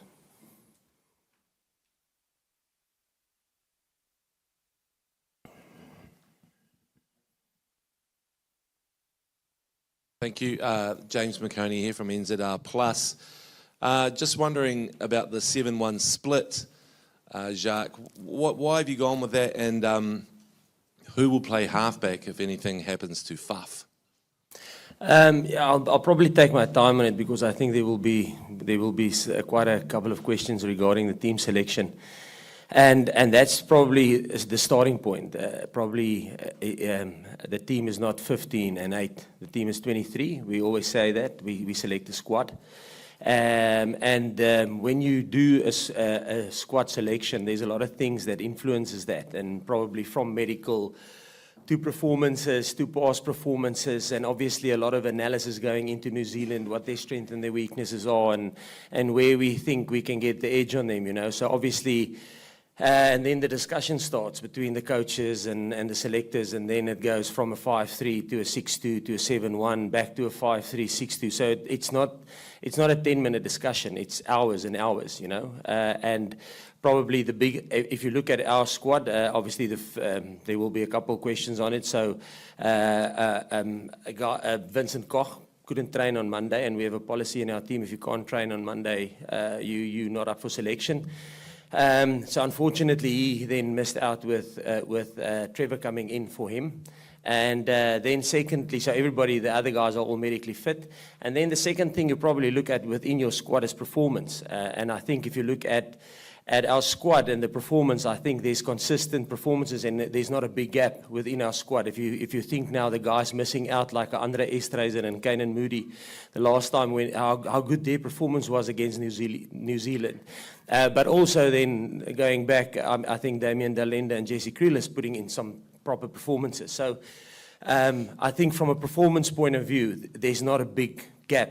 Okay, and then probably it will go to the next question will be the risk. So a lot of people say, listen, 5-3 has got there's less risk there. But let's say on a 5-3, if you lose 2 locks, obviously you had to prep one of your loose forwards to stand in as a lock. So I think in all teams, I think even if you go back to your quarterfinal, who played halfback when Aaron Smith went off? So Richie Mo'unga. So as coaches, you always mitigate risk by prepping other people for circumstances that will happen. So in our case, it will be Cheslin, and he's always been a guy. I mean, he played sweeper in sevens, you know, which is the equivalent to scrum off in the 15s code. So he's always been a guy that if we got a yellow card, he would be the standing halfback. And we've prepped him there for not just this week, but for a couple of weeks. So he will be the standing halfback, yeah. I see a television New Zealand. What does it mean personally to you to play a World Cup final against the All Blacks? Oh, we actually spoke about it yesterday. Yeah, it's huge. It's always big playing against the All Blacks, but to play it in a World Cup final when it's number 1 and 2 team in the world playing head-to-head, I don't think it's stuff that you can dream about because it doesn't happen often. I don't think it will happen in our lifetime again to have 2 teams like this. And we've prepared as hard as we can, and we know what to expect. Obviously, they might have some new things coming, but I think for a player to be playing in a game like this, I don't think it will ever get any bigger. So we're excited. We're looking forward to it. We know how good they are and how good they've been. You know, they a couple of months ago they were going through a tough patch, and that's how good of a team they are. That's how proud of they are of the team. They just turned it around quietly behind the scenes. They were doing their work, and now they're here. So I'm looking forward to it, and we've had to find our way too, you know, and the way that the coaches went the last year or so, we've played over maybe 50 players to try and find the best. Even the guys that are not here, I think they will be prepared to come and fill in this day. So I'm looking forward to Saturday. I don't think it will ever get bigger than this. Will probably be the biggest game of my life. And Jacques, can I just ask a quick one of you? Do you remember the 95 final, and or have you watched it recently? Yes, I remember it very well. Patches, I was a student, so I was probably a couple of beers strong. No, I was definitely. But I remember running in this after the victory. We were all in the streets in South Africa in Bloemfontein. I was at uni back then. And sorry, your other part? Oh, yes, I have. I have watched it recently, I would say probably a year ago, and the 95 one. And yes, it's amazing how the game has changed. I mean, I think there was, I can't remember, I think there was over 80 kicks in that game, and the scrums, there wasn't, the halfbacks could break off, the loose forwards could break off after the engagement. And the offside lines were at the 8-man's feet. So the amazing thing is how they got their kicks away. I thought, because the loose forwards, after they engaged, they were off. They didn't need to stay bound to the scrum, and then the back line was on the 8-man. So there wasn't 10 meters of space, and they played with a leather ball. And so it was that was quite amazing to see. Yeah. So now I watched it in terms of that, but. And there wasn't any lifting in the line out, so there's a lot of differences back then. The game has really changed a lot, and I think if you go back at that game, I think the ball in play was under 24 minutes. So there wasn't literally no rugby. It was just set piece after set piece after set piece. So yeah, I think the game is far better product now than it was back then. Not taking anything away, because that's just obviously there's a lot of technical stuff that comes into the game and a lot of money, and it became professional after that. Hi, Jacques, over here, corner. Morning. What is it about the All Blacks that you see 7-1 as the preferable option against them? I mean, I know it went well at Twickenham, but they were down to 14 men on that occasion. And also, just secondly, with 4 scrum halves in the squad, you've gone with just 1 in the final, which does seem like a luxury. And how did the other 3 take it? Look, I'm not going to go, obviously I'm not going to say what's their strengths and weaknesses. I think that would be stupid from me, but obviously, like I said, there's been a lot of analysis that gone into them, and that's hence we went with a squad of 23. I probably don't, I want to move away from the 7-1. It could have been a 6-2, a 5-3, doesn't matter. You select a team that you think can get a result on the day. So in terms of the 23 that we selected for a reason, and the reason is we believe that they can deliver and win us a World Cup back-to-back. And how did the other guys take it? Not only the scrum-offs. I mean, that's probably the strength of our team, is if you look at a guy like Marnie, I mean, and Kobus got us through a quarter-final against France. He got us through a semi-final against England, you know. But it's explained to the whole squad why we're going a specific route, and it's not for the individual. Remember, it's for South Africa, and even the selection that we do, we know. Look, there will be pressure on us if we don't deliver a result. It's always going to be like that. But with that at the back of our head, we know that this selection is for South Africa, and they take it like that. Listen, we believe, and after the explanations of why we did it the way, they know it's for South Africa. It's not for the person or the ego. You can't let that, and not that they have egos, but you can't think of the individual. You must think about South Africa and the Springboks. That's the most important. A question for both of you, please. I know you want to talk about the final, but Tom Currie and his family have been subjected to online abuse. I just wonder what you make of that, how that makes you feel. Yeah, it's definitely, especially for me, if it's a player, if it's a coach, if it's a referee, I obviously don't support that, and I obviously feel for him. And I have spoken to him. I sent him a message as soon as I saw that's going on, because it's somebody that I respect, that I've played with against for quite a while. And I've been through it too. I've been through it too. When we can take it as players, when it comes to us directly, it's fine. But when it comes to your family, it's totally different. And that's exactly what he said to me, that it's really hard when when the family is involved. So yeah, it's the one part of the game that we really don't enjoy. You know, we don't mind being criticized about how we play on the field and everything like that. You know, but when it comes personal, and you know, we've experienced it too. Kobo's family experienced it. They got death threats. You know, so we've been there. And as a rugby family, as much as we compete, we definitely do support each other when things like this. It doesn't matter whether you're opposition or not. So I feel for him and I feel for his family, and I hope, you know, obviously it stops, and I hope he was able to prepare as much as he could for the game that he's playing tomorrow. So I've let him know that we are supporting him and that we're thinking of him. I can't say anything better. I fully agree with Sia. Jacques, we looked at the weather, and you obviously have looked at the weather as well. A lot of rain today, a lot of rain tomorrow, and there's some rain on Saturday. How important is the kicking game going to be on Saturday? And given your team selection, other than Andre, who, not at the polls necessarily, but for your touch kicks, who will be the main kickers in the game? I think we've got a first of all, yes. I think there's a I think probably 60% chance that there will be rain either just before the game or in the game. So it's probably going to be wet like it was. And luckily for us, we had a semi-final where we were exposed to that. And so the kicking game will be important, like it is always in finals or in quarterfinals, semi-finals.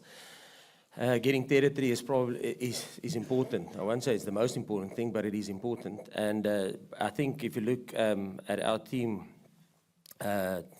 we've got numerous kickers. I don't actually think there's a guy that can't kick. In the back line. And I suppose there will be a couple of forwards that will put their hand up as well, if you look at them in the warm-ups. But no, I think if I look across our backline, I think there's not a guy that can't kick. If I just think a guy like Jesse put a nice little kick through the other day for Cheslin. So no, I think there's a couple of options there. Valen? Morning, Coach. Morning, Sia. For Coach, I just want to know if it's going to work in South Africa's favour, the fact that bar New Zealand, South Africa have faced off with the top 6 in the world during this tournament. New Zealand, on the other hand, just 2 of those top 6 nations. And then just for Sia, this year is the 200th anniversary of isiXhosa being a written language. How you feel as a sportsman singing in Nkosisikelele, Africa? In terms of, I think in the final, it's about the final. I don't think necessarily the past have got any bearing on what's going to happen on Saturday. Obviously, every quarterfinal, semi-final is tough, and you have to get past it for various reasons. That's why they call it test matches. Each test that you play has got specific tests that you have to pass to win the test, if I can put it like that. It's almost like an exam you write. And I think the only thing that's probably going to help is the fact that you stuck through, and the character that you build within the team going through tough matches. And that's probably the one thing we can fall back on, is that we were properly challenged in the games that the games that we've played, and we had to find a way. Like we had to find a way in the semi-final when we were 15-6 down with a scrum in our 22. You know, we had to find a way, and fair play to the players. They found a way, you know. And I think back at 2021, we lost our 100th test match against New Zealand. I think we were leading up to the 78th minute, and then Barrett kicked an incredible penalty from the left touchline to seal the game for them. It was a very tight game there. We lost against England at Twickenham in the 81st minute. We lost against Australia in Australia in the 82nd minute. So there's been a couple of games that we were leading, when the clock was within 2 minutes or over 80 minutes time, and we lost those games. So I think the learnings we took out of those games helped us in the quarterfinals, semi-finals, and in the last couple of games. Yeah, that's really special, and it's great for me, and obviously abantu abaninzi abathetha isiXhosa because siyaziqenya nge-language yethu, and to also like to hear it in the national anthem. I think it's amazing. I love our national anthem, you know, with different languages in it. We are a very diverse country, and we really do, I think most of the time, celebrate our diversity, as we do in this team as well. And I think the fact that, you know, I can come from the township and play rugby and also be able to sing the songs I used to sing in the township, that I take, where I don't forget where I come from. I'm able to express myself as the team. I think that's really amazing, you know, and it does a lot to us to also hear the Xhosa commentary when somebody, you know, a lot of people can't watch rugby because they can't afford, like, and then also they don't understand English. Now we can hear it in your own language. Sometimes in the radio, the people listen to the game. I think that's really beautiful because it's brought more people. It's invited another different kind of people to come and watch rugby and support. So I'm really proud that, you know, my language has been recognized, and yeah, we take full pride in that.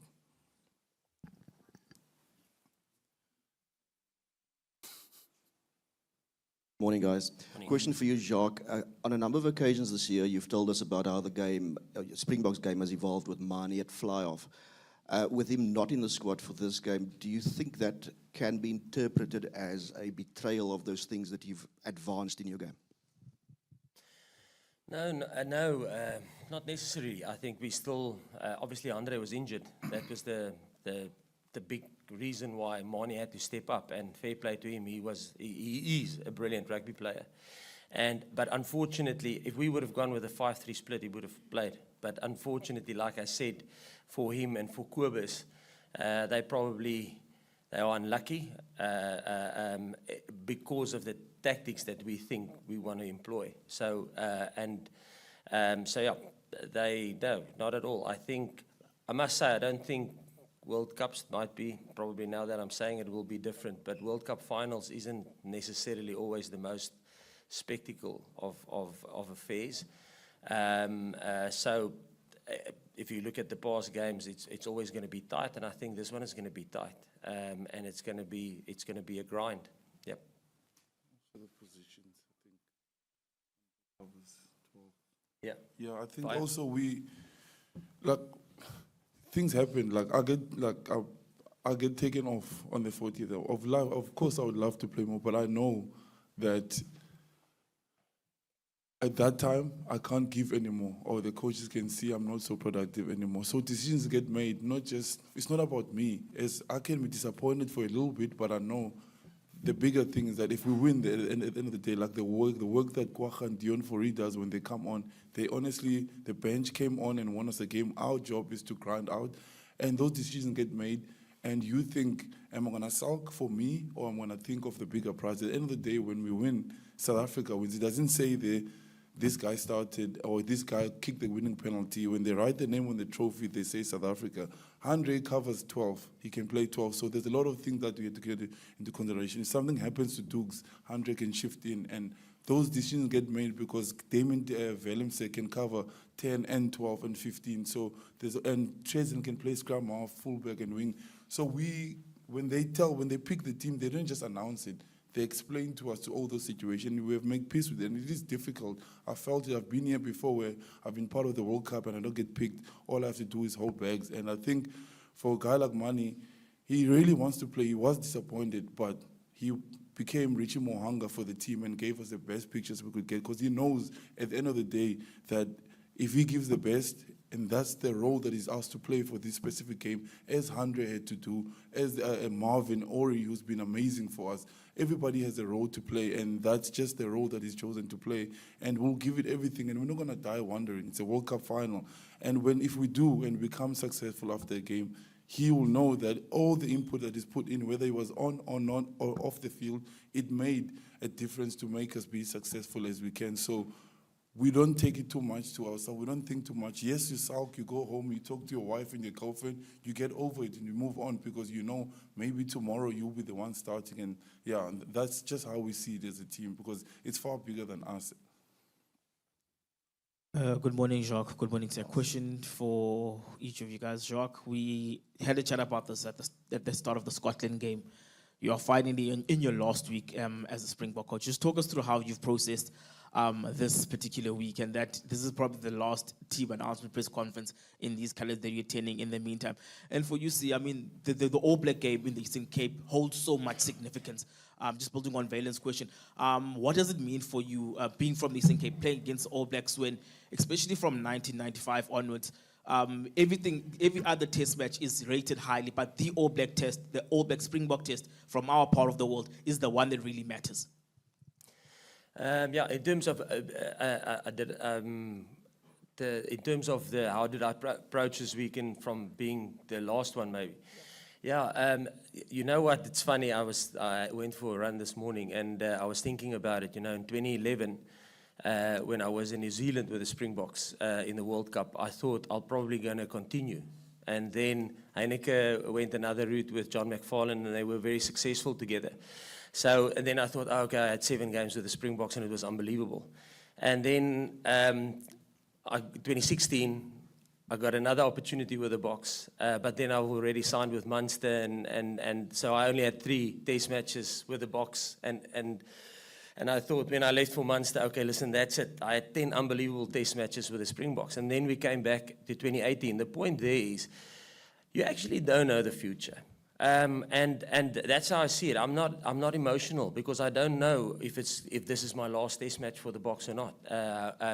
Because you can plan life as much as you want, but life has got its own way, and destiny has got its own way. So for me, I just focused on, I think, how you should approach the game. This is every day, any day can be your last day with a team. I just enjoyed every single minute of it, and just stay in the now, in the moment, and just enjoyed the players, because I think this group, like Sia said, this will probably never, no, not probably, this will never happen in our lifetime again. So rather thinking of maybe this might be the end, or it is the end or not, just stay in the moment and just enjoy it for what it is. It's probably the biggest occasion that we will ever be part of, and probably the biggest rugby game that there's ever been. 1 and 2 playing each other in a World Cup final. And whoever wins is going to be the first team to win, or country to win 4 World Cups. So it's massive. It's all to gain. So that was my approach. I just stayed in the moment, because I have been twice. I've been in positions where I thought this is the end. As I will never be here again. And look where we are now. Yeah. So that's how I approached it. Playing the All Blacks, I said earlier, it's always special. It's always a huge occasion. I mean, they've been one of the most successful teams in the world, and I think the game, obviously from '95, I think it's so special. I think I was 4 then. I didn't get to watch the game, but obviously seeing videos of it, and also the significance of the game is huge. I think it opened a lot of doors for me and many others, and I think it was an important game, not just for the Eastern Cape, I think for South Africa in general. It was a huge game, and that's why it's highly spoken about even this day. So it's going to be big regardless of what the previous game showed. It can't get bigger than this, and it will mean to South Africa a lot, as we've seen what's happening back at home. I'm sure you've seen all the videos that are coming through in the semi-finals, and it's just huge. I can't explain. I remember 2007 when I was standing in Sweden. I was talking to Eben on the field. I said the last time the Springboks played in a final in France, I was standing in a tavern in Sweden watching with people who don't know rugby. It's only because South Africa is playing that people just sat there and watched the game, and I never thought I would be here playing a final at the same place that I was watching John Smith lift the World Cup. So, this is the stuff that you don't dream about. Honestly, I would be lying if I said this was one of my dreams, to play in the World Cup final in France against the All Blacks.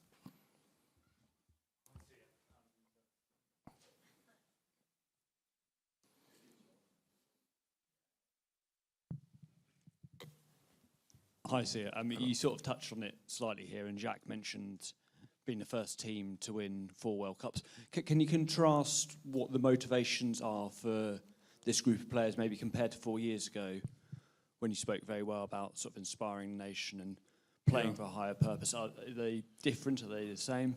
Yeah, I think 4 years ago, I think nobody probably would have expected us to be even in that position, because I think 2 years before we just been given 50 points, you know, against the All Blacks, and a lot of people kind of didn't give us a chance.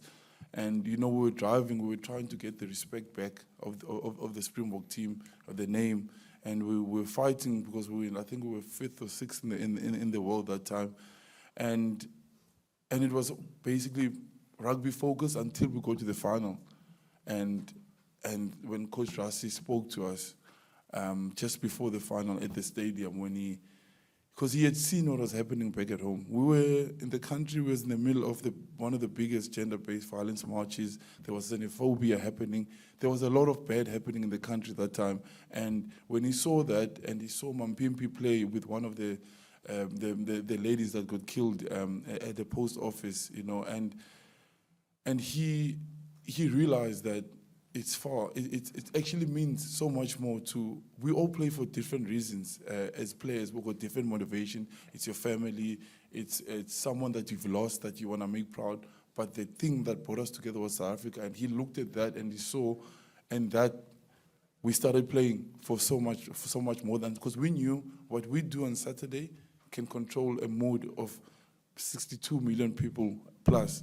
And then now, you know, we were able to achieve it then, and then now we see it each and every single day, and people tell us how they feel, and people send videos and tell us this is sometimes the only time they are happy about something is when we play. And also, for us, it's for someone that is in my position right now, where I was when I was a kid, for them to know, yes, that it's a season that they're going through. It's a tough time, but it is possible for them to get out of it. It's kids they'll come from farm areas that never thought it's possible, but now they see Peter Steph, you know, and it's guys that they see their life this way, that they want to go to this union. And a guy like Faf, he had to go to multiple unions. Cheslin had to leave South Africa to become a Springbok. So we represent all those kind of people, and that's what we focus on as a team, and that's our drive, and that's who we look to. You know, that's when you play or when you don't get selected, that you know it's for something far bigger than yourself. We'll take a last question on this top table, and then we'll bring in the players. Good morning, Sia. Good morning, Jack. Morning. This one is for you, Jack. You've been part of the EPD program before your time at the Springboks, and Rassi often says how important it was to him to be involved there. Can you just sum up what it was and how important it was for transformation? And is this Springboks team already capitalizing on it? Yeah, so for those who don't know, EPD programs is the early player development program. So before I joined the Springboks, I was the high performance manager at SA Rugby, and the EPD programs. Rassi was what was his title then? He was general manager of rugby, and I was the high performance manager underneath him, and so yeah, the guys that, how can I put it, Damian Willemse was an EPD2 program when I started coaching him at SA schools, R.G. Snyman, Mani Libok,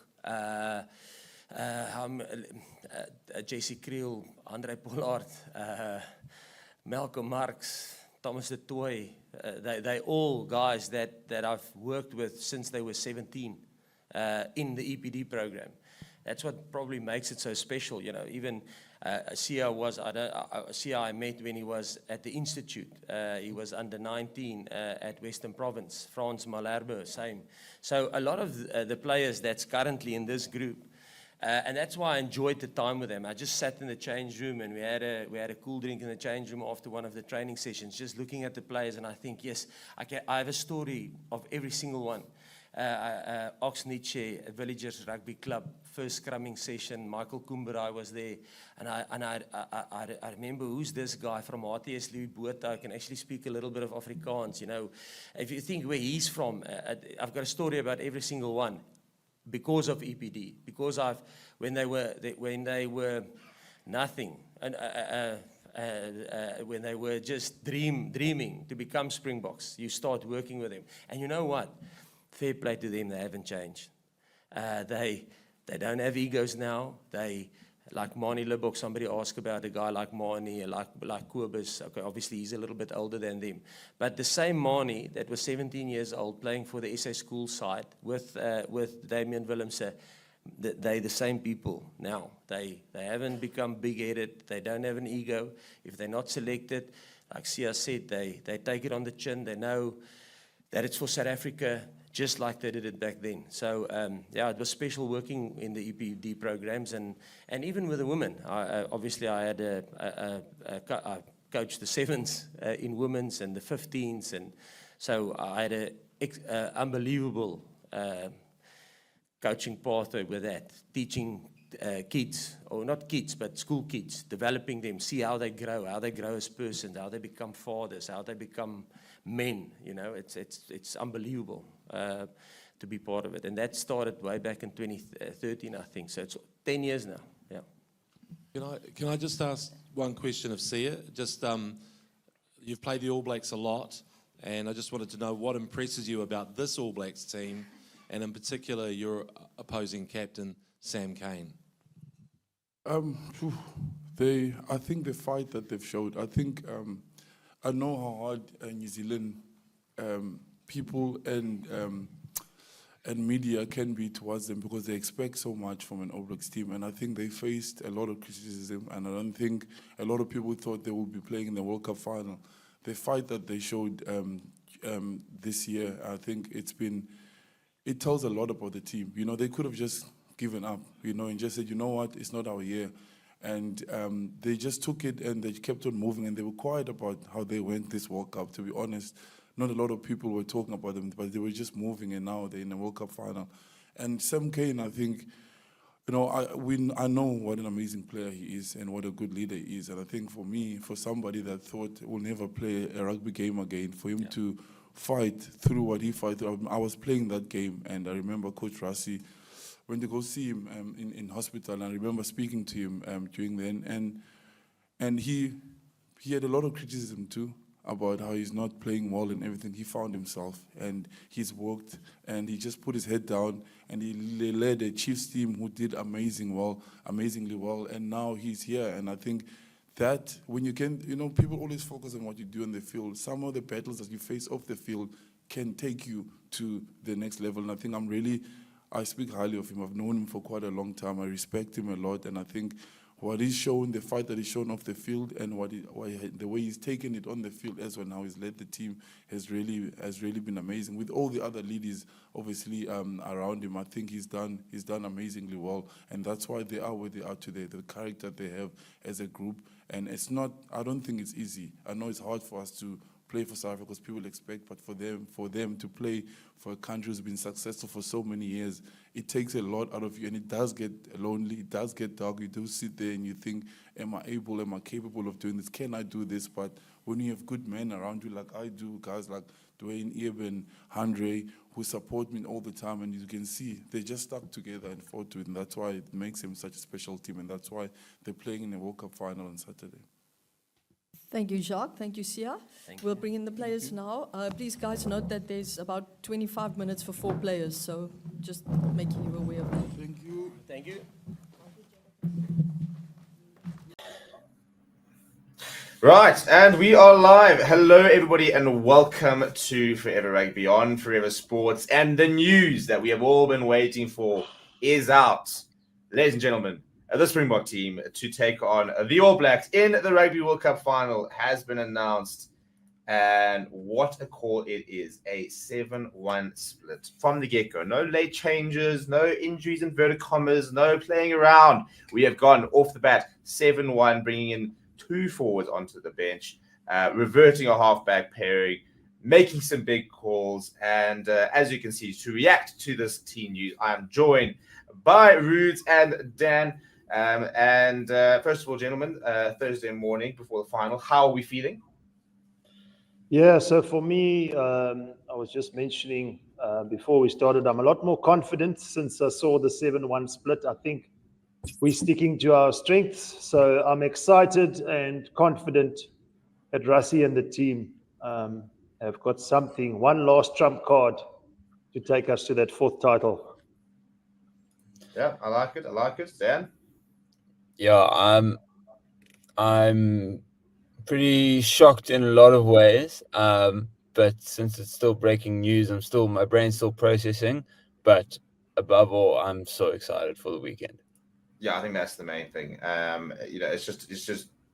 Yeah, I think a lot of people are like they're kind of processing what's happening, but also this is kind of like it's real now. It's been a weird build-up week, with the whole Bongi Manambi incident and stuff like that, and we've had a lot of sideshows. And all of a sudden, the team is named, and we're like, oh shit! Like, there's actually a World Cup final in 2 days' time. Like, we're here. We're gonna get the New Zealand team tonight, for example. So it's going to be a very interesting thing, right? So if you haven't seen the team, people, this is what it looks like, and very, very interesting calls being made there. So let's go through it, shall we? Before we sort of pick it apart and look at where the big calls have come and what we think of those big calls. So in terms of the pack, it is unchanged. It's Stephen Kitsoff, Bongi Manambi, France Verherber, Eben Etzebeth, Franco Marshall, the second row, Sia Khaleesi, Piers Depp, the toy, Dwayne Vermeulen. So it is a record-breaking, by the way, loose trio, because I think they equal the most capped loose trio of all time for the box. And unfortunately, they won't get to break it. A bit of a sideshow, but this is actually Dwayne Vermeulen's final game for the Springboks. Could actually be other players' final games as well. We don't know, but that is confirmed that it is doing well. Not confirmed, but he's basically said that he will be hanging up his boots. He just refuses to say it because he's worried about it changing the mentality. So an unchanged pack.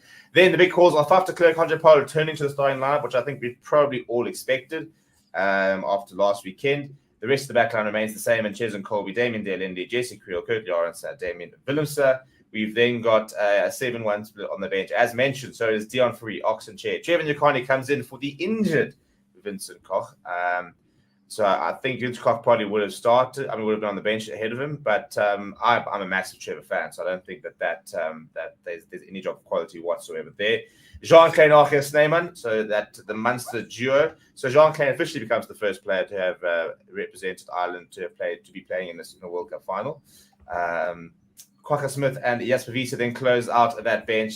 Billy Leroux, the only backline player on the bench, which in itself is a very interesting decision. Roots, talk us through. I'll give you the halfback pairing decision. Faf de Klerk, Andre Pollard. It was a decision that a lot of people expected, and maybe a decision that had to happen after last weekend's performances and looking at the winner this weekend. 100%. I think just taking a look at Faf de Klerk and Andre Pollard coming on in that second half against England, where we were seriously under the pump. A rather average England team rocked up and put us under severe pressure. And I just think the calm heads in terms of experience from Faf de Klerk and Andre Pollard was enough, especially keeping in mind, I'm sure the coaches would have had in mind, should they play the All Blacks in the final, that this 7-1 split would come on. And experience is definitely everything in the final. We saw Andre Pollard kick the winning kick. And I just think the understanding between the two of them is great. Yes, perhaps with Pollard there, we've lost a bit of the attacking prowess. But again, it's according to what the Springbok game plan is. And I think the Springbok game plan hasn't wavered. We might have done a 5-3, 6-2, 7-1. But I think for this final game, it's one last push, and the energy of the guys is going to be up. And it starts obviously up front, but then the 9 and 10 steering that ship, I think, gives a lot of South African fans a sense of calm at the moment. Yeah, I agree. I think that it's heartbreaking for Amani Libbok. It really is, in terms of he had to go through so much. He was a trials and tribulations, but a teaser of some of the news I'll put out for this is that some of the nominations for the World Rugby Awards have come through, and whilst Wani Libok might be sitting there feeling a bit sad about not being in the World Cup final, he has actually been nominated for the World Breakthrough Player of the Year, which is very cool for him. It is heartbreaking for him because I think it would have been really cool to have seen him after all the abuse, after all the doubt that they put into him to come into a World Cup final. But at the end of the day, it's horses for courses. There is no flower from the bench. It's not like he's somebody else who preferred over him.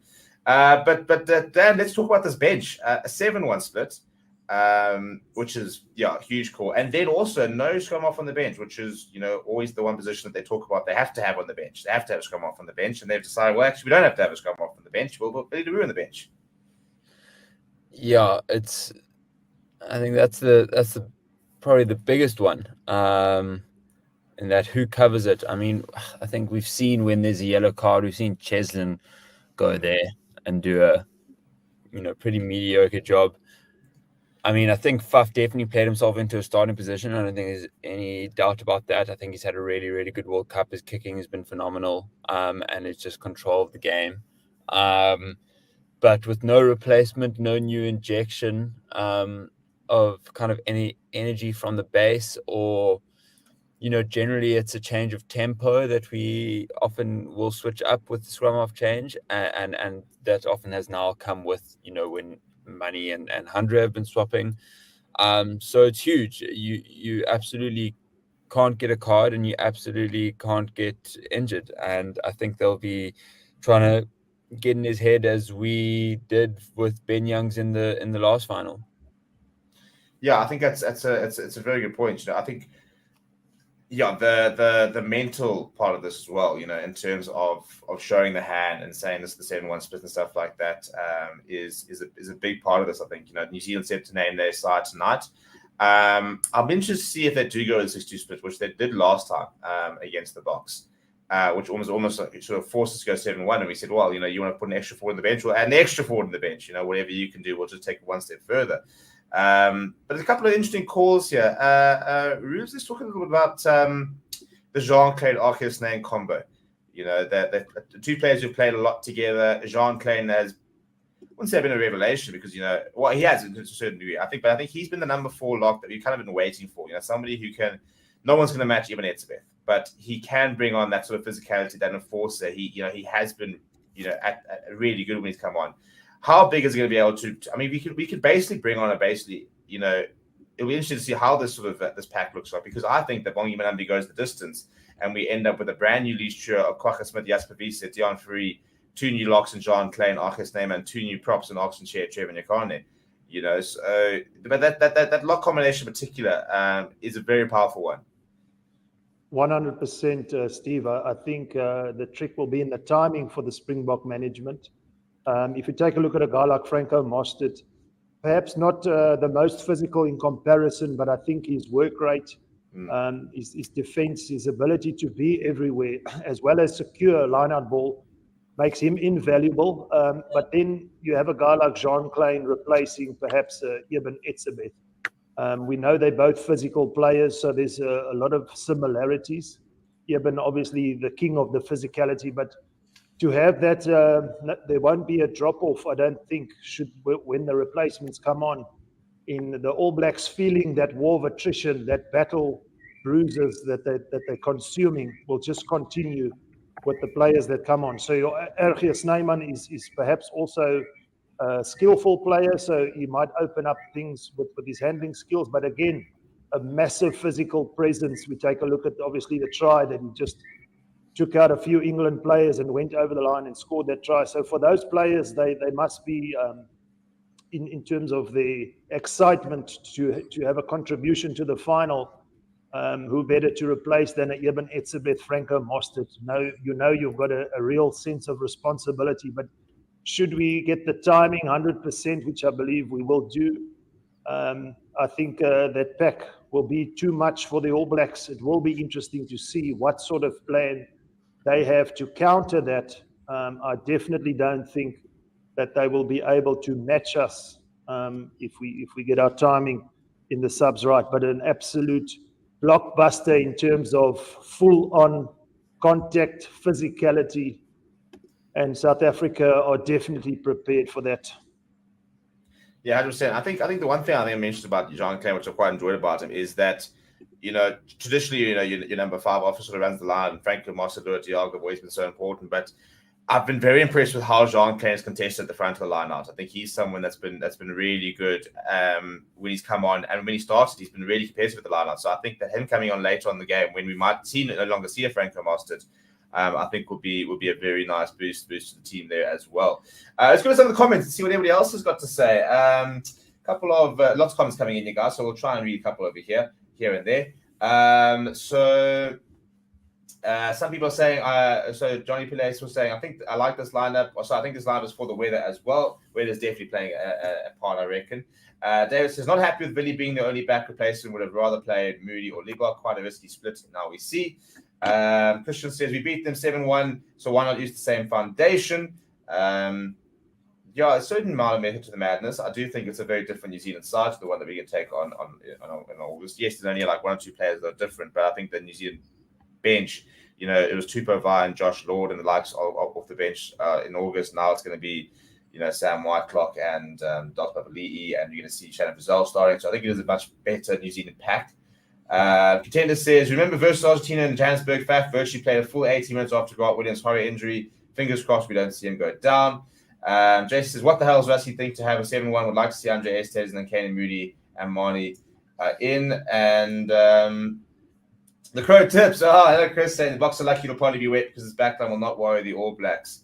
Look at him being a hater on my boy JC Creel. I reckon JC Creel scores this weekend. Let's talk about the risk factor, Dan. No reserve scrum half, for example, is obviously the big call that they're talking about. But I mean, more than that, we've got Damien Williams as an option at 10, Faf as an option as 10, for example. We've got a couple of other options at wing and stuff. But, obviously, with there only being a Billy who covers sort of fullback and wing, your Pollards, Fafs, and the centres are probably, your indispensable players really here. Jesse Creel, for example, for me now becomes more important than ever because Damien Delende, whilst he has played at 13, I'm not a massive fan of him at 13. I think it's a position that he needs a lot more time in to sort of adjust. How worried do we get? Are we? I mean, is this one of those games where every single time a backline player goes down, we start to sweat? Yeah, I mean, 7-1. It is to a degree a toss of the coin because you can't accommodate for the freak accident. That Grant Williams example is exactly right. Like crazy stuff happens on a rugby field. People are running and smashing each other and people get injured. And I mean, this Bok team, or this, particularly the last year, it's been in the building in the lead up to it, is just versatility, right? How many different ways can you contribute to this team? Cool. If you're a specialist, that's unbelievable, but not everyone is Malcolm Marx, and you need to be able to, do a multitude of things, fit in a multitude of positions, to be able to kind of count yourself worthy. And I mean, I'm particularly interested in the Dion Fourie at 16. Even he even wore the number 16 last week, but played as a flank. Like, is that even just a psychological game not to put him as a 20, for example, and well, I suppose he is technically the hooker replacement, providing Mongi Manambi goes down. Right. So you have to have a hooker replacement, and he is him. But I mean, can Bongi play 80 minutes is a massive question that's on my mind. Well, 80 minutes again for me is the big thing. So obviously, he went 80 last week. Exactly. Yeah. I mean, since Marx has left in like the second week of the World Cup, he's been carrying so much slack. I mean, he deserves as big of a holiday as anyone here. But yeah, just to go back to your question, I think there's a lot of places that we can be exposed, but if nothing abnormal happens on the night, I think this is an incredibly dominant team. So, barring the abnormal activity, I think it's incredibly strong, and I can see this forward pack coming on and dominating. Yeah, I think you make such a good point there in terms of you can't plan for the freak accidents, you can't plan for those sort of things, So, yes, you can have contingencies, but it's high risk, high reward. I think to a certain degree as well. We talked about how the players were tired last week.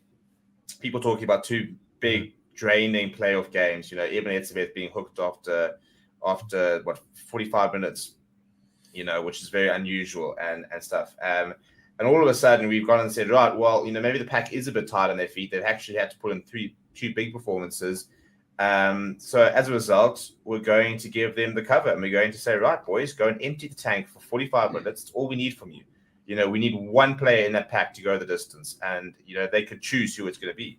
You know, they could literally, I mean, they could Peter Troy could go the distance, and Dion Free could replace Bongi Banambi. We could see, you know, a Franco Mosses do the distance and swap to flank, for example. You know, it's options for pretty much everyone bar the props ready to go the full 80 if they need to. So I suppose, you know, Roos, from a coaching point of view, you're now dealing with a team which are fatigued. You know, there's no doubt there will be a certain amount of fatigue, but you can also sit there on the day and monitor and say, right, this guy's actually 100%, he's actually coping really well. He can go the distance, and we can actually almost plan around, okay, cool, whoever's coping the best from a fitness perspective and an energy perspective, we can back him. But everybody else, go and empty the tank, and as soon as that tank is empty, we've got options to bring you off. Because yeah, realistically, I mean, the last couple of games, the forwards, I think, have looked a bit drained, but the backline players, especially last week, weren't as involved. So not to say that they're not going to be tired, but we've seen more fatigue in the pack.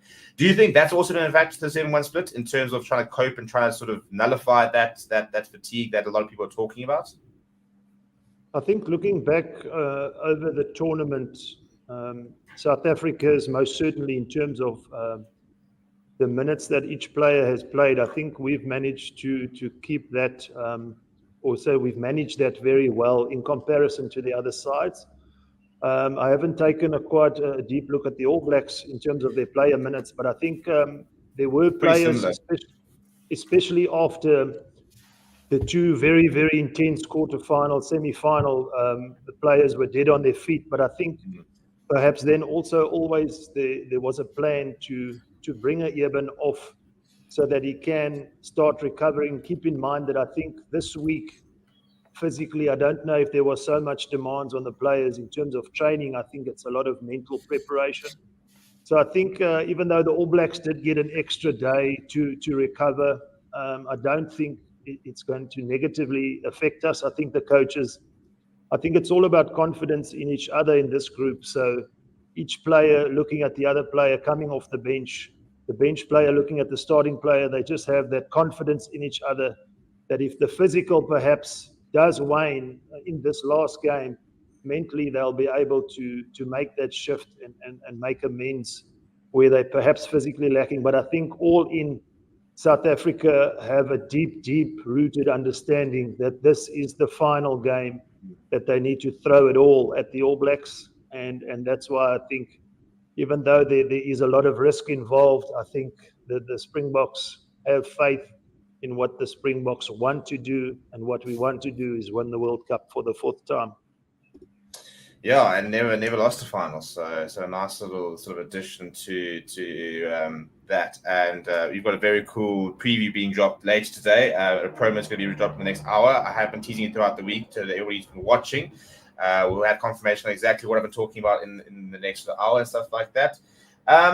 So in terms of, I mean, looking at this, in terms of, I wanted to talk about a specific player, Dan, and that's Trevor Nyakane, who played in 2019 against New Zealand, and in this first scrum, his calf blew out basically, and that was his World Cup, and he was flown back for the final, but he played like half of rugby, and it was like the most heartbreaking thing for somebody who had to like really go back to the drawing board. He'd worked himself into being a proper tight-head, loose-head option, worked his way back into full fitness, got himself back to that squad, and then got injured. He is coming in for the injured Vincent Koch, but what a turnaround for somebody who missed the entire 2019 Rugby World Cup to now be playing in a final. He's somebody who's had to adapt a lot in his career. But I mean, how special a moment is this for him? You know, when you think of what he went through in 2019 to now, him and Jesse Creel as well. Jesse Creel missing the majority of the 2019 World Cup, and then now both getting involved in the final. Yeah, two incredible redemption arcs. Yeah, I'm so stoked for Trevor. I'm a massive Trevor fan. I think he is absolutely rock solid. Not that I think Vincent Koch is any less good or brought less. Obviously, he did two massive shifts, France and England, when it couldn't have been more necessary. and it's a real pity that he is injured. But fresh Trevor, having not played, I think he's not going to want it. No one on the pitch is going to want him more than him. He is going to come out absolutely firing, not only because he has been dropped for the last 2 games, but because of that redemption arc that you spoke about, and we've seen what he did against the British and Irish Lions, like single-handedly dominating that scrum and winning enough penalties for us to kind of get saved out of some horror positions, much like Ox did. And just between those two, I mean, you're really, really going to be tough contesting. And I mean, a lot has been spoken of the redemption of also the All Black scrum. So it's going to be real stiff competition. I don't think it's going to be a case of, let's say, the lack of quality that unfortunately Carl Sinclair and Ellis Genge were compared to Coles and Marler last weekend, because that was just a significant drop off and everyone could see that. But incredibly happy for him, and I think I think the Bok team's better with him in it. Yeah, I like that. Let's talk about the New Zealand side a bit here. I do think that from a starting point of view, I do think that their starting front row is top quality. I think Ethan de Groot, Tyler Lomax have proven that. Tamati Williams and Fletcher Newell expected to be named as the replacement props later. Roots, 2 young props, 2 very exciting props. I mean, Tamati Williams, especially in the youth loose, is one to watch. But I mean, you think with the 7-1 split, you think with the power, that's got to be an area which I think that they must be targeting later on in the game. I think they must be looking and they're saying, 20 minutes to go, brand new pack on, Oxenshire. I'll say it very comfortably, the best scrummager in world rugby right now. He's proven that in the last couple of weeks. On 4, I don't think there's anyone who's been more distracted than him during the World Cup. That must be a big tactic for the Boks to sit there and say, right, with 15 minutes to go, we back Oxenshire and Trevor Nyakane there to obliterate that front row and to win us those penalties in the last stages. Yes, Steve, I agree with you 100%. I just hope that Ox decides to eat a couple of chocolate cakes before Saturday's final, just to get that extra last percentage of power. But I also think for the guys that are starting on our side, Kitsoff and Frans Malherbe, I don't think South Africa's going with the mindset necessarily that we're going to wait until the 60th minute and then we're going to unleash our scrum. I think Stephen Kitsoff and Frans Malherbe will have a specific job to also put that intimidation factor into the All Blacks, that they feel what the scrum feels like starting off. And then second half, the All Blacks will have their own realization that it's only going to get better for the Springboks and worse for them when Ox comes on, just because of the freshness. But I think for Kitsoff, there's been a little bit of criticism. He's been the talk has been that he's been rather average, but I think it's just Oxenshire that's exploded in this World Cup with that massive scrum that got us the penalty. But don't throw out Kitsoff and Malherbe. I think in terms of it's a final game, they're old dogs when it comes to this sort of thing. They've been here before, and I think as much as the All Blacks have definitely got a scrum that will contend with us, I think we're going to well them up front initially and then unleash with that bomb squad front row that will just obliterate the All Blacks, because I don't think, as much as Fletcher Newell and the Tamati Williams definitely imposing people, but it's a confidence thing as well, and we just want to know, or we want the fans to know that I think South Africa is confident. I mean, who calls a mark inside their own 22 and then calls for a scrum? I don't know if I've ever seen it before. So it's those sort of things that the All Blacks are going to be aware of. I saw, I think it was Matt Williams, one of the other pundits on another channel, was talking about the scrum. Why do teams now scrum for a penalty? That is our strong point. That is what we want to do. And I think the scrum is most certainly the place for all shapes and sizes. And we will scrum for a penalty if we're doing so legally. And there's no problem with that, just because you don't have the pack that we have. Don't hate on us. You go do you, boo. Yeah, no, look, he's been rightfully, I think, taken apart in cross social media and stuff like that. At the end of the day, every single team is going to going to back their strength. I mean, this is the World Cup final. You know, people talking about, oh, this is going to be a boring game, and I could not give a flying continental what the game looks like on Saturday. If we just literally crash it up 45 times, you know, to try and find us points, and that wins us a World Cup, then we do that. As I said, you know, the whole growing the game and stuff like that, we can worry about that in every other single match. This is a World Cup final. And, you know, that's what Dan Bigger last year said, you know, when he was asked about, oh, Dan, what do you think about the boring rugby? And he says, well, hell, boring rugby's won them a World Cup, has won them a British National Alliance. So I think I'll take a bit of boring rugby if it gets me those sort of results. So, yeah, I think that's a very good point. And yeah, you know, play to your strengths. So it's a high-risk, high-reward strategy. And we were treated to enough good rugby in those quarterfinals as well. Yeah. You know, I think we maxed out.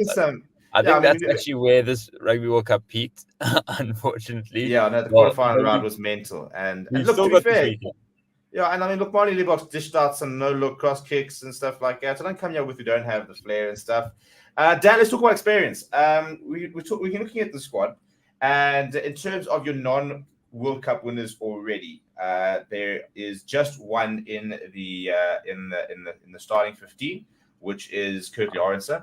Off the bench, the players who were involved in 2019 are Deon Fourie, Jean Klein, although he's actually in a second World Cup, and then Jasper Wiese. So if you look at that, Jasper Wiese, Deon Fourie, Currie Arendse, and Ox, yeah. So all players who are the inexperienced ones in inverted commas, but you've got Deon Fourie who's at the end of his career. He's been through everything. Ox and Chair, you know, it is sort of mid-20s, not in an inexperienced play. Even Currie Arendse has been around the block for it. It doesn't feel like it, but he's about 26, 27 years old. He's probably the least experienced player. Jasper Wiese is on the back of 2 proper Premiership seasons, going into the peak of his powers. It's not a young team, but how much do you think that experience is going to be so important? You know, experience wins us World Cups. We saw, you know, Dwayne Smith putting out a man-of-the-match performance in the 2019 World Cup. And we've gone and said, when it comes down to those moments, sometimes the experience stands up. And I think that's what we've backed. Do you agree with that? A lot of people calling for Kane and Moody, for example. And I'm not worried about Kane and Moody. I think Kane and Moody's going to play 100 tests for the Box. But it's just in terms of this experience, how much the experience is going to be vital come Saturday? Yeah, huge. And you can see it in the way that they select their teams. There is, you don't want to call it conservative because it can be just actually put as smart. You know, if you continue winning and you naming your experienced team, then it's smart. But if you lose, it's conservative. They've resorted to what is known and who has got the credentials. And as you mentioned, all but 4 players in a starting 23 won the last World Cup, and not just won the last World Cup, but you know, at least 80% of these were playing in that game, like not just on the bench, and then have made their way through onto, you know, the starting. These were the guys, you know. It's not like they're not really too many big names that we're missing from that last World Cup win, and they understand that pressure. They know essentially how to get it done. And you mentioned no one cares how we play on the weekend. It's a World Cup final. And just to echo on that, when has a South African-New Zealand game ever been boring? Like, it's the correct. 2 greatest rugby nations ever. It's going to be fireworks. These guys throw themselves at each other. They break bones like with one another, which is also worrying with the 7-1. But the experience at the end of the day, the level-headedness, the ball's going to be wet. It's going to be horrible conditions to play in. It's going to be a scrap. Like, they're going to want to, you know, be explosive and, you know, bring in the Talaias and the Will Jordans, and we're going to say, okay, well, we're going to bomb you and we're going to chase down Will Jordan with Eben Etzebeth. How's he going to love that? So, like, that technical know-how and what you get up to in the trenches, like, these guys have done it and they know how to do it. And we've done what we feel like we've stolen victories at times, you know, like England. That was a heist, complete heist. Like, and that's what I think experience can give you, is that level-headedness, just to be able to absorb the moment. Even Villy coming on, I think I was going to say, do you think, how much do you think that has backed Villy conversation? Because I said, you know, he might not have had the best game last weekend, but you can't deny he's a vocal player and he is a common presence. All the coaches and the players say, they said that in clutch moments, I mean, for example, that scrum off the mark, he was the one that said, no, like, stop being stupid. Don't even think about taking it. Where's Bongi? Scrum. You guys have got this dominance. Yes, just yeah. calm down, stop it, go for the scrum. Yeah. We you know, because you guys are going to get the penalty. Yeah, no, 100%. And like, you can see why on paper you'd want Kane and Moody, right? Because he can play fullback, wing, and outside. You know, put him anywhere. He's so much more versatile. He fits that mold better. But there's just that extra little bit that he's, I think, going to bring from a mental point of view in the final. That I think, as you said, I think has probably rightfully got his name on the start on the 23. Yeah, no, I think it's an interesting decision all around, and one of the many interesting decisions. Roots, just very quickly, in terms of this loose trio, let's just have a word on them. Dwayne Vermeulen playing his final game for the Boks. Maybe we actually haven't had time to take a step back and appreciate just actually how iconic this loose trio is. You know, the Seakley, the Pieter-Steph, the Dwayne Vermeulen. I mean, we're talking about one of our best ever captains in Seakley, arguably our greatest captain, you know, one of our, and up there with it. We're talking about Pieter-Steph du Toit, World Player of the Year, one of our best flanks of all time, and then Dwayne Vermeulen, who should have played 100 tests for the Boks. You know, he won't. He'll end up on, I think this will be his 76th game, but I mean, what a player. So just you know, try and sum up how special this loose trio is, and maybe sort of, yeah, how much we're going to miss them moving forward, because they've just been unbelievable. Yeah, absolutely, Steve. I think since the 2019 World Cup final, we've really been spoiled as South Africans to have these three players still playing together. I think the balance between Kolisi, Steph du Toit, and Vermeulen is spot on. If you take a look at Kolisi, how he's just risen above as a captain, as an individual, as a rugby player, he's bursting at the seams now. And then we have the ever-presence of Pieter-Steph du Toit, who some years back was still playing lock. He moved to blindside flank, and South Africa has never looked back since, because he's just much like a Franco Mostert. He's just an engine. He's involved. The pick and goes from the base of the ruck, catching up, beg your pardon, the pillars of the opposition teams. And then Dwayne Vermeulen is just this physical presence, who also has the suave of skill as well when he needs to offload. We take a look back to the 2015 semi-final with that backhanded pass to Farida Priya from the base of the scrum, those sort of things. But just the three of them, I think, to say they're peaking now, it's almost a little bit unfortunate that we won't get to see them play together endlessly for another 4 years, because it's just been amazing. Dwayne Vermeulen obviously will be retiring after this World Cup. But I think, again, just coming back to it, the balance, Kolisi is on the ball, he's tackling hard, he's leading by example, and then you have the physical presence and the engine of Pieter-Steph du Toit, as well as the covering at 8 of Dwayne Vermeulen, who just bashes over opponents at times. We've seen in that number 8 jersey. So for me and as South African fans, it's bittersweet in a way, because it's wonderful that they get to do it all over again. But knowing that it's coming to an end, we want to make sure that we get over the line and remember them for possibly the greatest loose trio in Springbok history. Yeah, it's going to be a very interesting game from that perspective on many different fronts this weekend. I mean, it's the last time we'll see Sam Whitelock, you know, the most capped All Black of all time. Aaron Smith, who for me still is up there with top 3 best scrum halves of all time. You know, and yeah, there's just so many players. I mean, we don't know what's going to happen. I mean, Dion Free, for example, you know, will not be involved in the Boks next year. I think that's pretty settled. But I mean, we don't know how much longer are we going to see a BOYLESPORTS? How much longer are we going to see a Seakley? You know, how much longer, because, you know, with the move to France. So this could be the end for a few players, you know, and on both teams. And I think that just adds so much to the occasion in terms of that desperation to go on top. You know, somebody was, you know, they asked Ian Foster, well, what more can Sam Whitelock do? He's now the most capped All Black of all time. He's the most capped All Black at the World Cup. He's won 2 World Cups. You know, what other records can he break? And Ian Foster said, well, he can become the first player to win 3 World Cups. You know, so it's amazing how many sideshow or sort of side sideshows there are, and exactly other additional narratives there are to this game. That's just going to, really sort of pump up the occasion. We're going to start wrapping up, and I just want to talk a little bit about, our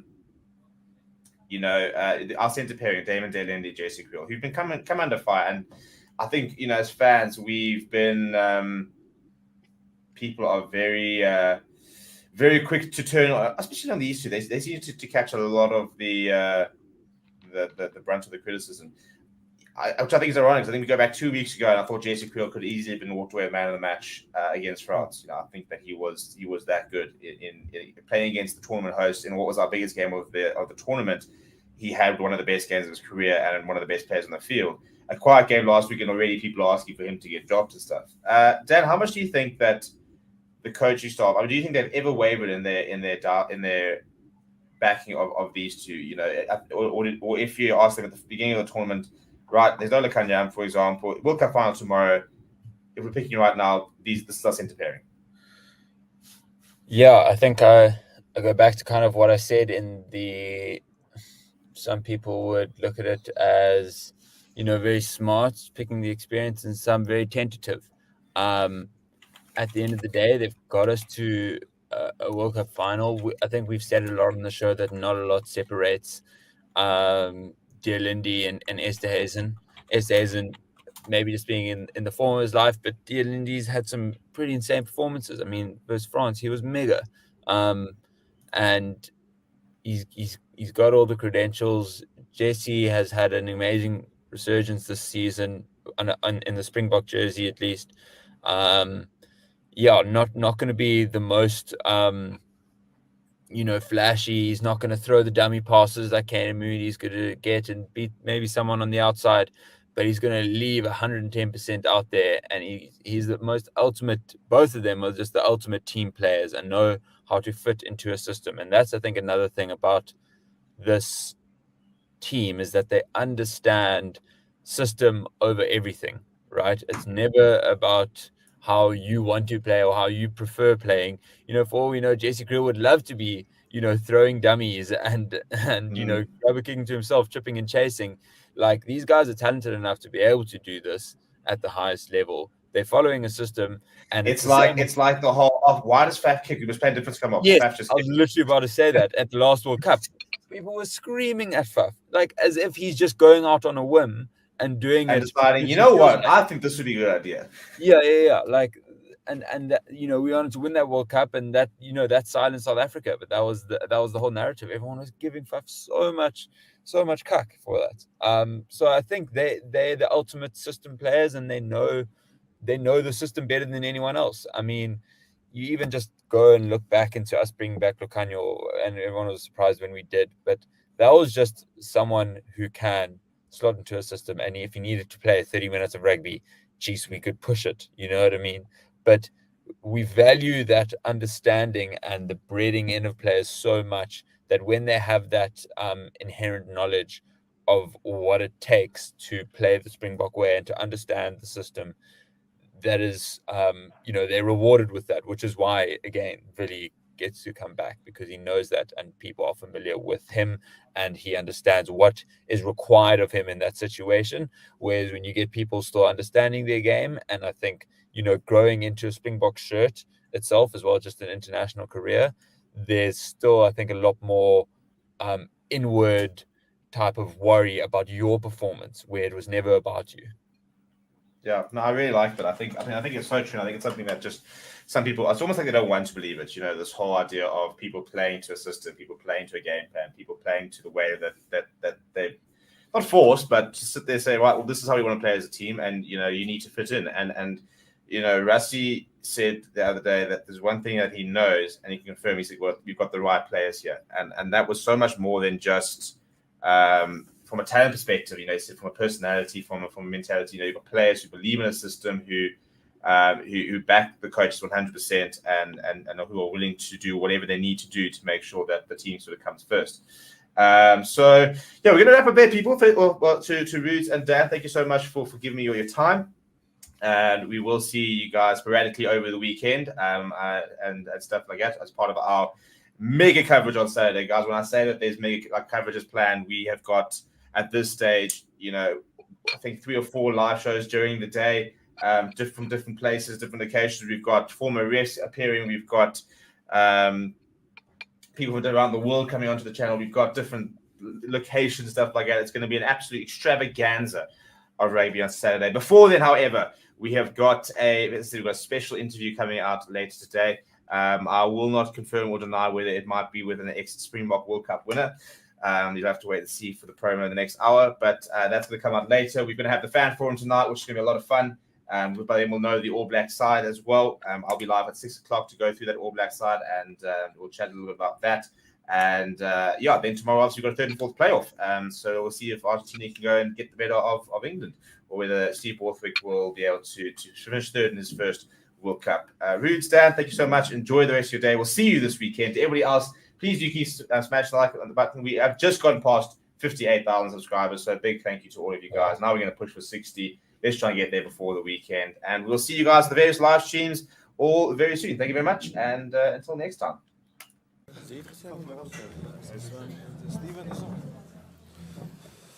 Morning.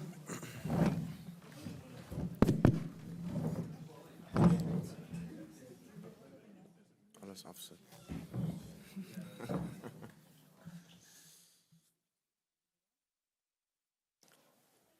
Okay, ladies and gentlemen, so we've got Jesse Creel, Faf de Klerk, Damian Willemse, and Steven Kitsoff. Please raise your hands for questions, and then we can get going with this section of the news conference.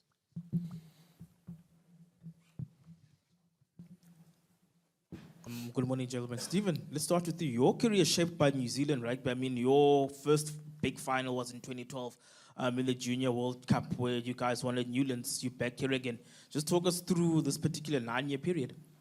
Or 11 years, if I may say. My math is a bit off. Yeah. Good morning, everyone.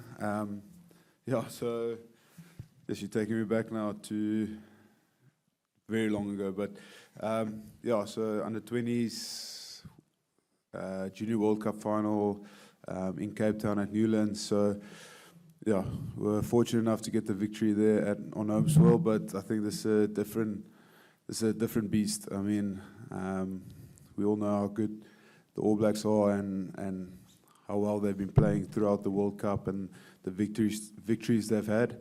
So I think going through all the years, and I mean, starting my international career in 2016, struggled to get a victory over the All Blacks until 2018, and then from there was very 50-50. So yeah, I think this weekend's going to be an exciting one. It's going to be a different one. It's going to be a massive game, historical game. So yeah, really looking forward to it, and I think the pressure is going to be immense, but I think the atmosphere and the game itself is going to be incredible.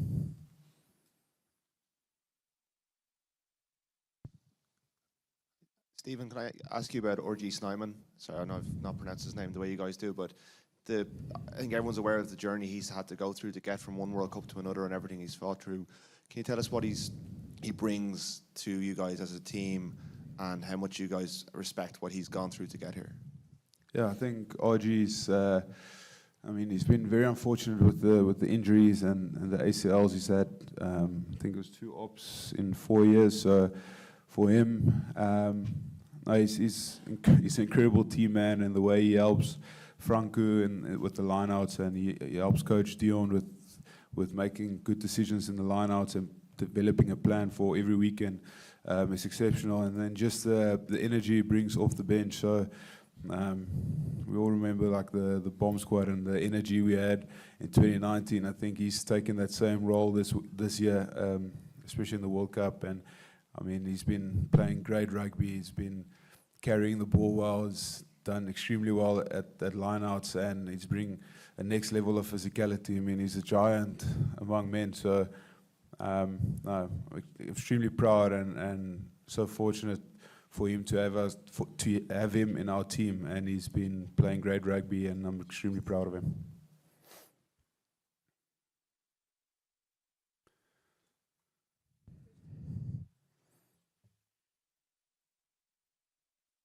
Hey, JC, this one is for you.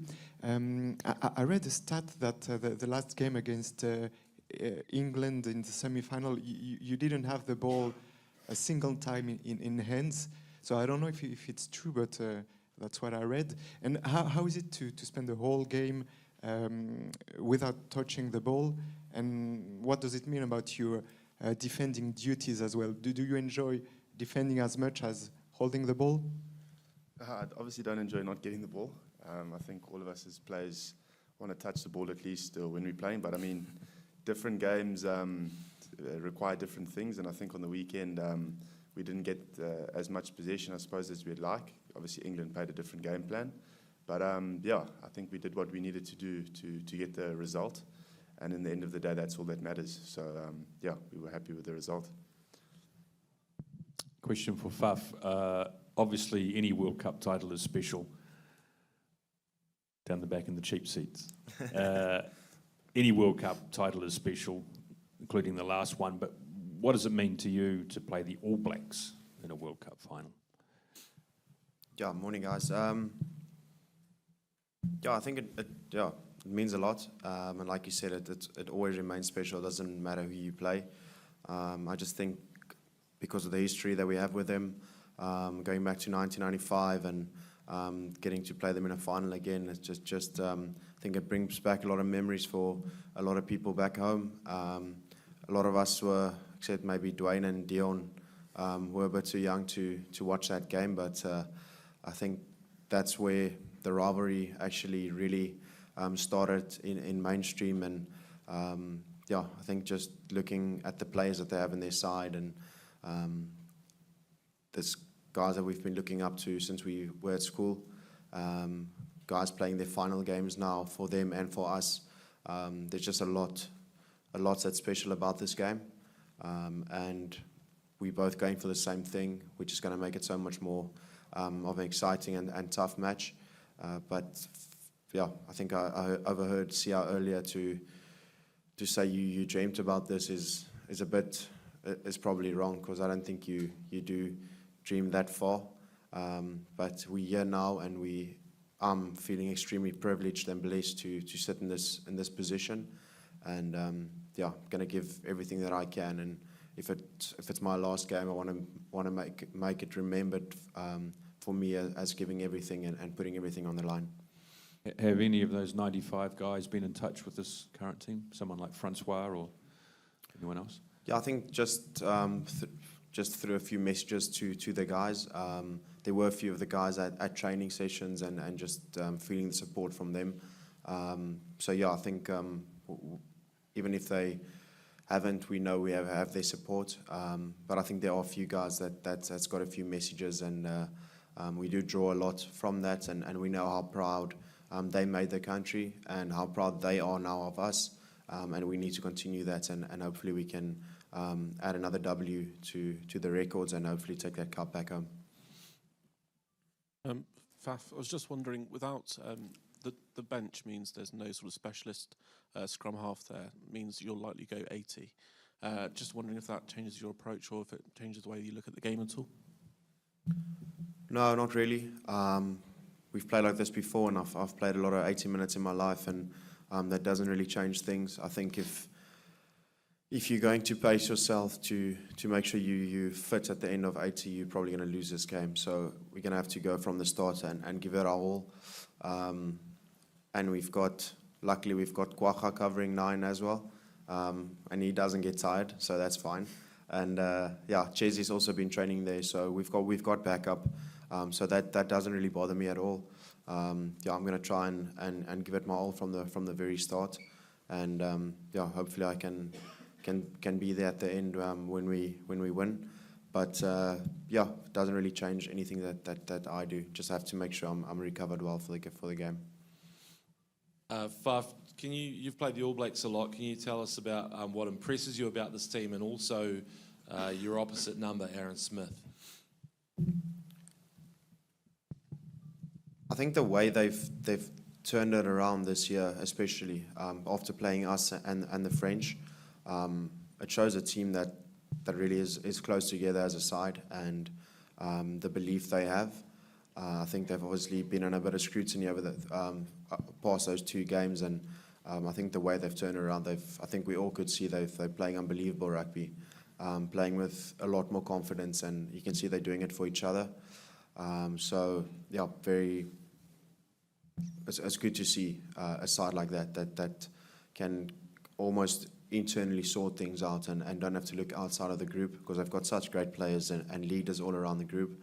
And I think Aaron Smith is one of the biggest guys for that. I think is the gel for that team, not just on the field with the way he chats and plays, but off the field, sharing his experiences, and obviously also sometimes going through tough times and getting through that and sharing that experience that he has with what he's been through in his career. And yeah, played him quite a bit and played the New Zealand side, and he's just seems to have always been there as far as I can remember. And he's been a great player for New Zealand, and one of the guys that I've looked up to building my career as well. He's always been one of the best nines in the world continuously every single year, and that's a sign of a great player. And I think I'm lucky enough to hopefully get a few more hit out against him in Japan. So it's going to be exciting to have him over.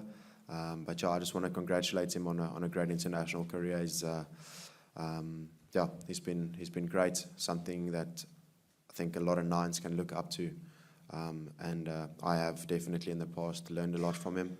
And but hopefully I can get one over him this game. Damien, Jacques was just talking about how far back he goes with a lot of the players, and he mentioned that he coached you at a very young age as well as a lot of the other guys. Can you just maybe talk about the influence that he's had on you as a player, as a coach, what kind of coach he is, and the kind of influence he brings in a big week like this? Yeah, I think obviously Coach Jacques and myself go back since school days, and it's been a real privilege and honor to play for him and under him. As I said, obviously he's been massive in my career, especially in my test career. He's the one with Coach Rassi who's given me a shot at the international scene. I'm really grateful for the opportunities, and then obviously the rest of the coaching staff who's made sure that I can develop my skills each and every week. And I'm just really blessed and grateful for the opportunity that he's given me to kickstart my international career. And today I'm here, hopefully in the World Cup final. It's been massive for me. Faf, hi. What makes this rivalry so special for you, and is it the biggest in rugby? I was funny enough just thinking of that question before you asked it. And I don't know really why, but I think it for me personally, doesn't get bigger than this. If you look what's at stake, and getting the 4th title, going back to back, I can't really answer that, to be perfectly honest. It's probably just the feeling that you have inside, and I think you all can feel it, and I think people and supporters can feel it. It's special and very privileged to be just in this situation. There's not a lot of people that can come after us and have this feeling and have this situation to be in. I think it's spectacular. I'm looking forward to it so much. And like I said, that there's a lot more to play for than just that cup. We're doing it for a lot of different reasons. But going up against this side in a final, trying to go back to back, it's pretty special. I can't explain it. It's more a feeling, and I think you're going to see some unbelievable rugby on the weekend.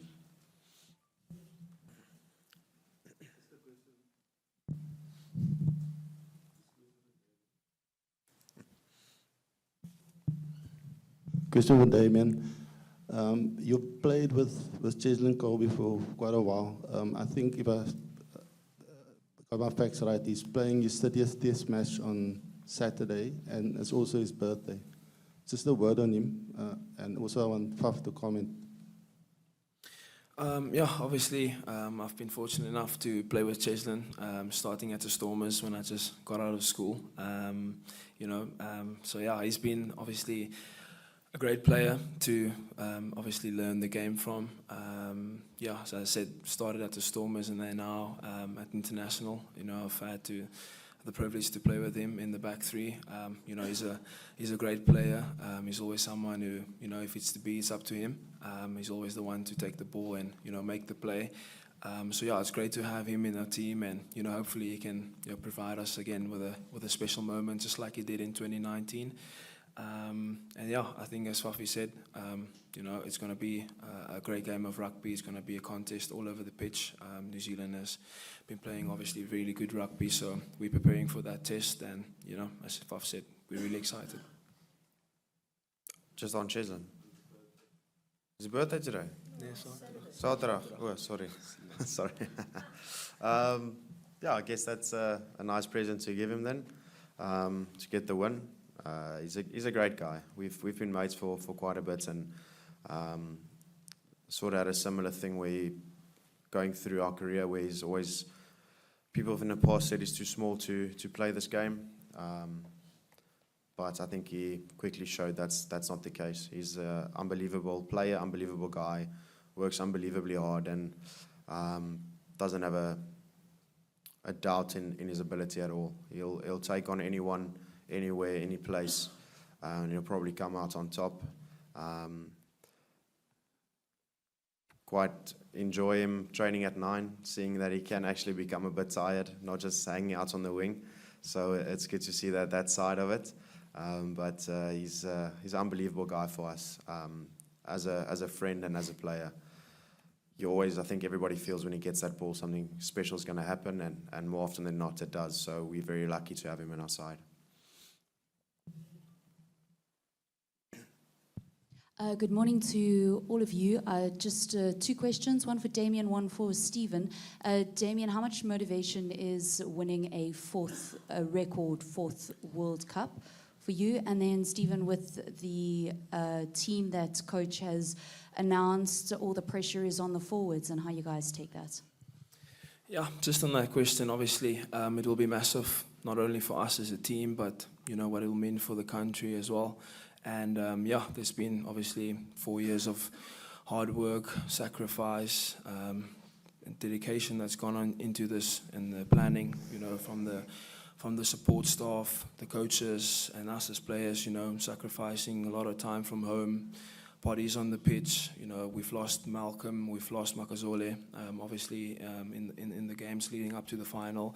So we are doing it for them as well, and as I said, for everyone back home. So, you know, it's really special. But in saying that, you know, we are coming up against a great side in the All Blacks, and, you know, they're not going to obviously make it easy. They also want the cup, and, you know, as you said, it'll be the 4th for whoever wins on Saturday. So it's going to be a massive contest, and, you know, we've been preparing for that. And I think the pressure that we've got in the quarters, in the semi-final, you know, have set us up nicely for the final. So, yeah, we're looking forward to it, and, yeah, it's going to be hard there.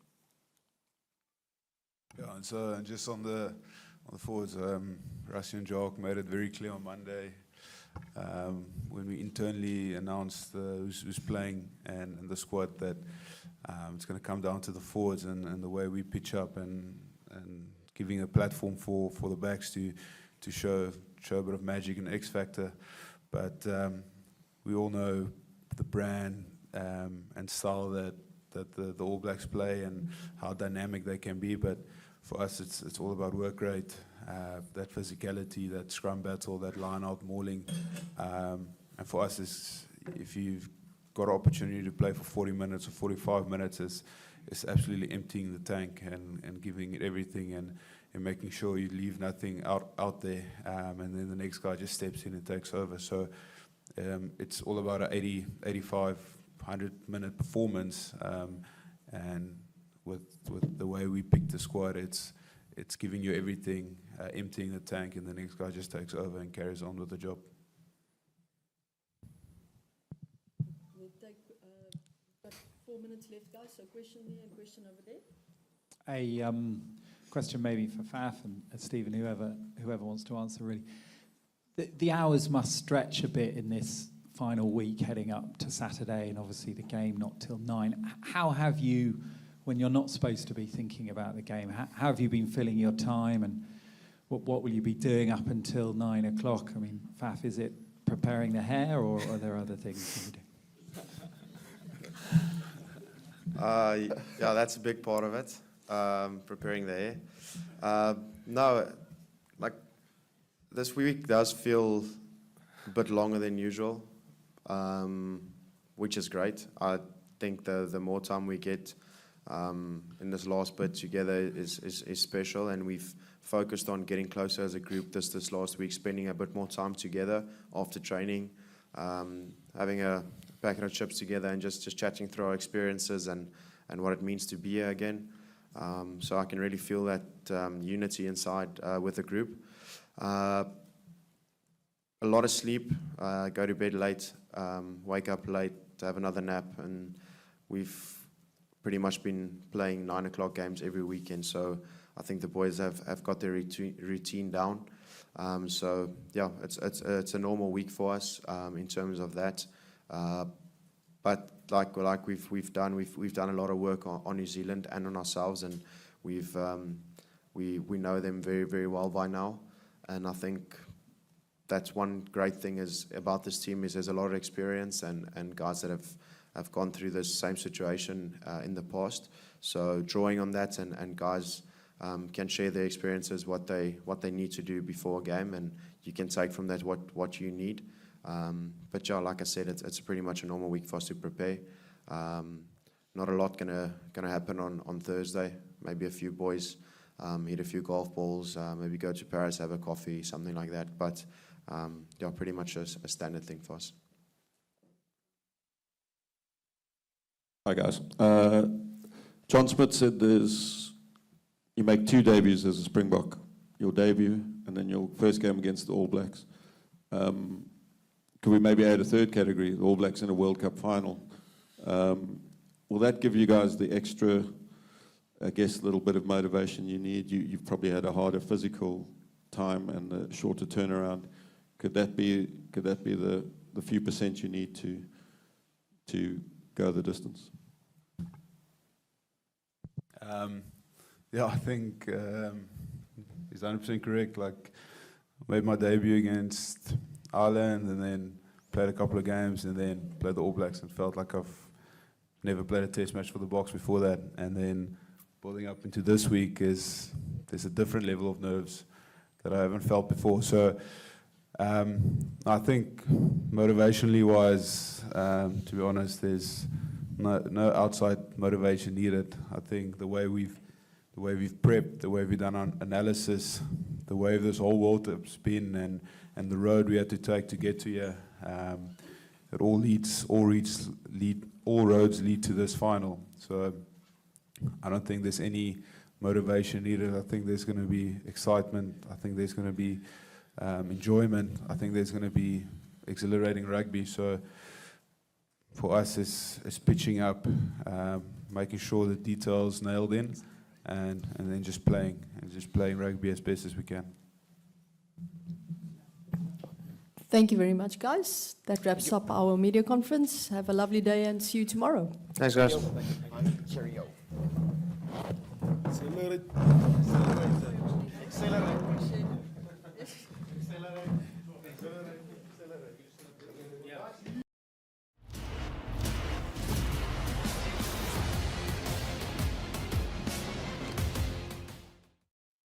Hello and welcome to Forever Rugby on Forever Sports, and some breaking news. The World Rugby Awards nominees are in, and it is stacked with some South Africans, which is really good to see. Obviously, you kind of expect it given the fact that we are in the World Cup final this weekend, but not always the case, you know. And I do think that a lot of the winners of the awards could actually be influenced by this weekend. You know, I do think that often it tends to happen when you win the World Cup, you often tend to get, for example, the awards that go with it, such as the Coach of the Year, Player of the Year and stuff.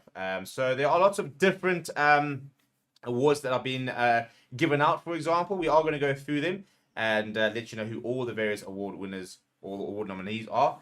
This will take place on Sunday, by the way, the day after the World Cup final. We will have the World Rugby Awards. It will be live and free on Rugby Pass TV, so you'll be able to watch the entire award ceremony and see who's going to win who. Before I tell you exactly who the nominations are, please do smash a like on the video. Please do subscribe to the channel as well. Right, so some of the categories include the following. The World Rugby Women's and Men's Sevens Player of the Year, the International Rugby Player Men's Try of the Year, the Coach of the Year, the Men's 15th Breakthrough Player of the Year, the Men's 15th Player of the Year, and other categories. And by the way, the reason there aren't a lot of women's awards in this is because there's going to be a separate category for the Women's Breakthrough Player of the Year, Women's Coach of the Year, and stuff like that. So, yeah, that is still going to be determined at a later date. And then other awards that will be handed out on Sunday will include the Vernon Pugh Award for Distinguished Service, the International Rugby Player Special Merit Award, the Rugby for All Award, the World Rugby Referee Award, the World Rugby Men's 15th Dream Team of the Year. And then after that, there will be a Women's Awards, which will be the Women's 15th Player of the Year, the Women's 15th Dream Team of the Year, the Breakthrough Player of the Year, and the Try of the Year. Let's get into this, shall we? So we'll start with the World Rugby Women's Sevens Player of the Year. And the players that have been nominated are as follows. It is Michaela Blade from New Zealand, Madison Levy from Australia, Tyler Nathan Wong from New Zealand, and Ripia Ulanusiao from Fiji. The men's sevens players of the year, no South Africans, which is probably one of the first actually. When was the last time we didn't get a South African nominated for sevens player of the year? Shows you that our Blitzbox team is just not quite where it needs to be. The nominations are Leroy Carter, Rodrigo Isco from Argentina, Marcus Moneta from Argentina, and Akula Rokolisa from New Zealand. But one of the more fun awards and one of the really cool ones, and it's always quite contentious, are the men's try of the year. So these are the nominations for the men's try of the year. Duran van der Merwe for his try against England in February. Damien Penaud for his try against Ireland in February as well. Hugo Keenan for his try against France on the 11th of February. And then Vinaya Habossi for his try against Georgia on the 1st of October. It was a phenomenal try there. So very interested to see what those, and I might even do a reaction video for those tries. Let's get into the big ones, hey? The three big ones: the Coach of the Year, the Breakthrough Player of the Year, and the Player of the Year. And there are 3 South Africans nominated across the various categories. The World Rugby Coach of the Year nominations are as follows: Andy Farrell from Ireland, Ian Foster from New Zealand, Simon Raului from Fiji, as well as Jacques Ninaba from South Africa. In terms of the press release here, it says Ian Foster and Jacques Ninaba have led their respective teams to the Rugby World Cup 2023 final and would like nothing more than to bow out of their roles with a record 4th Webb Ellis Cup lifted for their nations. Andy Farrell has taken Ireland to the top of the World Rugby men's rankings, but his side fell short once again at the quarter-final hurdle. Simon Raului, meanwhile, stepped in as Fiji coach in February and had an instant impact on the players, who not only reached a first Rugby World Cup quarter-final for 16 years, but also a first win over Australia for 69 years. The breakthrough players of the year: Louis Biabari from France, Moni Liba from South Africa. What a moment for him. You know, people underestimating, whether he's an international player, whether he should be playing Test rugby, whether he's good enough. He is not going to be involved in the final at this stage unless it's a late injury. He has not been named in the side. He has been named as part of the World Breakthrough Player of the Year. He's been named next to Mark Taylor as well as to Marty Williams from New Zealand. So, yeah, 20-year-old Louis Biabari, he's been a sensational. I don't think Tamati Williams is really in with a shout here. For me, my early pick would probably be Biabari or Mark Taylor. It almost always goes to a wing because they come through and really established teams and they score lots of tries. So. Yeah, I think that one of those two will probably win that. And then your World Player of the Year nominations are as follows: Bandiaki from Ireland, Antoine Dupont from France, Eben Etzebeth from South Africa, and Ardy Sevier from New Zealand. I think this purely hinges on Saturday. I think this is a 2-horse race between Eben Etzebeth and Ardy Sevier, and I think whoever wins on Saturday will have. I think if South Africa wins, I think Eben Etzebeth walks away with this award, and I think if New Zealand wins, I think Ardy Sevier walks away with this award. A lot of people said they're saying, why is DuPont nominated? Remembering that this is obviously a lot bigger than the World Cup. We had a phenomenal 6 Nations. So I don't mind him being nominated. I think he is probably the best player in the world. Bandiaki had an absolutely sensational World Cup. I don't know if there is a World Cup player of the tournament, but it is him. Eben Etzebeth is just Mr. Solid, isn't he? He just never has an off day. It's been phenomenal. Clutch moments, for example. you don't often see a lock winning the World Player of the Year. We've seen Brady Retallick win it, for example, but often, your scrum halves, you're looking at scrum halves, back rows, centers, so I think Artie Severe's with a very good shot. And again, I do think a lot of us will hinge on the result on Saturday. So those are the nominations. We will be covering the awards and we'll let you know who's won what and when they do. So let me know what you think and who your award winners would be down in the comments below. Please do smash like on the video. Please do subscribe to the channel as well. Thank you very much for watching. My name is Stephen.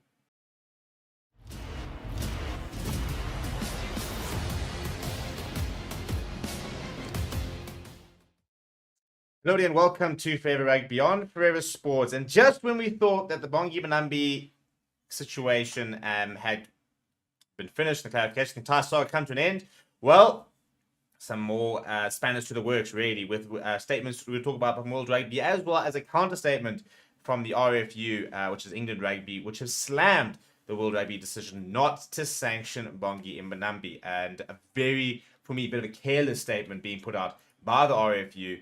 And yeah, it's a very, very muddy scenario, and I think it's a very, as I said, I think it's a careless statement by the RFU. So we're going to go through both statements, and we'll talk a little bit about what we know and what we don't know, and what the situation is. Let's start with the World Rugby statement, which says World Rugby has undertaken a review of allegations made by England's Tom Currie in relation to the use of discriminatory language by South Africa's Mbongeni Mbonambi.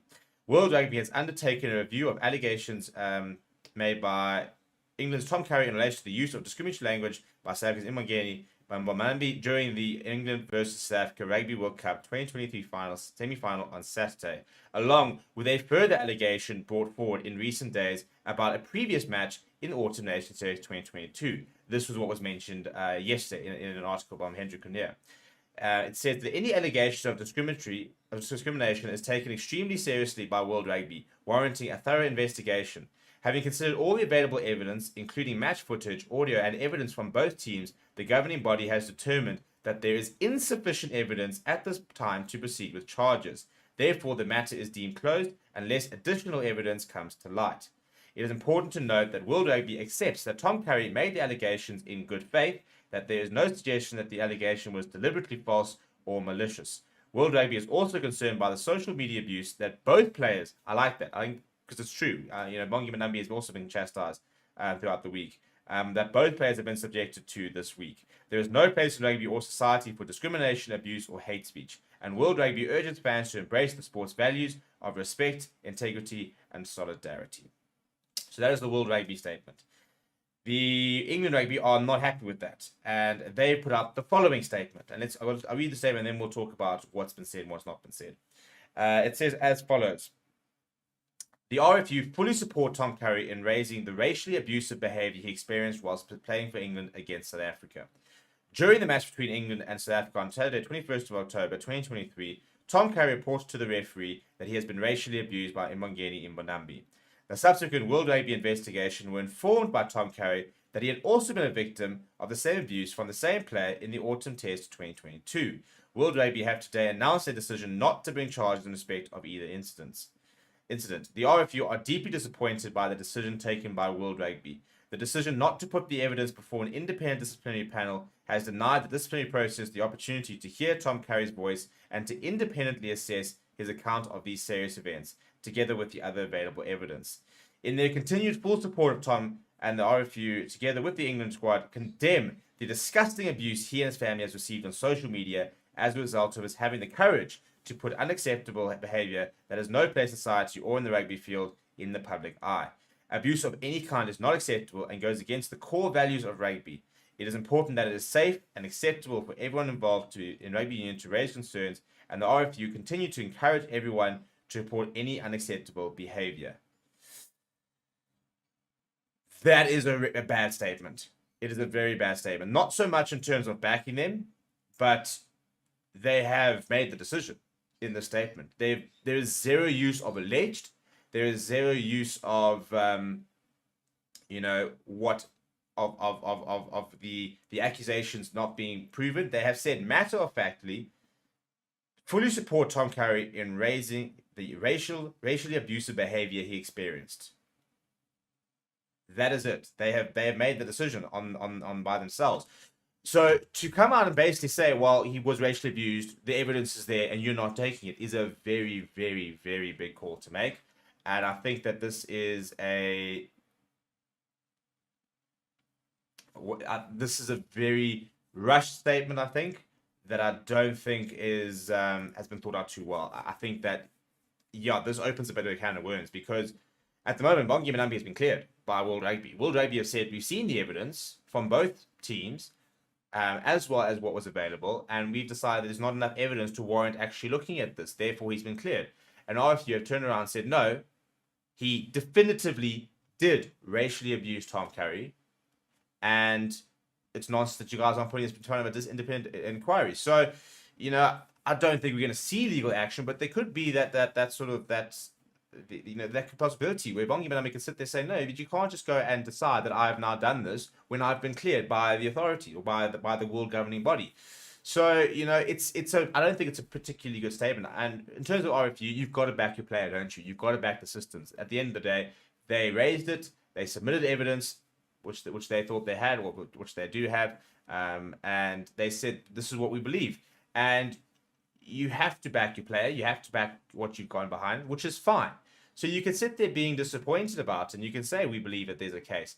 But to matter-of-factly say that this happened point blank, when World Rugby have come out and said, well, we actually don't think it did happen, or there's not enough evidence to say that it did happen, is very dangerous. And I don't think it's been particularly well thought out. So it's frustrating because, we thought an hour ago that this matter had been put to bed, and now it's not the case.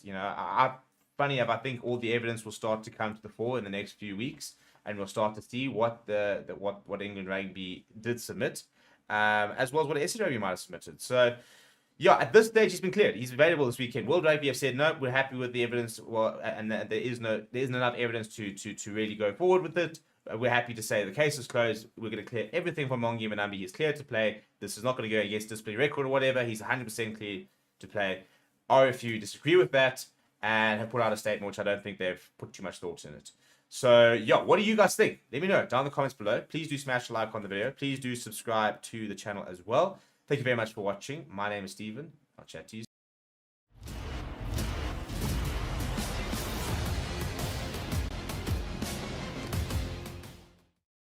Hello and welcome to Forever Rugby on Forever Sports. Breaking news.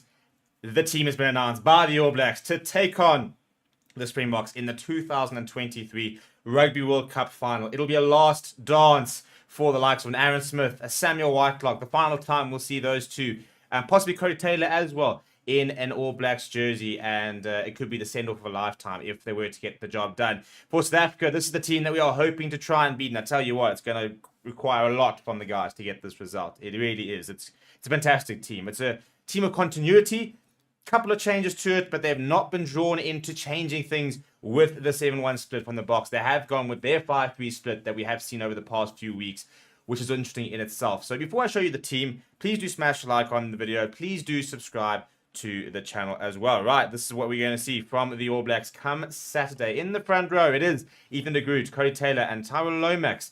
Brody Retallick returns to the starting lineup in place of Sam Whitelock, who drops to the bench. He will partner Scott Barrett in that second row. We'll then see Shannon Brazil, Sam Cane, Artie Severe as the loose trio. Shannon Brazil was a notable absentee the last time these two teams took each other on, and I think that's going to make a huge difference. I think he is a point of difference for the All Blacks, and I think that he'll provide a lot of energy and a lot of physicality on Saturday. It's an unchanged backline of Aaron Smith and Richie Mo'unga. There was rumours that Richie Mo'unga had picked up an injury in training. Not the case. He will start next to Aaron Smith, who will close the curtain on his All Blacks career this weekend. He's been still playing at the top of his game, really. I think he's probably been the scrum half of the tournament. The two wings, Mark Telea and Will Jordan. Will Jordan looking to break the Rugby World Cup try scoring record. He would have done it last week had Mo'unga actually made that final pass, but he'll be desperate to get over that white line this weekend. In the centres, Geordie Barrett next to Rico Awani. Bowden Barrett at full back. Off the bench, it is Tamasoni Takawao, who was a late change to the team last week and I thought played very well. Tamati Williams and then Nepo Laolala has come into the side ahead of Fletcher-Newell, which I think is probably the right call. I think the box must have been dreaming of them naming Fletcher-Newell, which is no criticism to him, but he's just such a young and still relatively inexperienced at tight end. And he's going to go up against, the Oxen Cherry. He's just absolutely destroying anything in front of him. So I do think that the experience of Laulala is a much better shot. Then Samuel Whitelock, Dalton Papali'i, Finley Christie, Damien McKenzie, and Tong Leonard Brown in that 5-3 split. It's a good side. It's interesting that I wondered about a 6-2 split from them. They haven't done it this tournament, but you sort of think if there was one time to do it to try and counteract the effects of the 7-1 split, this would be the time. They haven't been drawn into this. And I suppose I think it's the right decision from them. Stick to what you're good at. You don't want to just continuously respond to your opposition. I think the Boks have done that to a certain degree as well. They've said, right, this is what we believe we need to beat the All Blacks. And this is what we believe is our best side. Go and beat it. And the All Blacks said, fine, you're going to go that way. We're going to go a different route. We're going to sit there and try and maybe starve the forwards of possession, try and make the field as wide as possible, and use our incredibly potent backline, the likes of Will Jordan, Rico Wani, Mark Talea, David McKenzie off the bench, these X-factor players. But they've got to get that ascendancy up front. So the Pack has got a big job to do on Saturday. I think the scrum battle is going to be very interesting. I do think as a reserve, the reserve bench for South Africa should be able to really get stuck into the All Black scrum in the last stages of the game. But again, if you start badly and the All Blacks start really well and they build a lead and they're well in front of you by the time you get to 30 minutes, it kind of nullifies the impact that your bench can bring. So very interesting sort of matchups, very different types of team setups, really. And I think Ruud said this morning in the reaction, that battle of attrition is going to be very interesting. I do think that a lot of these players have found form at the right times. I think Sam Cane, for example, is back and playing some of his best rugby over the last few weeks. Will Jordan scoring tries for fun. Geordie Barrett for me has been a standout for them for a while. Mark Talea after that sort of disciplinary incident back in the side. So it's a great All Black side. It's two great sides. I think that's the main thing we can take away from this. So much excitement in this weekend. And you look at these two teams and you think, oh my goodness, there's just world-class talent littered amongst them. There's World Cup winners on both sides. You've got a Bowden Barrett won a World Cup, Aaron Smith, Sam Whitelock's trying to become the first player ever to win 3 World Cups. That is the potential legacy he could leave with on Saturday. So there's so many different sort of narratives in across this game. But I want to know what you think about this team down in the comments below. Please do smash a like on the video. Please do subscribe to the channel as well. Thank you very much for watching. My name is Steve. I'll chat to you soon.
Okay, team, who'd like to go first question? Hopefully someone close to me, hands up.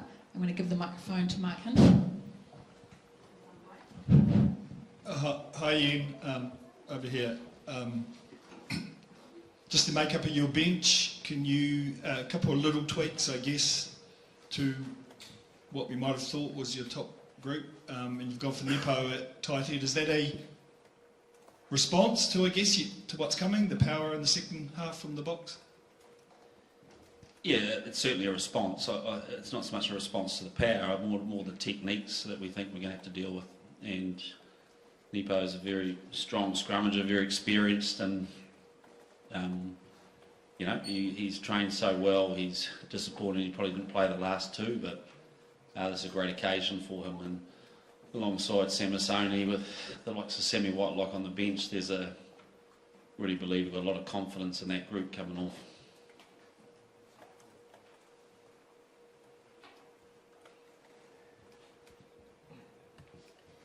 Sam, can you just talk through, obviously, big match, big occasion, just the balance between the head and the heart? We see you in the tunnel running out for the game, obviously ready to go. We heard earlier in the week about the heartfelt speeches. So just the balance of an occasion like this between passion and strategy and heart? Yeah, I think a lot of it comes down to our preparation. I mean, earlier in the week, we've got a lot of experience in this squad, and it'd be silly not to tap into some of that, particularly for the younger guys. So that's all that was. We've been really clear, and we've built how we want to play as a team. So in terms of head and strategy, I think we're really clear and we're in a good place. And with that comes confidence, and that there'll certainly be a high level of emotion and intent to start the game, but there always is. And the boys, I think, we've played 2 finals, 2 knockouts, effectively more actually, in a row. So I trust that we're in a good spot there. Boys have done a lot of physical and mental prep, and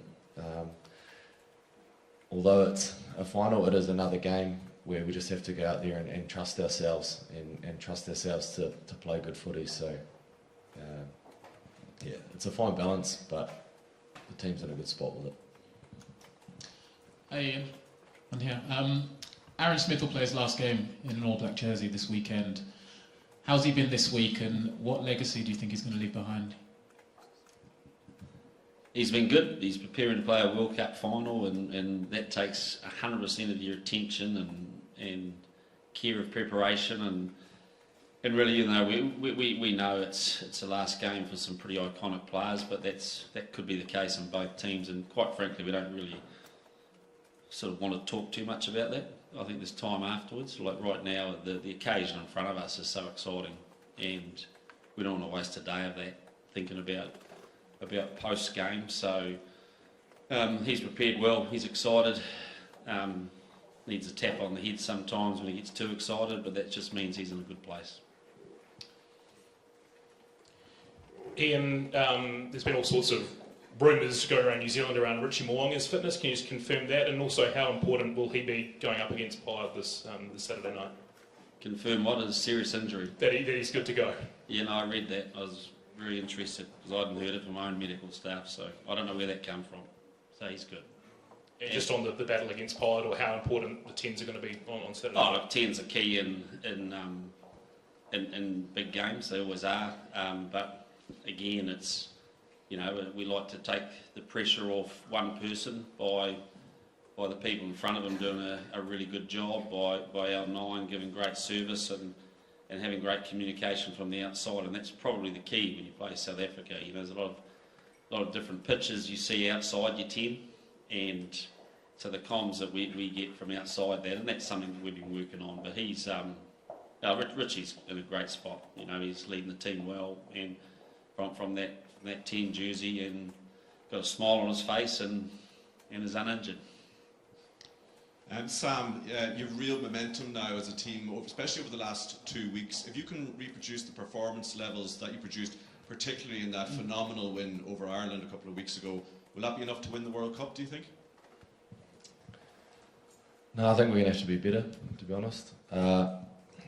And, you know, you see we've built momentum, but each week we're trying to get better, and we're going to have to be at our very best on Saturday night, defensively and attackingly, and attacking. So, yeah, that's our mindset. We're going to have to put out the best performance we have all year. And if we do that, then we'll give ourselves a good shot. G'day Ian, a question from Martin Devlin, who couldn't be here today, sorry, he's a bit unwell.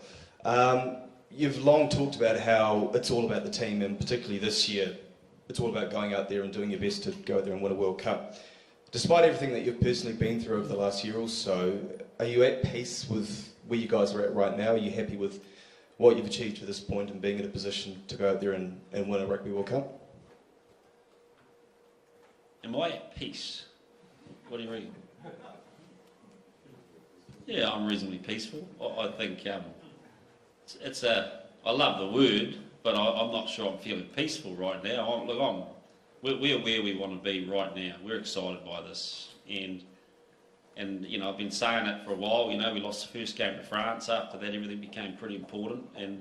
But we've settled on this team has thrived on being in the now, focusing on what we're doing now. It's been something that we've loved doing.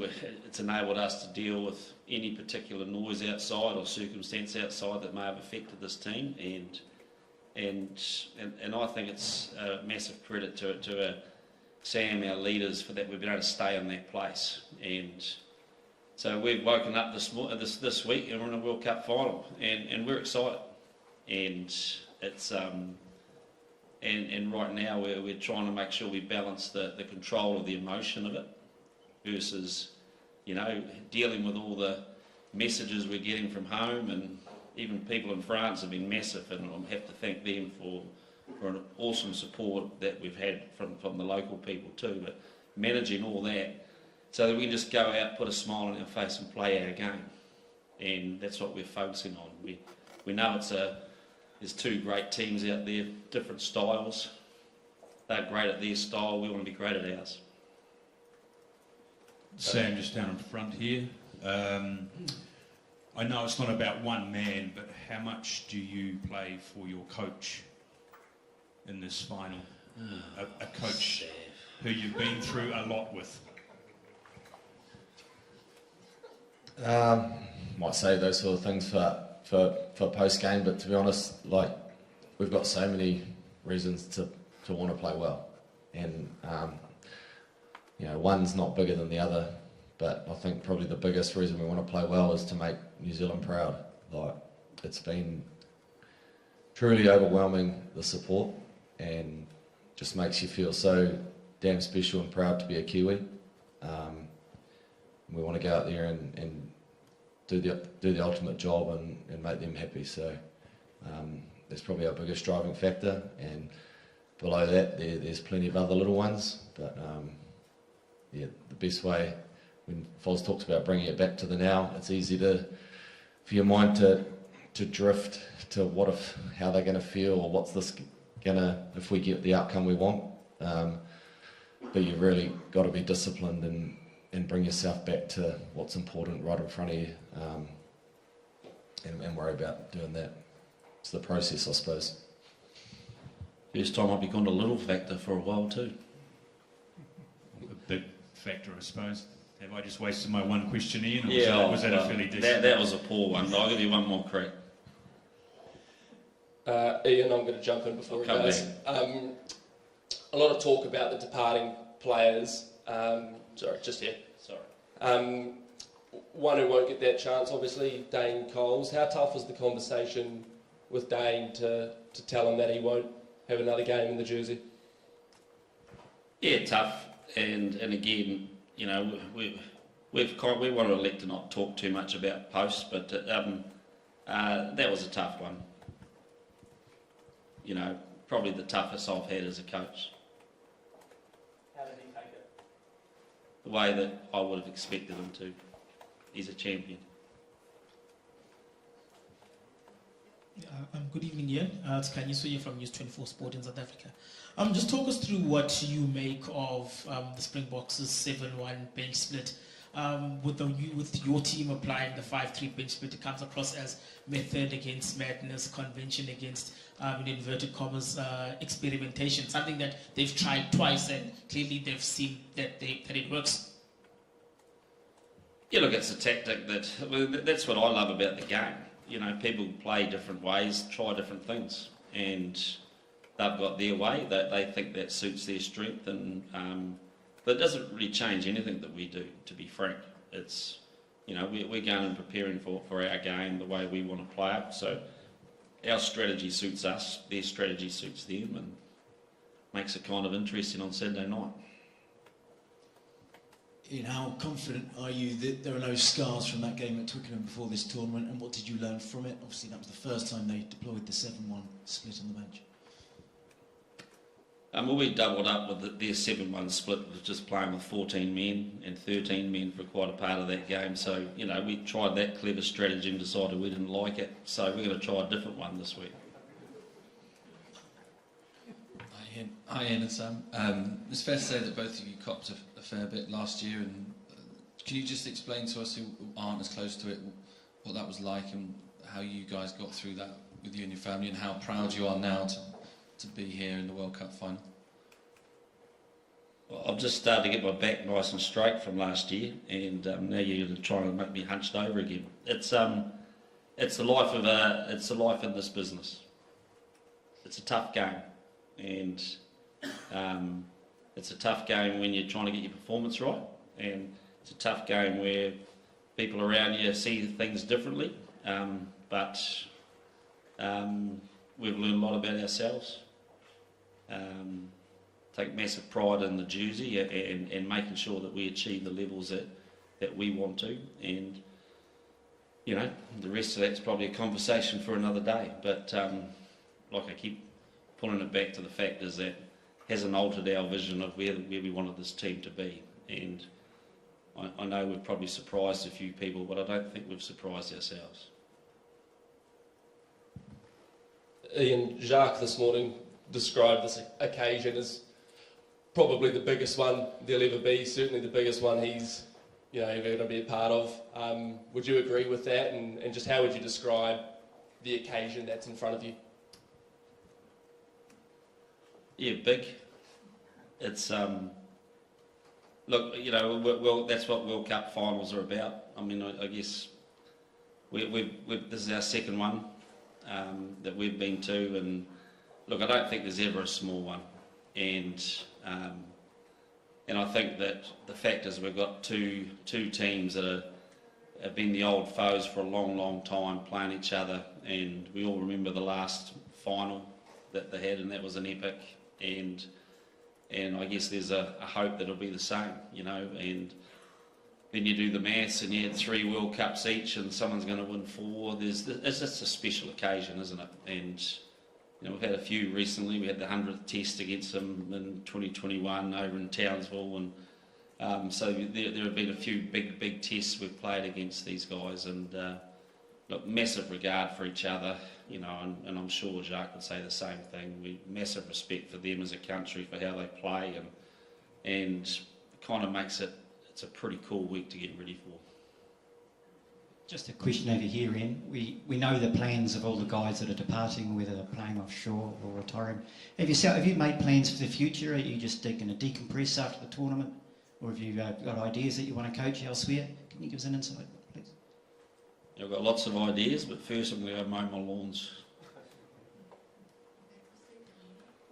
Sam, Steve Khaleesi had some nice words. I will be coaching though, by the way.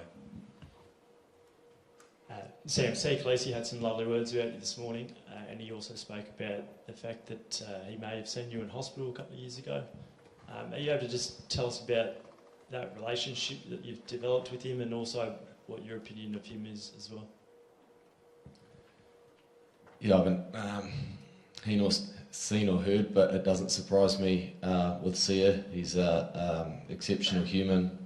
Our relationship goes back a wee way now. We sort of burst onto the international scene at similar times.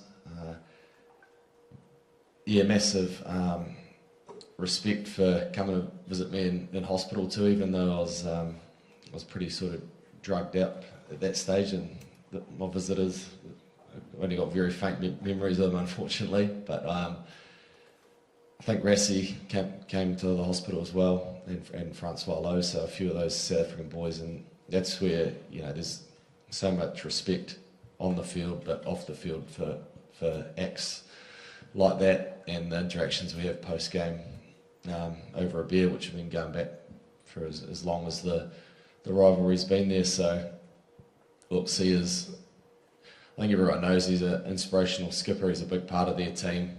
I think when he speaks, he sort of demands respect, and that's just from, without even seeing him in the environment, that's just through seeing how he speaks to the public. So, look forward to another battle with him. But yeah, a lot of the respect's mutual.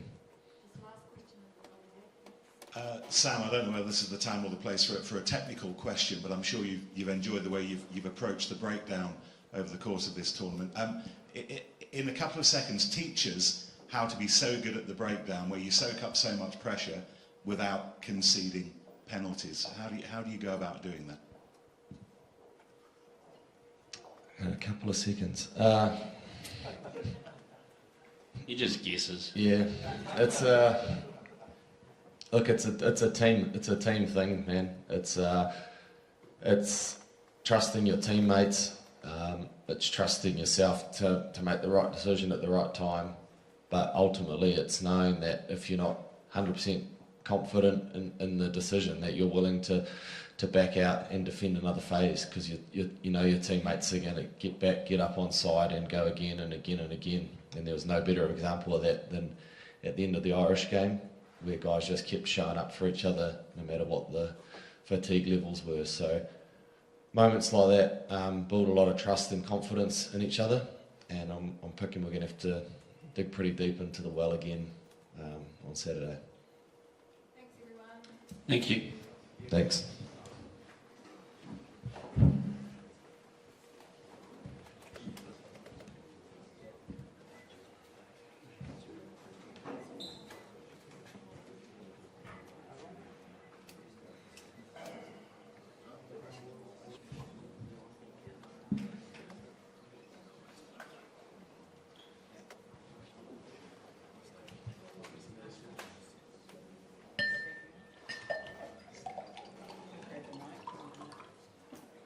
Okay, first question.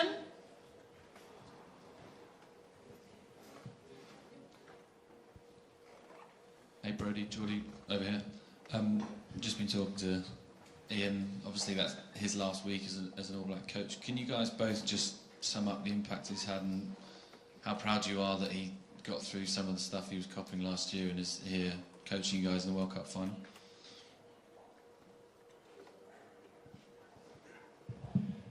Yeah, it's pretty special, I think. Obviously, probably the rockiest, if that's what you want to label it, kind of time within my tenure of the All Black jersey, and obviously probably to see what both Fozzie and Sam went through off the field. And I think, as I heard him say, you know, the group knew where they need to go, and I think that's probably the proudest bit, is, you know, that he's come out of that and coached this group to where we all knew we needed to be. And you know, I think the ultimate pay respect is to get the job done on Saturday night for him, and show him how much the players have enjoyed having him as a head coach.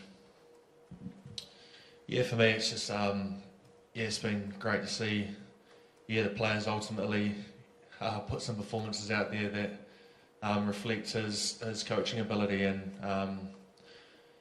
there's no mistaking we were under a lot of pressure, players and coaches, and through that period, believe it or not, Fozzie didn't panic, and neither did the players, and we could see a bit of light there. So it was a rocky period, as Guzzle said, but we're just reaping a few rewards now, so big challenge again. Hey Brody, just on your sort of last game coming up for the All Blacks, and you know, I'm sure you'll take time to reflect once this is done. But how special is it for you for this last game to be a World Cup final against the Springboks? Another chance to go at Evan. Is it kind of the perfect farewell for you in a way? Yeah, I think it's, you know, it's awesome. Well, you can't really put into words like to be in a Rugby World Cup final. Obviously, was lucky enough to experience it in 2015, and to come here and this be my last game in the jersey, and have the opportunity to go out there and potentially win the game. Yeah, I guess if you want to call it a fairy tale ending or however, but it's definitely beats where we were 4 years ago playing for third and fourth, that's for sure. Geordie, Mark here. Hey, just could you just talk to a bit of the balance, I guess, of excitement of the occasion, of the big occasion? You know, you guys talk about walking towards the light and all those sort of things, versus, I guess, kind of being cool and clinical about it. You guys have built some great form since that loss to France, and obviously heading in all the right directions. You know, I guess you want to stick to what's worked for you, but that versus all the excitement and the occasion. How do you balance that? It's a good question. It's a question I've been asking a few of the senior players, as I haven't been to a World Cup final before. But I think, like this week, we've just been enjoying the week, enjoying each other's company, and understanding it's a fresh week, a new beast, new challenge, World Cup final, different conditions, different opposition, playing against the world champs, world #1 side, and it doesn't get any better than that. So I guess in a lot of ways we're just trying to enjoy it, walk towards a challenge. I know it sounds cliche, but yeah, we started the tournament pretty slowly and we've gained a wee bit of momentum, but that doesn't guarantee anything. We've said all along this World Cup, the best teams have been the best teams on the night, so it's going to be no different come Saturday. Brody, South Africans often talk about playing for their country, for the near on 60 million there, and perhaps the difficulties the country faces there. For yourself and for the All Blacks, what do you think the All Blacks play for? Is it for the outgoing players? Is it the fans? What is it? Yeah, I think it's an array of things for everybody. I think, you know, if you ask the South African team too, they probably want to make each other proud. You know, I think we earn the respect of our peers within the team by doing our actions and performing in the biggest moments. But make no mistake about it, like we're here representing New Zealand as well. Obviously we don't quite have the population, but we've seen the support that's coming from home and across the social media channels, how excited people are, and had a lot of messages over the last couple of weeks. So, you know, we're here to represent the country, the jersey, ourselves as individuals and the team. Brody, one question. Obviously, it's a Rugby World Cup final. But can you describe us, as a New Zealander, what South Africa means to a rugby player in New Zealand? What is South Africa, or what the Springboks are for you? Thank you. Yeah, I think, you know, personally, from the Springbok encounters I've had, it's like the ultimate challenge, whether we're up in the high veld of South Africa or they're down New Zealand or here in a Rugby World Cup. You know, we know, obviously, with their split too, that they want to come at the full pack and come up front and try and dominate, and we know it's always physical with South Africans. So, yeah, I think from my point of view, it is the greatest challenge that we have in Test rugby. Brody, just down the front, Richie McCaw in camp today and through a fair chunk of this tournament. Does it bring back shades of 2015? Also, what has he been able to add for you guys? Yeah, it's those boys have kind of been coming in since we assembled in Napier, and I think just having them around and having the conversations, like Geordie said, like a lot of the boys haven't been here, and having someone with that experience, and you know, he's hugely respected within the team. So just having him here, and you know, Conrad's been in, Tana Umanga's been in, DC's been around, just having those boys come in and just watch, and you know, they're also providing some feedback on what they're seeing, and you know, adding value to the team, I think. Just a quick one for Geordie, playing with your brothers a World Cup final.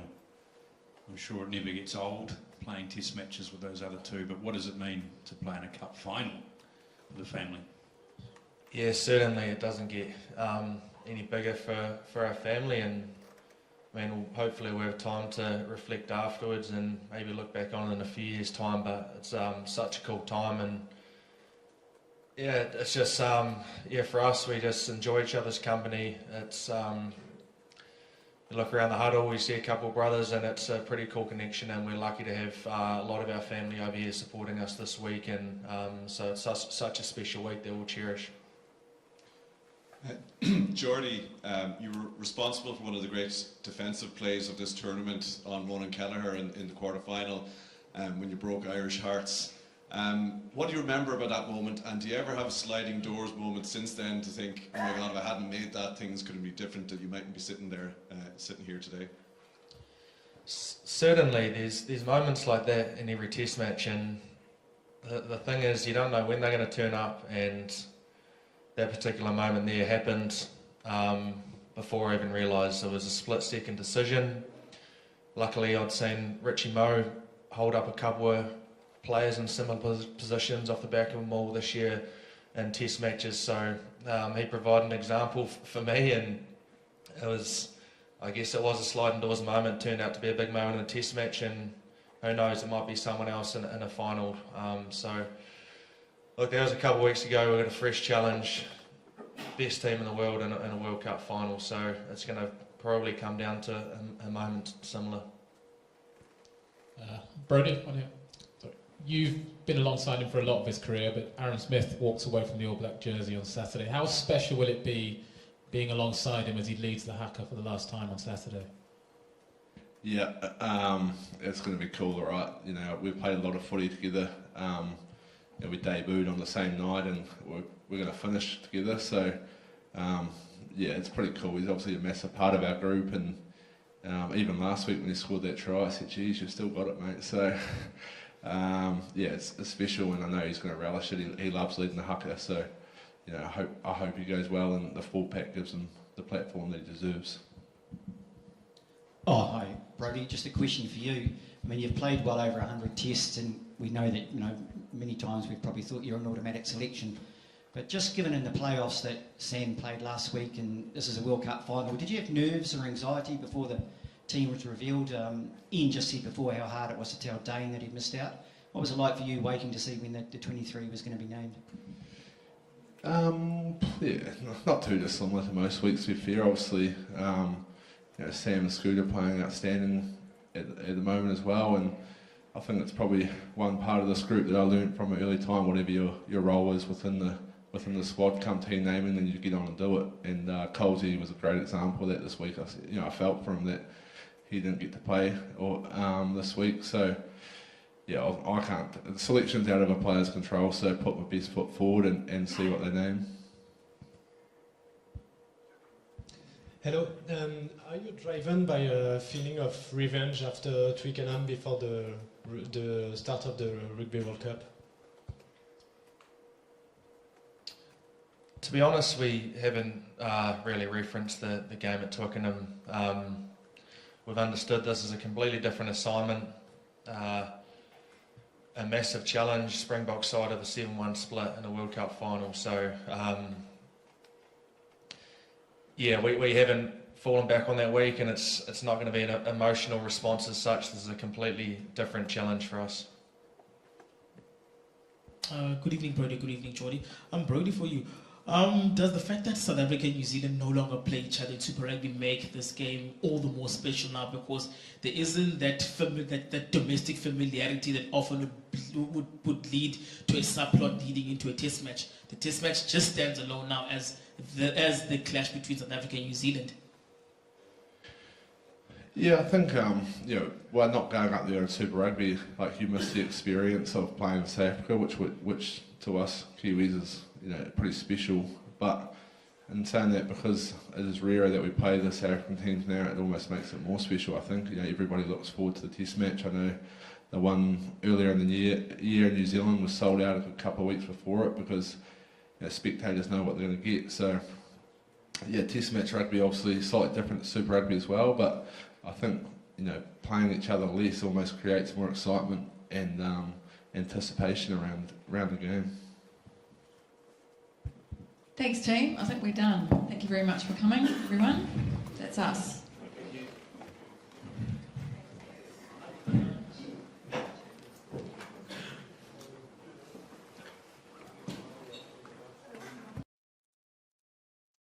And we are live. Hello, everybody, and welcome to Forever Rugby on Forever Sports. And the All Blacks team has been announced for the Rugby World Cup final. There it is, ladies and gentlemen. That is the team, the 23, that will take on the Boks this weekend to be named, or to try and be named, a record 4th World Cup champion. And it's a good side. It's a very, very good side. It's a side that is pretty expected. I don't think there are any surprises really in this 23. I think it's all pretty much what we expected, and they've stuck to their guns, much like the Boks have, which is good to see. You know, they're not. Yeah, neither side have really kind of sort of experimented and decided, well, we need to do something special. I mean, yeah, the Boks had named a 7-1 squad split, so you know you could argue that obviously is something quite a bit different, but technically did it last time they played against the All Blacks. It's the 3rd time they're doing anywhere, so it's not just like this is the first time we've ever seen a 7-1 split from the Boks. So yeah, in that perspective, you know, it's two teams who have decided, well, we know what our strengths are, we know how we're going to get the best out of it. Therefore, we're going to make we're going to go with what we believe is the strength. And so the All Blacks have not been pulled into that game and where they've gone and said, oh, well, they've got 7-1 split, we have to go to 6-2 or something. We've gone and said, no, we're sticking with our 5-3. That's what works. That's what we're going with.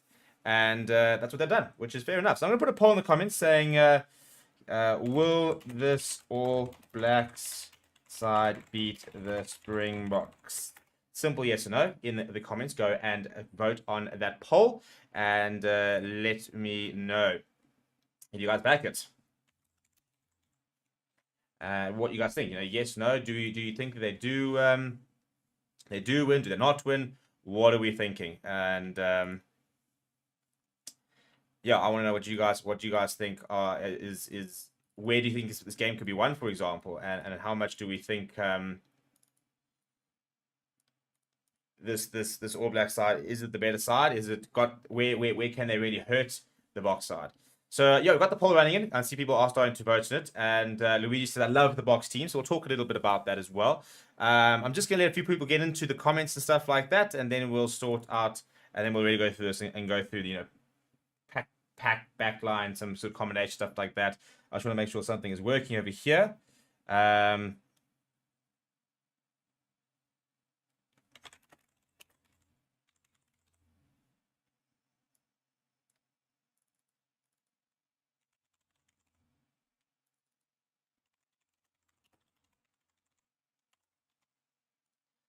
So yeah, so let me know what you think of the side. I think that it's very expected, and I think that one of the significant change that they've only made 2 changes really to 23. One is a switch between Brody Vitalik and Sam Whitelock onto the bench, and the other is the inclusion of Nepo Lalala instead of Fletcher Newell, which I think is the right call. I think that Fletcher Newell is a great young player. But I do think that against a rampant Oxen chair, I think that he would have been in for a long night, and I don't think he would have coped. I think in this sort of situation, you need to get experience, and I think that's what Lola gives you. He gives you that experience. He's been there, he's done that. He's far more experienced than Fletcher Newell, and you know, we've seen over the course of the tournament how vital experience is. The Boks are going to try and overload the All Blacks in that final 20 minutes. And one of the big things that we know that they're going to target is the scrum. And as a result, you know, give yourself the best chance of being able to counteract that. Name your best 2 tight heads. Name your best 2 loose heads, for example. And that's what I think they've done, to be honest. I do think that Lala would have coped a lot. He's going to cope a lot better with Oxen Chair than Fletcher Newell would have. Yeah, some of the comments saying, Dorian says 7-1 split demolition. Luigi says the game will be won in the first 20 and the last 20. Half-time lead should be within 6 if All Blacks lead. I think that's the main thing, isn't it, for the Bok well, for the Boks themselves, is that they need to be in the fight for as long as possible. The longer this game gets drawn out, the further this game goes, and they're in it, the more I think they have a chance of winning it. I think this is a game where the All Blacks know they need to basically try and win it in the first sort of 20 to 25, even half an hour. And I think the Boks know that if they don't do that, as the game goes on, as they can start to deploy their bomb squad and the 7-1 split, so will their dominance increase, and so will their chance of winning get infinitely higher. So it's a very interesting game in that I think that it's really going to ebb and flow, and it's going to be almost broken into quarters. You know, the first 20, second 20, first 20 after half time, the last 20. And I think that bar a blowout, which I'd be very surprised if we see any side sort of pull out a 14, 20-point margin. I think that this game is going to be very close, and I think the closer it is for me, the better the chances of the Boks. Obviously, they can give the Boks go 14 points clear, and then they can still be on that bench. Then I think that I don't see how they really lose it from there. They would do very well to lose it from there. So I think that's what New Zealand needs to do. They need to really target this early stages, and I suppose they've got to be physical. You know, they've got to put the Boks on the back foot and try and force a change. You know, force them to do something different, because the Boks don't have options for the backline. So Andre Pollard starts and he's really struggling. They don't have the opportunity to really replace him. I mean, yes, you can bring on Damien Williams. I mean, Billy LaRue for Damien Williams and put Damien Williams at 10. But, you know, that's not going to happen, is it? You know, it doesn't matter how badly Pollard's playing, for example, this weekend. He has to play a full 80. So that's what the All Blacks will probably be looking to do. They're going to sit there and say, right, well, they can't replace their backline players, so let's go and hit them. You know, let's go and try and hurt those backline players. Not necessarily go out and injure them, but go and put them on the back foot. Go and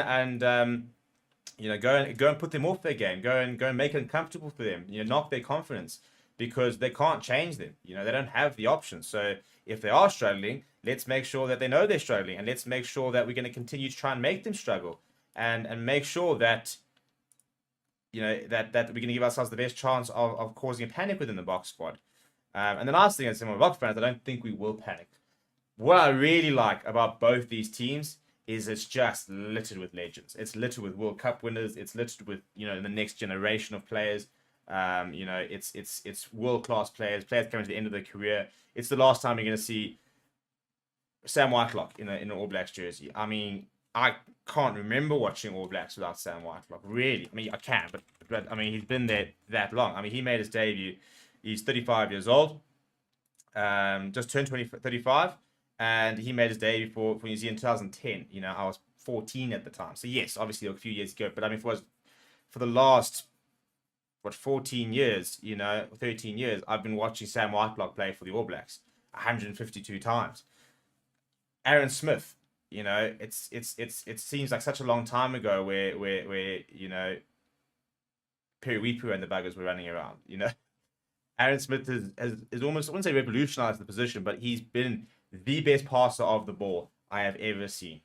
We talk about the great scrum halves, and you know, Fourie is always up there. Joos van der Westhuizen is always up there.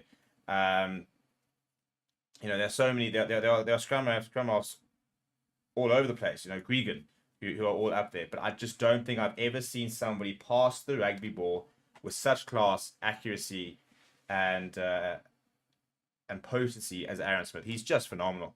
And it's a new era after this for and in fact for the Boks, you know, no Dwayne Vermeulen after this. So it's a very emotional day in terms of seeing so many legends of the game moving away, and that's what comes with the World Cup. So we do see the end of careers. Johnny Sexton moving on, Keith Earls moving on, Dan Biggar, for example. You know, Courtney Laws moving on from England. Augustin Creevy, you know, potentially playing his last game tomorrow. I think he is playing his last game tomorrow. You know, so all these players are moving on. So it's an interesting weekend where there's so much to, you know, obviously all the attention on winning the World Cup, but there is also a certain amount of, well, this is the last time we're going to see these guys in an international game, which is sad. Adrian says, nervous about the Springbok team losing Jesse or even Faf to injury could be catastrophic. There's no good enough replacements for either of them. If everyone stay healthy, I think we win it. Vince says, I'm just happy the best two sides in the world are in the final. Well, an interesting concept, isn't it? Because right now, yeah, from a world ranks perspective, they are. Going into the tournament, I think everybody really thought that it was going to be an Ireland, France were the two top teams, you know, and maybe South Africa. And actually, New Zealand were going into the tournament, I think, were more outside favourites there than South Africa were. So very interesting that now everybody's saying, well, yeah, I reckon these two are the best two teams. And I think what makes them the best two teams is the mentality they've got. There's a reason that New Zealand and South Africa both won the World Cup 3 times. You know, there's a reason that it will be a record-breaking 4th World Cup for one of the nations this weekend. They know how to win this tournament. They know how to win this trophy. They've been there. They've done that. You know, the last time a non-New Zealand or South African side won the World Cup was 2003. That's 20 years, eh? It's gone All Blacks 2007. Springboks 2007, All Blacks 2011, All Blacks 2015, South Africa 2019, and it'll be one in 2023. So 20 years, the World Cups have been won by either New Zealand or South Africa. That's mental. Can we just process that? How two sides have dominated World Cups the last 20 years. That's almost 2 generations worth of players. It is 2 generations worth of players, really. And it's mental.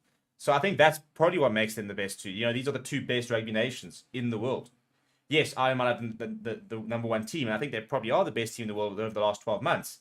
But the 2 best rugby nations, historically and currently, I think are South Africa and New Zealand. And this is why this is the final that everybody wanted. Everybody felt that this is the final we deserved, because it is that historic. You know, there is, you know, we're talking about the 2 best teams out there and the most successful teams out there.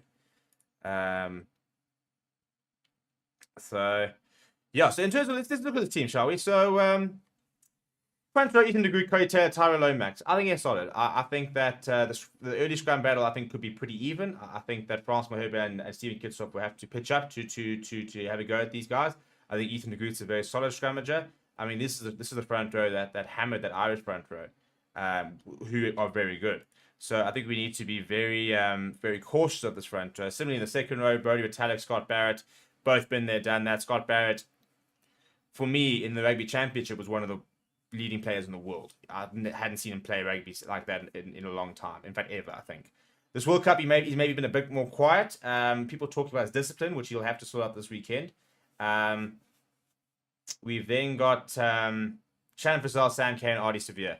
Those 3 are going to be potent. You know, Shannon Frizzell was not there in Twickenham in August. I think it did make a big difference. But Sam Cane's playing, he's back to his best. I mean, you said the whole comment from Peter O'Mahony, you know, you're just a shit Richie McCaw. He says it didn't inspire him, but I mean, he's just been looking like a different player in the last month, and good on him, actually, to be fair. You know, to ride the criticism, to sit there, really doubting him and saying you shouldn't be playing, you know, and stuff like that. You're just a coach's favorite. To then go and say, well, actually, just a reminder what I actually can do. There's a reason that I've actually won this tournament before, because he is a World Cup winner. There's a reason that I've been backed over here. You know, it's not just sentiment. I deserve to be here, and I'm good enough to be here and watch this space, because I'm going to go out there and show you. And he has been. Aaron Smith, Richie Mo'unga, very different half-back pairing to what we're going to see in Faf de Klerk and Andre Pollard. And that's going to be very interesting, the contrasting styles that we'll see. Richie Mo'unga didn't kick particularly well last weekend. Didn't need to, because it was a bit of a blowout. But he has kicked so well throughout the tournament. So I don't think it's a red flag last weekend's. I think it's... I think he'll be fine this weekend. The wings, Mark Taylor, Will Jordan, spare a thought for them, because this could be their final World Cup, because that's just what happens when it comes to World Cup wings. Wings in All Blacks. How often do we see All Black wings come and absolutely tear things up? By the next World Cup, they've been replaced by the next batch. Mark Taylor is a breakthrough player of the year. You know, he wasn't playing last year, and now he's starting in the World Cup final. And, you know, a Caleb Clark has fallen out of the picture, for example. It just happens. They just recycle their wings so much. You think of a Nehemiah Scudder. You know, you think of Severe, you know, Julian Severe back in the day. And every single time you got this, like, All Black wing that comes in, you're like, oh, my goodness, this guy's going to dominate for the next decade. 4 years later, he's not even playing.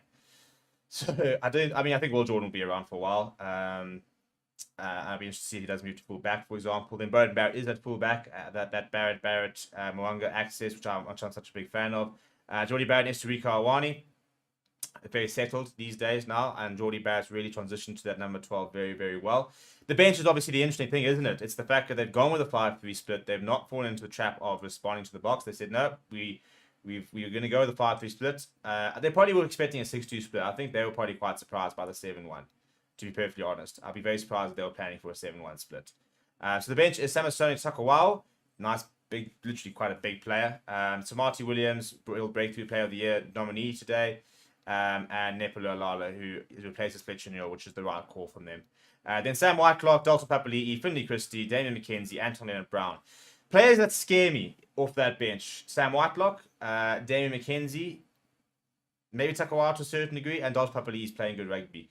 I don't think Anton Leonard-Brown scares me when he comes on. He's a great player, but I don't think he scares me more than a Rico Iwani, for example. I don't think, we don't sit there going, oh my goodness, coming on, things aren't going to change.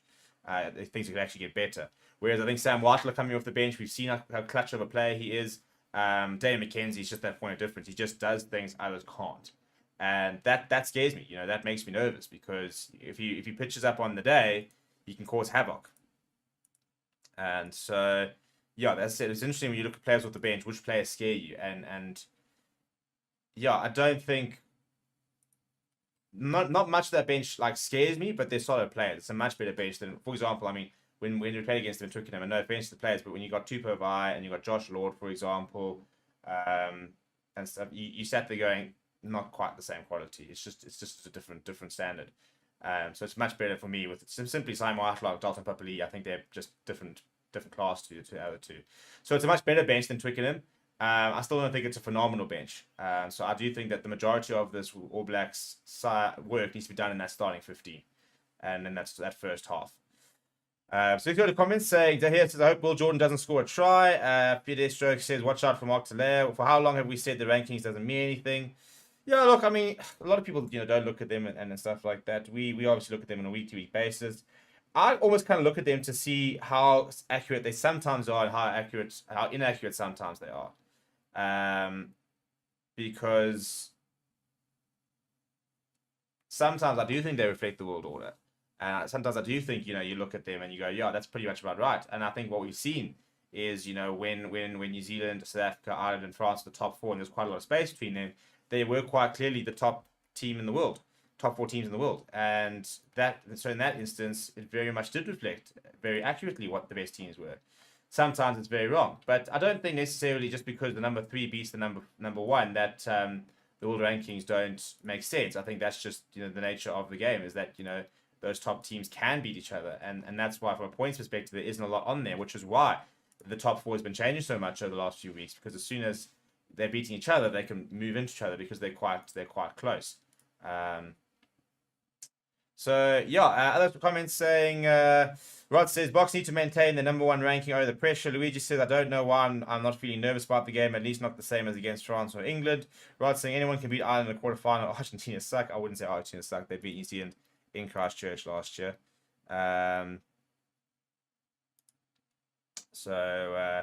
Box beat teams that have been to 7 World Cup finals. New Zealand beat 2 Irish World Cup teams that have no history in finals. Yeah, but I don't underestimate what it meant to try and beat that Irish side. Yes, historically they haven't been successful, but that Irish side was a potent Irish side. I was there to watch it, and I tell you what, Ireland pitched up on that night, and they had to be, the All Blacks had to be at their best to get that job done, and they were. So fair play to them, but they had to be. It wasn't a pushover by any means. So I've got the poll running, and there's almost 78 votes. By the way, we will have our fan forum at 8 o'clock tonight. It'll be Dan Scholz, it'll be Rudes, it'll be Chris, and it'll be Rian on the panel, and they'll be talking a little bit about the matchups, the teams, and stuff like that, and what to expect this weekend. Also, I can finally disclose that we do have our official Rugby World Cup preview up, and it is with the legendary Bob Skinstad. So a big shout out to our partners, BOYLESPORTS, for making that happen. But yes, I sat down virtually with Bob Skinstad, and we spoke about the finals. So that is on the channel. It went live about an hour ago, so you can go and check that out as well. Very, very cool to chat to him. So much insight, very, very different to sort of the normal insight you get. And from a playing perspective, just being able to offer an idea of what it's like to be in this sort of situation, and to give us some insight in terms of the mental part, the physical part, what it's like in the camp. So yeah, if you really want to understand what it's like to be in a World Cup final week, go and check that interview out. It was very cool to do it. Yeah, so Rude's saying people don't give Damon Delinda and Jess and Creel enough credit for their defensive efforts, dominant in the tackle, 100%. And Ruiz can be able to double down on that sort of opinion later tonight in the fan forum. We're going to start wrapping up, people. So, please do smash like on the video. Please do subscribe as we are on our way to 59,000 subscribers. We went past 58,000 this morning. Want to try and see if we can get to 60,000. I'd love to get to 60,000 before Saturday, but we're going to need over almost 2,000 in the next day, which I'm not sure will happen. But hey, you guys can make that happen. And then this weekend, big day on Saturday, huge day in fact. Very keen to see how that does unfold. Please do smash like on the video and subscribe. And I will see you guys all tomorrow and for the third and fourth playoff. And on Saturday, we're going to be having shows on shows on shows on shows, which is going to be a lot of fun as well. So we'll see you guys then as well. But let me know what you guys.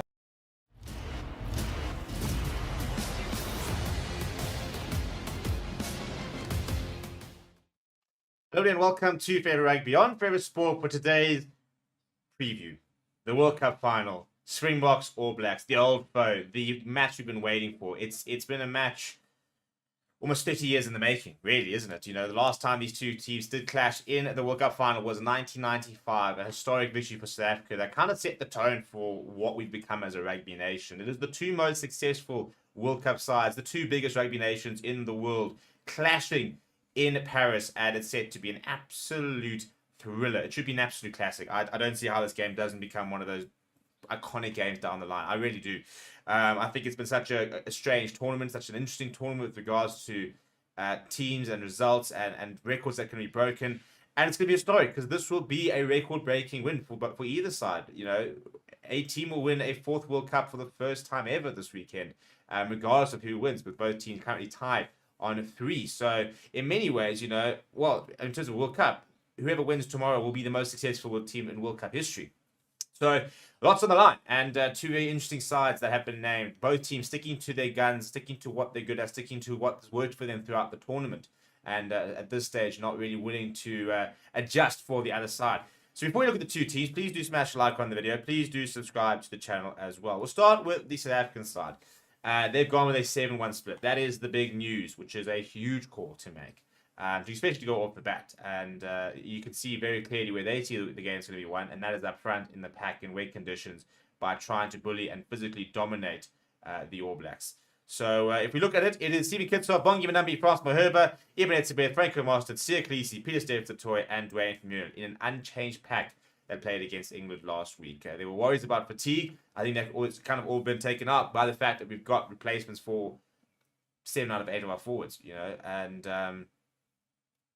it's going to be really interesting to see how that sort of changes the mindset with regards to them being able to guard and empty the tank. The back line has changed a little bit. A new halfback pairing in Faf Tahura, Conjay Pollard. They become the most capped halfback pairing for the Springboks ever. This is the most experienced Springbok team, by the way, ever. That is taken to the field tomorrow. And those two are going to have to play that big role. If we win tomorrow, it's because those two are good games. That for me is without a doubt. Those two are the most important players on the day, I reckon.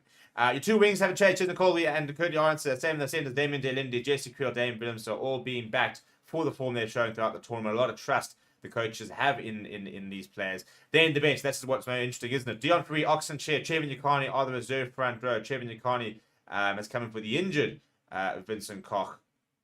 I don't think there's any still step down. In fact, I'm actually so excited that Trevor's going to play tomorrow. Didn't play the 2019 World Cup, got injured in the first game against New Zealand. So what an arc it is to miss the entire World Cup due to an injury against New Zealand, to come back 4 years later and to finish with in a World Cup final against New Zealand. It's fantastic in a World Cup final. It's absolutely brilliant for him and very chuffed he will get that chance. Two locks in Jean-Claude and Arcus Neyman, as well as further two back rowers in Kwagga Smith and Jasper Wiese. I see Bongi Manambi going the distance, to be honest, potentially, and with Dion Free, Kwagga Smith and Jasper Wiese potentially being the loose chair at the end. Billy Lou, the only backline player. A lot of people are scared about that decision. And I think, Scrum-off would have been the safer call. The reason it is Billy Lou, I think, is obviously the experience, the calm head he brings, but also because Damian Willemse is our utility player. And so Billy Lou is a direct replace of Damian Willemse, who can shift to 10, 12, 14. He can play across that back line. And so, you need a replacement for him, seeing as that he will be the one that will shift if there are injuries to that back line. It's a risk in terms of not having scrum off. Minches and Colby will have to deputise if Faf de Klerk goes down, which Touchwood he won't. But that's what we've gone with. And in terms of New Zealand, well, they've backed their own strengths. They've got stuck with a 5-3 split. They've stuck with a very similar side, just the two changes, only one new player into the side in Nepolo Lala, and a change with Brody Taylor going into the front, into the starting lineup, and Sam Whitelock dropping back down to the bench. So the front row is Ethan de Groot, Currie Taylor, Tyro Lomax. This front row battle is going to be huge. I do think this game could very well be won in the scrums. Brody O'Taylor, Scott Barrett behind them means there'll be powerful tie at 5. So I think that matchup's going to be really interesting. We've then got Shannon Frizzell, Sam Cane, Artie Sevilla, much better loose trio than we saw in August. Shannon Frizzell will add a lot of physicality. Sam Cane playing a lot, much better rugby than he was a few months ago. Aaron Smith and Richie Mwanga have been the halfback pairing throughout the tournament. They continue to be backed. Mark Talaire back on the back of his World Rugby Breakthrough Player of the Year nomination. He and Will Jordan on the wings there. Will Jordan looking to try and break that Rugby World Cup try-scoring record. He needs one more to break it. In the centres, it will be Geordie Barrett and Rico Awani. Bowden Barrett at full-back. Off the bench in a 5-3 split. All Blacks not being pulled into a slug match by the box. They're back in their 5-3 split. It will be Samasoni Takawau, Tamati Williams, Nepolo Lala. Then Sam Whitelock, Dalton Papali'i, Finley Christie, Damien McKenzie, and Tom Leonard Brown. Very, very tried and tasted formula from Ian Foster and his coaches. I wonder what your score predictions are. Who do you think is taking it? Who is winning the World Cup? Let me know down in the comments below. Please do smash a like on the video. Please do subscribe to the channel as well. Thank you very much for watching. Hello everybody and welcome to another Thursday Night Fan Forum. We've arrived. We made it to the final big dance, haven't we? The Boks made it through to face our old foes, All Blacks in the final. I suppose deep down it's the final we all really wanted, maybe even scared, but it's the two heavyweights of world rugby. The Boks are in, the All Blacks are there, flying under the radar apparently, but they're there. Guys, as you can see, we've got Daniel, we've got Rudes, we've got Rion. How you guys doing? I'm good. Yeah. Good, thanks. Yeah. Confident. Sorry, Rudes. No, just confident. Yeah, quiet. Yeah. Yeah, well, let's drive straight into like reviewing the semis. Yeah, the Boks a little bit tighter than we hoped. Hey, I don't know if you guys want to go around and give your views. Obviously conditions played a part. The starters didn't start really, and the bomb squad had to come save the day for us. So Daniel, what are your thoughts on the semi-final? Yeah, I mean, I think the best way to describe it is that just the boys were flat. We haven't seen that much of a Springbok team with all the caps, all the caliber, and no bite. It was really a kind of show of dominance from the English that we haven't seen in a long time, and a will to win that came from them, mixed with maybe a bit of complacency, but also I think what just looked like a lot of tired legs and people who have been trying to motivate themselves in new and different ways for every single game, and they kind of just didn't have it inside the belly to really rev them up, which led into it and led to a bit of a heist at the end of it, but showed the caliber of what 23 means and not just the starting 15. So I think there are a lot of the players that are just grateful to actually be in the World Cup final, where everyone was told that if you got it out the quarters, you were in the final straight away, which is, I don't think, a bad thing to be humbled a little bit before the final. Yeah, absolutely. And Rudes, I mean, I know probably from your point of view, it was never in doubt, though, was it really? You're feeling fine through the whole game? Actually not. There was a lot of anxiety and stress. I think over the last 2 weeks, a lot of us have aged probably 20 plus years. Sure. So considering the quarterfinal against France, which is arguably one of the greatest rugby games, albeit World Cup games ever, there was a lot of emptying of the tanks. I'm with Daniel on that one. I just think South Africa, with the 23 that Daniel just spoke about, I think there's just a belief and a confidence and a trust in one another that should things pan out the way it did. And I do think the conditions was a leveler in favor of England. So it shifted our game plan to rush through a little bit, in my opinion. But I just think the belief was always there for them. And having Andre Pollard come off the bench and kick that penalty was just spectacular, and we got some welcome relief to be in this position come Saturday.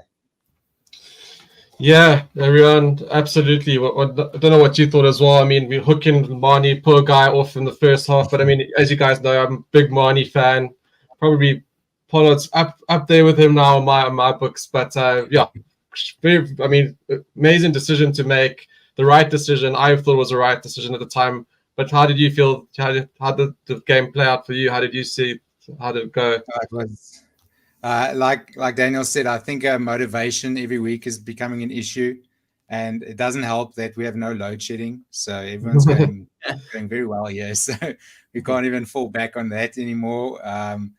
Yeah, like just that the high of the France game was so high to come back up off and go onto a team like England that has been written off, which obviously then gives the English side a bit of a leg up. Yeah, it was just a perfect storm. And I think this team, if it was 2019, would have lost that game, but they've come through that. They a much better side now. They've been through the wars together, and that bench just came on and saved us. It was such a good way of changing the game, changing the whole scene, and getting that scrum. It was incredible, and hooking Marnie, like you said, I don't think he would have felt too bad about it. Honestly, that would have been an obvious thing to do, to try and get us out of a half. He wasn't getting us out of a half. He would have recognized that he made a few mistakes, and I'm sure he's happy to be in a team that's playing in the final, even if he's not in the 23, just to be there for one more week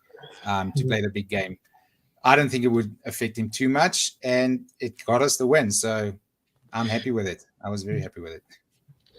Yeah, totally. It was, but obviously it's unfortunate, like you say, he does miss the final. It was just very strange to see. He literally went off the boil. He shat the bed. He was kicking out of hand, was poor.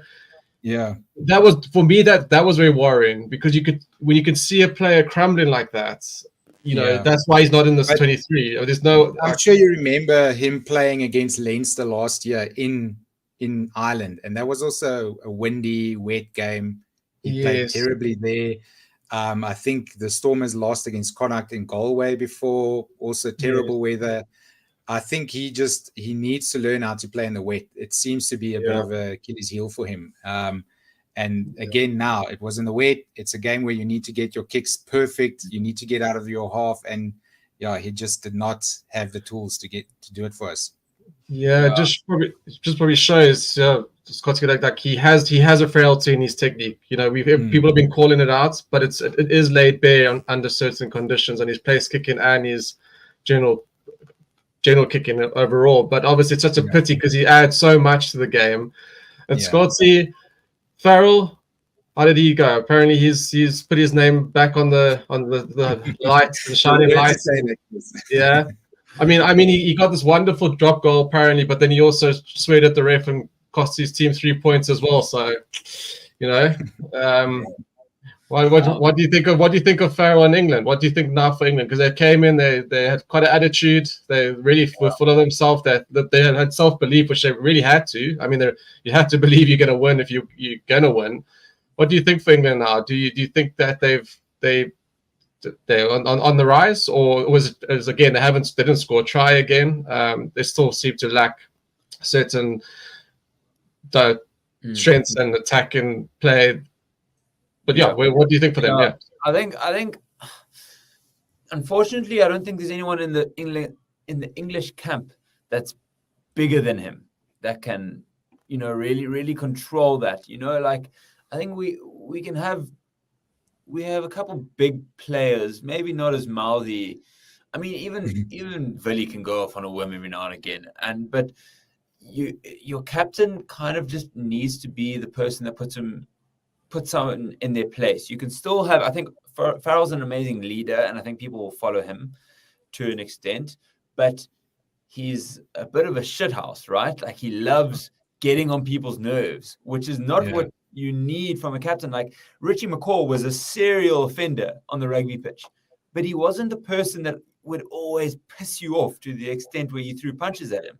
Yeah, that wasn't him. He was very diplomatic in the way that he would go about the management on a person-to-person level. And I think you look at the same as Sia, he'll bugger you up on the field, but when it comes to talking to the ref, very level-headed. And I think maybe that's where he lacks as a captain.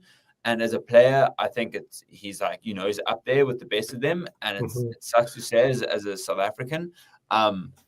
Obviously, I think he had an incredible game. He dictated it. If he played it on his foot at 10, he should never be playing 12 for England. If he's going to play him at 10, which they did. And he was almost the reason that this English team almost beat the world champions, which was a very likely outcome and would have been headline news for the next 4 years. And it would have been all because of Farrell. So I don't think we can just discount that. But I think maybe there's just one character missing in that English setup that acts as that captain role. While he can be the big player and the big personality and the leader that he is. Yeah, well, this is my 2 points. I still truly believe if he wasn't playing, England might have won the game. I honestly believe Ford is a superior player. And we want to talk about leadership, put Khaleesi and him side by side. I only see one leader that around and pissing refs off. I don't think that's a leader. I think that's just annoying. So that's my opinion. But he did step up. So got to give him that. But I still think England are a better team with Ford. Also, just want to say welcome to everyone on the live chat. See, you got some comments coming through already. Stephen Vessel Swartz regarding Marnie. Clearly, there is a plan with a 7-1. So if you can only choose one flyer for the World Cup final against New Zealand, and it's between Marnie and Andre, is there really any doubt? For sure. Grant Swart, Marnie Leboeck will still win Breakthrough Player of the Year. Yeah, possibly. Matthew Dickinson, England needs Bongi. Yeah, they sure do. He might have burned some bridges there. We don't know. Yeah, I don't know how welcome he is anymore. Yeah. We'll move on to the other semi-final, guys. There was one that took place. That was obviously a very comfortable win in the end for New Zealand, right, Rudes? But if you caught it, what you made of that? I thought obviously Argentina was a little bit disappointing, right? We were obviously hoping that they'll give them a stronger game. So if you caught it, what did you make of that? And obviously maybe even, comment on New Zealand's chances.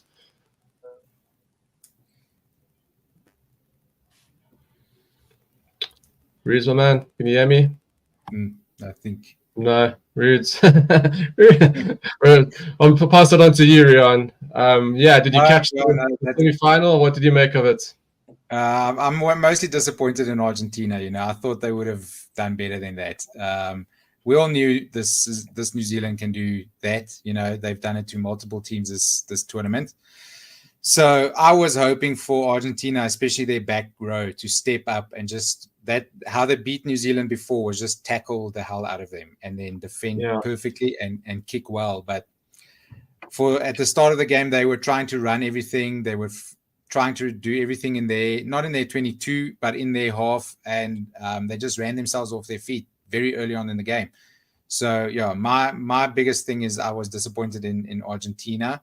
And then New Zealand, they've got a team that's buzzing. It looks like their scrum is going well now. Their locks are going well. Unless you're Scott Barrett, that guy might still be a liability. We'll see. And Aaron Smith and I thought Moanga might have been injured, but I see he's in. So everything is looking very nice for them now. They've had a nice hard game against Ireland, a nice cool down against the Pumas, and now another hard game against us. I just hope we can get up for them. Yeah, Scott, I don't know if you managed to catch that game as well, but if you got comments on the game itself. But we will preview the final. But do you have any comments on the semi? Yeah, I think to echo what Rian said, a bit disappointed in Argentina that there wasn't just, really they did it in third gear, like the New Zealanders, right? They weren't really tested. The points were kind of pretty regular, and without too much of a sweat. It didn't, 50 points is pretty significant. or almost 50 at least. But yeah, I think a lot of the chat, I feel like, has been they've now seen what they can get to with their win over Ireland, which was as good of a All Black performance that I think we'll ever see under Ian Foster. Like, I'm not sure if they go higher than that. We definitely haven't seen it higher than that. And it's maybe just a question. I don't think we use too much of what we learned from that Argentina game, because I don't know how much there is to learn from it. Yeah. I think we do a lot of the learning from what happened in that Ireland game, and that's the All Blacks we need to beat this weekend. And it's one of those where, you know, our boys have fatigue in their legs because we dragged out our semi-final until the 78th minute and still barely got over the line, and theirs was done by pretty much 2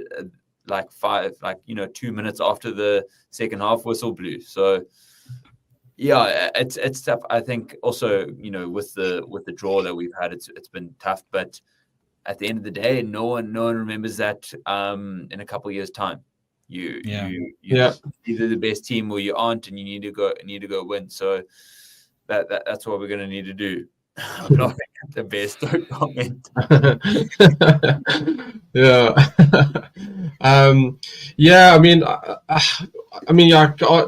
For me, Italy and Argentina, they play with a lot of endeavor and guts and courage, but they are limited teams, right? Let's be honest. They don't have the X factor as such. They take the ball up and it inevitably breaks down because they can't get through. I mean, to get it to another World Cup semi-final, they must be pleased again, you know. So yeah, good on them. And that leads us probably into the third and fourth playoff game that no one wants to play or get involved in. A humdinger of a game Friday night, England-Argentina. I'm sticking my neck out here. I'm thinking RGs get revenge. I think they're going to be more up for it. I think England's played their final against us and are halfway home already. So I'm calling it now. You heard it first. I think RGs are going to win it. So, Rion, how do you think it's going to go? Well, if you look at the teams, England have a guy called Theo Dan at 2. I mean, I thought he was used too old to make coffees and old tackle bags. That guy hasn't played once. So they obviously giving everyone the last run except Courtney Laws, who's retiring. I can't believe they haven't given him a run out. So that's ridiculous. And Argentina has picked a proper team. So I think Argentina are out to get that third place. They really want it. Maybe it'll get a bit nasty at the end. I think both teams might be a little upset at what happened in the semis. The Argentinians may be embarrassed, and the English just angry at the world for not making it. So I'm hoping either a barbarian style just chuck about and everyone runs in 5 tries, or I'm hoping, you know, a bit of a slog and maybe a bit of a Barney on the 50th minute when things get a bit heated. One of those two. Otherwise, no, I don't see it being very entertaining. Yeah, I agree. Could be anything, right? These games, they are generally loose. If I can remember, they're not as full intensity as other. I remember when we played the All Blacks. I think it was in France. I think we beat them in Cardiff. I think we won in 2003 or something. I think we beat them. Yeah. So we should move. We should move on. Start previewing the final, right? It's the big dance. We have made it to the big dance. Teams were announced today. We'll put up the New Zealand team to start and bring you guys back in. Don't want to cut you off there. Yeah. So this is the All Blacks team.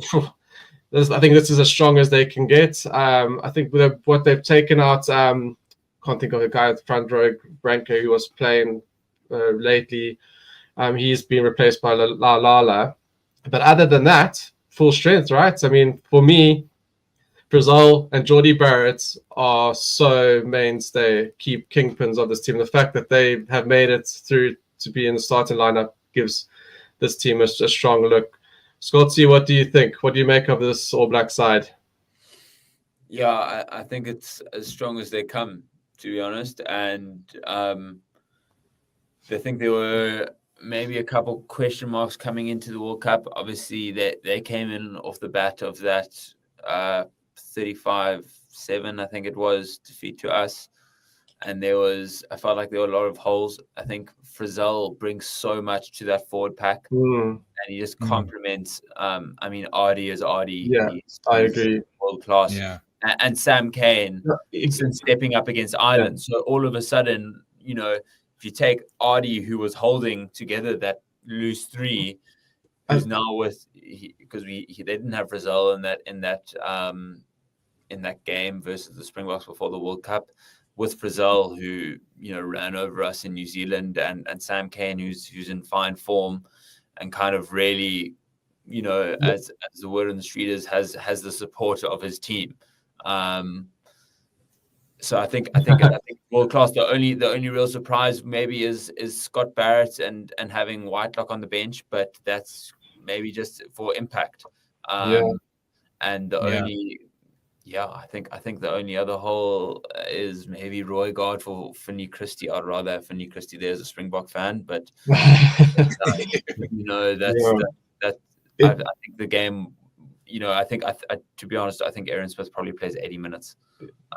It's his final game as a thing. If it's coming down to the wire, I really don't see them passing the baton to Finney Christie. Yeah, Aaron Smith's been on fire, right? Probably his best form. He's been crazy good, and he is also another one that's key, because I don't think he was up to his usual standards for a while, and he has found his groove, and when he's got his groove going, that team goes, right? And word of Frizzell, I can't remember if it was Papali'i, but I mean, I think what Frizzell definitely let Sam Cane and Ardie Surveyor play. They trust that he's doing his job, and he's doing the right job and what they need him to do. Papali'i, I think, is a bit loose. I think they're a bit worried about him. They're tailing him and looking over their shoulders what he's up to. But I think with Frizzell, it looks like Sam Cane and Surveyor just get down to business, right? And Rian, what's your thoughts? So full strength side. Yeah, it's time to put the boot on these guys' necks. They all think they're good. We'll show them. No, I'm just kidding. That is a scary side, especially with Retallick back, and like you say, Frizzell back. That makes their pack a lot better than the one we played at Twickenham. I understand why Barrett's on the field to start, because you need to take him off after his first yellow card. And then they've got a great bench. Papali'i is there to tackle and tackle and tackle and tackle. He might not be as devastating a ball carrier as Frizzell, but at the end of the game, when guys like Kwacha and Dion Fourie might be coming on, you want someone who's fresh and who's a very good ball tackler. And then, the front row, the starting one at least, should be able to keep us at bay. That's I think what they want. They just need, the old saying, just need parity, and then their backs can do the thing. Correct. But with the weather that's being predicted, it's said to be a very wet game. I don't think we'll see as much running as we've seen before. But these guys, I mean, they can handle the ball in any weather. So it's going to be a tough day. It's going to be tough to beat this team. The backs coming on, Damien McKenzie, Anton Leonard-Brown, they are, world-class, very experienced operators. So there's not really much you can say. We know what we need to do. We need to slow down the ball to Aaron Smith. Then you kind of break their game. It's just a matter of being able to do that. That's the big question. Yeah, and I'm so fascinated. Well, obviously the conditions are going to be interesting, and I don't know what you guys feel. I feel that suits probably New Zealand. They're far more used to playing in greasier conditions. Like, I think of some of those wet games in the Super Rugby. The backs still get going, and they might be more used. That's obviously why we've picked the side we have as well. And also so. Really interested to see how they come out, because we can't come out cold again like we did against them in Hamilton when we played them, and last week we just can't. We all know 10 points behind with All Blacks is an Everest. So and I think do you guys have comments before we go into the Springbok side on the ref Barnsley? I mean, I was not surprised that he was elected for this game, But from my eye, he's a ref that probably suits the All Blacks because he lets it flow a bit more. So if they come out fast, I'm a little bit worried that he might get on the All Blacks. And I think he's a bit of an undercover All Black fan, to be fair. So, but yeah, what's your guys' comments on Barnsley? I won't go as far as to say that he's an All Black fan, but I mean, I think, to be honest, like he's probably, I mean, obviously, I think he's deserved it. Like he was probably, it felt like he was the next, you know, guy to take on the whistle for the final. You know, Ben O'Keefe, obviously being New Zealand, obviously couldn't, and neither could Jaco Paper. I think Luke Pierce is also, I think, run undercover. I think he's actually been pretty decent. He'll be the next one. Yeah. I think he's really decent. Also English, obviously, but I'm not mistaken. I think he's on the sidelines. No, I think he's been called as the fourth official. Like if something goes wrong with Barnes, if he pulls a Piper, it'll be Pierce. Yeah. To be honest, I don't think there's all too much to chat about with the refs. I think Barnes will do a good job. He's there's not too much, can't recall too much beef being there with him in any aerial international. I think go look at who was the ref in 2007 when the All Blacks got knocked out. Was it Mr. Barnes? Who missed that? Was it? No, I think it was him. Yeah. Well, All Blacks are very big fans of him. Yeah. I don't want to get up onto the ref talk. Maybe we can maybe leave it at the end of the show. But I had been calling ref calls dictating games, and there have been controversies, but not on the Springbok side. But I've just kept quiet because I honestly thought we were going to be on the receiving end. So I've just did it happen. But I really thought that at least even France or even England, if one decision either way and we out, right? And yeah, obviously France were not happy with the ref, and neither were England, right? So let's go to some comments before we get to Springbok team. Deerwald, they have 5-3 splits in a sense that they're not concerned about our 7-1. Yeah, that's true. They just keep into their strength. I think they'll keep on laying their running game for sure. I think even the wet, they don't change it up for the wets. New Zealand, I've never noticed them to do that. The World Say Book Show. We've got some cheating comments there from the guys. Yeah, we all know we poisoned the All Blacks, and that's why they lost. Of course, we lifted the trophy. Our very own ways as well. Anyone want to comment on Mwanga's kicking performance? I actually wanted to touch on Mwanga. Mwanga, I gave it and I got clickbaited into a 3 out of 10 on last week Friday. So always remember that. But for me, Mwanga's got like this peak cadence about him. Like he can be flat, he can be terrible, or he gets completely over anxious and makes mistakes. But if he's in the sweet spot, he's probably almost the best in the world. But I think a lot will how he plays as well. How he goes is going to dictate, right? How they go. He doesn't have a lot of distance on his clearing kicks. I think that's one area where we will be trying to target him a lot. He doesn't kick it as far. So if you kick deep on kickoffs and you force them to exit from their try line, that's where we, I think, are going to try and target them, because Pollard does have a much longer boot. He can hit 50 meters easily, where Mwanga can't. So either we're going to see maybe Jordy Barrett doing exit kicking, especially in that weather, to get out of their 22, or we're going to try and force Mwanga to be the guy kicking the ball out. So I'll be keeping an eye on that to see, like, especially his exit kicks. We want to kick off deep and stop them far back in their half, and then stop them from running it out and giving Mwanga easier clearance. I also think so. It's like, I don't think you would go as far as to gamble a whole game plan on it.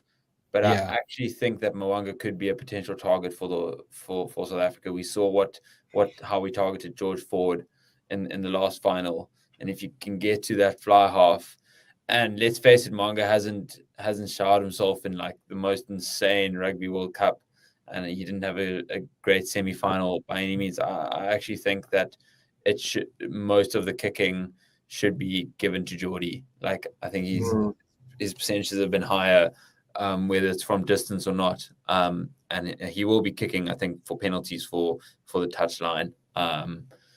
And I mean, I still remember when in New Zealand he kicked over at least a 45-meter one from almost the corner. To take a W versus us. I think he's cold, and Mwanga has it right. Like, it's there. We all know it. 9 times out of 10, he's going to be there. But maybe a couple looser Mwanga performances could make him a potential target for Peter Steph. Yeah. Well, we've lost Roods, and he might have tried to sneak back in, and I might have missed him, and now he's gone again. And I would have really liked him to be here for the Springbok preview, his beloved Springboks. So I think he's gone there because he was having technical issues. So we do apologize, and if he does come back, we'll obviously bring it in. But we can move on to the Springboks. The Springbok team. There it is, boys. I mean, I mean, probably not much surprises. Yeah, we would think after what happened. 7-1. No, it's a 7-1 split. This is crazy. This is not a surprise. We did it. So Springboks did it when we last thrashed them. This is what Rassie and Jacques feel is the best way to beat them. I think it's fine. You guys, you think you're not on, right? Well, I just think it's first of all, I think it's hilarious that, like last World Cup, it was just mind-blowing news that the Springboks had a 6-2 split, and to think that the Springboks haven't had a 6-2 split once in the knockout stages of this tournament, not because it didn't exist, but we went for 5-3 and 7-1. It's just like, what is going on? Like, how many more of these like undercover, thinking out of the box scenarios exist that we can still tap into? But yeah, Rian, let's hear your thoughts before I go. Well, just a quick one. If we go to Rian, the 7-1, Willie Leroux as the back. That's a surprise, possibly. I wasn't expecting. I mean, I know why they put in the tried and tested and the old boys, but I was surprised. I would have still gone with the scrummy with Reiner for somebody. What do you think? Yeah. If Faf Faf knocked himself out against a Artie Sevilla knee once, what if something like that happens again? Are we happy to have Cheslin Colby be the 9 for 40 minutes of the game? in a weight game against All Blacks under heaps of pressure, that's going to probably go well, right? So that's a scary part for me. It is an extremely risky YOLO. I'm Jock Nienaber. I'm leaving the day afterwards to go live in Dublin. So here you go. Here's your 7-1. Peace out. All the best. It's very, very scary for me. Obviously, there is backups within backups in this team, but the big one for me is Faf de Klerk. If you have any issues at 9 and you put Cheslin at 9 for any period of time over 5 or 10 minutes, you are under so much pressure because how's his exit kicks going to look? Faf can exit if the pressure's on Pollard too much, So that's the big one for me. I trust the forward pack. We've seen this forward pack turn people into mincemeat all for the last 4 years, actually 8 years almost now. I trust the guys coming on, Jean Klein, Adges Neyman. I mean, they almost improve the pack when they come on. So I'm happy with that. Kwacha, we all know what he can do, Mr. Battle Stats. It's just that back line. It's great as it is, but if the wrong guy gets hurt, we're in so much shit. You're absolutely, like, I've been thinking about this all week. Like, this for me is like our perfect wet weather team for the conditions that we are expecting. This is the team, the backline we'll put out there. But if it was dry, I'm being honest, I don't think the All Blacks are overly worried about this team. They know. I think we kind of put our foot down. What we know, what looks like we're going to go back to the tighter game, kicking game, a less expansive game. And I still, because I was there, I still think the best way. I still feel that our best chance to beat All Blacks is to play that way, more expansive game that we did play at Twickenham. But that's not the team we've picked, and it's not going to be the conditions. So for the conditions, this is the right team. This is the 7-1, and so but we just got to hope, because some people are saying that might be dry by 6 o'clock in Paris. We'll see. I've seen it soaking by 8 o'clock in Paris. Yeah, so yeah. I think it's pretty much certain that's going to be damp anyway, right? So, but I think, I mean, what you guys, I mean, and the guys in the comments, start giving your predictions, your score predictions as well. How do you guys see this one going? Because bookies have the New Zealand as 2 points favorites at the moment, which is I had New Zealand as 1 point. It was either pick 'em, but I would say New Zealand are the favorites. I reckon it's within 5 points, whoever wins it. But thank goodness Roots isn't here, because I said I was going to pre-warn him not to punch me through the screen when I call that. I just think All Blacks with a bee in the bonnet and the form they're showing are just still the best in the world. And this might be a game too far. We'll be up for it. I hope we win, but I'm going to call it by a small New Zealand win. What do you think, Scott C? I think first of all, going back to the South Africa New Zealand game prior to the World Cup, we had that was our first 7-1 split. Corbus was on the bench, but he actually came on at the wing. So I'm fairly sure Faf played 80 minutes in that game.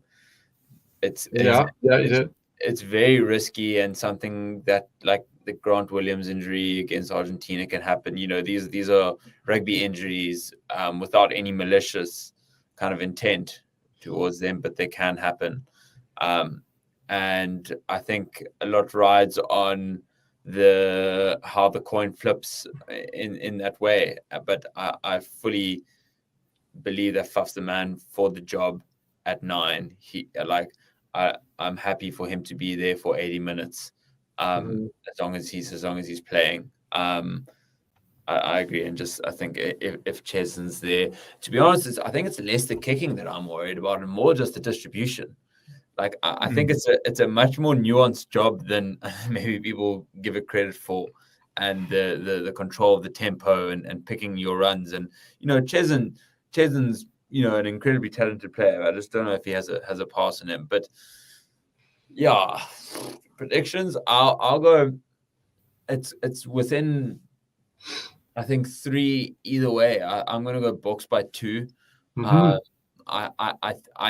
think it's going to be a drop goal at the end. I don't know.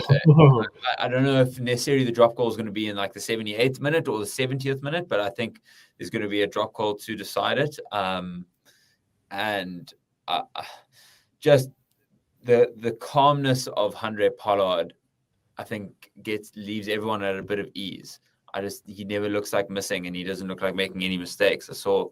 Sorry to kind of make this a little bit of a long-winded answer, but I watched Squidge Rugby's kind of analysis of the semi-final, and just the difference between what actually happened between him and Money coming on was we were kicking, and Money was missing his kicks because we were going backwards, and they were actually defensive kicks, where we've now used our cross kicks and our up and unders as a very offensive play, put people under pressure when they're going back, like we did against France.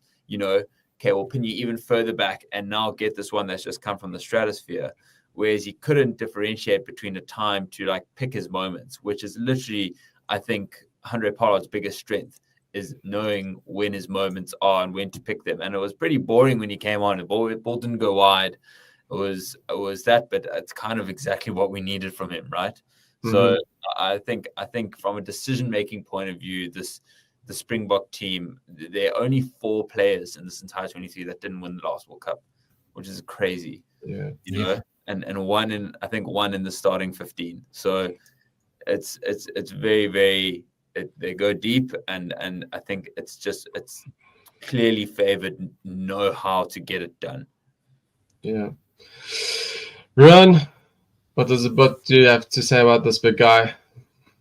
I hate predictions. I'm terrible at them. No, you're not. I troll you on your show. I see your predictions. My hair is too grey. I cannot handle another week of nearly dying from a game being 1 or 2 points. So I'm going to be a bit ridiculous and say Boks by about 8 or 9 points. Oh, lovely. I'd love that. I want our forwards to come out the way they came out against France or Twickenham or against Scotland. Just laser focused on the job. Like you could tell the guys, they don't even know they're in a stadium with people, extreme focus on the match and just pressure. The amount of pressure they applied to France or to Scotland or even to Ireland when we lost, that's what I want to see. If I see in the first 5 minutes that these guys are accurate, they are destroying the rucks and they are in the match, I feel like they really can turn the screws on New Zealand. They can, we can kick it further, we can kick it deeper, and then just keep them pinned in their 22. To run it out in this weather is very, very hard, even for New Zealand. You might do 5 or 6 phases, but that 7th, 8th phase, the knock-on becomes very, very hard to prevent. So if we focused like we were against the other big teams, I think we can do some damage, and I just need us to do that, because I cannot go through another 1-point game. I also think will what die.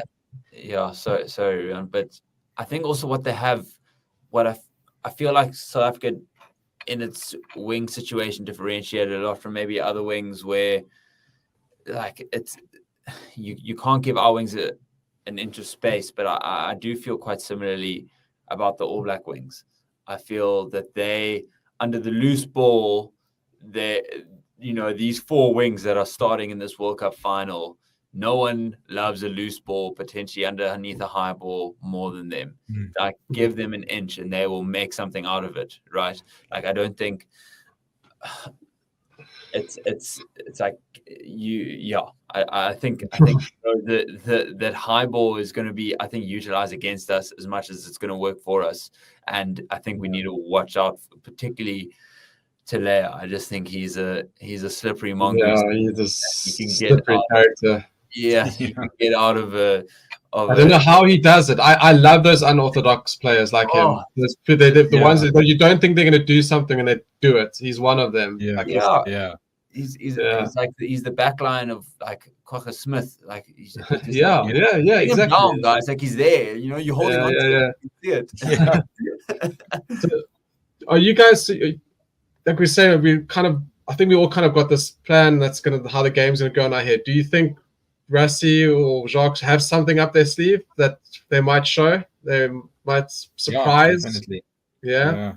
Because they'll have an idea of something.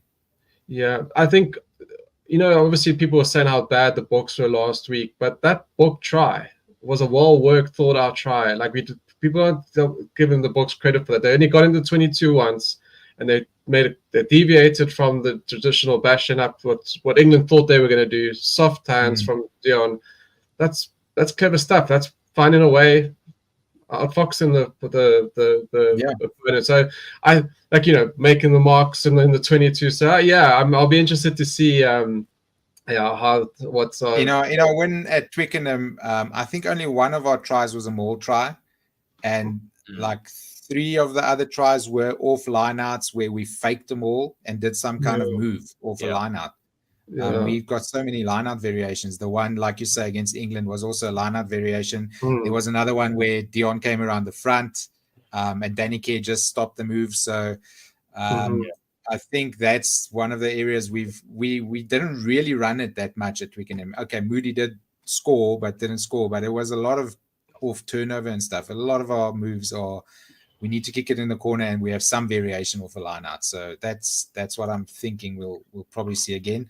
Or New Zealand, they will try their best not to have lineouts because they know we've got all these variations.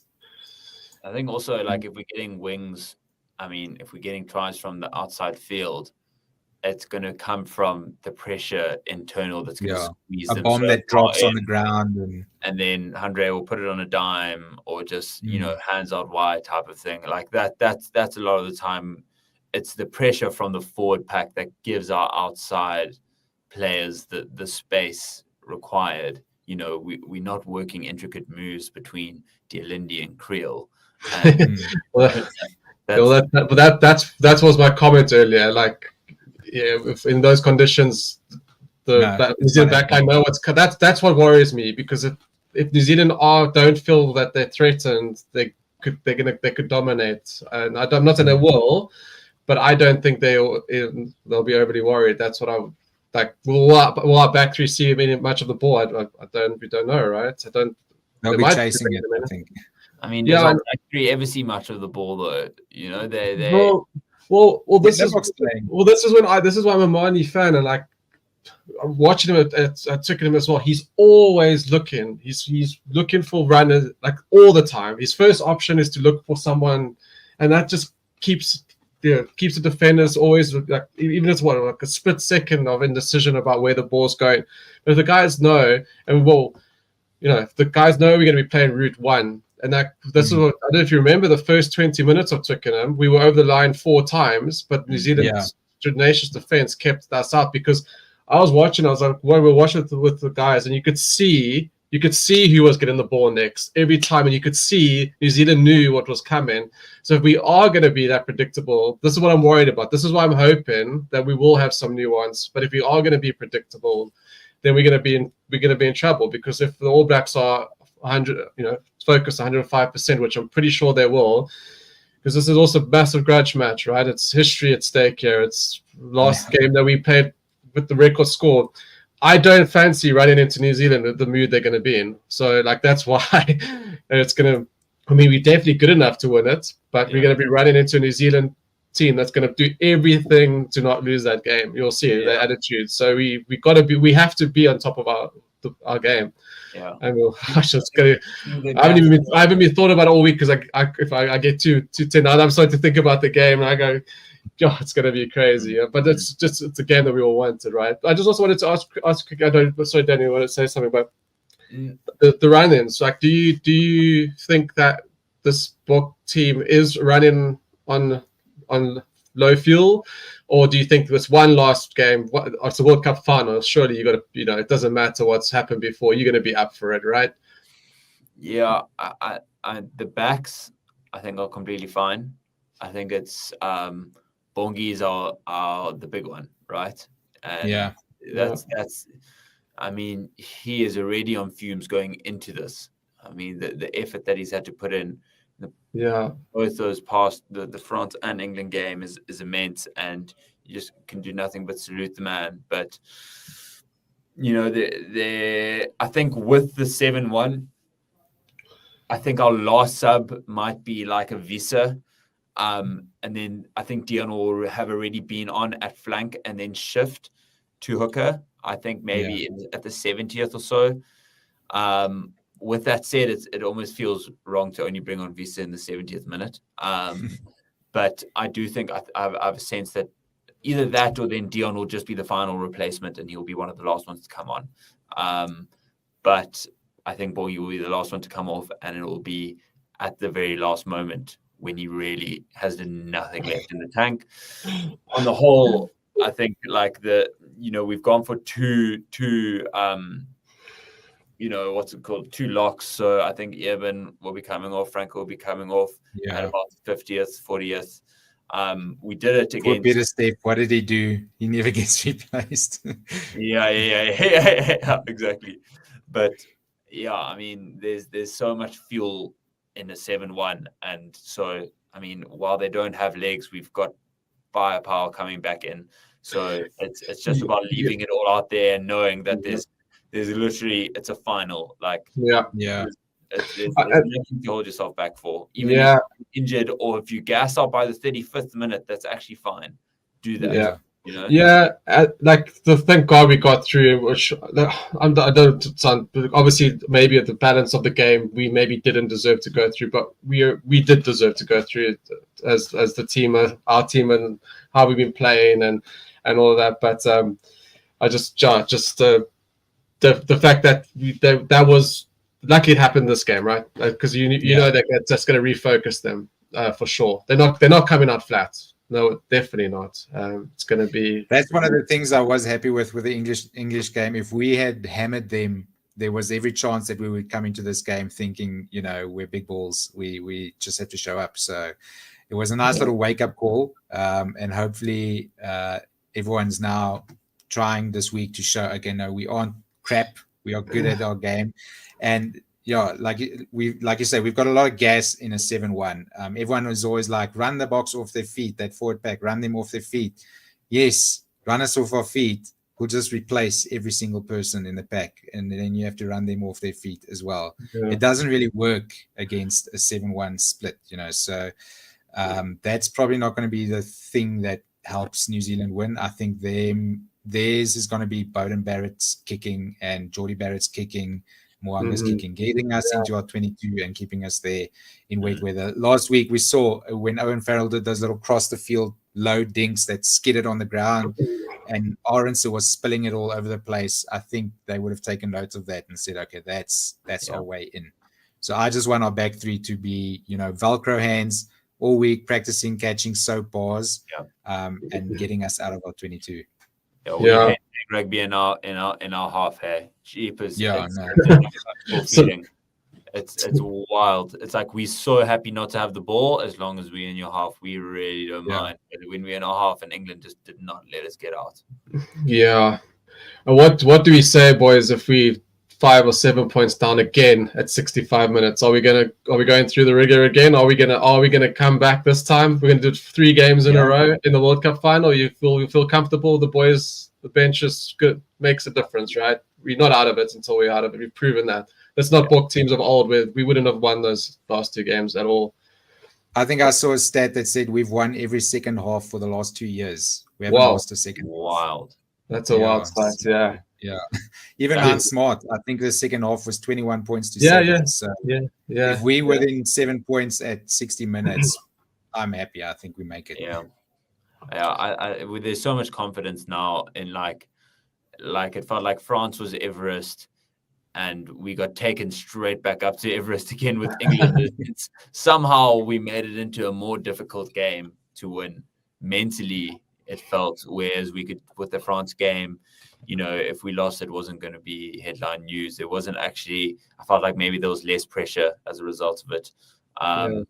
And it's funny because I think both the All Blacks in South Africa are secretly wanting to compete for like the underdog status,